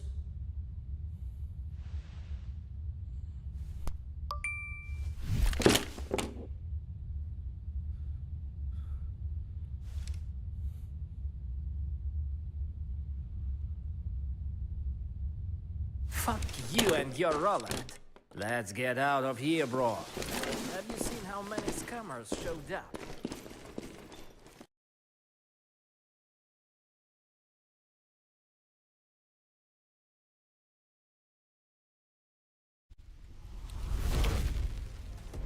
But your poison feels so right. Why do I want you when you're bad for me? My perfect storm, my beautiful catastrophe.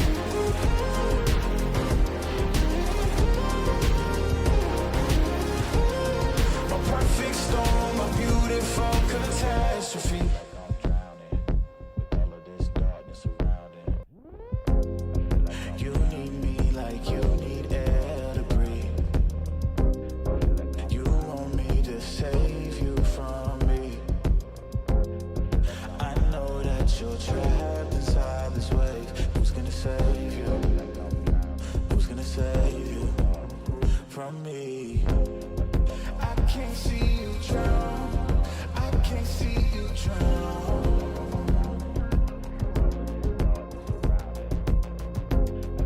I can't see you drown. I can't see you drown. Whoa.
catastrophe.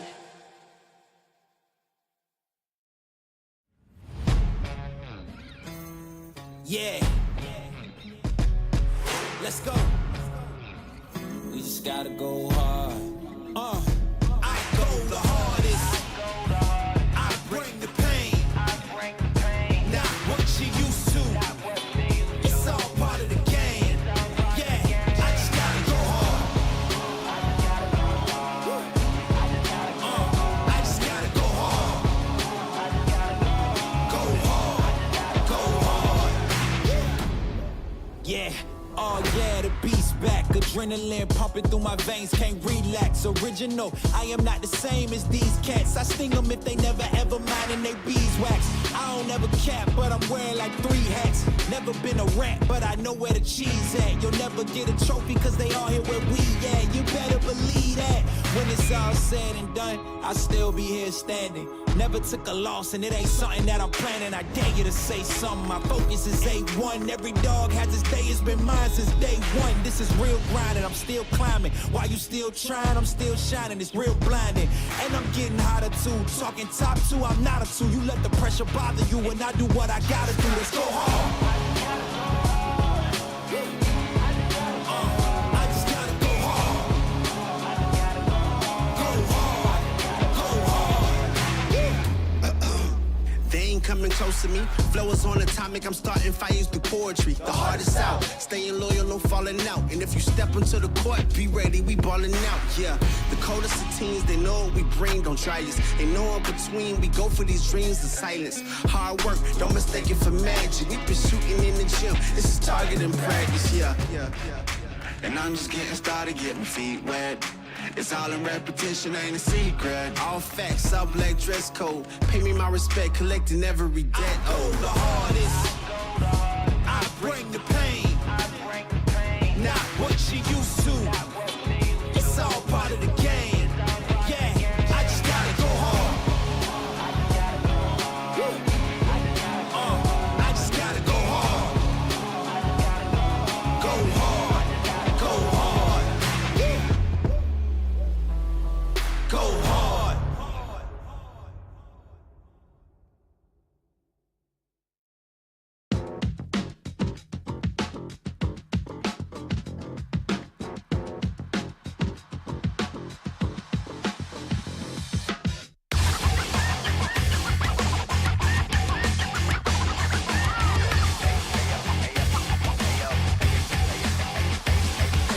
Got that from the club with a baddie or 2. She was looking in my eyes cause she wanna be my boo, be my boo, be my boo. I'm you tripping in the stew. If they tryna get her back, then they might've got the cops all the bins, now I'm about to buy a chain. If the Cubans talking to me, I might get up on my lane. Just in black while we spinning so we never feel the shame. Gotta light up when we do it so we don't gotta feel the pain. I was trying to tell you about that real shit, boy. You been steady capping on that fake shit, toy.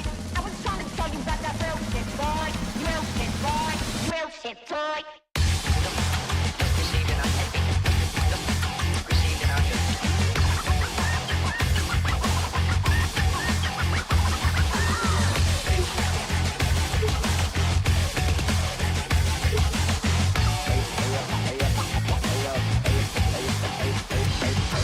Been around, burn out, flow it to the penthouse. Shotty's going crazy, then they quiet like a church mouse. Land up with the customs and we never get to get it out. Match it when the edges, so we see what it's about. Always wanna talk, but you never want the smoke. And you flashing all the guns on your live, you a joke. Closing up with bodies when you never ever broke. I'll be pressed to find a shooter who be lacking in the soul. I was trying to tell you about that real shit, boy. You been steady capping on that fake shit, toy. I was trying to tell you about that real shit, boy. Real shit, boy. Real shit, toy.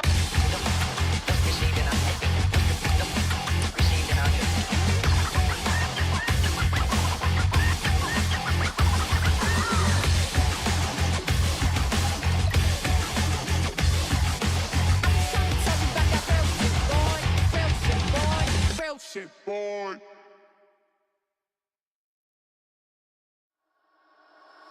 Fumble a bag, now I when I fumble a bag.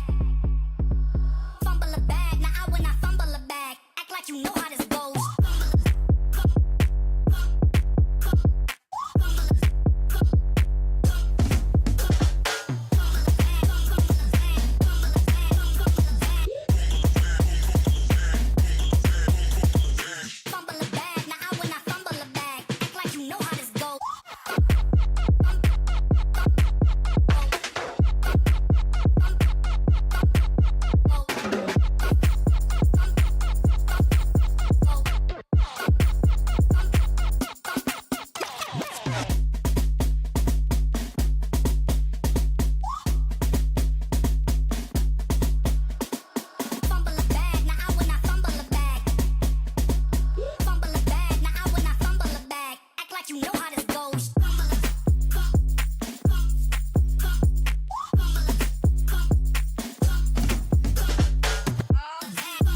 now. Nothing can change what we on now. When I pull up, know it's going down. Foot on the gas, ain't no slowing down. Aiming for greatness, no settling. Kick down the doors, they won't let me in. Taking no else, yeah, I gotta win. Watch me kick down the doors, they won't let me in. Who running the game now? Foot on the gas, can slow down. No, my team, we holding it down. We know we running it now. Watch the game change. Watch the game change. Watch the game change.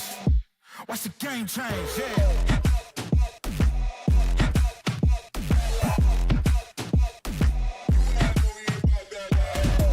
Watch the game change. Watch the game change. Watch the game change. Watch the game change. I do not gamble, but bet on me. Tell them that's like, yeah, it's still of it. I'm taking a shot for my enemies. I can't waste no more time on my energy. I know they know I got it on lock. Go against me, that's a long shot. Cause I'm counting wins all around the clock. Never doubt me, boy, I don't stop. Who do you feel when they make you the monster? I am not scared of none of you imposters. Taking the lead now while they watching. Think you should leave now while the option. Taking no else, yeah, I gotta win. Watch me kick down the doors, they won't let me in. Who running the game now? Foot on the gas, can slow down. No, my team, we holding it down. We know we running it now. Watch the game change. Watch the game change. Watch the game change. Watch the game change, yeah.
What kind of shame is this? Are you new? Have you heard of Hell Case? Best cases in the world. Book a rookie and me. Don't be shy, come on. Haha, newcomers are lucky today, huh? Hell Case. The best cases. Hello everyone, we're back for one more game today for the Hellcase Cup number 11, and yeah, I don't really know necessarily how we've got here. Matt joked with me the other day that OG being in this group, watch them lose to 500 after their incredible run in the Thunderpick World Championship. Well, I guess it's only gonna bloody happen, which means in the winners match, we get Zero Tenacity, who narrowly avoided being embarrassed by a mixed team earlier, up against that aforementioned 500 Bulgarian team. Yeah, it's been a hell of a day for Zero Tenacity as well. This is their third best of 3 of the day. They played against Wu-Tang earlier on, like you mentioned, and all 3 maps went 13-11. They eventually came out on top of that 2-1. They were always supposed to win, but they took the scenic way around to eventually get across the line there. And then they played another series after that, which they lost out to Dynamo Eklot in another tournament. So this is going to be their 6th map and potentially up to 8 maps played in the day for Zero Tenacity. So they've got to keep their head. But 500 have also had a pretty lengthy series against OG. So fatigue could be a serious consideration between these two teams coming into this matchup. Yeah, obviously lots of people talk about what thought process that is. Do you want to... I know I actually spoke to a coach that's previously played and coached professionally. And he said very often... players that if they're from this sort of era of competition, they actually don't mind going straight from one best of 3 into the next, even if it was a long drawn out one. Just sitting waiting for like 3 hours for your next game can be so it can cool you down too much, if they put it that way, right? And it can you can lose your touch in a way and lose concentration, lose focus. So I do get that. But I completely agree that fatigue after those particular games we've seen today, and especially for Zero Tenacity, considering they've played so much but no, I get the impression this team we see on our screens right now are used to that grind and will probably be at their game we know they can be. But in general, that game we know they can perform at has been a little bit up and down lately. Yeah, it's probably a pretty good way to word it. It's I'd imagine that towards the tail end of the year, there has to be some sort of exhaustion setting in for the Zero Tenacity roster because they've just been playing so much Counter-Strike throughout the year. It's quite ridiculous how much Counter-Strike these guys have played. If we look at it throughout the entirety of 2024, they've played nearly 400 maps this year alone. 8,586 rounds of Counter-Strike has been played in a year. That is ridiculous, Trav. On the flip side, 500 haven't been playing as much, but they've been in really good form lately, winning 6 of their best of 3s in a row against some impressive names. Particularly, I'd say the wins over Permitter, Cybershoke as well is a pretty decent one to have there in the history, and then beating OG, obviously the most impressive of all their results. Yeah, I actually agree with that. I had a chance to interview one of the 500 players. I think it was Spellin, if I remember correctly. After one of the Compass games we did, just talking about trying to build back into the scene and trying to talk to Ships. I don't know if that's the it was Ships. Yes, okay, yeah, you're absolutely right. You know why I thought it was Spellin? Because we spoke about Spellin, but we spoke about Spellin to Ships with Ships. Yeah, exactly. So yeah, we spoke to Ships and just talking about trying to rebuild into the tier 2 scene because a full Bulgarian team were just always around the tier 2 scene and always very competitive, whether it was Skade or Fiend. Obviously that was when there were 2 separate teams in a way, but yeah, the fact we've kind of lost that from this sort of level of Counter-Strike for a while is a bit of a shame. And the individuals on this roster should deliver. I mean, Rainwaker at this level, sure, not at Liquid level. He was a bit of a struggle on Liquid, but he's certainly improved at this level once again. We've covered some of that form, and yeah, I'm looking forward to seeing if he can sort of turn up alongside Cirque and really make a name for himself in these upcoming cups toward the end of the year, of course, for some of these teams that won't be involved in the RMR. Yeah, it feels like Rainwaker's home once again, and we're seeing a much better level coming through from him, playing with his countrymen and kind of settling back into it, because he used to be a tier 2 merchant. Like, this guy was one of the best tier 2 riflers in, 2022, peak of the Skade days kind of thing. But Nemanja, 2024 has been his year. This is the best Counter-Strike by far that we've ever seen out of him as a player, as a leader as well. He really has been, I'd say, the main catalyst for Zero Tenacity, actually just transcending to the next level as we've seen them do throughout the year. I want that, right? I think it's better for the scene to sort of have a high level of these sort of individuals performing. As you can see, Nemanja, we speak about him so much because of his ridiculous level as an in-game leader, and especially on Anubis, which is going to be our decider once again here, by the way. They're definitely fallen off on their Anubis lately, don't get me wrong. It's been a bit of a struggle for them. It used to be their go-to pick in every single tournament, every single match, if they got given the opportunity, but sometimes it can be their first ban these days against particular teams who they think they don't think they're as good as on that map. But we're going to get Mirage first for 500, then Nuke with Zero Tenacity, and if we do need that decider, as I said, we will at least get another Anubis to add to the Z10 tally for this year. I think you and I took a bit of a gamble, like sort of after the halfway point in the year, as to how many Anubises Zero Tenacity by the end of 2024. I think I said around 180. I don't know if you can remember what your guess was, because I think it was can't, like 160. Okay, so we'll have to see where we end up towards the end of the year, and maybe whether we add one to the tally here or not in this particular series. But Mirage and Nuke is where we're going to open up, and feels like, yeah, that's pretty good maps for 500, I'd say, on paper. Mirage has kind of fallen off for Z10. Every single map is tapered off for the Z10 roster. None of them are as stable as they used to be. Mirage used to certainly be a big one in their wheelhouse, but 500 have looked very good on that map as of late, and they haven't played much Nuke. They've won it twice in the past 3 months, beating Permitter and Molotov, so yeah, I feel like Zero Tenacity will definitely have an advantage going into Nuke, and I feel like both teams actually should be quite confident going into their respective picks. Yeah, I think so too. I mean, looking at how this day of Counter-Strike's gone, I would not be surprised in the slightest if we go to a long 3-mapper again. I mean, we've seen ridiculousness already. I wouldn't be surprised if we see more of it.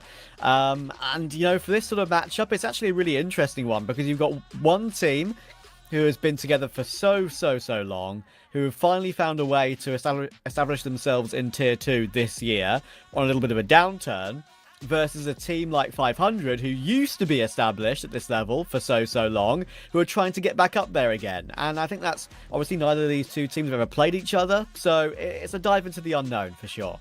Yeah, that's a good point, right? Certainly some contrast there on either end. And now that we do have some time to just kind of digress a little bit before we jump into the series, the Zero Tenacity conversation is a very interesting one, because I remember, was it after they failed to qualify for the RMR, their contracts were up, and there was some speculation on social media, even from, I think, the CEO, about whether or not they would make changes, and kind of put it out there what you know, wanted to get the community's input. And then they kind of baited everybody and acted like they were going to make some changes, and then they actually decided to sign all of the players on for an extended duration, however long it was, I don't know. But they decided to stick with this team, and I actually don't think that's the right decision, because they were really getting it together this year, right? Like they've been together for over 2 years, but we really saw it start to come together this year.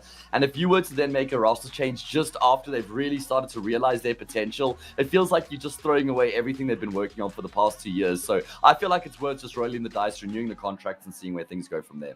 Yeah, considering you've already stuck together for this long, why not commit a little bit longer when you've had your best year, right? And that doesn't happen anymore. It just doesn't. Like, everyone's so reactionary in Counter-Strike. Everyone just doesn't give any roster any time, it feels like. And even, you know, some teams are guilty of taking too long, don't get me wrong. But if there's no better options out there, then might as well just stick with what you've got. And to be fair to Z10, I'm happy they have done that. So I think I'm not mistaken. Yes, the HUD is slightly flipped. So we'll get that sorted out for you in a second. But as you can see, the correct part of it is that 500 are on the T side and Z10 are on this defense, on the CT side of Mirage. We're going for a B split up toward the site straight away. Click back to the correct positions, and Ships will get a quick trade on Nemanja. Simki's still alive in apps, being an absolute nuisance, but now will finally be removed. And Chofo is 1 versus 3. Got a smoke, got a kit. It's a disgusting opening tap, but will eventually get caught by Spellen. They looked like there was so much confidence in that pistol round for 500, just in terms of how they go through taking control and then fighting for the bomb sites as well. And there were a few potential parts in that round where things could have fallen apart from them or for them. First of all, they're pushing in towards a B bomb site, which had 3 players on it. Secondly, Simke was deep in apartments and gets the first frag on the only player coming through apps for 500, which you think would be a big advantage for the CT side in terms of locking down that B bomb site. But 500 do so well to get that first kill. Then they spot AVN out towards Empty. They get the frag on him as well. Then they deal with the rotator, eventually just isolate Simke, recognize where he is, and get the job done. transfer from the USPs should be cancelled out pretty quickly, and there it is. And I think one of the things that I'm super happy about when it comes to 500's recent form is just, for me, mainly Ships and Rainwaker, because, you know, like, Cirque has obviously been hugely criticised as well for his fall off in form from where he used to be in the EG and NRG days. He wasn't really that awful at all toward the end of his bleed stint, and I thought, it was probably the best chance for him to go back to a Bulgarian roster. He did. He kind of on the best one now. I think he's performing better than Denislav did, so I think that's a good call. Spelling, of course, is a bit of a gamble, but I don't think that, obviously, that's started off very well. And when I mention Ships and Rainwaker, I just think that they deserve to be at the sort of upper tier 2 level of Counter-Strike. So the fact they've gone missing for a while is a shame, but I'm glad to see them back. Will they be able to continue that form in this series? We shall see. This opening gun round with the bonus weapons for 500 is underway. Nemanja somehow alive toward that stairs position. A deep molly past Oxygen, keeping in control of jungle, but Nemanja is still trying to deliver, and finally will get removed. The AG might catch, it might catch AG, and gets away with it, and now it's all down to Rainwaker trying to duel from Palace. He won't be allowed to do that, not even a bomb plant that time for 500. Surprisingly so, considering the positions that they had to work with there. I think Oxygen just unfortunately doesn't catch the timing on Nemanja on the stairs, because if he gets that frag and then kills the jungle player as well, he leaves his team in a far better position. That round certainly could have gone 500's way quite quickly, because then think about how the Palace player is able to get a lot more impact if Oxygen deals with stairs and jungle. Either way, it is going to be ZTN who are on the board. Campaign underway. I love it when we get a matchup between two regional teams, Trav. We don't see this often enough anymore.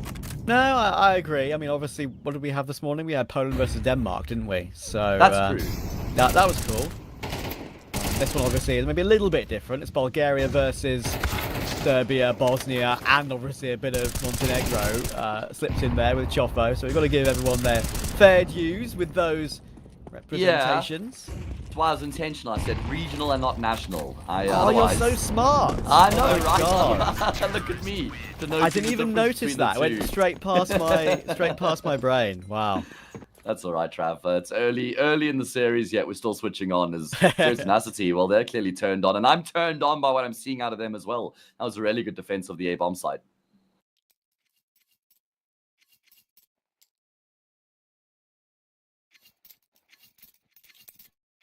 The bottle straight away. 500 are going to be down to an eco in this one, I'm afraid, for them. It will be Z10 answering straight back after the pistol and conversion for 500. It'll be one of those tactical pause for the eco rounds where they just take some time without using attack. Just talk about the next gun round. Try and bleed as much utility out of Z10 as possible. Yeah. Talk about what's to come as well. And what is to come is Nuke. That's the next map. That is Zero Tenacity's pick. And I'm not hugely confident in 500's Nuke just because I haven't seen much of it. So I kind of feel like 500 have to win here on Mirage. And that's not an easy order going up against a team like Z10, who are generally pretty proficient on this map. They played it twice today, Trav. So this is their third time they're playing Mirage. They beat Wu-Tang 13-11, lost to Eklot in overtime 16-13. So let's see what the outcome's going to be here. Yeah, they're warmed up today. That's for certain. No doubt about that. Buffo will get number 2. Nemanja looking to finish it off, and he will do exactly that. Is out top mid of those Glocks, and 3 and 3 to his tally. Doubles his kills. Up to 6. And I think as well, I've already sort of sung the praises of Ships and Rainwaker a little bit about how they have a lot of experience and they have the level that should deliver at this particular tier of Counter-Strike. I think Oxygen as well deserves to be spoken about, because obviously he was a part of that Entropic team that obviously kind of fallen out of favour. They decided to drop the project because they were worried about the CS scene in general, thinking there was less chances to make it to majors. So yeah, it's good that he's back on a Bulgarian team again. That is a great flash, and it works out for opening 2 kills for Nemanja. Oh, and he gets a third as well. Brilliant work coming through from the IGL, forcing the fight there in lows off the back of a brilliant flashbang, like you say. That completely enables him. And that was quite a prolonged spray. So the fact that he even gets the transfer right there onto Ships as well is also a very good showing coming through from Mr. Nemanja. And he loves that. He loves forcing the fight connector, fighting in towards mid and lowers throughout the entirety of the CT side. That's something 500 are going to have to be aware of. He's not just doubled his kills now, he's tripled his kills in the last 2 rounds. Dealing in triples. Yeah. 3 times 3 is 9. Who would have thought it? Yes, sir. Maths is the universal language, Trav. That's true. That is true. And I told you this before, haven't I? But a maths teacher is the only thing I ever had growing up. I didn't have a teacher for any other subject because I was homeschooled. So yeah, that makes sense though, because I feel like maths is the one sort of subject you would want a professional. I know, right? Guide you through. Maths is something we've just discovered. We didn't invent maths. That's the difference. Yeah. Yeah. Good point. Obviously, a lot of those things from back then, I've definitely forgotten, without a shadow of a doubt. Like, why would you remember algebra? Like, just what's you mean the you point? can't... Okay, no, algebra, there is some use for in the world around us, Trav. But okay. Things like trigonometry, Euclidean geometry, I don't know, man. Yeah, that definitely not. That's a word you've just reminded me of that I wish I'd forgotten. Back 10 years? Yeah. Okay, well, let's just shelve the conversation then, shall we? Let's see if 500 can do something on this half investment. Scout on Cirque, got Deagles on the others.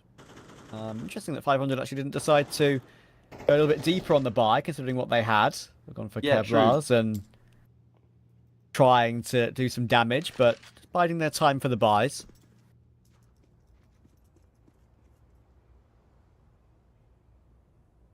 Been a good fight back here from Tenacity after they lost the pistol and the conversion. On the brink of going 5 in a row here. Surely Nemanja doesn't get a 4th consecutive triple kill. If anybody, it would be him. But share the spoils with your friends a little bit, mate. It's important to just pump everybody's numbers up. Get the confidence up across the board here. He's doing a Trav. Oh, okay, there we go. Rainwaker. Enough from you, Nemanja. Yeah, finishes it off. Rainwaker can't connect anymore. Now, of course, they've got enough money for what they actually want to do. They've got enough to get Cirque on the AWP. So, yeah, that's why they delayed the buy one more round. Who knows? Might not even decide to buy the AWP because he's only got 5,800, and there we go. Goes for the AKN utility instead. If he bought the AWP, he would have had no utility at all. So, Z10 with a clean start, up 5-2.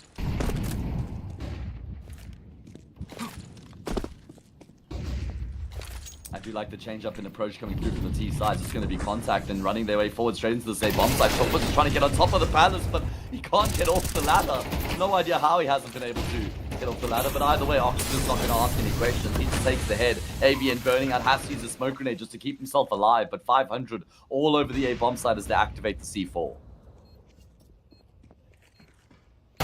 They don't have money. I was about to say they could give it a look. They might still look for damage here because even though it's a 3 versus 5, I reckon Simki is too close to really want to fall away. Check that corner. Oh, you know what? How does he get that kill? It's an instant trade in the same tick of the round. It's still frustrating though for Ships not to get that one. That was a sitter. But in the end, it's just looking for exits for Z10. Not that aggressive exits other than the ones on Simki, but yeah, we're all good.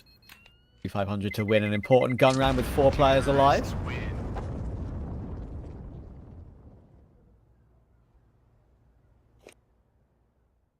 Okay, well, 500 get themselves back to winning ways, and it's a really basic approach in the round there. Just flashes over the top as they start to run out of connector.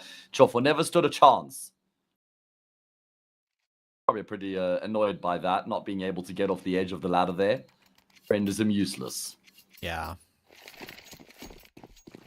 Chofo is very, very important role player for this Tenacity team. I think I mentioned it a little while ago that on Anubis, considering that's a map also they kind of made a name for themselves on, he plays A-site anchor really, really well. It's like at this sort of level of Counter-Strike, Demka and Chofo, I'd argue are the 2 best players to watch demos of, perhaps, of that A-site anchorage. But other maps, I haven't necessarily seen as much of it on, just because of how much they played Anubis this year, it feels like. So, looking forward to seeing what else he's got and how else he plays his roles. Got the opening pick of the round once again to 500 though. It's Spellen, the in-game leader, taking down his counterpart Nemanja already. I'm just going to slow down the clock slightly now they've got this map control. Yeah, good to see some variations in the pace. It's going to be a pretty similar strat, but this time they've actually got Oxygen in connector, so that'll give them an extra avenue of entry. And AVN is all by himself, not just on the bomb side, but this entire side of the map. And Ships just plays the smoke fade. AVN gets exposed on the opposite side, and Ships just instantly tears his head right off. Looking red hot right now. That's the end of the round. It was a bit of a gamble from Zero Tenacity, stacking up the defense over towards the B bomb site, and they certainly will save their guns. So we got a game in our hands here as 500 draw within one.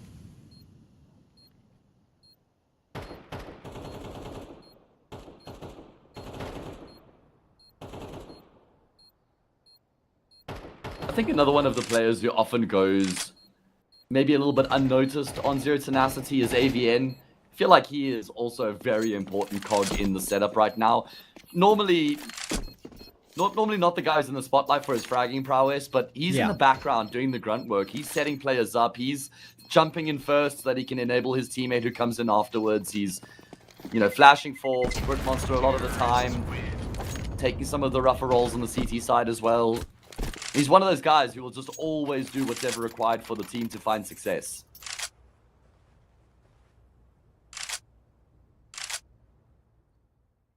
We saw it, a great example of that in one of those previous rounds. Like, he committed himself on A off spawn to throw all the mid util over, the flashes over mid and the smokes to set up his team. He does that every single round on this map, honestly. You know what else is crazy is Nemanja, how much he does trap, because he is the entry fragger for this team. He goes for a lot of opening kills on the CT side, and he throws the most flashes. How can you do all of those roles at once? How can you be throwing the most utility and be going for the most opening kills? What can Nemanja not do? How is he not being signed by G2? Real and true. Oh, that nade. I thought it was going to do a lot more damage, and you know what? It did do some, but a little bit deep. We'll get our 1 for 1. Rainmaker trying to take bench will go down. Nemanja once again finds an important kill on that rotation over. AVN still worried about the possibility of an A lurk at any point, but Spellen will get the bomb planted. Incendio is going to be nice. It will force him away off a bit, but he's going to spam that smoke and do quite a lot of damage. Ships again finds an opening. Nemanja again finds an answer back. It keeps the 3v2 intact with Zero Tenacity, but look at this from Spellen. Or he was a little bit cleaner. This was a perfect choice, but he still found 1 kill. Could find 2. He does. And Brute Monster can't make his way onto the site. Ships and Spellen team up for 4 kills between them. Yeah, I don't know why Zero Tenacity looks so messy with the way they try and find the frag on Spellen. I guess the bomb plant just puts a lot of pressure on them to try and force that fight, but that was not pretty at all, and even seemed a little bit disjointed with the player who was jumping in first. He dies, and then Chofo's shift walking through the opposite side of the smoke, and oh man, it just doesn't work out at all for them. 500 fight their way back to a level scoreline.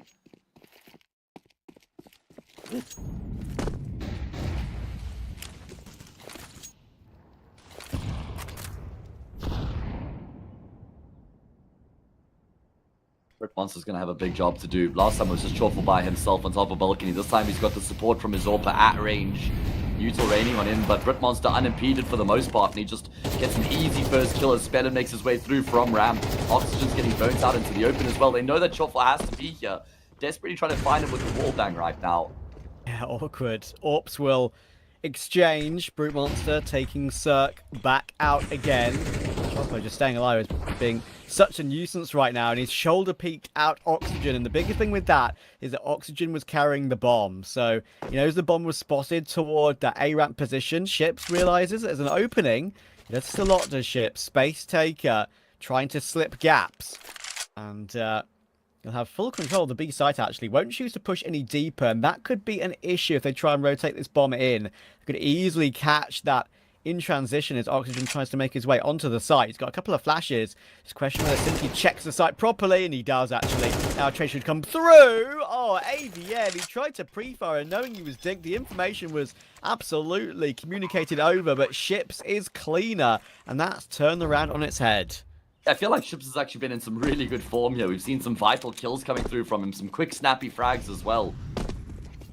And that was a difficult round for 500, as was the previous as well. Even when they run into resistance, it's not like they just crumble. able to keep some really good composure in these difficult situations where there's a lot going on, which is a good sign of their communication as well being on point, which is what you would expect from a team full of players who have a lot of history in and amongst each other. Of course, Cirque's return to a Bulgarian roster as well for the first time since, what was it when we checked last time, Trav? Is it 2017, was it? Or 2018 when he joined NRG, went across? I think so. Oh, the name of that Bulgarian team is on the tip of my tongue right now. It wasn't in B-Pro, it wasn't in Wendigo. Oh, I know Ted would know. Oh, okay, fair enough. Ah, it's annoying me. I got Bloody hell. I don't want to look. Outlaws.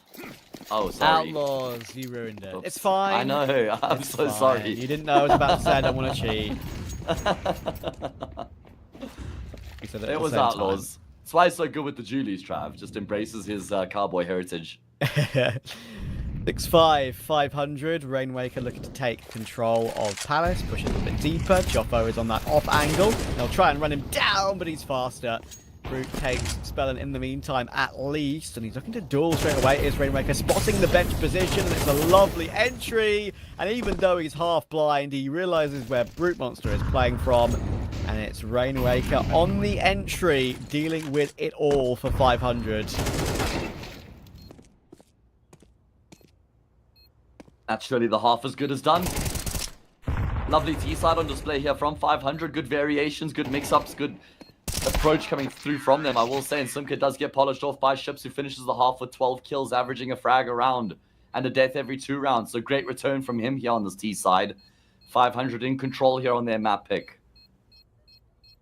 And there was nothing particularly special about that T-side either, Trav. There were no, like, super slow, very elaborate rounds with crazy misdirection and layered approaches. It was just, hey, why don't we just walk out a ramp here on a timing as a group and then have an extra player who's playing on the opposite side of the map, you know, taking advantage of the moves that are being made, all on the same page the entire time as well. Yeah, fan of that T-side from 500.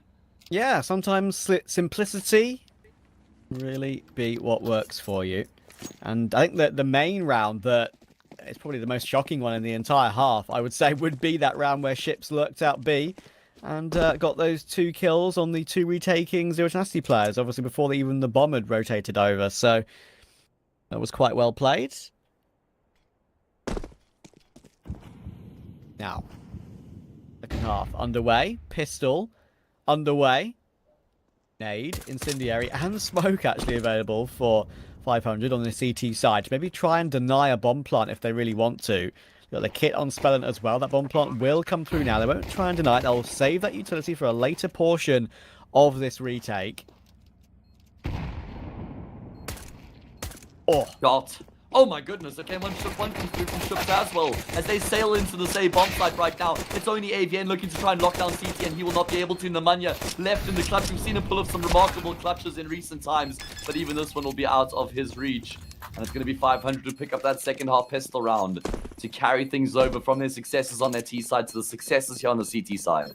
that was lovely from Speller. Not known necessarily to be the man that should frag on this team, but when put in positions like that, he shows he absolutely can. Lovely clean taps to aid that retake. In the end, barely even needed the defuse kit.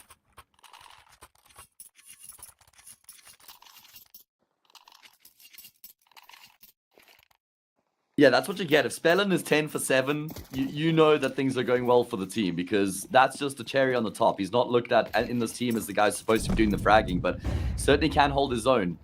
This is a big risk coming through from Zero Tenacity. Down 5-8 at the moment, going for the force buy here. If they lose this 5-9, eco around 5-10, that's going to be difficult to recover from. Remember, this is 6 rounds in a row for 500. They're the ones with the momentum behind them right now. And Spellin's going to have a job to do here as well, but he's not ready for the push to come through the smoke.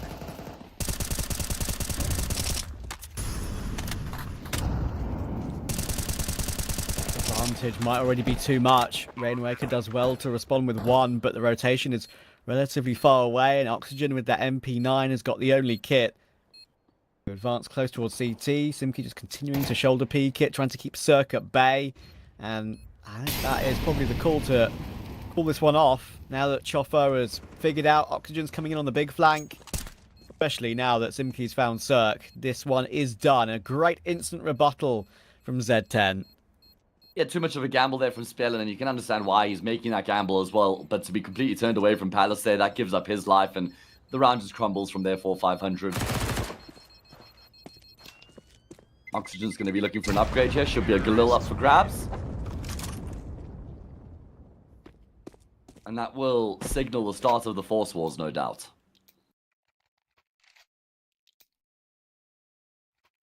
Naturally. Especially when there's a couple of guns saved as well. It never seems to be a fully cut. I think the economy meta would have to be shifted drastically in terms of some sort of change from Valve to stop this force buying wars meta from continuing as it is. It is messy, but it can bring a lot of entertainment to the table. Oh, yeah. Oh, yeah.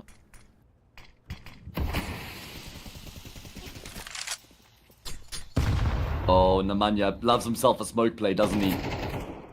Yeah, we'll creep through it to try and boost into window, but it has been tagged up. Not necessarily sure seen, but it has definitely been gauged. And there we go. Rainmaker being in that ladder and position, checks for it properly, easily takes him down. And Simkey's so low in mid. Forced by Wars will continue straight back again. Ships with the M4 will make sure he gets another. Up his tally to 16. He's having a bit of a mini masterclass as Ships in this opening map of the series. Rafa is wondering where all of his teammates have gone, because the wildest thing about this is that no one's taken any damage until there. Yeah, I was thinking the exact same thing before that little exchange there. There was no damage done at all, and that was the round Zero Tenacity had the weaponry advantage. They were very direct in their approach, though. It didn't really let that round sit and marinate, and didn't really try and take advantage of the fact that they had superior weapons. They take up really forward positions there and towards mid early on. Risky positions as well. Boosting up Nemanja through the smoke into snipers and playing around connector and catwalk. There's a lot of chaos that ensues thereafter, and the CTs thrive amongst that chaos. So good work coming through from 500 to answer back. And that means the force buy is even worse for Zero Tenacity now. One counter round loss bonus less behind them means it's just pistols and a single flashbang. This is 500's opportunity, Trav, to really push this game home. And you know what? Wu-Tang were in a similar position as to what 500 are right now earlier on in their series against Zero Tenacity. And then Nemanja pulled up a 1 versus 4 on the B bomb site with his Desert Eagle. And that then tipped the tide in Zero Tenacity's favor. So let's see if 500 can avoid something similar here. I did see a clip of that. I think it was our good man Freddie who tweeted it, and I made sure to watch that over a couple of times just to gauge exactly what I've just witnessed with my own eyes. That was pretty ridiculous. And that Wu-Tang team is actually a pretty cool roster. Like, there's a number of names on that one that I know from way back when. I think we will get a chance to cover them tomorrow, so I will let you know when we cover them.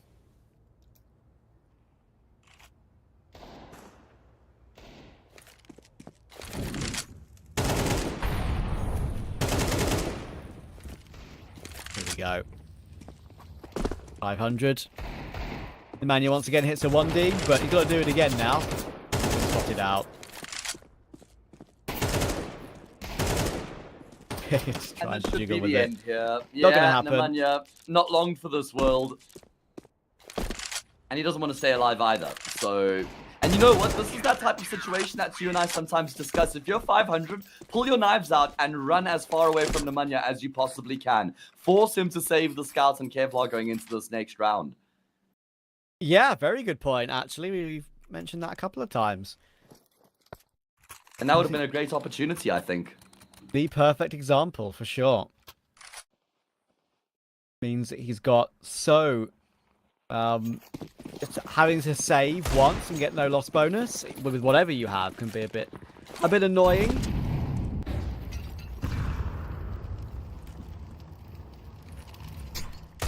Alright, well, this is the exact scoreline when Nemanja got the 1 versus 4 clutch with the Desert Eagle. Thankfully, he'll be the first player to fall here.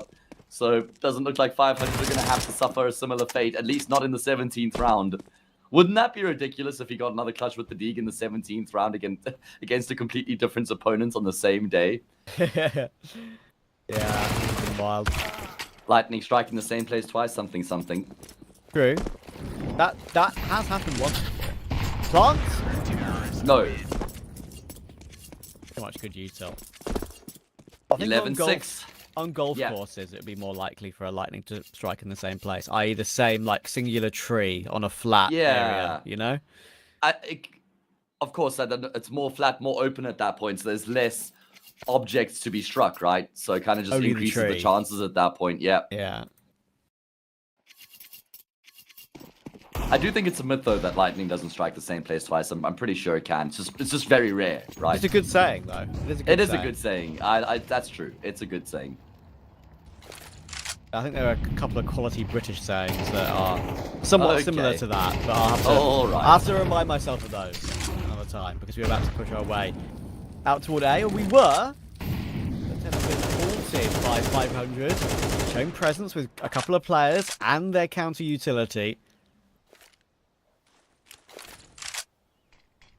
That was pretty much the exact same round we saw from them in the 4-spy, right? Just 4 players ramp 1 palace and just try and push into the A bomb site early on in the round, but the util will keep Z10 at bay and force him to reassess, and it looks like now they're going to send 3 players back towards apartments, maybe try and sell a bit of a fake on that side of the map, and then go back to A.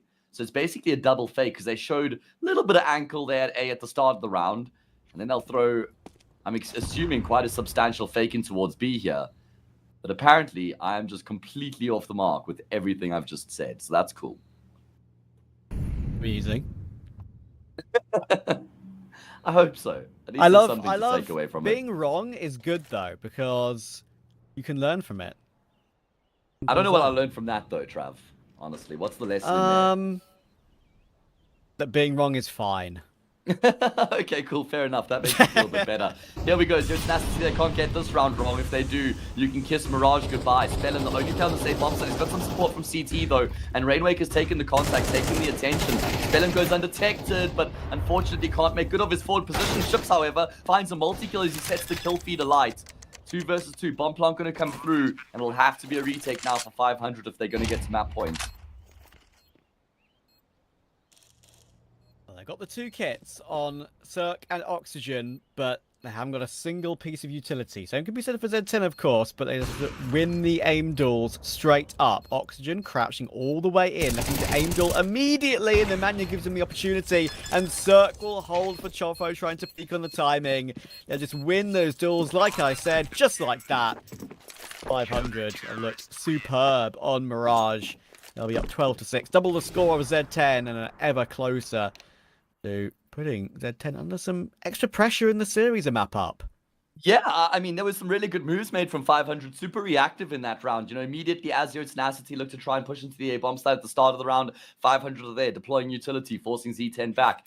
Then the round just slows down a little bit, so 500 spread themselves out a bit more. But again, they realize that A-bomb site's where the hit's going to come through. Rainwaker does very well to get a kill. And then Ships forces the issue through that jungle smoke. That's the real difference maker in the round, as he gets 2 kills. That's what sets the 2 teams apart. And then Oxygen and Cirque, they combine beautifully in that retake as well. Notice how much Oxygen was trusting Cirque there as he clears out CT, pushing his way forward. Knew that Cirque had him covered. They knew they had a player locked in on default. And they eventually get that kill on the CT player, and that forces the default player to swing. Cirque mops up that frag. And 500 have now won, what's that, 10 in a row? Maybe not 10 in a row, but it was 5-2 at one point, I think. It was 5-2, I think, yeah. I'll look at that quickly right now. Hang on. 10 of the past 11 for 500, man. That is a very dominant run from them. Yeah, 5-2, you are right. 10 of the past 11, Trav, to get to this point. Impressive, especially on this defense. They've been rock solid in all these sort of given situations. They've really understood what Z10 are throwing at them and are kind of cancelling them out very easily. Ships is 20-8. He's having a bit of a performance that I love to see from him. OG Ships. Or body blocking. Will he realise it? Will Z10 realise it? Well, I definitely realise it now. And now he's been tagged down. Simply realises he's body blocking and maybe seeing a little bit of an arm poking through that smoke there as he tried to make his way through. And Ships will be frustrated with that one, letting his teammates die and also dying himself when he thought it probably would have been the better play. It's funny though, because I don't know if he actually spotted Ships out there, but he kind of spams the smoke and then dinks Ships up, goes back to fight someone else, kills someone else, and then goes back and dinks Ships again. So Ships was just none the wiser. Eventually Oxygen's able to get a frag in the round, but He's just fighting for his life right now. Zero Tenacity, they've kept themselves alive. I think that Zero Tenacity might genuinely be one of the most difficult teams to put away at this level. Like, this team just never says die. I agree with that. I also think that nearly every single... I'm just saving this gun here. About to get flanked. There we go. AVN, good trade. I also think nearly every single team I've watched at this level, and that's a lot of different teams, once they're up like 12-6, 12-7 or something, they never close it out the immediate round after. I don't know what it is. They always seem to... It's always one extra round that you let go. One or two, or maybe even three, or you just get completely comebacked on. But yeah, there's always one or two that seems to be let slip once you hit 12 if you've got a significant lead. It seems to be a regular pattern for everyone. Yeah, it's something psychological at that point, right? Yeah. It's got to be something psychological. It's something as you get close to that finish line. It's not just a Counter-Strike phenomenon. It's something in general in life, in competition. As you get close to that finish line, sometimes it can be difficult to just keep your head, not go into a shell, continue to do what's worked well up until that point. And this is going to be Zero Tenacity looking to force the fights into this B bomb site right now. Oxygen's been felled, rotations come through thick and fast. That's a big kill out of Cirque, and there's more pressure mounting on this B bomb site right now. Nemanya's done well to get out the bomb site, but he can't get past Cirque, who's really coming alive when it matters the most. He'll finally be burnt out of the round, but Brute is 1v3 and what would be a 1v4 total. And Speller, my friend, you see him. There we go. Takes him down, and that is some classic Cirque there. Sure, only 7 and 12 in that game, but that round just... it completes everything what was a very solid map for 500, right? That little pot there where he gets one kill, survives, gets a second kill. They still didn't know Rainwaker was in that get right position on short, even after all that madness. So he takes that extra kill, and it was in the after that, it was totally comfortable. Yeah, great stuff from 500. You mentioned how as soon as the team gets right up to that finish line, sometimes they stumble, but they don't stumble much. No stumbling, no fumbling. They do get across the line, and they make it a comfortable victory as well. 13-7, or 13-7 it was, right, over Zero Tenacity on a map like Mirage is actually a really impressive result. And we spoke about how Nuke is going to be quite a challenge here for 500, so the fact that they've gone up 1-0 will be a nice safety net for them. Yeah, for sure. And for me, I think this has a small chance of being a 2-0 just because of how much Zero Tenacity have played today. Maybe they're a little bit tired, a little bit burnt out today. That can always never come true because some teams just like to play and don't have any breaks, and they can feel better for it. So we'll have to see. But yeah, looking forward to the next map because that's some good promising work from 500, and that's exactly what I wanted to see. We're going to go to a break. When we're back, we'll be live with Nuke.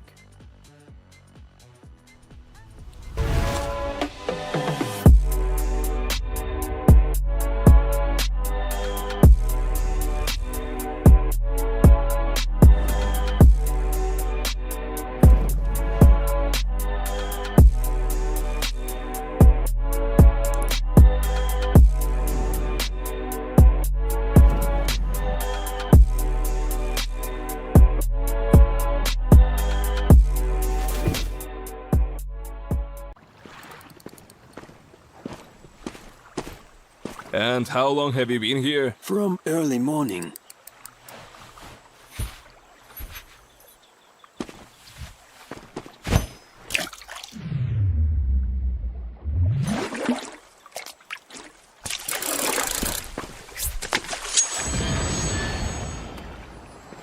Take notes, kids. Hey, was that a bait? Will you share? Hellcase, don't miss your luck.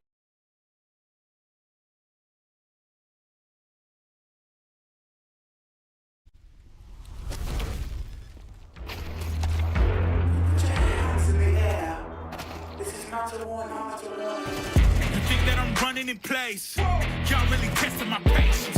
Right before I blow up the spot, I had to get back to the basics. What if my talent is wasted? You see what I'm lacking the placement. Thoughts as I rap in the basement, but my come up is legend, is greatness. I don't care now, it's pedal to the metal. I can never quit now, I will never settle. Puppet to the game, I'm pulling strings like Geppetto. We in the same game, but I'm on a different level. I passed it. Gotta keep grinding till I'm laid up in the casket. No fake round, but you feeling too plastic. Yeah, y'all feeling too plastic. They say my style crazy, but then it's straight jacket. Wow. Why you still testing my patience? Trying to turn me into something I ain't trying to be. All the hate is a heavy rotation. You gon' lose yourself, quit testing me. Don't make me lose my mind. Don't make me lose my mind. Don't make me lose my mind, cause I'm looking like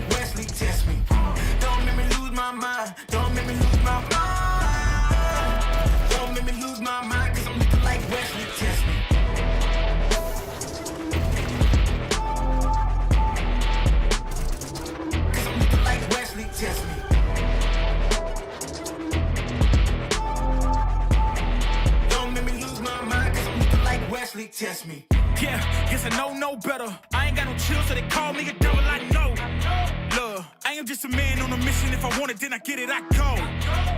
And if you're trying to test me a beast, you gon' need Liam Neeson. The chance that you taking is flagrant. You're testing your luck. If you think you make it out, then you're sadly mistaken. Careful what you putting your stake in, cause I ain't got no patience and no limitations. You trying to figure me out, and I know I don't make sense. But no one's there when you call like you're trapped in the Matrix. You need to take a break from it. I think you should take 6. Cause yes, I hold a throne and no one else can replace this. The pain will only go deeper the harder you chase it. I'm the greatest that you ever made. It's time that you face it. So tell me, Why you still testing my patience? Trying to turn me into something I ain't trying to be. All that hate is in heavy rotation. You gon' lose yourself, quit testing me. Don't make me lose my mind. Don't make me lose my mind. Don't make me lose my mind, cause I'm looking like Wesley, test me. Don't make me lose my mind. Don't make me lose my mind. Don't make me lose my mind, cause I'm looking like Wesley, test me.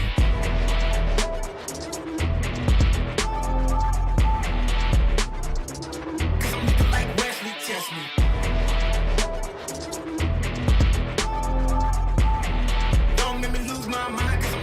Wesley, test me. Kiss like that. Kiss like that. Kiss like that.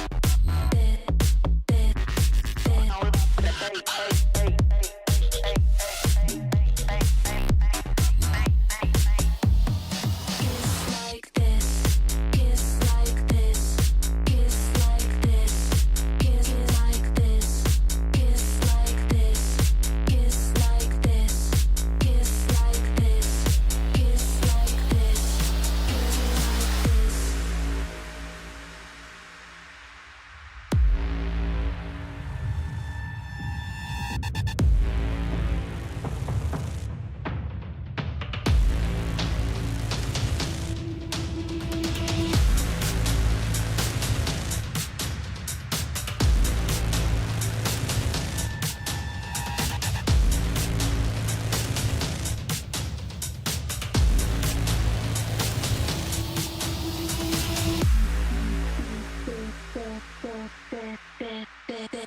Kiss like this. Kiss like this.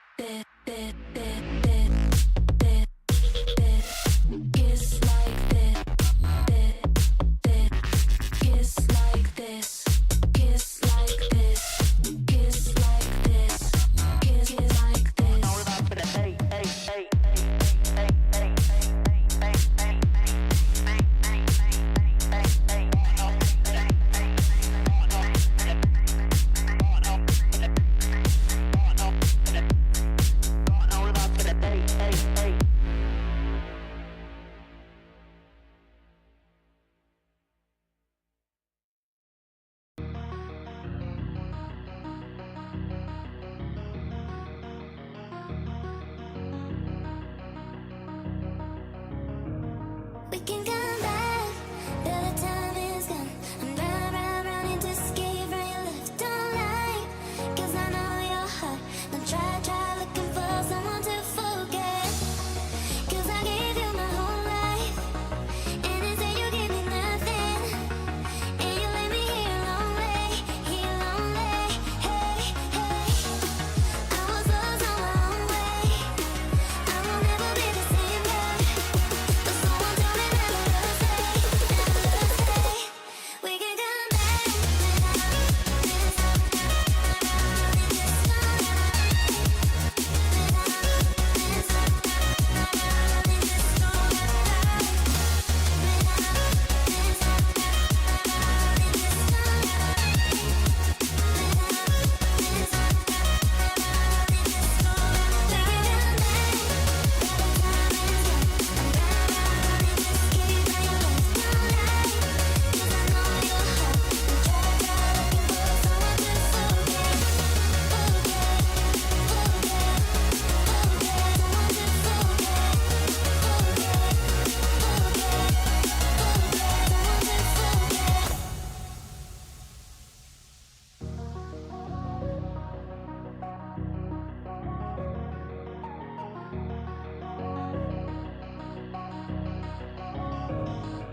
like 0 degrees. I'm out the cage, gotta let out the beast. Revolutionary, gotta let out the streets. Locked in the cage, I'ma let out the hood out the hood out the wake up, get out the sheets. We came from all man, forget that peace. You take the west side, take out the east. I'ma put them in the cage, never let out the stop that. I hear him chat to me noise, move too quick, can't stop for the talking.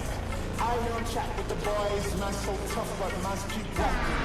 Just too sharp with the prize, white girls gotta tell me I'm awesome, yeah. Hot like fire on the pine, if you wanna touch me, I'm please use caution, caution, caution, caution, caution, caution, caution, caution, caution, caution, caution, caution, caution, caution, caution, caution,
And how long have you been here? From early morning.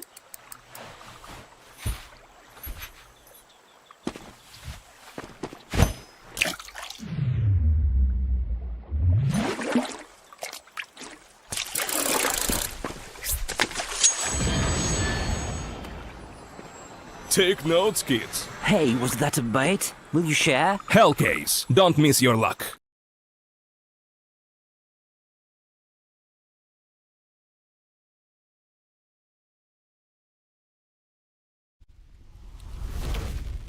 A great performance from 500 in that opening map. I was genuinely impressed, and it's so good to see a Bulgarian team looking this good at this level again. This win rate they're on right now is not to be sniffed at.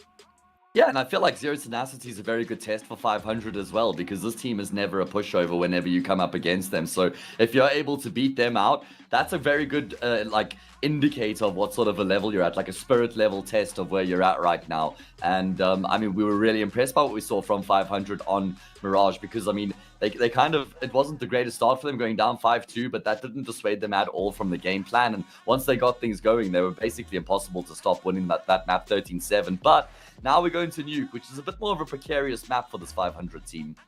Yeah, for sure. I think one thing that really impressed me with 500 is they all seem to, like previously with this 500 team, they looked a little bit lost when they were really struggling in like open qualifiers and stuff.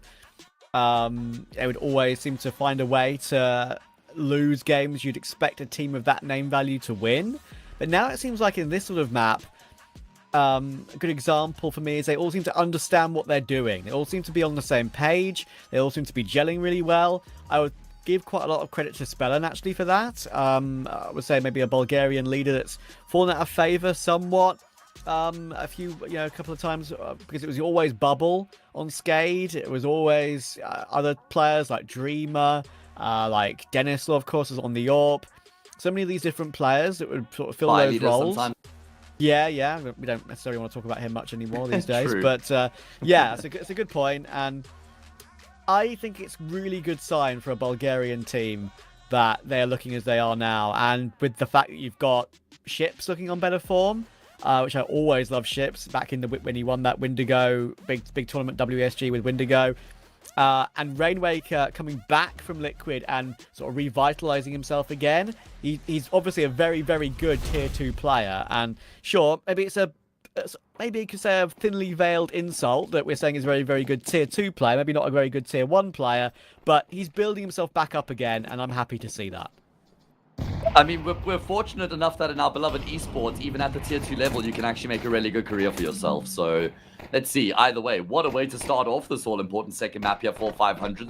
They have the pleasure of starting on the CT side here with this being Zero Tenacity's map pick, and they've gotten the 2 opening kills. However, they have vacated A altogether. So Z10 have taken up that control, and that's a brilliant double from Sumke. He had to force those fights because they were down in the 5v3. Utility available for Oxygen, though. Smoke, Flash, and Kit. They're going to try and enter their way back in, but Rainwaker's been dinked down to 3. Should get removed, will get removed, and there's another Goosh coming through. There's too much damage being done here. Oxygen will give this one a go with his Kit still in play, but there's no way Z10 will give this up in 3 separate 1v1s. Oxygen will try and fall back, save that Kit, and you have a slight opportunity at it in the next round. Will he be allowed to save? He won't. Simki, that's a great round from him. Well, that's quite something. 500 go down, losing the first 2 players, down 3v5, and then they win the round, keeping the remaining 3 players alive. And their hand was kind of forced to just go into that A-bomb site after the ramp plan had failed, but there was no one on A for 500, so Zero Tenacity were actually given a very a great way to get back into the round at that point.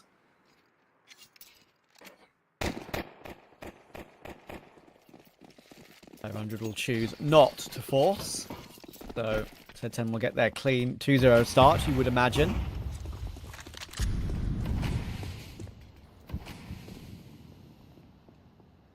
I'm a little bit disappointed it wasn't more of a stack toward outside for 500. I feel like going outside is way more common when you know you're up against a full eco, playing the longer ranges. They have, of course, got 4 players all together into a double door in that secret position, which is a little bit more unexpected, especially playing those headshot angles. So I like that.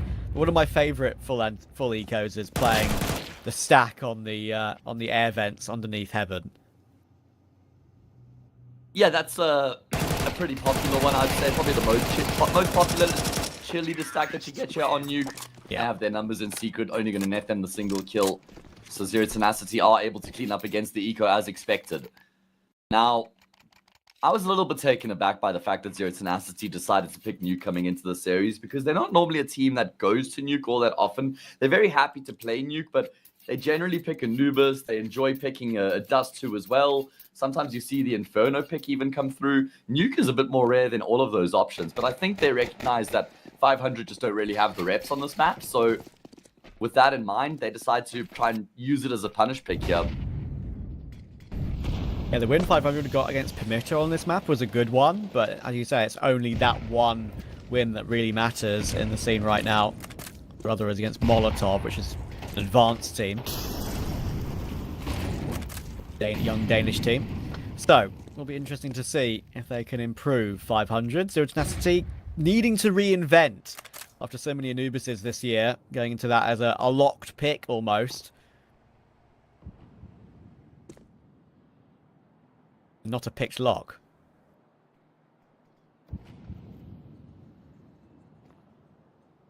I wish I could pick locks, honestly. I think that would be a very cool skill to have.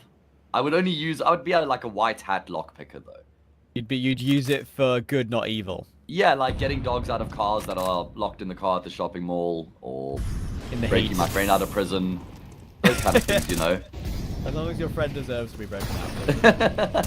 Okay, well, 500 getting locked out of this round. That's not the cleanest spray from Oxygen, but eventually he'll be able to track some kid down, and it's only Brit Monster left remaining. And I actually really like how 500 kind of disrupt the round here from Zero Tenacity. They don't just remain idly across the map. They're kind of poking and prodding. They're looking for some gunfights, safe gunfights that favor them, and they come out on top. Team Ace. Oh no, I lied. Wasn't. It was 2 for Oxygen, yeah. Slightly awkward for Oxygen, no doubt. But it managed to recover the spray. Tracking can be a bit weird when you're on an angle like that and you're having to aim down and to the right. Like, it's one of the most uncommon tracking you kind of have to do in Counter-Strike. If you've played Apex Legends, maybe you're better at that sort of thing. Sometimes it can be hard to react in Counter-Strike to that on a push. But yeah, it's a great round for 500, a clean one as well. Monster was not allowed to save, but he'll be on the AWP in the following round. No helmet available, but really looking to deal damage outside. 500 still got the MP9 on Spellen. Smoke door. There was a slight bit of miscommunication on the utility toward that squeaky door position at the end of the last round when they were trying to stop Brute from making his way out. They mollied it and then smoked it immediately. And I honestly feel like that's the only bit of miscommunication I've seen from them in the entire game thus far. Yeah, true. It's been very clean. You can see they've been working super hard lately to get things together here on this team. And they're going to go searching as well. Spellen with the MP9 going to step into Sumke. How does he come out on top of that one? And he's got a teammate to filter in position after he's gone down. Oh, and Rainwaker, he wants to capitalize on the chaos going in toward lobby right now. How far does he extend is the question. Oh, and he's got a teammate here in tow as well. Cirque says, mate, you're going to be baiting for me. I'm going in the deep corner. You never expect to. Surely you don't expect to. Brute Monster's going to try and clear a massive shadow advantage. Yeah, and Rainwaker could even get another. There will be a flash in play, and he doesn't react to it, but in comes Cirque, and he knows he can play Trigger Discipline as well. Could have even waited even longer if he wanted to, but you want to let AVN escape further back toward ramp, and as soon as he gets that kill, he escapes himself, does Cirque. Keeps himself alive. Manya may have the bomb on his back, but he needs a clean 1 versus 3. There's one player behind the site silos, and Ship's holding in Mini behind that smoke. And unfortunately for Nemanja, he tries to check top of hut, and Oxygen will take that one comfortably. Immediate rebuttal for 500. BZ10 on an eco. Yeah, I mean, losing the CT side pistol of Nuke's not ideal, but if you win the first gun round, it's really not too awful, and then they win the gun round thereafter, and that's going to reset Zero Tenacity's economy. And I just like the way that 500 are keen to make some moves on this defensive half right now. Spellen forcing that fight in hut, he's able to get a kill, and then from there, they're fighting ramp as well, they're pressuring Squeaky, just never letting Zero Tenacity actually settle in the round and get comfortable to shift into that next phase of the round, right, and try and set up for an execute.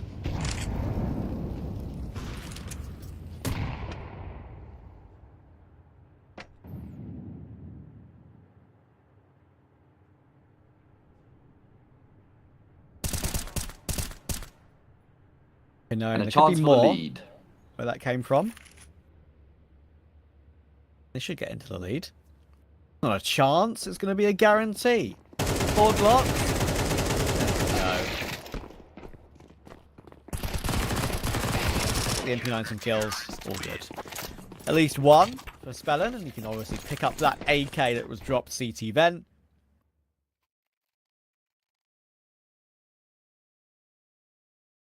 So, I've got a weird question for you. You know how Nemanja is a big space taker on both sides and tries to lead from the front as an in-game leader? We see that on Anubis, very good example, as it's been the map they've been known for this year, by playing mid both on T and CT and being very proactive as a rotator as well. What position would you think he would work the best on you and other maps? PT side, you'd have to be outside just so that he can try and be super proactive around the smoke grenade, sometimes playing forward, sometimes playing from secret stairs. Because I think outside makes the most sense for a player with Nemanja's skill set. You wouldn't want him ramping, you wouldn't want him anchoring. The only other place I could think of is Squeaky and Mini and Spellen. Oh, he's done his best Chips impression there. We haven't even caught that one. But Chofo, that's a brilliant double coming back from him. Ships knows he's got Chofo cooped up in the corner. He's made some audio cues though. Oh my goodness, he's really trying to force this fight, and Chofo swings out. Ships, does he not actually realize that he actually is in that corner? This was a 5 versus 2, rescued into a 2 versus 2, courtesy of Chofo's triple. Holy Ships should have 100% realized that he hadn't got away. It was obvious, I think. It was obvious, yeah. Yeah, I even heard him shifting back into that position. That is very strange. Weird, bad decision from Ships, and I don't think Rainmaker's going to be long for this world here. Dirk can't afford to retake anymore. What a switch around for Z10. 4 kills for Chofo, and after that spell and knife, we thought it was a done deal. Well, that's going to be a wake-up call here for 500, that you can't afford to just clock out once you're in the 5v2 and expect to get the job done. Taking those gunfights with Chofo proves to be very costly, but it is really Ships's his mistake there, not clearing out the corner. I thought he would have just kept shift walking the entire way through and then stepping once he actually is able to really clear that corner the entire way through. But that looked lazy from him and proves to be a very costly mistake.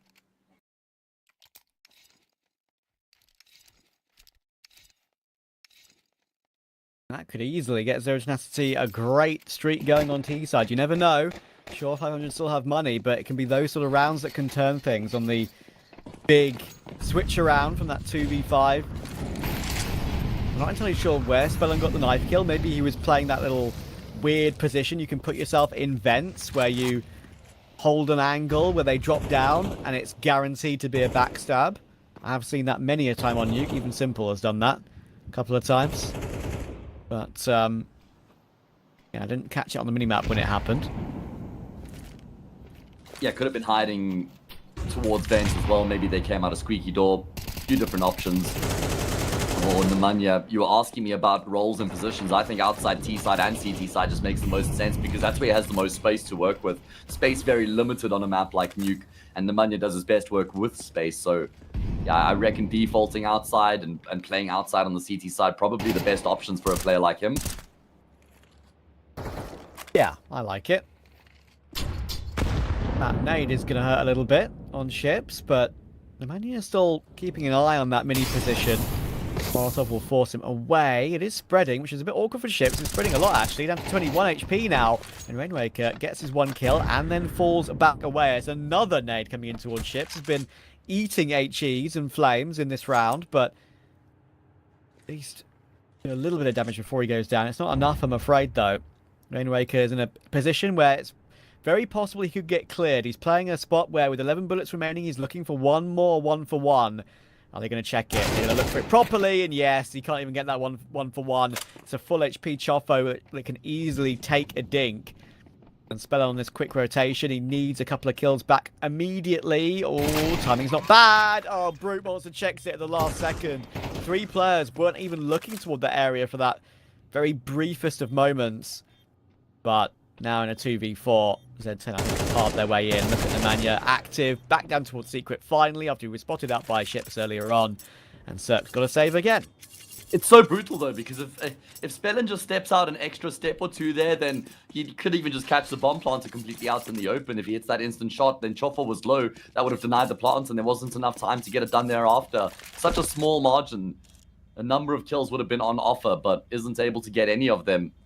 And that was a tight round for Zero Tenacity, but they do well to keep their composure. There was a clear plan throughout, and the clearance of the corner there on Oxygen as well was also a really important kill, or was a Rainwaker rather, who was there towards ramp. Big frag there to get him down without losing anybody in the process. Yeah.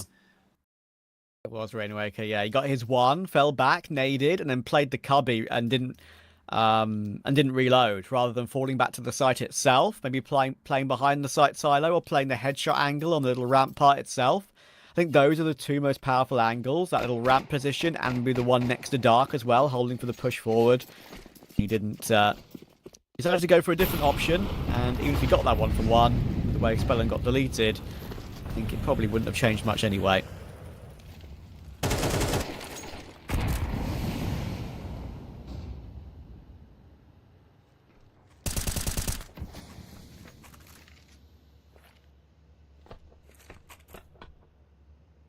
Right, well, 500 are fortunate to be able to afford a full investment share coming into this next round, but money has now dwindled. Some good reserve bank here on Zero Tenacity, so they can really start to ramp the pressure up on their opponents. If they can win this gun round here, they would have taken full control of their map pick. This is the big one. 500. Dirk, of course, has saved a lot. He's been 2-2 for a while on the KD. So he'll be the only one with some spare cash.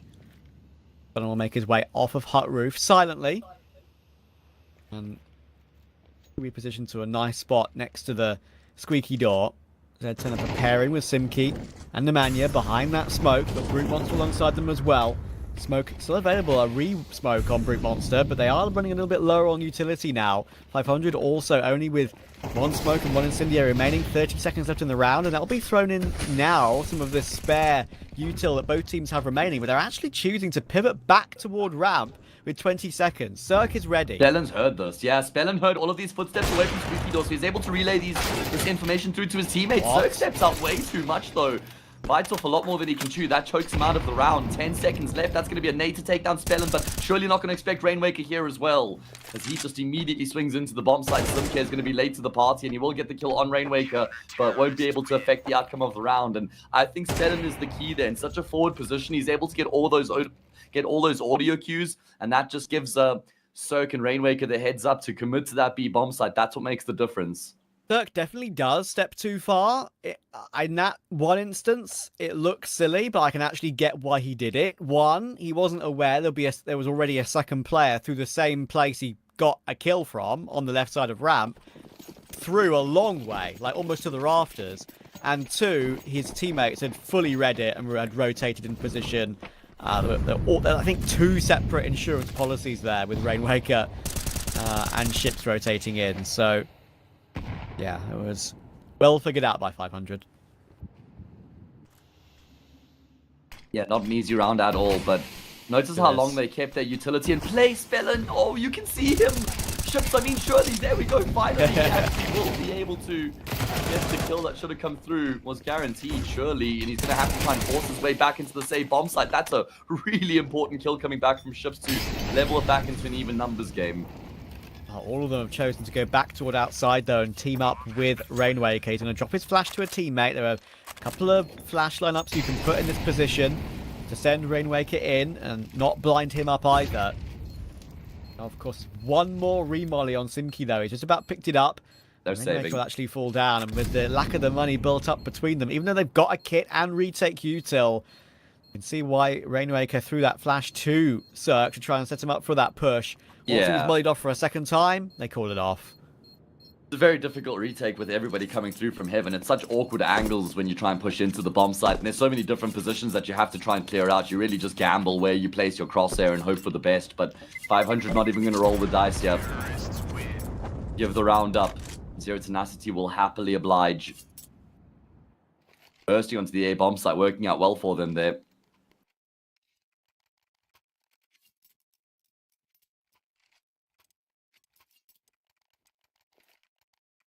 Well done. 500 will still have something of a purchase with the save. They're going to choose to go with an MP9 and FAMAS around those saved weapons. Of course, reminder, this is the winner's game. And the winner does go straight through to the playoffs. Loser has to play against the winner of our sort of mid-group match between Wu-Tang and OG tomorrow.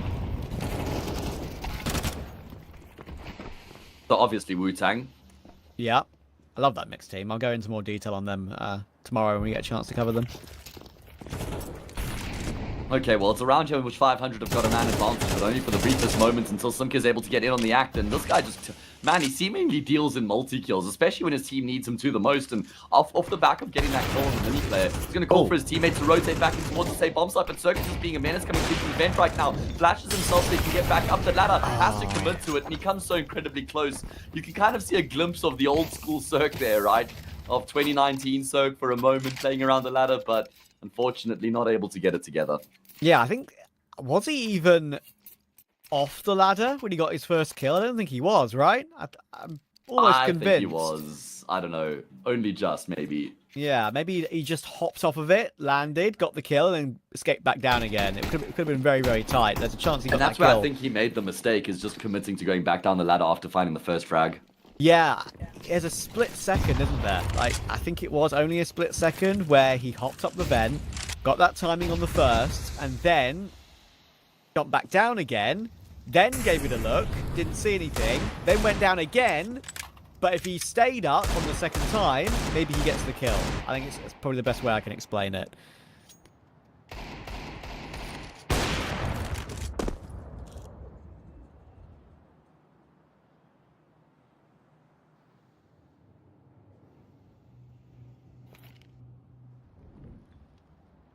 Not much to get excited about here in this round for 500. Full save coming through from them. A chance for Zero Tenacity to lock in a half win at the bare minimum.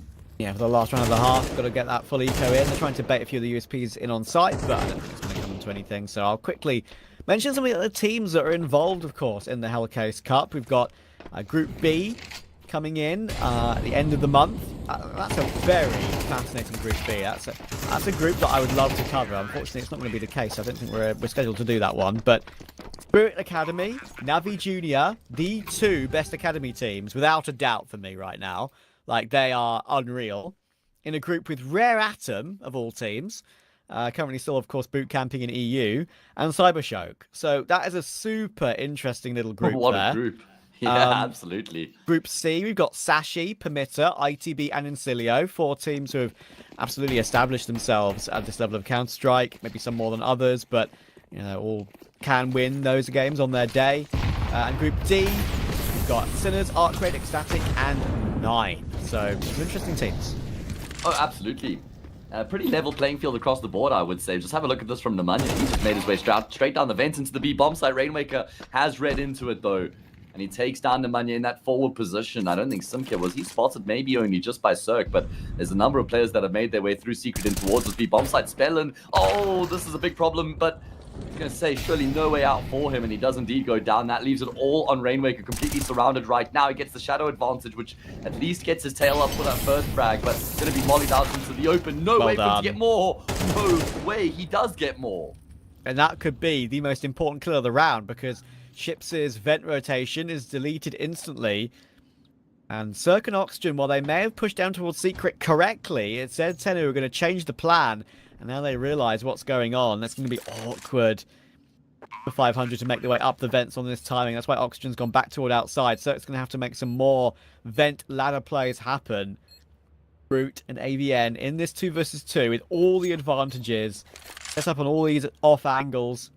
AVN will retreat back in toward the hut, and Cirque has to force his way up. They've got no kit here, and on the last round of the half, they have to go for it. Tries to force his way up, and they actually both miss. And Brute, I think, has to reload that up, if I'm not mistaken. Maybe he's only got 1 bullet left. They're going to try and tap on the bomb now, but it's in the open. With no kit, they're going to have to hit 2 ridiculous shots in immediate next few seconds.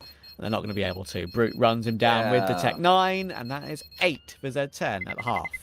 Yeah, a great return for them. They'll be very happy with that shift in the first half, and I think most would imagine that that should be enough to win the map off the back of it. And I'm thinking back to that 3-all scoreline, the 5 versus 2, where Ships has that blunder outside.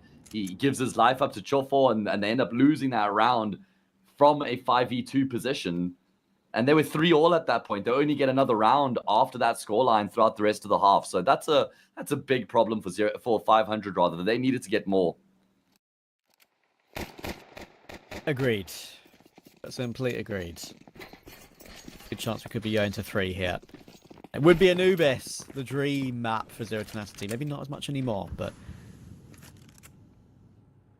always one which we have a great amount of intel on. Let's put it that way. Maybe that is the main reason why it's fallen out of favour in recent times for them. Everyone's read into it. What they like to do. That is how Counter-Strike works. People do their research. People do those anti-strats. Have to continue to evolve. Let's see how this pistol evolves. For 500, we've got 2 mollies, a nade and a smoke. Not a singular flash, so let's see what this plan will be. A nade to break open the squeaky door, I'd imagine, and a smoke to smoke Mini, but Chofo, as he jiggles it out, will realise that is not where they're headed. Oh my goodness, there are so many footsteps charging in towards the B-bomb site right now. Chofo and Nomanya, they combine. Chofo's the difference maker. How in God's name has he found 3 kills from that position after he loses his teammate? That is a great shift coming through from him. Britmonster's got the easy end of the bargain yet to finish off the job as he takes Oxygen down. And Zero Tenacity certainly do put an important nail in the coffin as they win that second half pistol round and go up 9-4. You see how Chofo got that first kill? There was a guy already rushing him down on his far left, like even past his peripheral vision, but he's bailed out by his teammate, and that causes him to stay alive and still find 2 more eventually. So yeah, kind of crazy. In a different universe, that absolutely goes south because he doesn't see him, doesn't have a teammate to support, he doesn't even get 1 kill, let alone 3. 500 will overrun the site, but that is not the universe we are a part of. I bet he wishes it was. Oxygen! That is the only deagle in the round, and that is a disgusting shot. Yeah, Britmonster's going to be on the sidelines now. Have to hope his teammates get the job done against the pistols, and AVN takes a big step in that direction with his double. The Oxygen Desert Eagle continues to do the damage, but I don't think it's going to be enough to really bring the round into question. And there we go. I mean, you still take that if you're the T-side and you're full eco. Getting 3 kills is a good return. But that only means anything if they can win this gun round here that follows. True, but you take that all the time. 8 days a week, you'll take that one.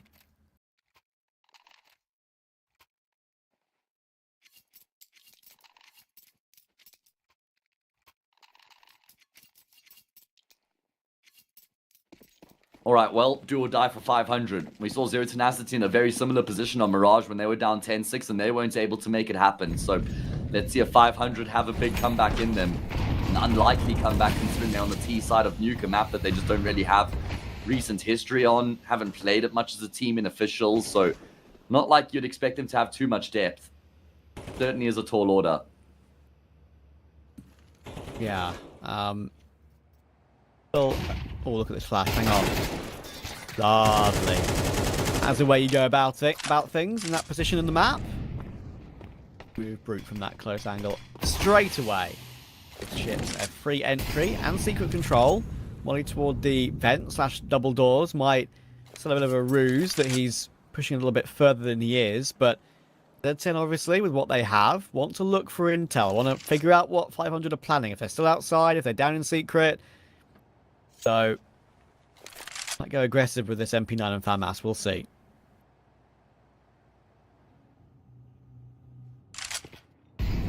Yeah, good opening kill very early on in the round, and they know that when you kill that secret player, you're surely going to force the CT side to rotate somebody down towards that lower site, and that's why they're going to try and go in towards A. The double mini setup works up really well for Zero Tenacity, though. Nemanja goes down, but AVN's able to double up, so brings it back into an even numbers game, picks up the M4 and inflicts further damage. Slimkid denies Rainmaker going down the vents, and Oxygen is incredibly low, so even though 500 should be able to get a bomb plant out of this, it's not like that's going to guarantee them the round by any stretch of the imagination, and Chofo now knows exactly where both the remaining players are. So awkward. 500, no, this is a necessity. This is a non-negotiable gun round for them. Chofo creeping forward. Double doors will be open. That'll catch their attention, but look how slowly he's taking it. There's no chance for Oxygen. He's now spelling the captain. He's been spotted out. He's going to have to try and jiggle out this duel and hide again, but he can't even do that. Calm, cool, collected retake for Z10. And that's a really big round for them to get over the line. And you'd imagine with that, the job on Nuke as good as done. That was after they lost the opening kill as well. But the AVN multi, enough to bail them out. You can see that the Zero Tenacity team have just got so much synergy. They've got so many micro setups here within these rounds. They're so good at playing off of one another as well. Works out perfectly. Half buy here from 500 kind of gives us a clue that they're going to be playing for overtime here, but you can't count them out of this round entirely.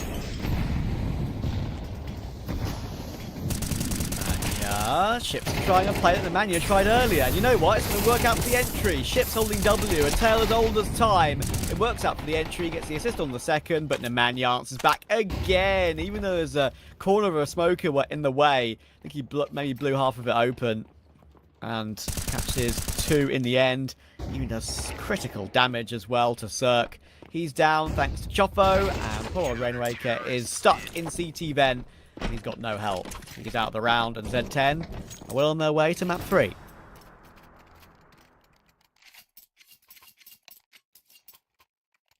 They've got 8 opportunities, Trav, to get themselves in towards Anubis, and well, we know Anubis is incredibly, certainly is a happy hunting ground here for the Zero Tenacity roster. Maybe not so much as of late, but yeah, they'll still be very happy to go to that as the decider.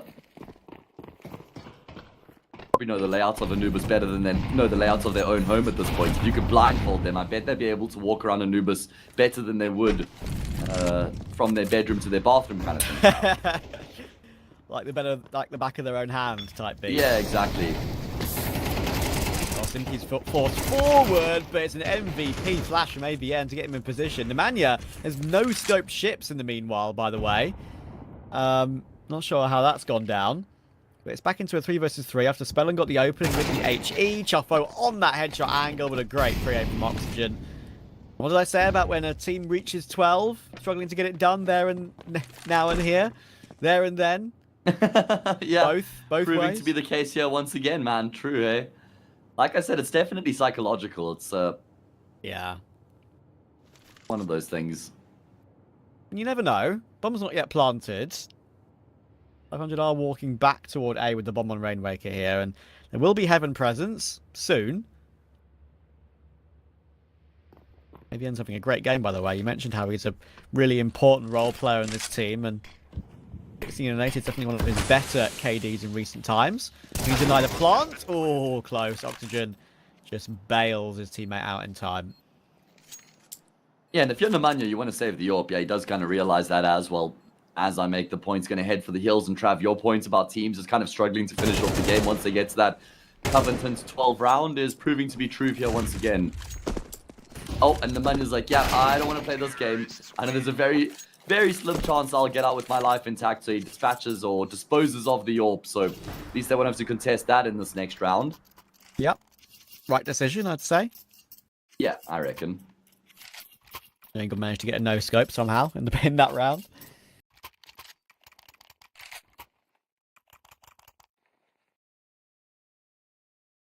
When do Z10 start to get the collie wobbles, Matt?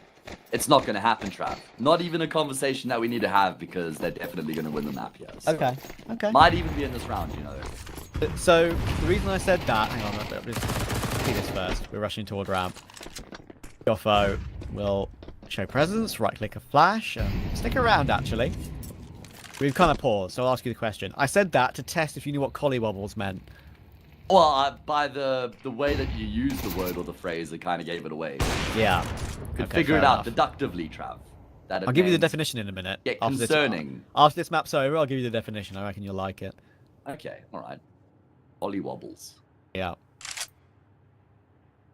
Something to do with a car where the wheels fallen off, maybe. It's like wobbling across. I don't know. We'll see. You'll see.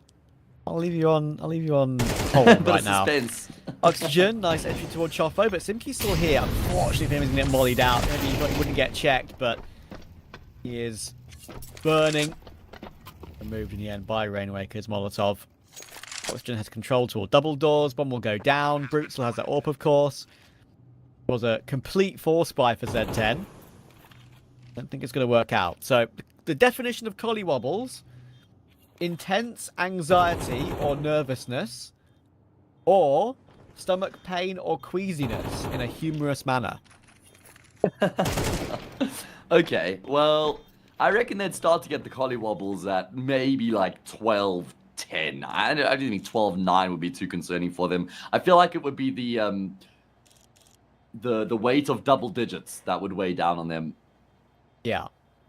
The word That's comes, a long way away. The word comes from like colic, like pains that grip the abdomen, and wobble, Okay. unsteady motion. Yeah. And I'm pretty sure I heard might have been my dad or my nan use that word because it's like a Norfolkism, and they're from Norfolk, so. Okay, from Norfolk. I've heard you got to watch out from the people for the people from Norfolk. Why is that? I don't know, mate. It just felt like saying that. Right. Your nan's from there, so. Now, at least she's passed away, scary. but she used to be from there. But my dad, obviously, in turn, is from there, so he's still got the lingo. It's a cool, is it like a city or a town, right? It's a cool town's name, Norfolk. Yeah. You from Norfolk, love? Alongside Suffolk. Oh, Suffolk and Norfolk. Suffolk, Norfolk. And both pronounce ever so slightly differently, as classic British pronunciation that is dumb is. Suffolk. Better than Norfolk. American. Yeah. Fair enough. I agree with that. Yeah, completely non-biased opinion there. Do you think of the best, like, South Africa-ism that's most commonly used? One of the classics would be Yano Laka. And that means basically yes, no, very nice. But it's just something that's like just a way of expressing yourself. Like if someone asks you how you've been, yeah, no, laka, man, laka. So okay, fair enough. That would be one. I'd have to sit and think with it for a bit. One thing I have noticed with South Africans, so I watched a documentary on big cats, right? And one of their cameramen was I'm pretty sure he was South African, because he sounded a bit like you. So deductive reasoning. Okay. Yeah. And when he's in a mid-conversation, he'll end statements with "a." Do you know what I mean? Yeah. Yes, that is a very South African thing to do. So it's like, do you know what I mean, hey? That leopard is gorgeous, eh? Like that. Yeah. Yeah, I thought of you immediately when I heard him for the first time use that little indentation in his speech, and I was like, yeah, that's Matthew Haystott, dude. We also do something where we say "just now," and that means like in 5 to 10 minutes kind of thing. It's like an indefinite amount of time, but a shorter amount of time. So if someone asks you to do something, it's like, yeah, I'll do it just now. It's like not right now, like around the corner, but you just buy some time. Your mom asks you to wash the dishes. Yeah, Ma, I'll do them just now. Fair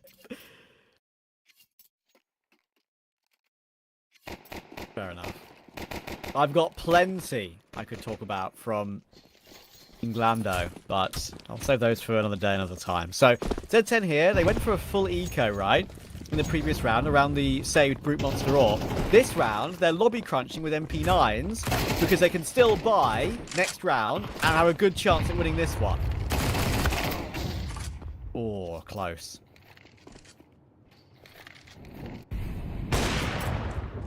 Oh, big kill back, though. Kind of keeps them in the round, even though, like you said, it's a bit of a half investment coming through from Zero Tenacity.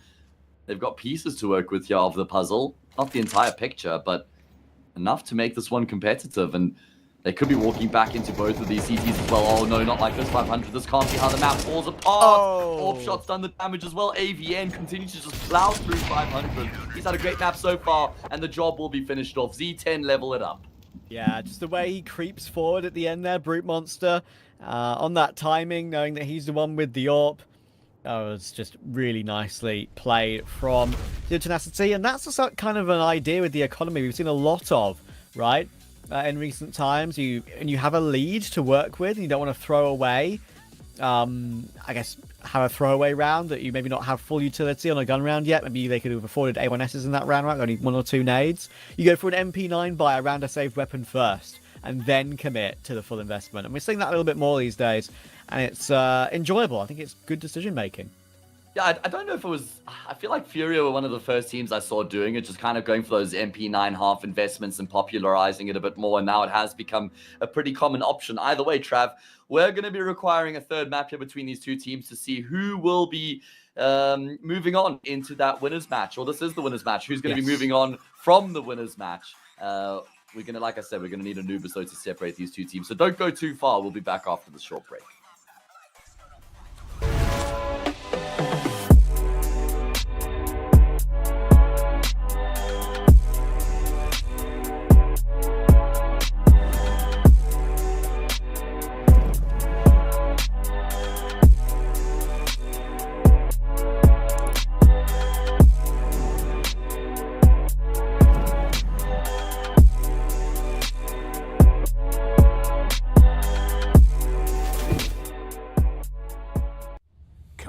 It's almost yours.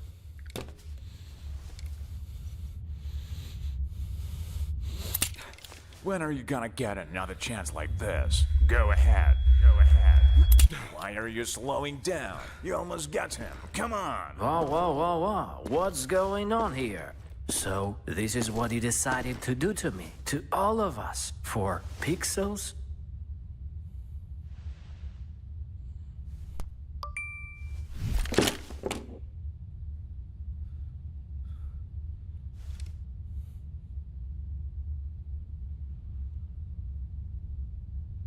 Fuck you and your Roland. Let's get out of here, bro. Have you seen how many scammers showed up?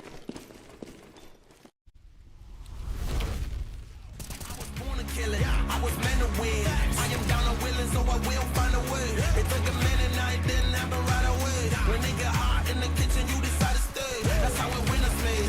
Stick a fork in the hater on my dinner plate. I walk into the fire like it's just a bit of flames. I switch my style up, watch the money pile up. I'ma get rich or die trying, want me switch lanes. I'm always getting better, I'ma be your fifth place. On this one, then four for the next. Third, second, first, third, fourth, for the best. She showing love, give me all the raw energy. Don't stop, go ahead, get it in. Jump, knock, let me in. Huff and puff and blow the house down. Raw energy. Don't stop, go ahead, get it in. Jump, knock, let me in. Huff and puff and blow the house down. I do it for the love, they perform for the checks, and I still get more. They be bored by the rest. Had to put the work in, wasn't born in success. See the storm, it affects the performance. But I dance in the rain and the thunder, the drums, so I keep going on. I won't stop till I'm done. From the bottom to the top, I'm the one. I can drop in a month, I'll be back at the top. Raw energy. Don't stop, go ahead, get it in. Jump, knock, let me in. Off the puff and blow the house down. Raw energy. Don't stop, go ahead, get it in. Jump, knock, let me in. Off the puff and blow the house down. Yeah, we blow the house down.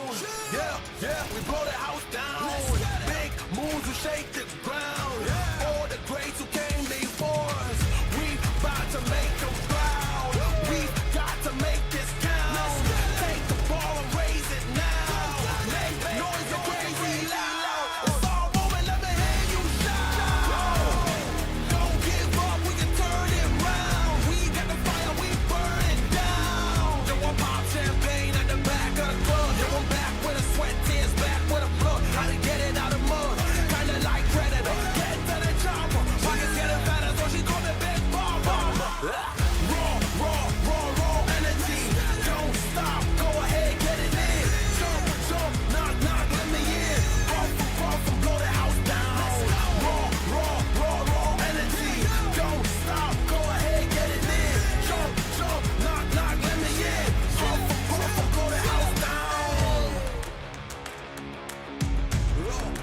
catastrophe.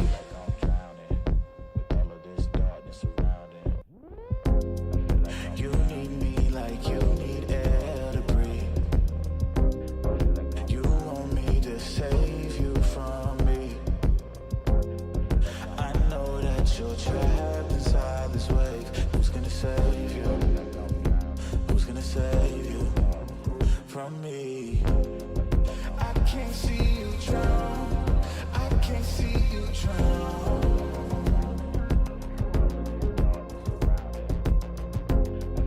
I can't see you drown.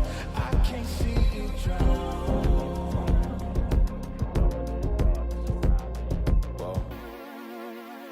Give me all of your lies, 'cause you're my demon in disguise. I learned to love the cage you keep me in, but the walls keep closing in, and I don't wanna die. But your poison feels so right. Why do I want you when you're bad for me? My perfect storm, my beautiful catastrophe.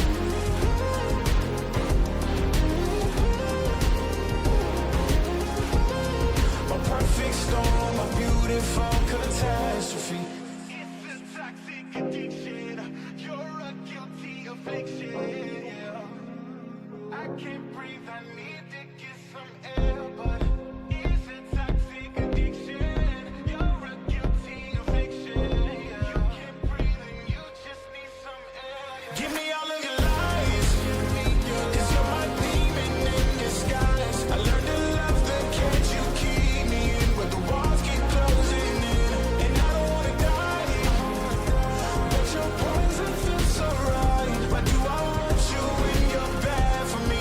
My perfect storm, my beautiful catastrophe.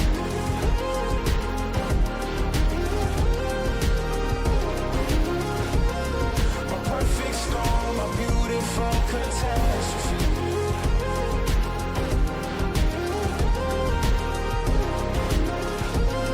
My perfect storm, my beautiful catastrophe.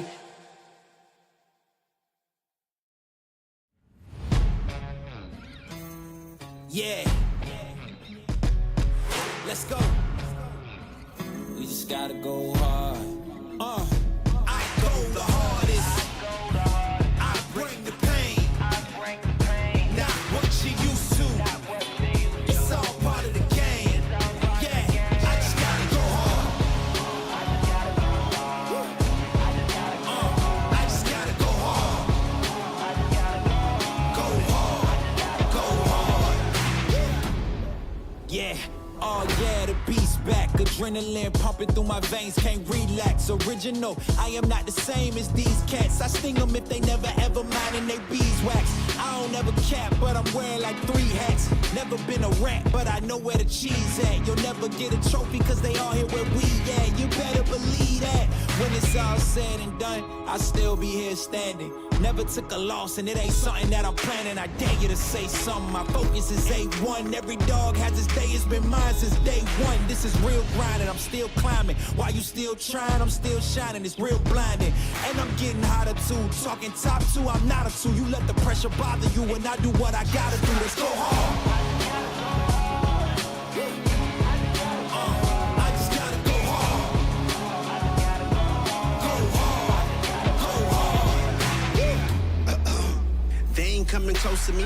Flow is on atomic, I'm starting fires through poetry. The hardest out, staying loyal, no falling out. And if you step into the court, be ready, we ballin' out. Yeah, the coldest of teens, they know what we bring, don't try us. Ain't no in between, we go for these dreams in silence. Hard work, don't mistake it for magic. We been shooting in the gym, this is target and practice. Yeah. And I'm just getting started, getting my feet wet. It's all in repetition, ain't a secret. All facts, all black dress code. Pay me my respect, collecting every debt. Oh, the hardest. I bring the pain. Not what you used to. It's all part of the game. Yeah, I just gotta go hard. I just gotta go hard. Go hard. Go hard.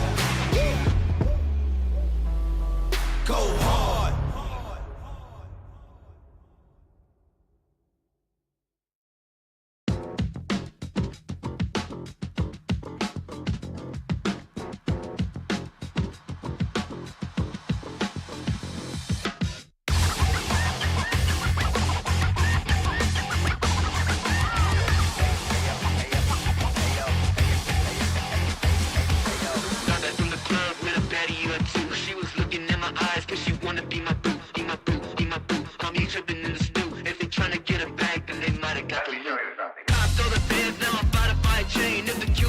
tell me I might get up on my lane. Just in black while we spinning so we never feel the shame. Gotta light up when we do it so we don't gotta feel the pain. I was trying to tell you about that real shit, boy.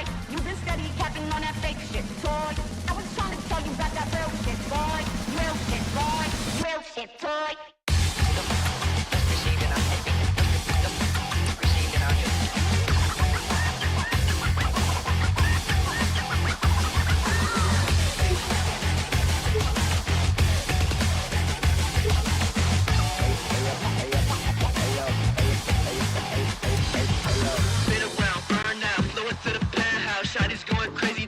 Like a church mouse, land up with the customs and we never get to get it out. Nitro in the engine so we see what it's about. Always wanna talk, but you never want to smoke. And you flashing all the guns on your live, you a joke. Dosing up with bodies when you never ever broke. I'll be pressed to find a shooter who be lacking in the soul. I was trying to tell you about that real shit, boy. You been steady capping on that fake shit, toy. I was trying to tell you about that real shit, boy. Real shit, boy. Real shit, toy.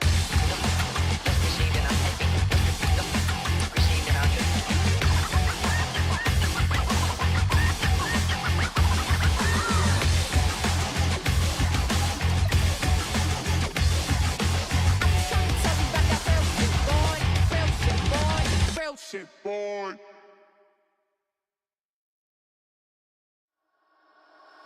Fumble a bag, now I when I fumble a bag.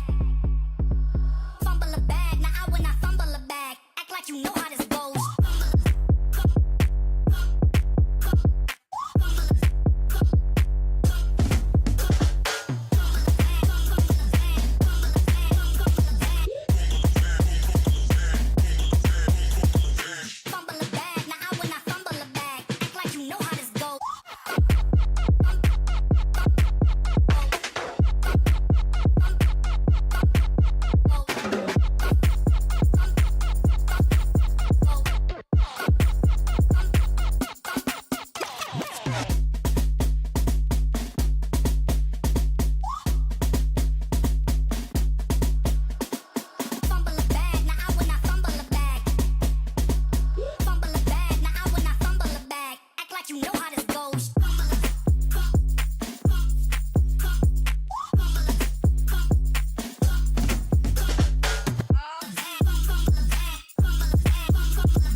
want is right here. We gon' give them what they came for.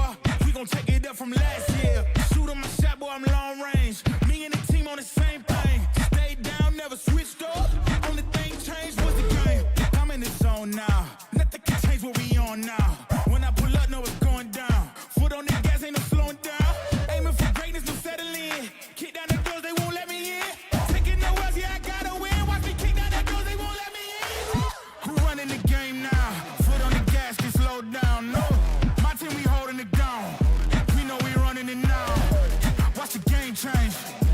Watch the game change. Watch the game change. Watch the game change, yeah.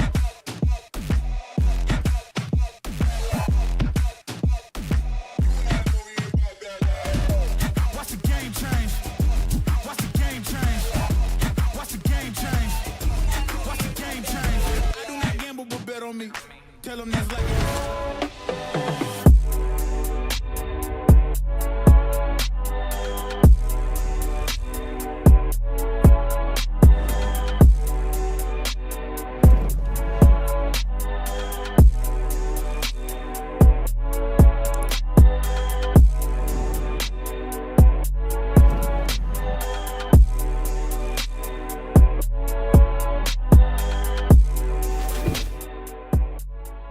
You look into your inventory and there's only... It's time to forget about this garbage. Here you will find everything to play with really cool skins. Open top cases. Upgrade dropped skins and turn your junk into a cool gun using the contract system. Every day, thousands of people upgrade their inventory with us. Hellcase.com. Look at yourself in a new way.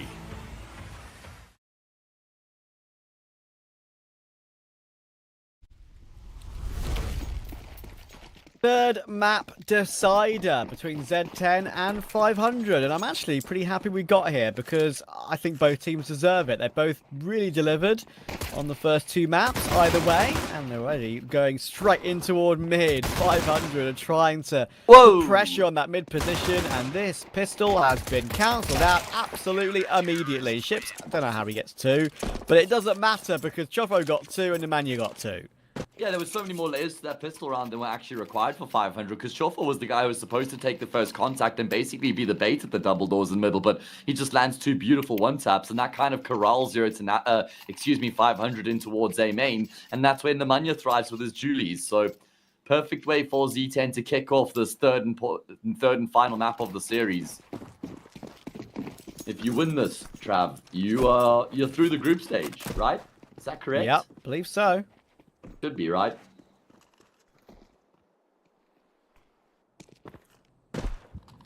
Avoid that decider match. Yeah, whoever loses this will have to play again tomorrow against the winner between Wu-Tang and OG, which in every universe, I mean, you know, parallel universes, there's every single outcome possible except Wu-Tang beating OG. There's no world in which that happens tomorrow, Trav. What if it does? No, then I will cut my hair. Okay, how much of it? Oh, you see, that was a clever question. That was a very clever question because I was going to cut a few strands. There you go. See, I knew you had something. How is that? How is this round a 2v2, by the way? I don't know. What's going on here? I haven't cleared that cubby correctly, and Rainmaker has a... Yes. Nah, unlucky. Couldn't make his way forward, couldn't win the duel, and Brute will get 3 to add to his tally.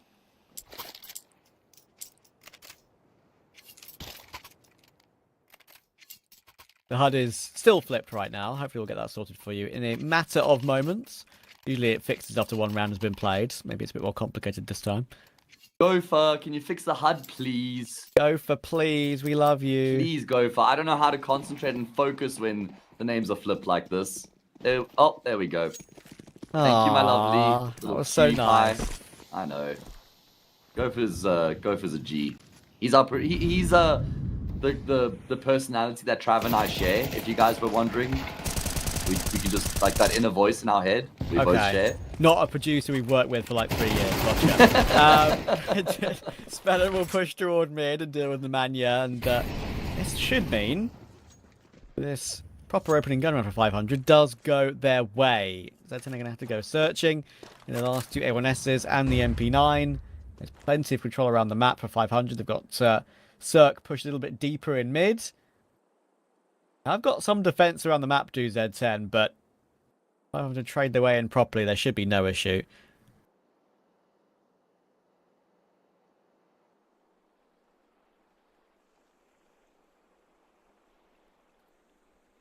Yeah, Chofo's going to have to do something magnificent here. If there's going to be any world in which Zeritin has to deny 500. And unfortunately, he can't even get the single kill there. 2 players peeking into him. A flashbang was coming through to support them as well. And that will sound the end of the round. 500 going to get themselves on the board as early as the first gun round. And now, we know that Anubis, it always gets spoken about what a strong map it is for Zero Tenacity. It's kind of tapered off over the past maybe month or two. Haven't been as formidable on the map. Maybe been figured out a little bit. Maybe become a little bit stale for them. As for 500, it's a map that they've played 12 times in the past 3 months. They've only won it on 4 occasions, but that does include a win over OG, which happened earlier today. And OG be big on this map. So surely that means 500 guaranteed win, right? Right? Right. Zero Tenacity have had a number of amazing results on this map this year. They've been really consistent on it. They've beaten tier 1.5 teams that have made Pro League, for example, like 3D Max, Sangal. Had an easy one over Koi as well, even though Koi had fallen off a bit. They managed to get one over 9 Pandas. But as you say, the fall off has been significant. In recent times, they had a 4-loss streak to Bait, Eyeballers, 3D Max, and Gamer Legion. They also lost to teams like Monty Gen, Copenhagen Wolves. Spirit Academy is one that's notable. Not notable because they lost, but because it was a 13-3. That was only, 3 weeks ago. So, yeah, the taper off has been significant, and that does come with, I guess, the scene when you played it so much this year. At one point, I think they had played 60, 70 on it last 3 months. That was just ridiculous. Some people don't have 60 or 70 maps on LAN this year in the top teams. Yeah.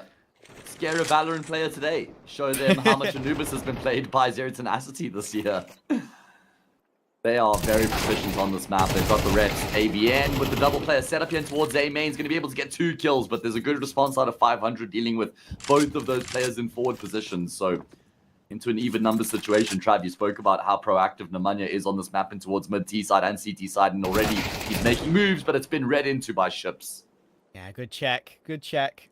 Calms them down, relaxes them into a 3 versus 2. Brick Monster only has that Deagle.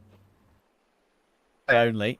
Who knows what Zero Tenacity can do with a Deagle today. Already saw something ridiculous from Nemanja today. But 500 just slowing down the pace now.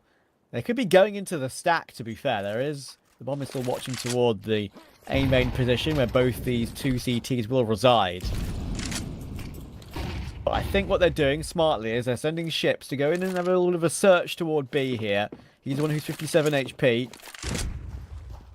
Check out the site, see if it's clear. He'll wait for a second, wait for his teammates to join up with him now, and then he'll go in first, take point, realize he's made the right decision. Yeah, they've read it perfectly. Even a little bit of presence showing over towards A main as well. They throw the flash in there, and also they got 2 kills in towards A main, so it's a pretty decent read to make from 500 that at that point Zero Tenacity would shift their pieces across to try and pad up the defense over towards the A bomb site. They did have to gamble. They had to go for some sort of a risk at Z10.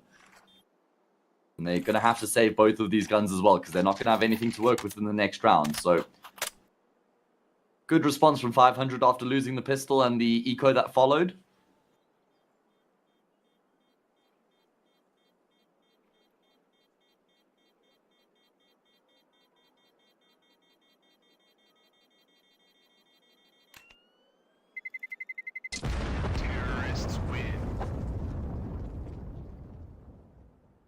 At least they'll find the upgrade for Brick Monster to grab the AK, so that'll give us something to work with when it's probably a full eco overall. Wouldn't be surprised to see Simki maybe spread his utility out to a few teammates here. Depending on the roles being played in the team, of course.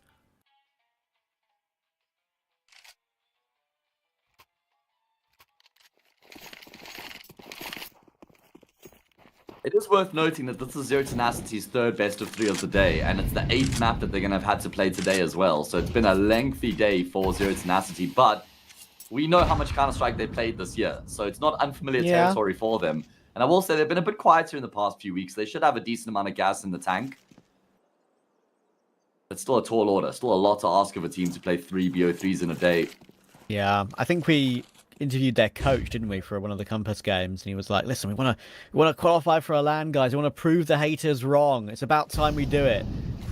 And they're all waiting. I do believe they are in the top 4 to qualify legitimately to the CCT LAN whenever that happens. They are they've got a lot of points via the CCT circuit this year. Feels like it's a long time coming. They've squandered a few opportunities to qualify for a LAN event. And you know what? I think it'll do a world of good for this team if they can just play a LAN and put up some really good results, because all of a sudden they just completely dispel a lot of the things that are being said about them, and they can just shed themselves of the tags that are floating around, right? And kind of just reduce the baggage in a way. Yeah, I think that's one of the main things they want, isn't it? Because so many people are saying rude things about them, and when you get to shut up a hater by proving them wrong, it's one of the best feelings ever. So what they're going to want, they obviously, whenever that CCT Global Finals will be played out next year, yeah, they're in a very good position to be one of those teams to be invited. I think I'd have to double check, but I think they're 3rd right now standings, and top 4 are guaranteed to make it. So Bait at top of that standings. Definitely remember that. Bait on my goats. They failed to qualify for the RMR, which was rough because they were in good form going into that RMR qualifier. They did draw OG and Virtus Pro as, not VP, sorry, Johnny Speeds, OG, and Rebels were the 3 teams they lost to. They went 0-3. You can understand the OG loss, but they definitely should have beaten Johnny Speeds and even Rebels as well. Either way, shifting our focus back here to the 6th round of the Decider. Very important round. 500 have gotten themselves a lead. Felon's in a forward position as well. Presence now made known, and it's not like they're ready to pounce. So he kind of just has to drop the molly there to keep himself alive, because it's not like his team can really do much elsewhere on the map right now.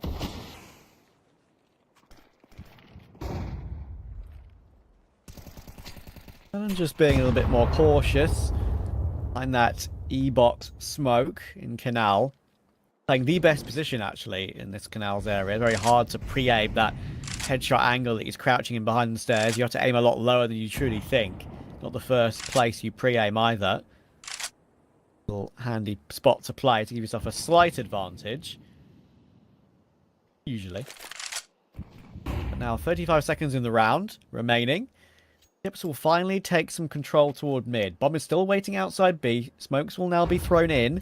And Ships, as he found timing, Nemanja just jiggled it and he's seen absolutely nothing. Ships is going to have this play in the palm of his hand, you would think. They're doing entry towards Simki anyway. AVM will get that quick trade, but where does Ships pull the trigger? He's still behind the smoke, actually, because they smoked it off themselves, if I'm not mistaken. So he's in between the play right now. He's got everything. He understands all the rotations. He's going to choose CT in the end and just be shouting at his teammates, don't peek, guys, don't peek. I've got this round under lock and key. And he might be about to throw that key away. Nemanja finds Rainmaker, but in comes Oxygen. Here is Ships. There's the backstab. Joffo does well to find Oxygen, to be fair. Now they know where Ships is, so Cirque might have to be forced into position. And Ships has been taken down. He's now down to Cirque. He's trying to run away. He's trying to play time. Then goes for the reface, and OVN will get removed unceremoniously. It's a great 1v2 for Cirque. A bit closer than I thought it would be, but it's the round either way. Yeah, I was a little bit nervous there for 500, and I think that... I think it maybe is a little bit of a misplay there, honestly, for Ships to prioritize going around CT and flanking long instead of just waiting for the smoke to fade and then killing Nemanja. Maybe he did know Nemanja was there for a fact, right? But decides to go for the huge backstab. And the round does work out. Thankfully, because Cirque is B main, the other 2 teammates were committed to the bomb site itself, both Oxygen and I think it was Spellin. So it's not like they can really stay alive for too long because they don't have positions to try and use as cover and buy time. They've got the gunfights forced upon them. So Cirque is ultimately the difference maker. He even clutches it up 1v2. Good micro decision making in the clutch there. Get the first kill and then just try and stay alive for as long as he can afterwards.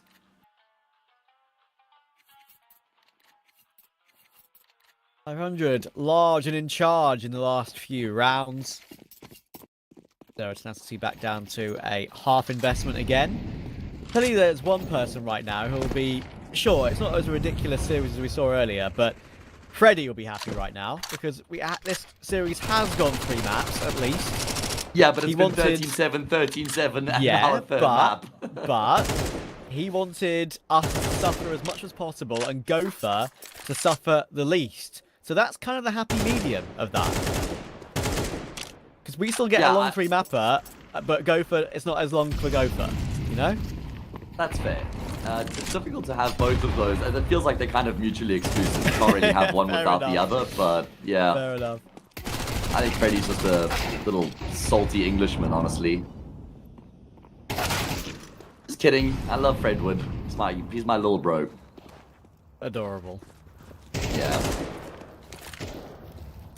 That's the round 500. confirmed. I'm going to be pretty happy with the way they've been able to get things going here on the T side, considering that they didn't get to pick up the pistol and then lost the eco afterwards, but inflicted a lot of damage in the eco that they lost, and they're about to win their 5th round in a row since then. So, campaign well underway here on Anubis.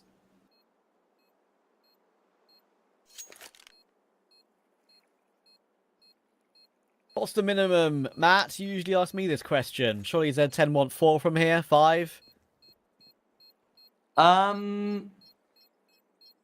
think 4 is like bedrock. I reckon 5 is where you start to get a bit more comfortable. If you get 4, I kind of feel like you need to win you don't need to win the pistol round, but if you don't win the pistol round in that second half, then you end up in a pretty precarious position. So I'd say 5 is the benchmark here for for Zero Tenacity just to take the pressure off that second half pistol round.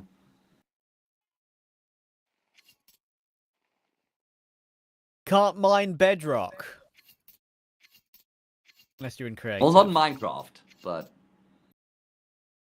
probably in real life there's a way. I don't know, using diamonds or something like that.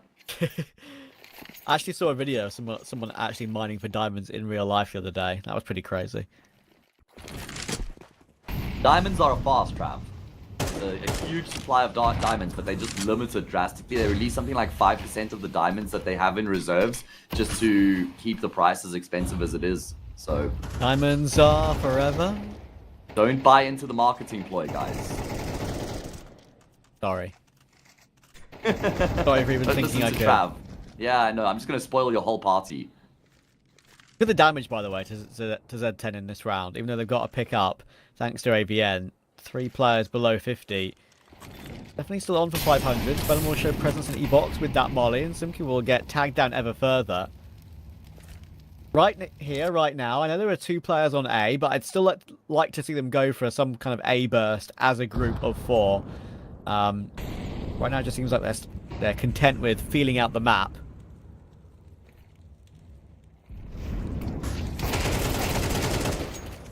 Okay, well, Rainmaker's going to feel out A main. He does a lot more than just feel it out, though, with that double kill. It's going to completely open up the A bomb side. Problem is, bomb's still out of E-Box, so outside of E-Box, it's going to be still pretty difficult here for 500 to get the round across the line from here. All 3 of the remaining Zero Tenacity players have been chipped down as well. Cirque and Rainmaker could combine. They've traded guns. They've both gotten in on the act. Well, not just yet, but now they know exactly where Nemanja is. They'll pick up the bomb and shift across towards that A bomb site. Realize that very soon, and the question is whether he even wants to go for it now on 22 HP. Rainmaker is 11. It's actually one of the more winnable clutches when you're this low. They don't actually have a smoke for camera either, so this is vaguely winnable. Made his way through. There's the first, and Cirque might not feel like he wants to go for the instant swing when he's not exactly full health either, but actually does well. He catches Nemanja as he drops down onto the site. Does the right thing. That'll be. To be fair, I gotta say, for 500 there, I think they play that round pretty perfectly with the way they fill out the map. They flash into A main. I wanted to take A main, didn't I? I said it. They did it. Rainmaker does brilliantly. And I actually think Zero Tenacity play that round the best they possibly can as well, considering the health disadvantage they had. They tried double picks. They tried to get control, tried to trade. Give themselves the best chance possible. Just in the end, 500 took advantage of that advantage. That's what's even more impressive that 500 win the round, though, is because you're right. Zero Tenacity don't really make any mistakes in that situation, but it's just a really well-constructed round from 500. Even after that double kill from Rainmaker, it's not like you could just run into A and win the round off the back of that. They have to go back and scoop up the bomb, but this time, Rainmaker will get found out by the aggressing CTs coming through A main, and well, now it's just about trying to protect the bomb carrier. AVN has taken a bit of damage to the molly, and ships will go hunting as a result, but can't find him. Now they're trying pressuring towards the B bomb side, but Zero Tenacity are well set up to deal with this. He's still here, surely would be expected, and he wasn't, but he couldn't connect enough bullets on Spell, and it's a good reaction from the captain of 500. He's looking for E-Box as well. He now knows there's presence in there. They should be pretty tasty. Doesn't matter. Ships will check the smoke.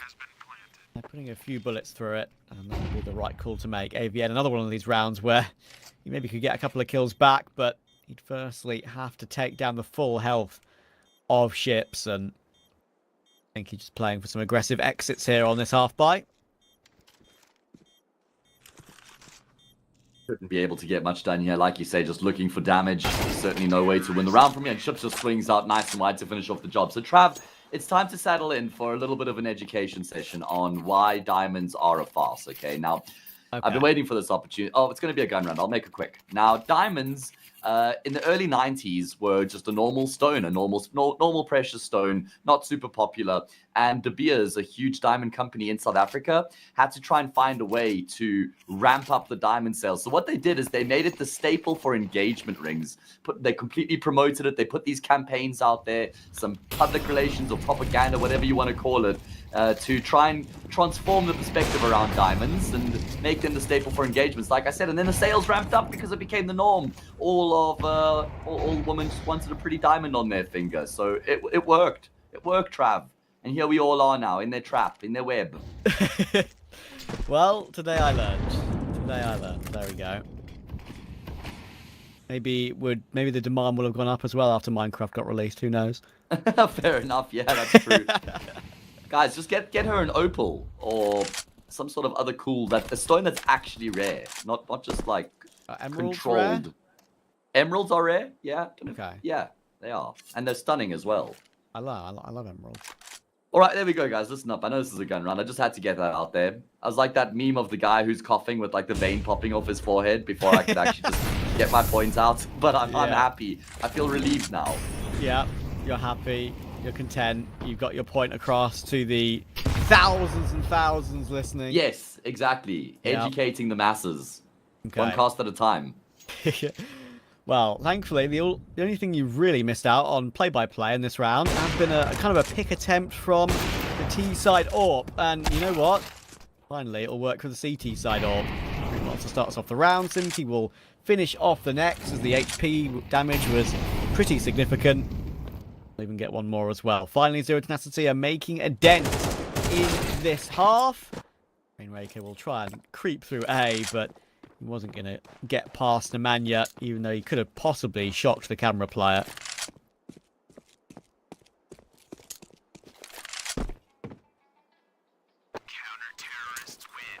Exactly what we needed to see coming through from Zero Tenacity after having lost 7 rounds in a row. Good solid defense across the map, able to deal with everything that comes their way.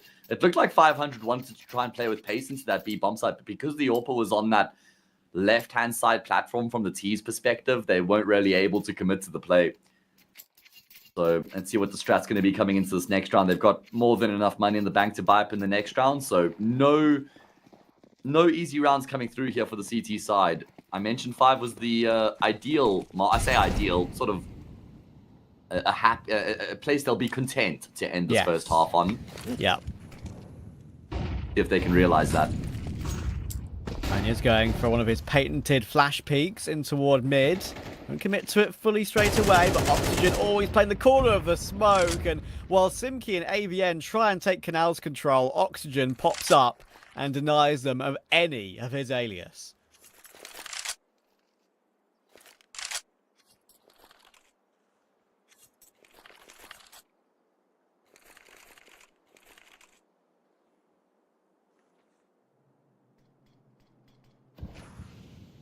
Oh, man.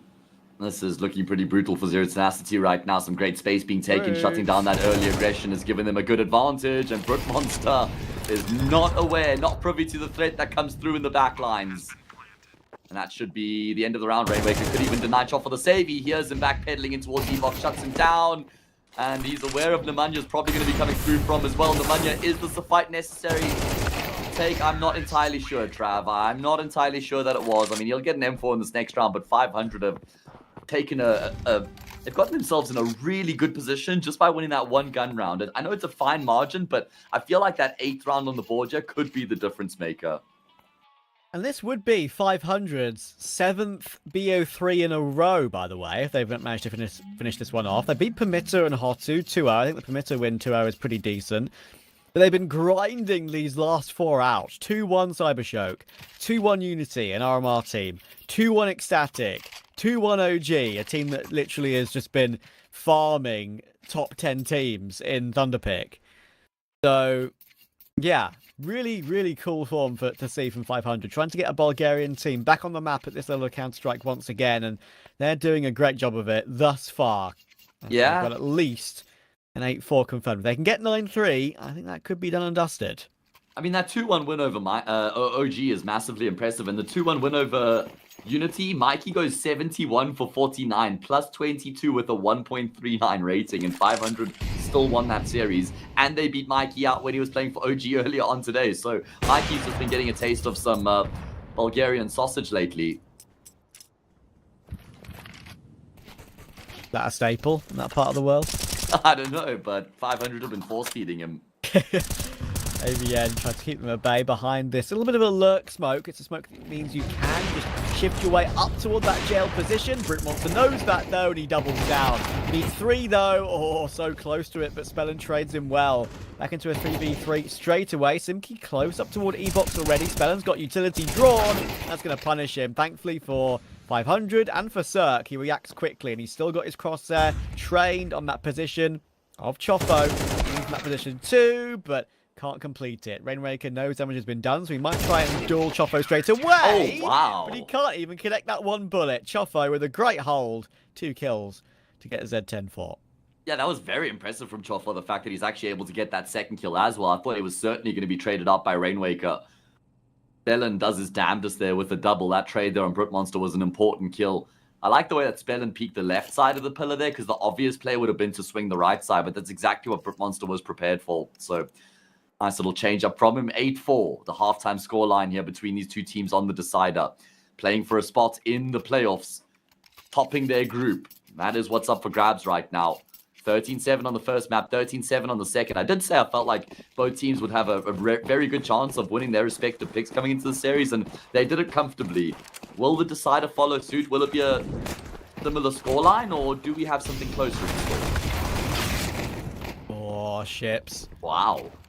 He gets one and Rainmaker gets another, but maybe deleted in mid a bit faster than they would have hoped. So it gives Z10 full control of that portion of the map now. They can choose to split anywhere they want, move back if they want. The latter will be what they'll choose.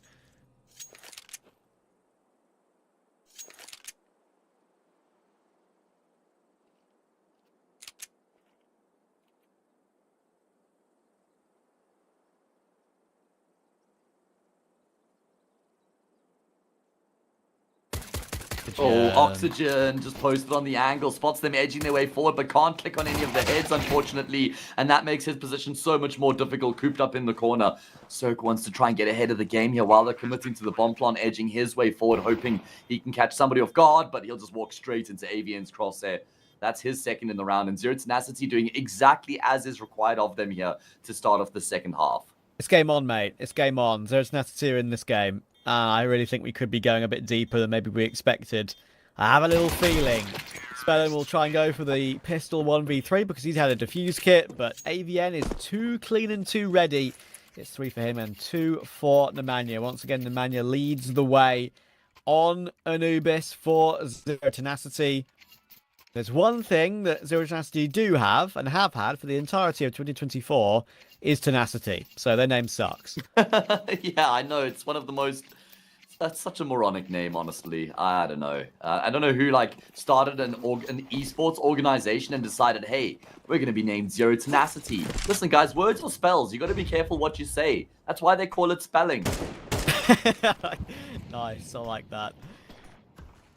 The owner of Zero Tenacity right now, or the CEO, is listening to us and saying, guys, it means something, but you just don't understand it, guys. Yeah, no, we don't get it. You're right. That's true. It's some sort of hidden, obscure reference. Wait. No. Wait. Not they like this. Him. They've not allowed. The wall. He's got nades out. What's happening? On a full eco. You didn't spend any money. Okay, hold on. Hold the phone. This is essentially a 1v5, Trav, because Nemanja gets his kill from the grave with the HE. Yeah. This would be one to add to the collector's book, the stamp book of Counter-Strike. Don't see many of these. Brute Monster needs it. Collected the bomb. 500 have allowed him to pick that back up. That push from 500 with that one flash I think they had was brilliant. Get the first 2 kills so quickly. Obviously, Brute has to be so wary of maybe a push around the back. He doesn't know where that extra player could be. Worried of them still aggressing, and they are kind of ghosting Brute Monster right now. Oxygen has that Galil. With no armor, obviously. Ships has the Deagle. It's still so very winnable for Brute. Yeah, but it's going to be really difficult, especially with the time ticking away. He's going to try and fight in towards E-Box, but Ships will hit the 1 vegan. 500 have done it. They've won the full eco. Trav, you were just saying how the game's wide open and that Zero Tenacity are straight back into it off the back of winning the pistol, and I was right there with you. T-side Anubis, it looked a lot better than it did a couple rounds ago here for Z10, but That is there any coming back from that? I don't think that there is, because now they're going to force up, lose the force, 5-10 becomes 5-11. That's surely map over.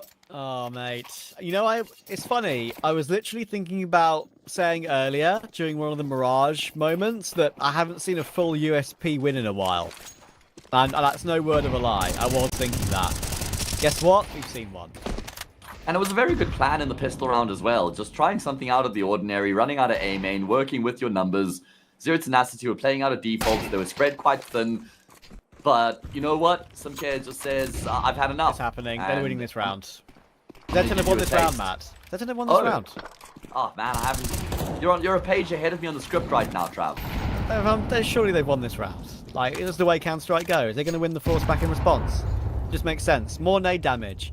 Ever harder for 500 to fight back. Oh, and there's a huge over-rotation from the CT side as well. Trav, you're right. You're so right, bro. I don't have the script, I promise, but I just had a feeling. The feeling in my grundle. That is, I would trust the grundle feeling. Yeah. Yeah. They've completely taken A. They walked back off of A after getting the opening pick, after aggressing, after putting those nades and flashes through the windows. Well, then just walk back onto an empty site.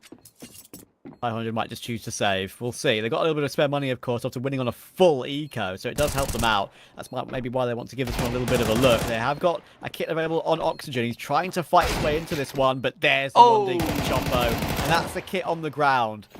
You're going to have to pick that up ASAP if 500 want a chance on this retake. They are pushing for it, and it's going to force one more player into the open. There's another kill. 3 versus 2. The kit's now on the back of Speller, but now he's been put to the floor as well. And ABN's gone all the way around the world. They're trying to hold the defuse though. Cirque's picked up the kit. He's got it. He's got it at the last second. I was wrong. Make fun of me. Hell yeah, we got an entertaining round because I was so wrong. Well, there's literally no grounds to call you out for being wrong there, Trav, other than 500 winning the round, because there's no world they're supposed to win the round from the position that they were in. Not only does Sumke hit that crazy 1D, then they completely over-rotate to the B-bomb side, and then they somehow make a miraculous retake happen, even after losing the first player that's feeling out the retake there from Heaven. Time was running out so quickly, but they kept tabs of that kit, and that's what makes the difference. Good heads-up play from Cirque to just immediately get on the defuse there. And 500 will now have to settle for a save. That is outrageous from 500 that they've won that round. I bet AVN never thought that he'd be thrust into that position at the end of the round there. I bet he never thought he'd have to be the one coming in from the big camera flank to look at that and deal with it. That is a brilliant retake from 500. And yeah, I think that's the most important thing in the end. Just gauging where that defuse kit was at all times. Good communication.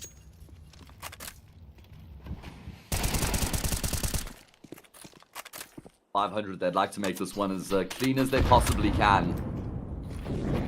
Build up some money here in such a good position on the decider right now, and it will indeed be close to flawless, as Cirque does fall right at the end there, but 4 players stay alive, carrying the guns over, decent amount of util as well, and it is now do or die for Zero Tenacity, and as we've seen in the previous 2 maps throughout the series so far, neither team's actually been able to get back on the horse once they've fallen off, so hopefully for Zero Tenacity, history's just not going to be repeating itself here. I'm afraid this could be one of the examples of how Zero Tenacity have very much fallen off on the map that has put them on the map in competitive Counter-Strike this year. In the last, let me do a full count here. 1, 2, 3, 4, 5, 6, 7, 8, 9, 10, 11, 12, 13, 14. In 14, they've won 4.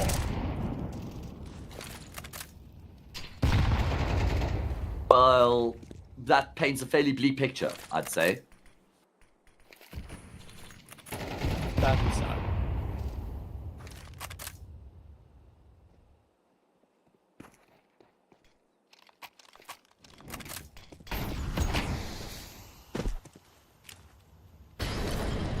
Alright, well, must-win gun round here for Zero Tenacity, no 2 ways about it. They've got AKs, they've got enough utility as well. It's going to be a pretty standard default coming through from them. Just prioritizing control. Oh, some kid's going to get swung on off the back of that HE grenade. You could see Oxygen was itching for that peak. He was very ready, wasn't he? Chofo's found Rainwaker, though. Important beginning. That might force Oxygen into peeking once again and committing to it this time. He does exactly that and wins the duel. Hang on, Trav. Bang on the money. Oh my goodness. In what world does Cirque die to Nemanja? I can't believe it's this one. Spellen's going to hear the footsteps, though. He's going to have both players with their back turned right now. It's all about the timing, and he does emerge. Only catches Brit Monster. Ships has to uphold his end of the bargain. Torpor comes speeding through. AVN gets dinged for his troubles. That's going to make his life so much more difficult. Not only does he only have 12 health, he's only got 15 seconds as well. And the fights are not being given up by the CT side. This is really smart from them. Forcing AVN, and he's going to tap the bomb plant, but Spellen will catch him as he juggles between the bomb and his gun. And that's 500 up to map and series points. This has not been the 500 that I've come to kind of expect in recent times, has it? They're on the way up, They man. were on such a poor run of form. They were making different roster changes. None of them seem to be working. I really think they've turned a corner, and especially this map. I know it's, you know, for me, maybe it's not the best example overall from their previous matches in the last 6 or so, but I think it's one of the most evident example of how their communication is 10 times better, how they're all on the same page, how they're all performing decently individually, and especially in those mad retakes, I think that makes it extra obvious. Yeah, it really does look like 500 are in a very good position, a good place as a team here towards the end of the season. Hopefully it's going to be a sign of things to come from the start of the next season as well.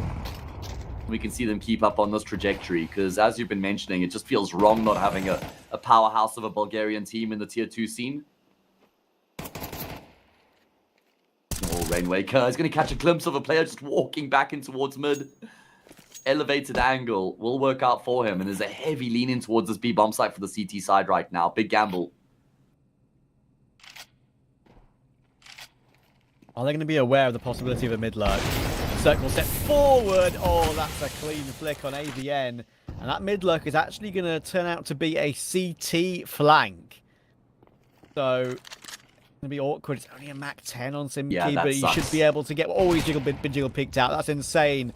Map knowledge and timing there from Cirque. He might get run down, but he's got the info for his team, and he sets himself up with Spellen for a crossfire. 2 versus 3, now 1 versus 3. What a game this has been from 500. They're going to make it...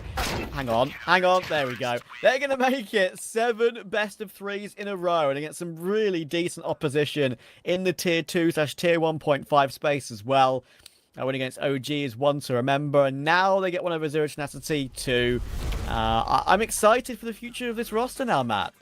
Rightfully so, man. They've topped their group. Very good run coming through from them. They're now into the playoffs of the Hellcup 11, which is a very exciting opportunity for them. Just a great run today, and they had to do it on hard mode as well, Trav. They beat OG out and Zero Tenacity, arguably the 2 best teams in the group coming into this competition. I mean, 500 were maybe thinking they would have had to squeak their way through, maybe a decider match to get there, but they've done it on day 1, and that's a really good look for this team. As you say, just seem to be in some very good form at the moment.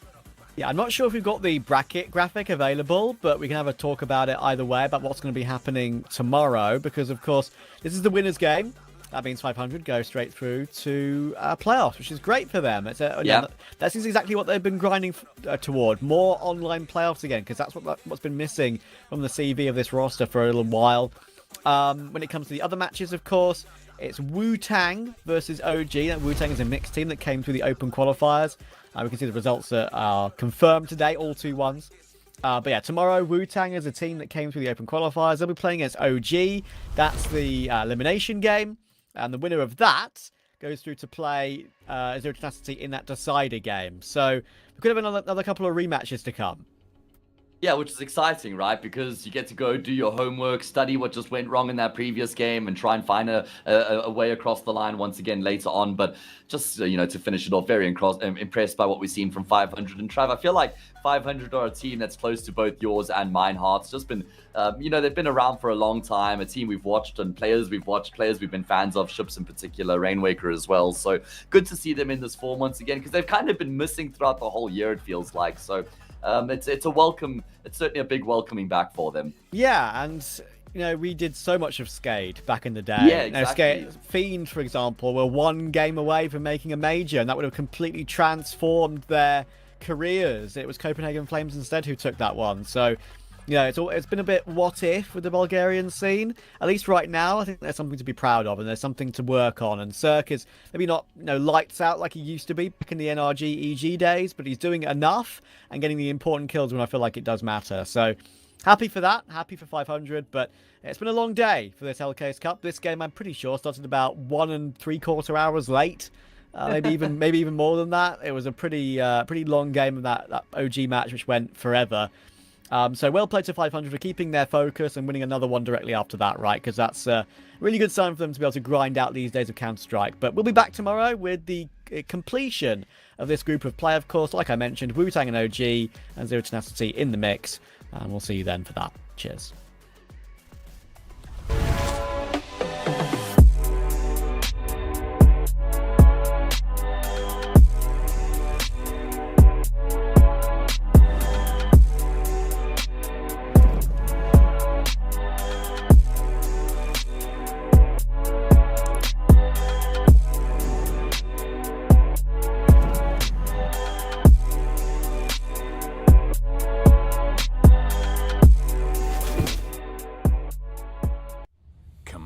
It's almost yours.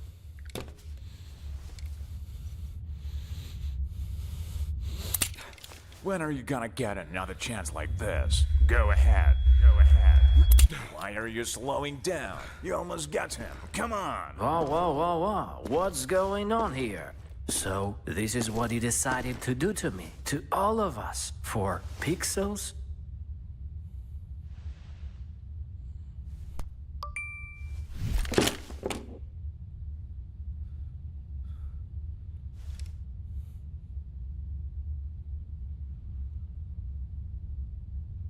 Fuck you and your Roland.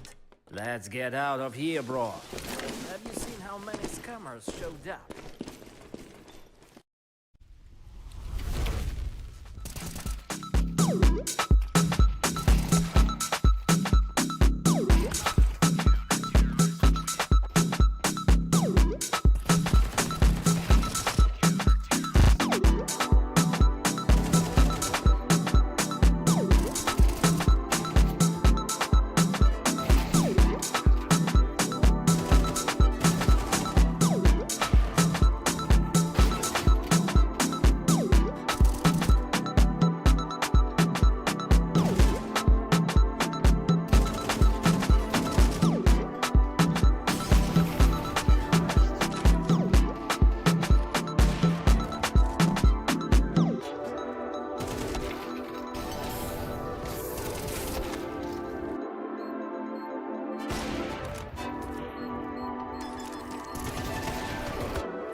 bad, bad.